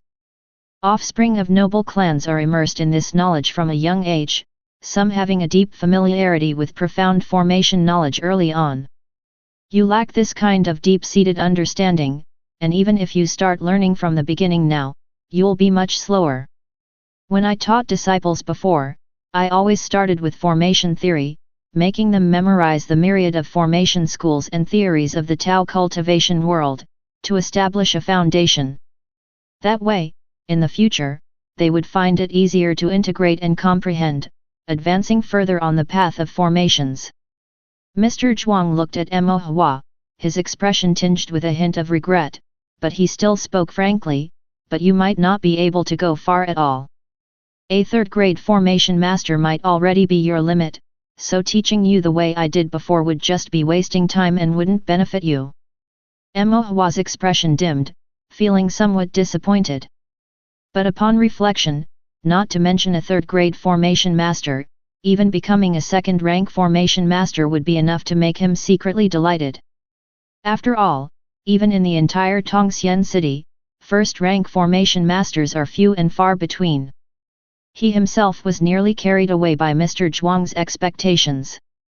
After thinking for a moment, Mo Hua earnestly said, "Everything under heaven follows its own destiny. Disciple just needs to wholeheartedly study formation theory. Whatever level he can achieve is what it will be.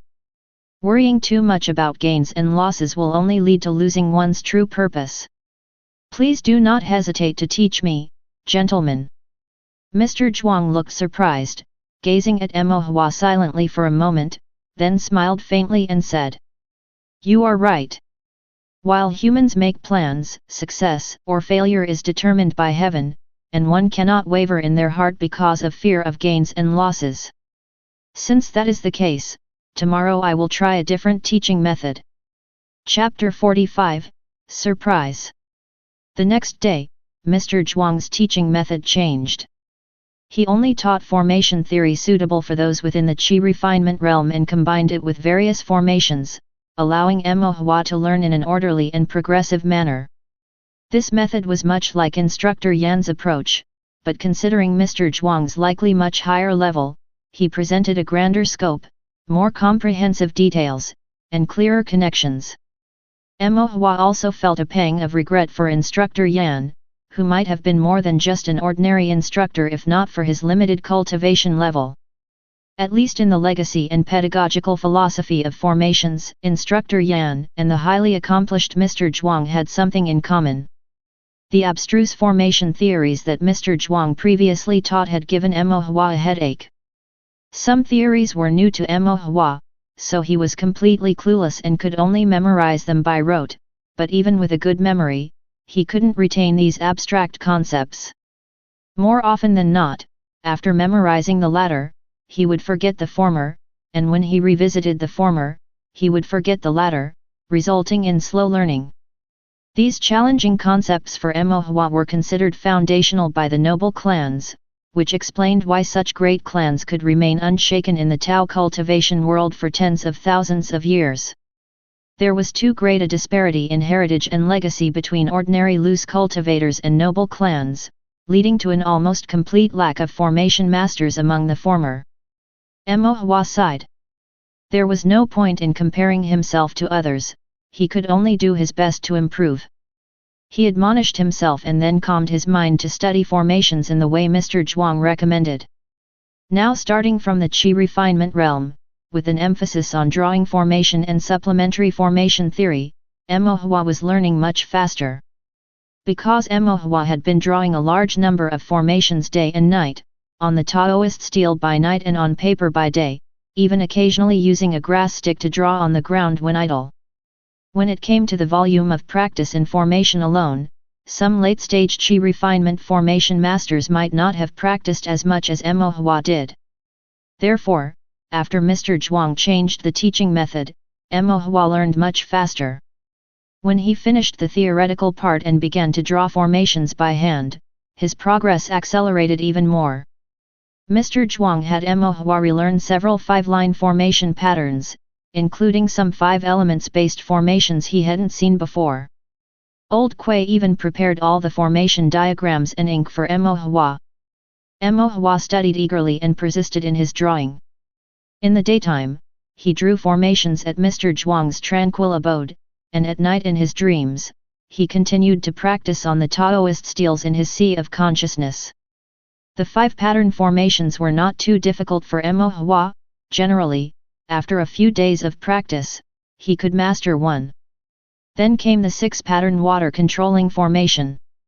Previously, Mo Hua's limited divine sense had prevented him from drawing a complete formation, but now, after more than half a month of daily practice and increased divine sense, he could, albeit with some difficulty, complete the formation encompassing 6 patterns. After completing the water-controlling formation, Mr. Zhuang taught several new formations such as the Thousand June formation, the quicksand formation, and the little cloud rain formation. With the support of his divine sense and continuous daily practice, Mo Hua mastered them all in half a month. Mr. Zhuang was quite satisfied, both with Mo Hua's progress and his temperament. Not every child of Mo Hua's age had the discipline to sit down and study formations every day. In private, however, Mr. Zhuang still felt a tinge of regret and said to old Kui, "The child Mo Hua has better comprehension than I previously thought. It's a pity he comes from a loose cultivator background and lacks formation legacy. His foundations are much weaker, otherwise, he might not be much inferior to those favored sons of great clans." "What's so good about the favored sons?" Mr. Zhuang fell silent for a moment. Old Kui watched him quietly, his voice calm and indifferent, yet it carried an indescribable mockery. "Weren't you one of the favored sons back in the day? And the disciples you took on before, weren't they all favored sons? What became of them? How down and out have you become today, or do I need to spell it out for you?" Mr. Zhuang sighed and said unhappily, "If I die young, it will surely be because you irritated me to death." Old Kui remained unmoved. "Life and death are predestined. Saying such things shows that you have yet to understand the first thing about the heavenly Tao." Mr. Zhuang simply lay down on the recliner, speaking with profound meaning. "Heaven and earth are heartless, treating all beings as straw dogs. If one truly understood the heavenly Tao, would they still be considered human?" Old Kui continued to play chess by himself, sitting still like a withered tree. Mr. Zhuang taught many formations that contained 6 patterns, because 6 pattern formations were fairly complete and involved many fundamental formation seeds, thus necessitating substantial study and insight. Once Mo Hua had mastered the 6 pattern formations, as Mr. Zhuang prepared to teach the 7 pattern formations, he discovered something surprising.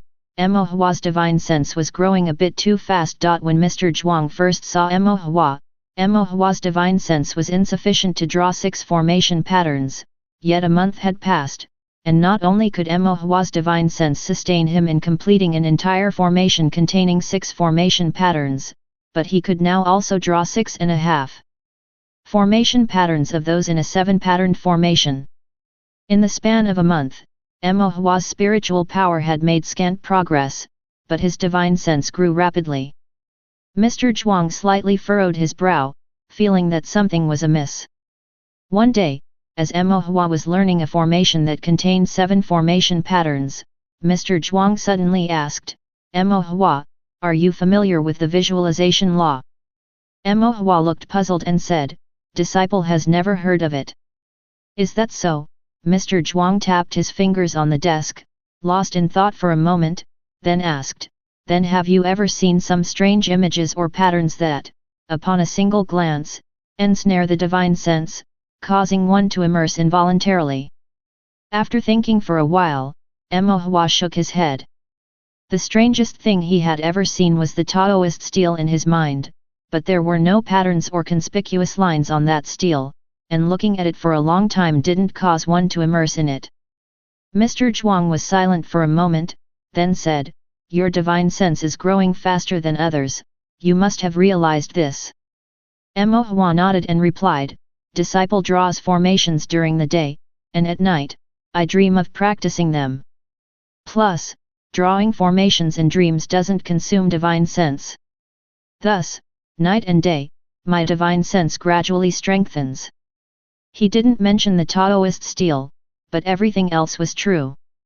Mo Hua wasn't quite sure whether the enhancement of his divine sense was due to the Taoist stele or simply because he was continuously drawing formations.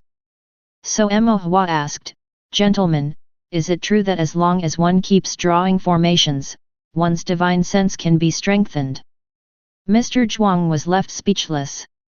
Drawing formations continuously consumes divine sense, and it also constantly tempers the sea of consciousness. Over time, naturally, the divine sense will also be strengthened. But according to the usual practices of the Tao cultivation world, one should first seek to improve divine sense and then learn formations. Because relying on drawing formations to enhance divine sense is an exceedingly slow process, and it risks exhausting the divine sense and damaging the sea of consciousness, leading to irreparable consequences. Therefore, few cultivators think of enhancing divine sense through drawing formations, this most unsophisticated and slowest method, which also carries great risks. Mr. Zhuang felt that there was more to it than that and looked at Emo Hua with a touch of perplexity. However, when he caught Emo Hua's gaze, he discovered an unusual earnestness and candor in Emo Hua's clear eyes. Mr. Zhuang had taught many disciples, seen respect in their eyes, fear, and also calculating thoughts, but he had never seen such honest eyes. He chuckled and said, "Very well. Do you know of the meditation technique?" Mr. Zhuang asked again. Emo Hua still shook his head. Meditation technique can help a cultivator, through meditation, to enter a state of mental concentration in a short time, and thus, recover divine sense more quickly. Normally, this is not something a cultivator of your cultivation should learn. However, you are a bit special, and you can start learning it now. Emo Hua didn't understand where the special part was to which Mr. Zhuang referred, but he was happy to learn something new, replying, "Thank you, gentlemen. But remember one thing," Mr. Zhuang's expression grew serious, "if someone asks you why your divine sense is growing quickly, you must say it is because of the meditation technique I taught you, and there is no need to say more than that." Emo Hua was a bit confused, but he sensed that Mr. Zhuang meant well and silently committed his words to heart. Mr. Zhuang nodded, pulled out a thin booklet from his sleeve, on which were written 3 characters. Meditation Technique. Chapter 46 Meditation. The content of the booklet was very simple, just a few contemplation maps for mental concentration and breath regulation, and a few pages of notes on mental methods, introducing how to regulate the breath, halt the breath, and enter into mental concentration, and how to cast aside distractions to enter the state of meditation where both the self and the external world are forgotten. After Emo Hua glanced over the few maps and the booklet of a few lines of text, he hesitated to speak. "Do you think it's very simple?" Emo Hua nodded, then asked, "Gentlemen, is this just a basic meditation method?" "No," Mr. Zhuang denied, "all the insights and cultivation methods of the meditation method are contained within this small booklet." Seeing Emo Hua's confusion, Mr. Zhuang further explained. The meditation method is simple when you say it's simple, and yet it's extremely difficult when considered difficult. Simplicity lies in the fact that all the key points of this spell point are evident at a glance in this map and these few pages of insights. The difficulty lies in the elusive nature of human thoughts.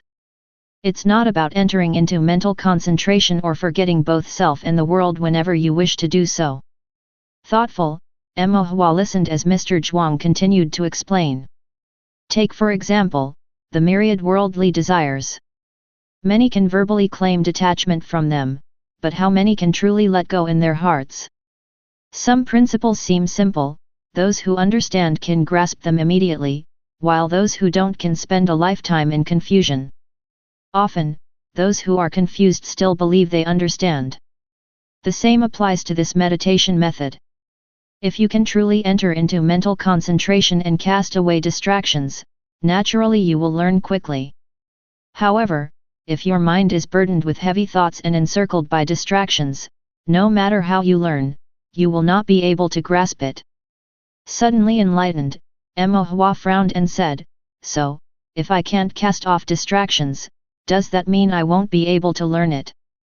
Mr. Zhuang smiled, "It's not as difficult as you think. I have used this meditation method for many years and have distilled the simplest essence of entering into mental concentration down to just one sentence. Let the heart follow nature, without deceiving oneself. Let the heart follow nature, without deceiving oneself," Emo Hua repeated to himself quietly. All things in the world are what they are, this includes your own thoughts, whether they are restless or calm, savage or dejected, honest or despicable, accept them all frankly without self-deception. If you manage these two things, the heart can be as still as water and as clear as a mirror, and you will be able to enter into mental concentration to some extent. Having gleaned some insight, Emohua began to flip through the meditation method. After a while, his curiosity piqued and he asked, "Gentlemen, does the meditation method have any special use when mastered to a higher level?" "Not at all. The meditation method from beginning to end merely enables you to enter into mental concentration and restore your divine sense. Even when mastered to a high level, it merely allows for faster access to mental concentration and rejuvenation of divine sense. Furthermore, the longer you practice it, it's not necessarily the case that you will get better at it." Stunned, Emohua said, "Does it even get worse with more practice?" Mr. Zhuang looked at Emohua with a profound gaze. "You are still a child now, with simple thoughts and senses, not cluttered with many distractions. Perhaps you can enter into mental concentration quickly. But when you grow up and have seen more of the world's myriad things and are beset by many distractions and worldly desires, entering into mental concentration will not be so simple." Emohua had a sudden realization. Then he thought that his own experiences weren't exactly limited, after all, as he had memories of another lifetime. But upon reflection, he considered that in his other life he was in his 20s, and didn't really have much experience. And in this life, he had only 10 years to his name. Combined, his age across both lives was still far less than Mr. Zhuang's, and his experiences and insights couldn't compare. To be called a child wasn't incorrect. Curious again, Emohua asked, "Then, gentlemen, how does your meditation method now compare to the past?" Mr. Zhuang reflected for a moment and said, "I was about 10 or so when I memorized various theories of formation, and I had almost mastered the formations within 1 grade. I then began to learn the meditation method. I learned quickly at the beginning, and then as a youth, my learning improved as I practiced. Often, after completing a drawing formation, a single session of meditation as long as it took to drink a cup of tea was enough to replenish my spiritual energy. When I was young and impetuous, my mind was unsettled, so my progress in the meditation method stagnated. Later, faced with life's vicissitudes and a tumultuous heart, I seldom calmed my mind, and my proficiency in the meditation method even regressed instead of advancing. Now, as I've become indifferent to many things, I no longer have a need for this meditation method." Mr. Zhuang was somewhat moved, and when he regained his composure, he realized he had unwittingly said too much. Seeing Emohua still eagerly listening to the story, he tapped on Emohua's forehead and said, "Learn well." "Oh." Emohua then gathered his thoughts, quieted his mind, and slowly started to study the meditation method. The key points of the meditation method lie in casting aside stray thoughts, a mind clear and unobstructed, entering a state of self-forgetfulness. Following the methods in the meditation method, Emohua calmly meditated, considering nothing, and gradually entered a state of mental concentration. After entering the state of mental concentration, he indeed felt a sense of relaxation throughout his body, as if he had shed the physical constraints, his mind suddenly open and expansive. The divine sense that had been expended while drawing formation was slowly retracing, restoring at a speed significantly faster than before. However, Emohua's state of mental concentration was very shallow, and less than the time it takes to drink a cup of tea, his thoughts drifted slightly, and he exited the state of mental concentration. Mr. Zhuang, who had been resting with his eyes closed, opened his eyes upon noticing this and said, "For a first attempt, to reach this level of concentration is quite good. Once you master it in the future, after drawing formation, you only need to meditate and enter concentration, and the results will naturally be much more effective." "Thank you, gentlemen." Emohua was overjoyed. Before, he could only practice formation in the stele within his sea of consciousness.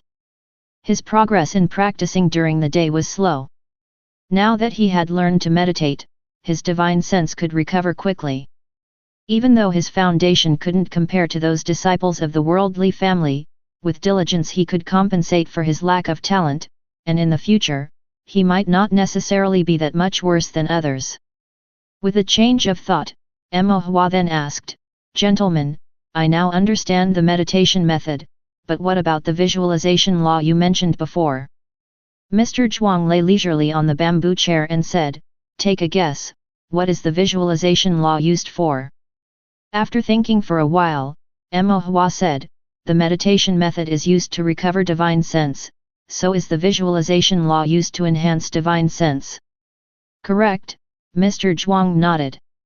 The cultivation world does not have cultivation techniques for cultivating divine sense, so the great cultivators of ancient times invented the visualization law, using it to strengthen divine sense. Is the visualization law different from cultivation technique? The visualization law is a simplified, unstable method that can increase divine sense, but it is not a cultivation technique for cultivating divine sense, Mr. Zhuang said. Spiritual power can be observed and known, can drive spiritual artifacts, can be used in Taoist skills, and has channels to follow, but divine sense is different. There are no channels in a person's sea of consciousness to explore the trajectory of divine sense operation. Therefore, there is no stable method that can cultivate divine sense. The only way to quickly enhance divine sense is through observation. Observing patterns, characters, or ancient objects that contain the principles of heavenly Tao or powerful divine sense to a certain degree allows for assimilation and a gradual increase in divine sense. However, this form of visualization varies from person to person, as different individuals achieve different effects. Even among those noble clans, the contemplation maps available for practice are extremely rare, so they are not widely disseminated in the Tao cultivation world. Unlike cultivation techniques, they cannot be promoted as a stable method of cultivation. "Visualization law," murmured Hua. Mr. Zhuang hesitated for a moment, his expression becoming somewhat serious as he said, "Although the visualization law can enhance divine sense, you'd better not use it, and even if you do, read more and be careful not to rely on it completely." Hua asked in confusion, "Is it because my talent isn't enough, so I would suffer backlash?" Mr. Zhuang shook his head, "It has nothing to do with talent. The contemplation map reflects someone else's divine sense and their understanding of the heavenly Tao. In other words, what is visualized is someone else's Tao, or perhaps, the Tao of some non-human. Once divine sense is immersed in it, it can often lead to extremely terrifying consequences." Hua's heart chilled.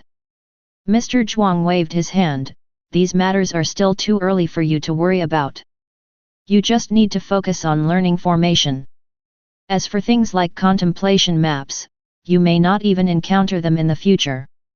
After these words, Mr. Zhuang had Hua practice the meditation method a few more times until the sky gradually darkened, then let Hua leave. Chapter 47 Origins. A few days later, Hua became quite proficient in the meditation method.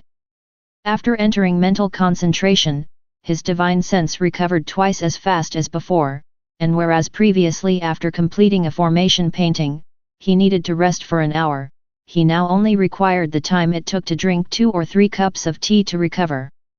However, continuing to comprehend the meditation method, he barely felt any improvement. This was probably what Mr. Zhuang meant when he said that entering mental concentration required a certain disposition, and without any significant changes in disposition over a period of time, the effects of meditation would not increase. The effects would only gradually improve after persisting year after year. This kind of effort was like grinding water, not something one could be anxious for in a short amount of time. Thanks to the meditation method, Hua was able to paint more formations daily, and the speed of his divine sense growth also increased. For nearly a month following that, Hua spent most of his time learning formations from Mr. Zhuang. Sometimes, when Mr. Zhuang felt lazy, he would give Hua a few days off.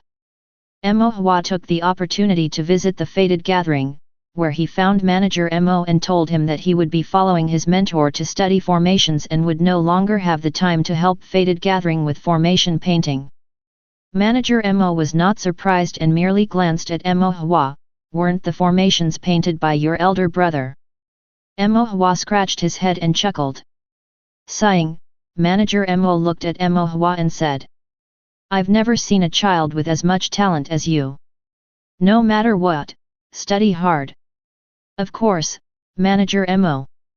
Manager Mo paused for a bit, seeming a bit embarrassed, but still whispered. Later, if ever, cough. I mean, if ever there's something I need to ask of you, if it's convenient for you, you'll have to help me, okay? Don't worry, manager, given our relationship, these are easy to handle. Mo Hua patted his chest confidently.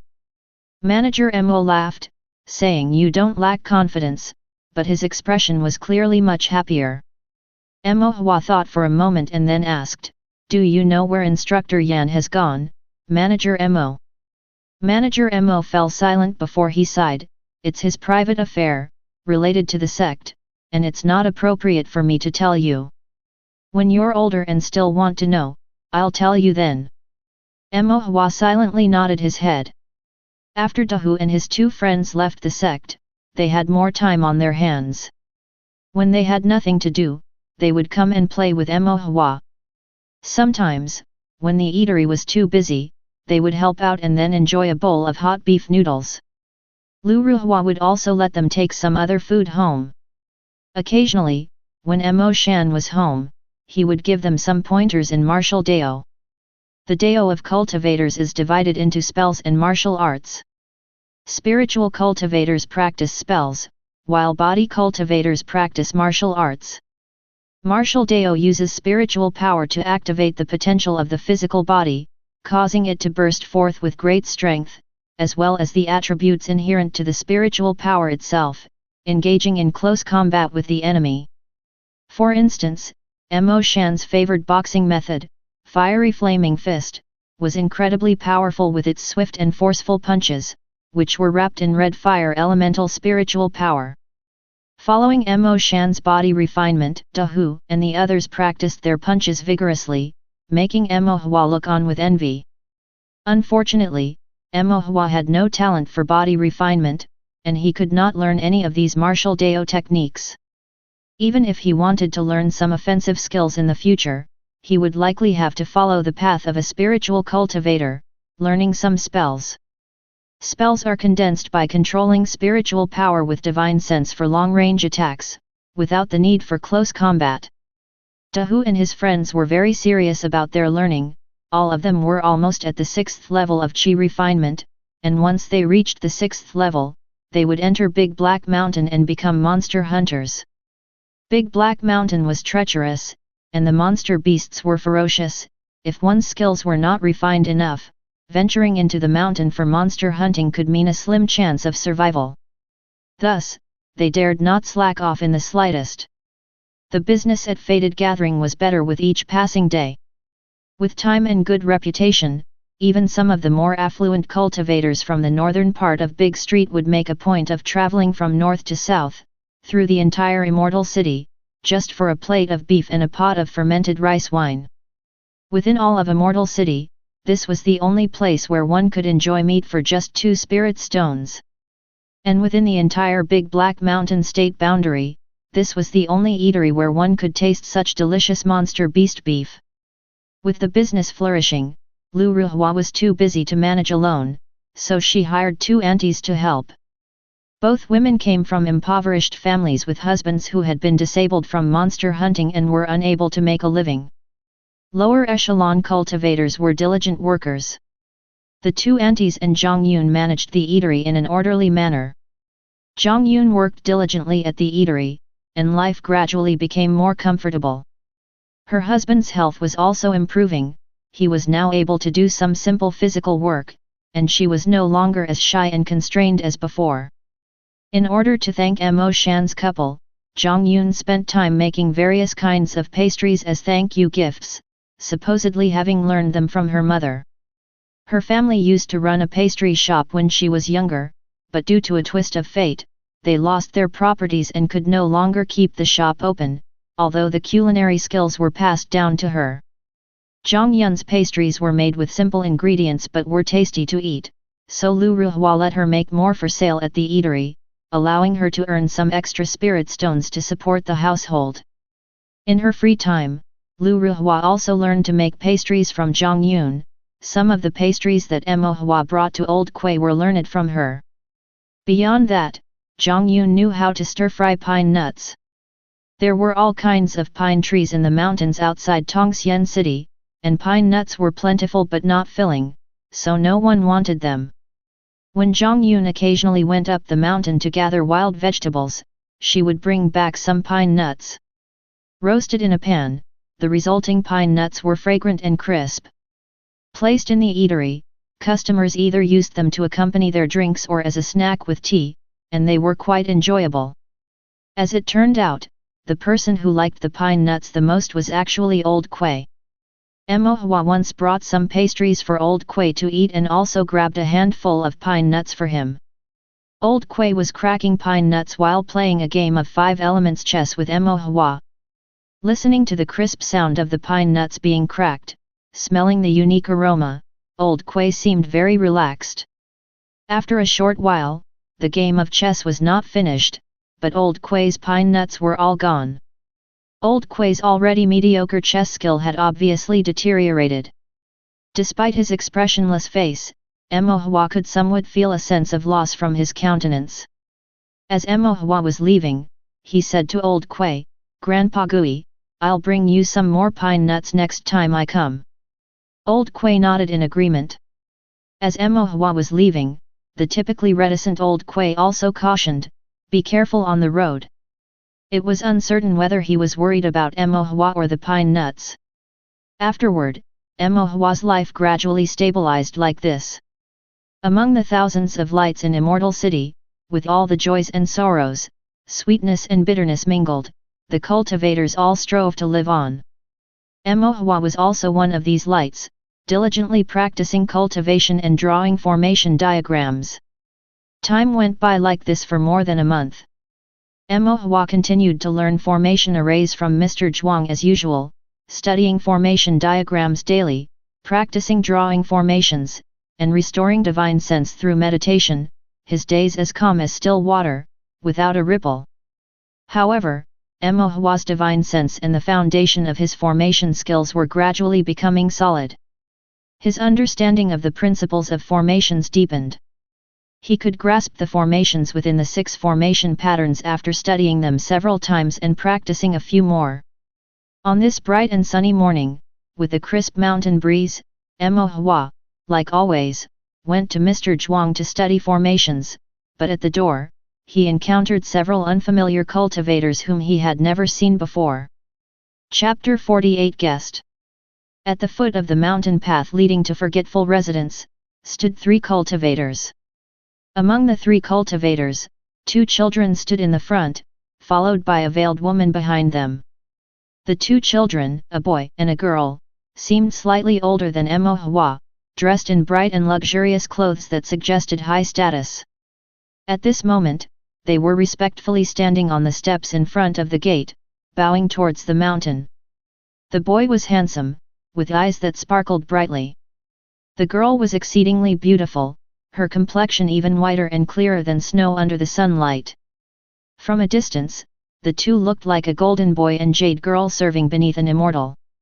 Behind the 2 children stood a tall woman with a veil, whose face was unclear. She seemed like a housekeeper or a guard from a clan, with no sign of spiritual power fluctuations around her. However, she exuded an oppressive feeling that Emohua had never sensed before. They look like they are disciples from noble clans, here to seek Mr. Zhuang's teaching. Emohua speculated in secret, but such matters were obviously for Mr. Zhuang to decide, and they were of no concern to him. Emohua only needed to learn formation well from Mr. Zhuang. After all, he was merely a registered disciple, and he did not know how long Mr. Zhuang would teach him. Emohua headed up the mountain on his own, and the 3 people at the door naturally noticed him as well. Seeing that Emohua was plainly dressed and possessed low spiritual power, they only gave him a brief glance and didn't pay much attention. That is until Emohua walked past them and stepped onto the distant mountain path, reaching the courtyard hidden in the mist. Then, with a small push of his hand, he opened the bamboo door that the three had waited all night to enter and that had not been opened for several hours, entering as if into his own home. A complex expression began to show on the faces of the three people. The two children couldn't help but glance at the woman behind them, who shook her head in secret, signaling them to be patient. Only then did the children calm their minds and continue to wait with respect. Once Emohua entered the courtyard, he set down the bamboo basket he was carrying, took out a dish of sauce-coated meat, and several plates of snacks, and arranged them on the small table in the courtyard. This way, Mr. Zhuang could enjoy wine or tea overlooking the scenery when he woke. Emohua sneaked a peek into the inner room, and sure enough, the gentleman was still enjoying his lazy sleep. Emohua then took 2 boxes of fried pine nuts to Old Kui, who got up early and was currently playing 5 elements chess alone, his face showing no emotion as if he were either amused or bored. After placing the pine nuts aside, Old Kui tried one and his expression slightly changed. The taste is different. There are 2 different flavors, one fried with a fragrant licorice and the other with a spicy spice. My mother said to let you try them, to switch up the flavors, Emohua replied. Old Kui tasted one from each box, nodded, and said, you study formation now. Come play chess with me when you are tired. Emohua ran into the study to find the formation books he had not finished yet, and then went to the big locust tree in the courtyard, sitting on a small wooden stump, leaning over the small stone table, studying formation. This table and stump were specially made by Old Kui for Emohua, then placed in Mo's favorite spot, with heights that were just right. Mr. Zhuang was indolent, not making too many demands on Emohua, but Mo knew that an opportunity like this was rare and it was unlikely that he'd get guidance on formation from such an expert as Mr. Zhuang in the future. Therefore, Emohua studied very diligently. For a loose cultivator like Emohua, even just being a registered disciple was already a significant opportunity. Emohua was full of gratitude and never slacked off. Studying formation books and drawing formation both consumed divine sense, and when Emohua had exhausted his divine sense, he used meditation techniques to recover before continuing to read and drawing formation. After depleting his divine sense again, he would meditate to recover once more. When it was depleted yet again, he shouldn't continue to meditate. According to Mr. Zhuang, moderation is key. Although Emohua didn't feel any problem, he still strictly followed Mr. Zhuang's teachings. When his divine sense was depleted and he couldn't read books or draw formations, Emohua would go to play chess with Old Kui. 5 elements chess is simple and easy to understand, and doesn't require much thought, so it's relaxing to play. After Emohua and Old Kui had played a few games of chess, as dusk approached, Emohua took his leave from Mr. Zhuang and went back, taking the empty plates and food containers with him. As the setting sun dipped below the horizon and twilight caressed the mountains, Emohua left Mr. Zhuang's courtyard and noticed the 3 people he had seen in the morning were still standing outside the gate, their demeanor still respectful but showing signs of weariness. Even for a cultivator, standing all day without food or drink would be somewhat uncomfortable, especially for the 2 children who weren't much older than Emohua. However, Emohua had no desire to meddle. If they had been standing outside the gate all day, Mr. Zhuang must have been aware, and the present situation clearly indicated that Mr. Zhuang had no wish to meet them. Whether to meet them or not was for Mr. Zhuang to decide, not for him to worry about needlessly. So Emohua simply gave the 3 a perfunctory bow as a gesture, and then without a word, took his basket and walked down the mountain. When he went up the mountain the next day, Emohua found that the 3 people were still standing outside the gate. In the mountains, the days were scorching, but at night it became cool and dew-laden. After standing for a day and a night, the veiled woman was still all right, as her profound cultivation was enough to withstand the cold and heat. The 2 children, on the other hand, looked rather haggard. The boy's expression was exhausted, clearly forcing himself to endure, his eyes filled with obstinacy.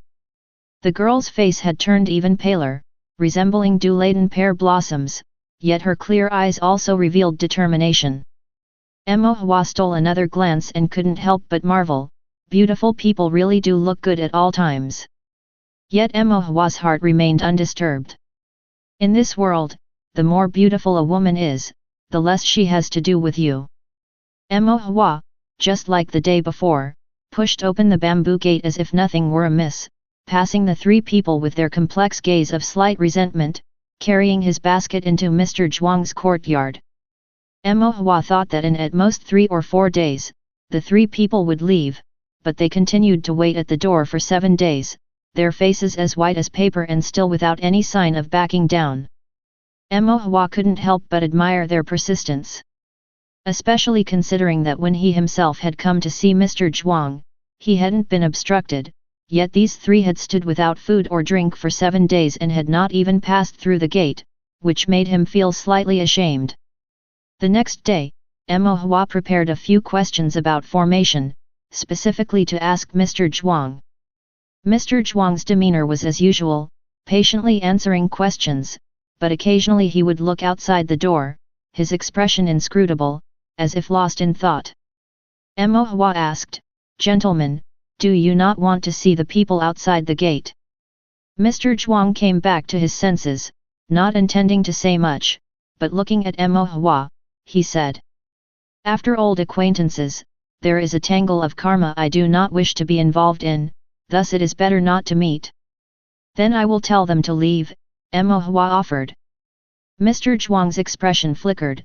They have stood for 7 days, if they were able to leave, they would have done so by now. After all this, will they listen to you? How would we know without trying? Mo Hua smiled.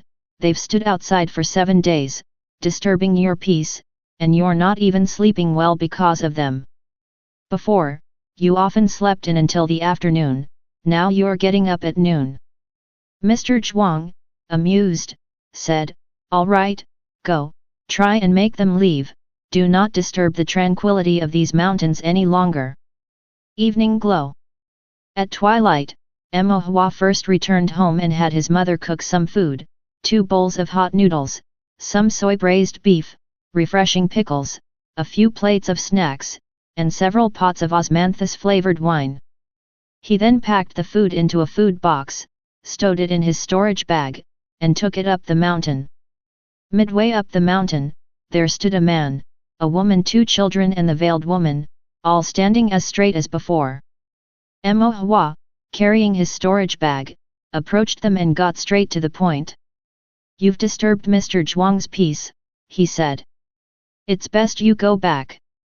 Mr. Zhuang does not wish to see you."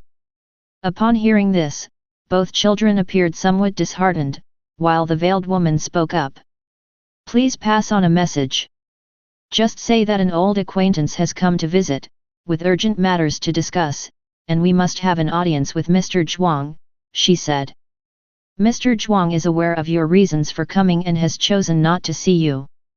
No matter how much longer you wait, it will be in vain," Mo Hua replied. The boy, with a resolute expression, said, "As long as I can meet Mr. Zhuang, I'll wait however long it takes." The girl on the side didn't say anything, but her eyes showed no sign of backing down either. "If Mr. Zhuang keeps refusing to meet with you, will you really continue to wait? For 10 years, 100 years? Mo Hua asked curiously. The boy, with his neck stiffened, remained silent. He seemed quite handsome and intelligent, just a bit too stubborn. Mo Hua inwardly sneered at the boy's obstinacy. "Then what will you eat?" he asked. "I have fasting pills," the boy replied. "Consuming too many fasting pills can harm your body," Mo Hua said. Fasting pills are one of the elixirs concocted by alchemists, combining everyday food ingredients with preservative agents.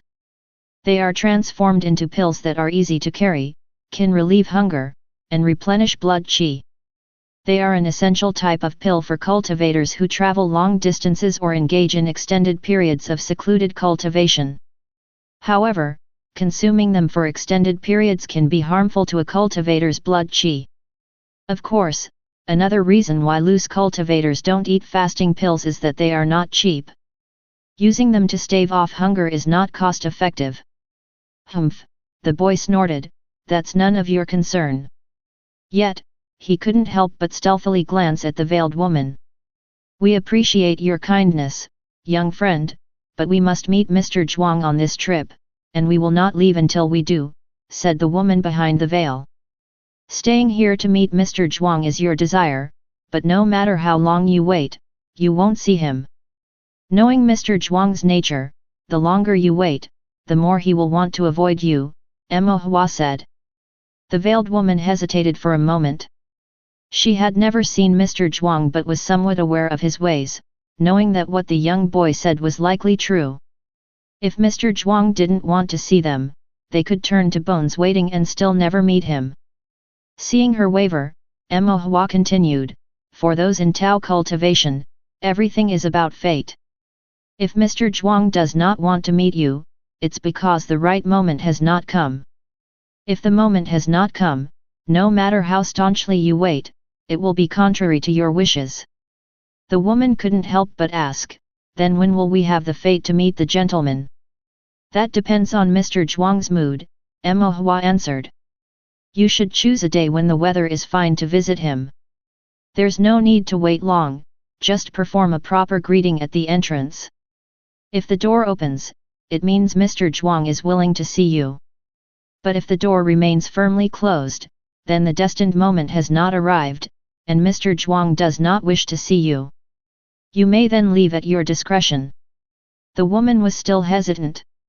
The lady instructed us to ensure that the young master and young miss meet Mr. Zhuang.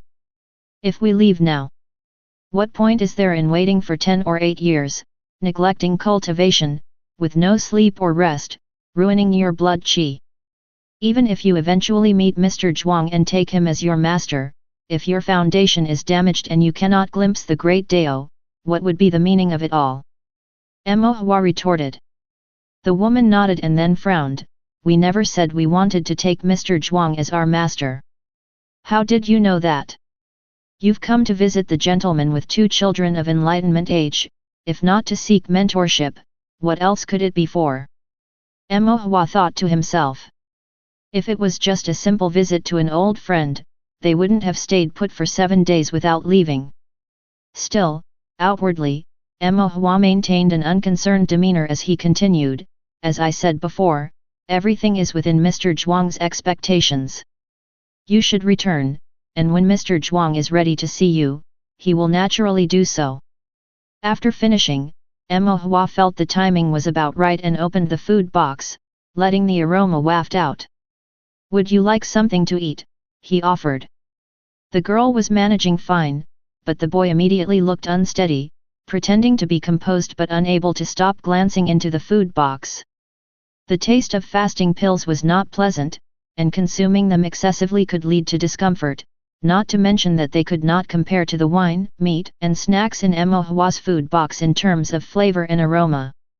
Seeing that the young master and young miss were paler than paper, with lips devoid of color, the veiled woman's heart softened. She remembered how the 2 children had been raised in comfort and never experienced such hunger and haggardness. She couldn't bear to see them suffer like this. Having watched the children grow up, she knew that even if they failed to become disciples of Mr. Zhuang and disobeyed the lady's orders, she was willing to accept punishment from the lady herself rather than let the young master and young miss endure hardship. Moreover, the young boy was right. If they continued eating fasting pills daily without rest and let the mountain's varying temperatures damage their foundational health, affecting their future cultivation, it would be irreparable. Then I thank the young friend, said the lady to Emma Hua, before turning to the 2 children and saying, Young master and miss, you should eat something first. Since Mr. Zhuang is unwilling to see us, it must not be the right time. We will choose another day to pay a visit. The 2 children also thanked Emma Hua. They then took out noodles and various snacks from the food box and began to eat. Despite their hunger, they ate in a dignified manner, utensil by morsel, clearly well-mannered children from noble clans. The boy tasted a piece of spicy beef, and at first, it had a bit of an odd taste, but as he chewed, the flavor spread, and he couldn't help asking, "What kind of meat is this?" "Monster beast meat." The boy's eyes widened. "Monster beast meat can be eaten." Emohua rolled his eyes at him. "Aren't you eating it now?" "But isn't it said that eating monster beast meat can spoil your blood qi and make you lose your senses?" "This is from a wild cattle monster, it feeds on plants and will not spoil a cultivator's blood qi. Those monster beasts that eat meat and people, their meat should not be eaten." Emohua had an expression that suggested he was used to such surprises. The boy looked at the meat in his hand with a hint of fear, but not wishing to be looked down upon by Emohua, he ate a few more bites. Then he realized that the more he ate, the tastier it became, and before he knew it, he couldn't stop. Meanwhile, the girl eyed the pastries in Emohua's food box. "These pastries. My mother made them herself. They're delicious," Emohua said proudly. "Your mother, does she make pastries for you to eat?" "Not only pastries, but a lot of delicious foods." Emohua nodded. A hint of envy appeared in the young girl's cool eyes before she picked up a pastry from the plate and took a light bite. Crispy and pleasantly sweet. The little girl lowered her eyelashes, covering her eyes and concealing her thoughts. After a while, she raised her head and looking at Emohua, she praised, "It's very delicious." Her voice was clear and melodious, as if the sounds produced by celestial beings playing their heavenly instruments couldn't be any more exquisite. Emohua was also very pleased and smiled with his eyes narrowed. The food my mother makes is the best." After finishing their meal, just before departing, Aunt Shui took out a radiant jade pendant and handed it to Emohua. "This is a clear heart pendant of the finest quality. Wearing it can help one stay focused during cultivation. It's not very precious, but please accept it as a token of our gratitude." Although Aunt Shui said it wasn't very valuable, the flickering light on it clearly showed it wasn't ordinary, and for a loose cultivator like Emohua, it seemed all the more precious. Emohua was somewhat tempted, but he also knew he shouldn't accept it. They were treating him so courteously solely because of Mr. Zhuang. Without that connection, considering the disparity in their status, they probably wouldn't even speak a word to him.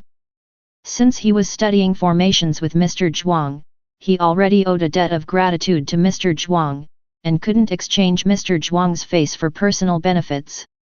Emohua politely declined, but Aunt Shui insisted on giving, so Emohua said, "If you really wish to give something, just provide some money for the meal, 5 spirit stones would suffice." Aunt Shui was stunned for a moment, as if she had never heard such a request before. Yet, she still took out a storage bag with 40 or 50 spirit stones inside. Emohua only took 5 and returned the bag to Aunt Shui. Without waiting for Aunt Shui to say anything, he waved his small hand and, slinging his own storage bag, headed down the mountain on his own. Aunt Shui watched Emohua in a daze, and as he was about to disappear into the distance, the young girl suddenly spoke, her voice clear and melodious. "What is your name?" Though the voice was soft, Emohua still heard it. Emohua turned around and smilingly said, "I am called Emohua." At that moment, the sunset was like a splash of ink, turning the mountain scenery into a painting. With the brilliant colors of the sunset, Emohua standing amidst the mountains seemed as if he was positioned within a splendid tapestry. The name Emohua, along with the evening's colorful clouds, stayed in her sea of consciousness. Chapter 50 Siblings. After that, the 3 of them would visit Mr. Zhuang every morning, paying their respects from a distance outside his door, and waiting for the time it took to finish half a cup of tea. If the door still remained tightly closed, they would then head down the mountain. Emohua actually wanted to tell them, Mr. Zhuang liked to sleep in until the afternoon. "You're visiting at the wrong time." However, upon further thought, it seemed that at least for the time being, Mr. Zhuang wasn't too keen on seeing them. They could come early and not see Mr. Zhuang, come late and still not see him. Since they were destined not to meet regardless, the timing of their visits hardly mattered. Their morning trips up the mountain allowed them to witness the mountain hues drenched in the glow of dawn, so it wasn't a complete loss. Emohua would occasionally bump into them on his way up the mountain.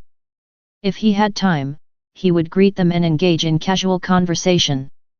Although the two were descendants of noble families and looked somewhat haughty, they were quite easy to talk to. In his idle chats with them, Emohua learned that their surname was Bai. They were both older than Emohua, the handsome boy named Bai Zishan and the girl, delicate as a porcelain doll, named Bai Zixi.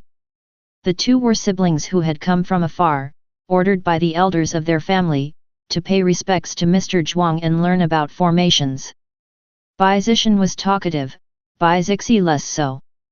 The siblings bore some resemblance to each other, but Bai Zixi was clearly more beautiful. And her beauty was almost excessive. From a distance, Emohua thought she was merely dainty and exquisite, but up close, one would find her porcelain features breathtakingly beautiful and flawless, despite her young age. Could this really be the face of a human? Emohua was astounded. Common sayings told of Nuwa molding humans from clay. Clearly, some were made from earth, but others, like Bai Zixi before him, obviously were not. When Nuwa created her, she probably used the splendor of the moon and snow, crafting bones of jade and a complexion of ice.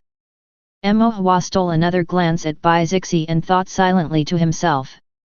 They say a beauty can be a source of trouble. Mother Nuwa wasn't creating a person, she was creating calamity. The woman with a veil covering her face, following the Bai siblings, was called Aunt Shuet, likely dispatched by the family to protect them on their journey. Emohua was unsure of Aunt Shue's realm but certain her cultivation was not low, as she exuded a subtle oppressive aura he had never felt from other cultivators.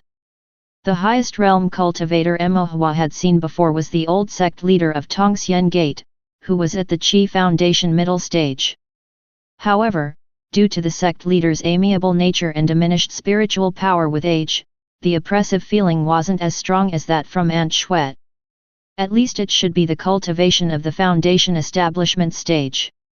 Emohua speculated silently. Having a foundation establishment stage cultivator as a bodyguard indicated the siblings' extraordinary status. The Bai family was probably a distinguished great clan outside Li State. As for the specifics of such a great clan, Emohua very tactfully did not inquire. Aristocratic families and clans were far removed from him. For a loose cultivator, breaking through to become a foundation-building cultivator was exceptionally difficult. And a cultivator at the foundation establishment stage could claim a rather distinguished status in the modest Tongxian city. In his lifetime, his cultivation might not even surpass that of someone else's bodyguard. Emohua remembered his initial resolve, focused on studying formations, aspiring to become a top-tier formation master, so that he could establish a foothold in the Tao cultivation world one day. Mr. Zhuang didn't comment on the siblings' daily morning visits, seemingly accepting this matter by default, yet he still showed no intention of meeting them. Nevertheless, it appeared Mr. Zhuang had also relaxed, and his daily routines normalized. He still rose in the afternoon, then sat in the courtyard with beef to accompany his wine, or pastries with his tea, staring into the mountainous vista, lost in contemplation. Emohua continued to learn formation art, drawing formation, meditation, then drawing formation again, and whenever he had doubts, he would consult Mr. Zhuang. One day, Mr. Zhuang suddenly asked Emohua to draw a formation diagram named 3 Talents Formation. This formation consisted of 6 formation patterns. With Emohua's current divine sense, it was impossible to complete, and its structure seemed very peculiar as well, different from the 5 elements formation he had encountered before. Mr. Zhuang only gave Emohua 1 day's time. The next day, he wanted to see how much of the formation Emohua could draw, regardless of how much that was. Dedicated, Emohua spent the whole day studying the formation diagram of the 3 Talents formation and tried his hand at drawing it several times. In the evening, he went back and practiced on the remnant stele in his sea of consciousness all night. The next day, in front of Mr. Zhuang, he managed to draw the formation in a disjointed and forced manner. However, due to insufficient divine sense, some of the formation patterns he drew were ineffectual. Mr. Zhuang didn't say much. Seeing Mo Hua's fatigued expression and somewhat pale complexion, he knew that this was the result of overusing divine sense. He therefore lit a stick of incense. The pale smoke curled up, carrying a crisp fragrance that was refreshing to the senses. Mr. Zhuang said, "This is calming incense. It nourishes divine sense. Meditate here until the incense burns out, then go back and rest early. Don't draw any more formations today." "Thank you, gentlemen." After expressing his gratitude, Mo Hua sat down to meditate and indeed found his divine sense recovering more quickly. After about the time it takes to drink 2 cups of tea, the calming incense burned out, and Mo Hua respectfully took his leave. After Mo Hua left, Mr. Zhuang looked at the 3 talents formation that Mo Hua had drawn, frowning in contemplation and saying nothing for a long time. Old Kuei entered the room and, noticing this, asked, "Was the drawing not good?" Mr. Zhuang shook his head. "It's not about being good or bad. With insufficient divine sense and limited time, this formation could not possibly be drawn well. There will inevitably be errors, but..." Mr. Zhuang furrowed his brow. "This child Mo Hua, he learns too quickly." "What's wrong with learning quickly?" "Not just quickly, but too quickly." Mr. Zhuang unfolded the 3 talents formation and said, "This 3 talents formation uses a completely different formation pivot from the 5 elements formation, and the formation patterns are dissimilar. I only gave him the formation diagram yesterday, and he's learned it almost entirely within 1 day. If it weren't for his lacking divine sense, he might actually have managed to draw out this formation by stumbling through it." Mr. Zhuang's gaze sharpened. The strangest thing is, with 1 day's time and Mo Hua's divine sense, he could at most practice it 3 or 4 times. But looking at the 3 talents formation he drew, the execution is quite skilled, indicating he's practiced it around 10 times. Old Kuei's expression remained unchanged, but his tone dipped. "Are you suggesting that this child Mo Hua is hiding something from you?" Mr. Zhuang shook his head. "I've never asked him, so there's no question of hiding or not. However, it seems that this child must have some other fortuitous opportunity." Old Kuei rolled his eyes slightly. "Who among those in Tao Cultivation doesn't have their own opportunities? Haven't you had your share as well? In this world, all sentient beings fortunate enough to be born are already taking part in a great opportunity." At these words, Mr. Zhuang fell into thought. Old Kuei said, "If you really care, just ask him." Mr. Zhuang started, "Ask him." Old Kuei spoke impatiently, "People like you claim to have clear minds, but in reality, you're just overthinkers. You always assume others are like you, hiding and hoarding secrets. I've observed this Mo Hua kid, and he seems fine. Unlike you, full of scheming, dealing with things in such a twisted way." Mr. Zhuang, lying back in his chair, spoke calmly, "If I truly were such a schemer, then I wouldn't have ended up in my current predicament. Birds of a feather flock together, people are sorted by group. You think you're clever, preferring to deal with cunning people, but your heart isn't as filthy as theirs, and so you naturally end up being outmaneuvered. This reaping what you sow is of your own making, you can't blame others." Mr. Zhuang smiled bitterly, "That's right, which is why now I can only keep company with someone like you, who is devoid of heart, to have a bit of peace." Old Kuei's face remained expressionless, and he said no more. Thank you for watching. Continue exploring the fascinating world of Chinese novels with us. Hit that subscribe button on Chinese Novel Audiowave to stay updated with our latest stories. And never miss out on a great listen.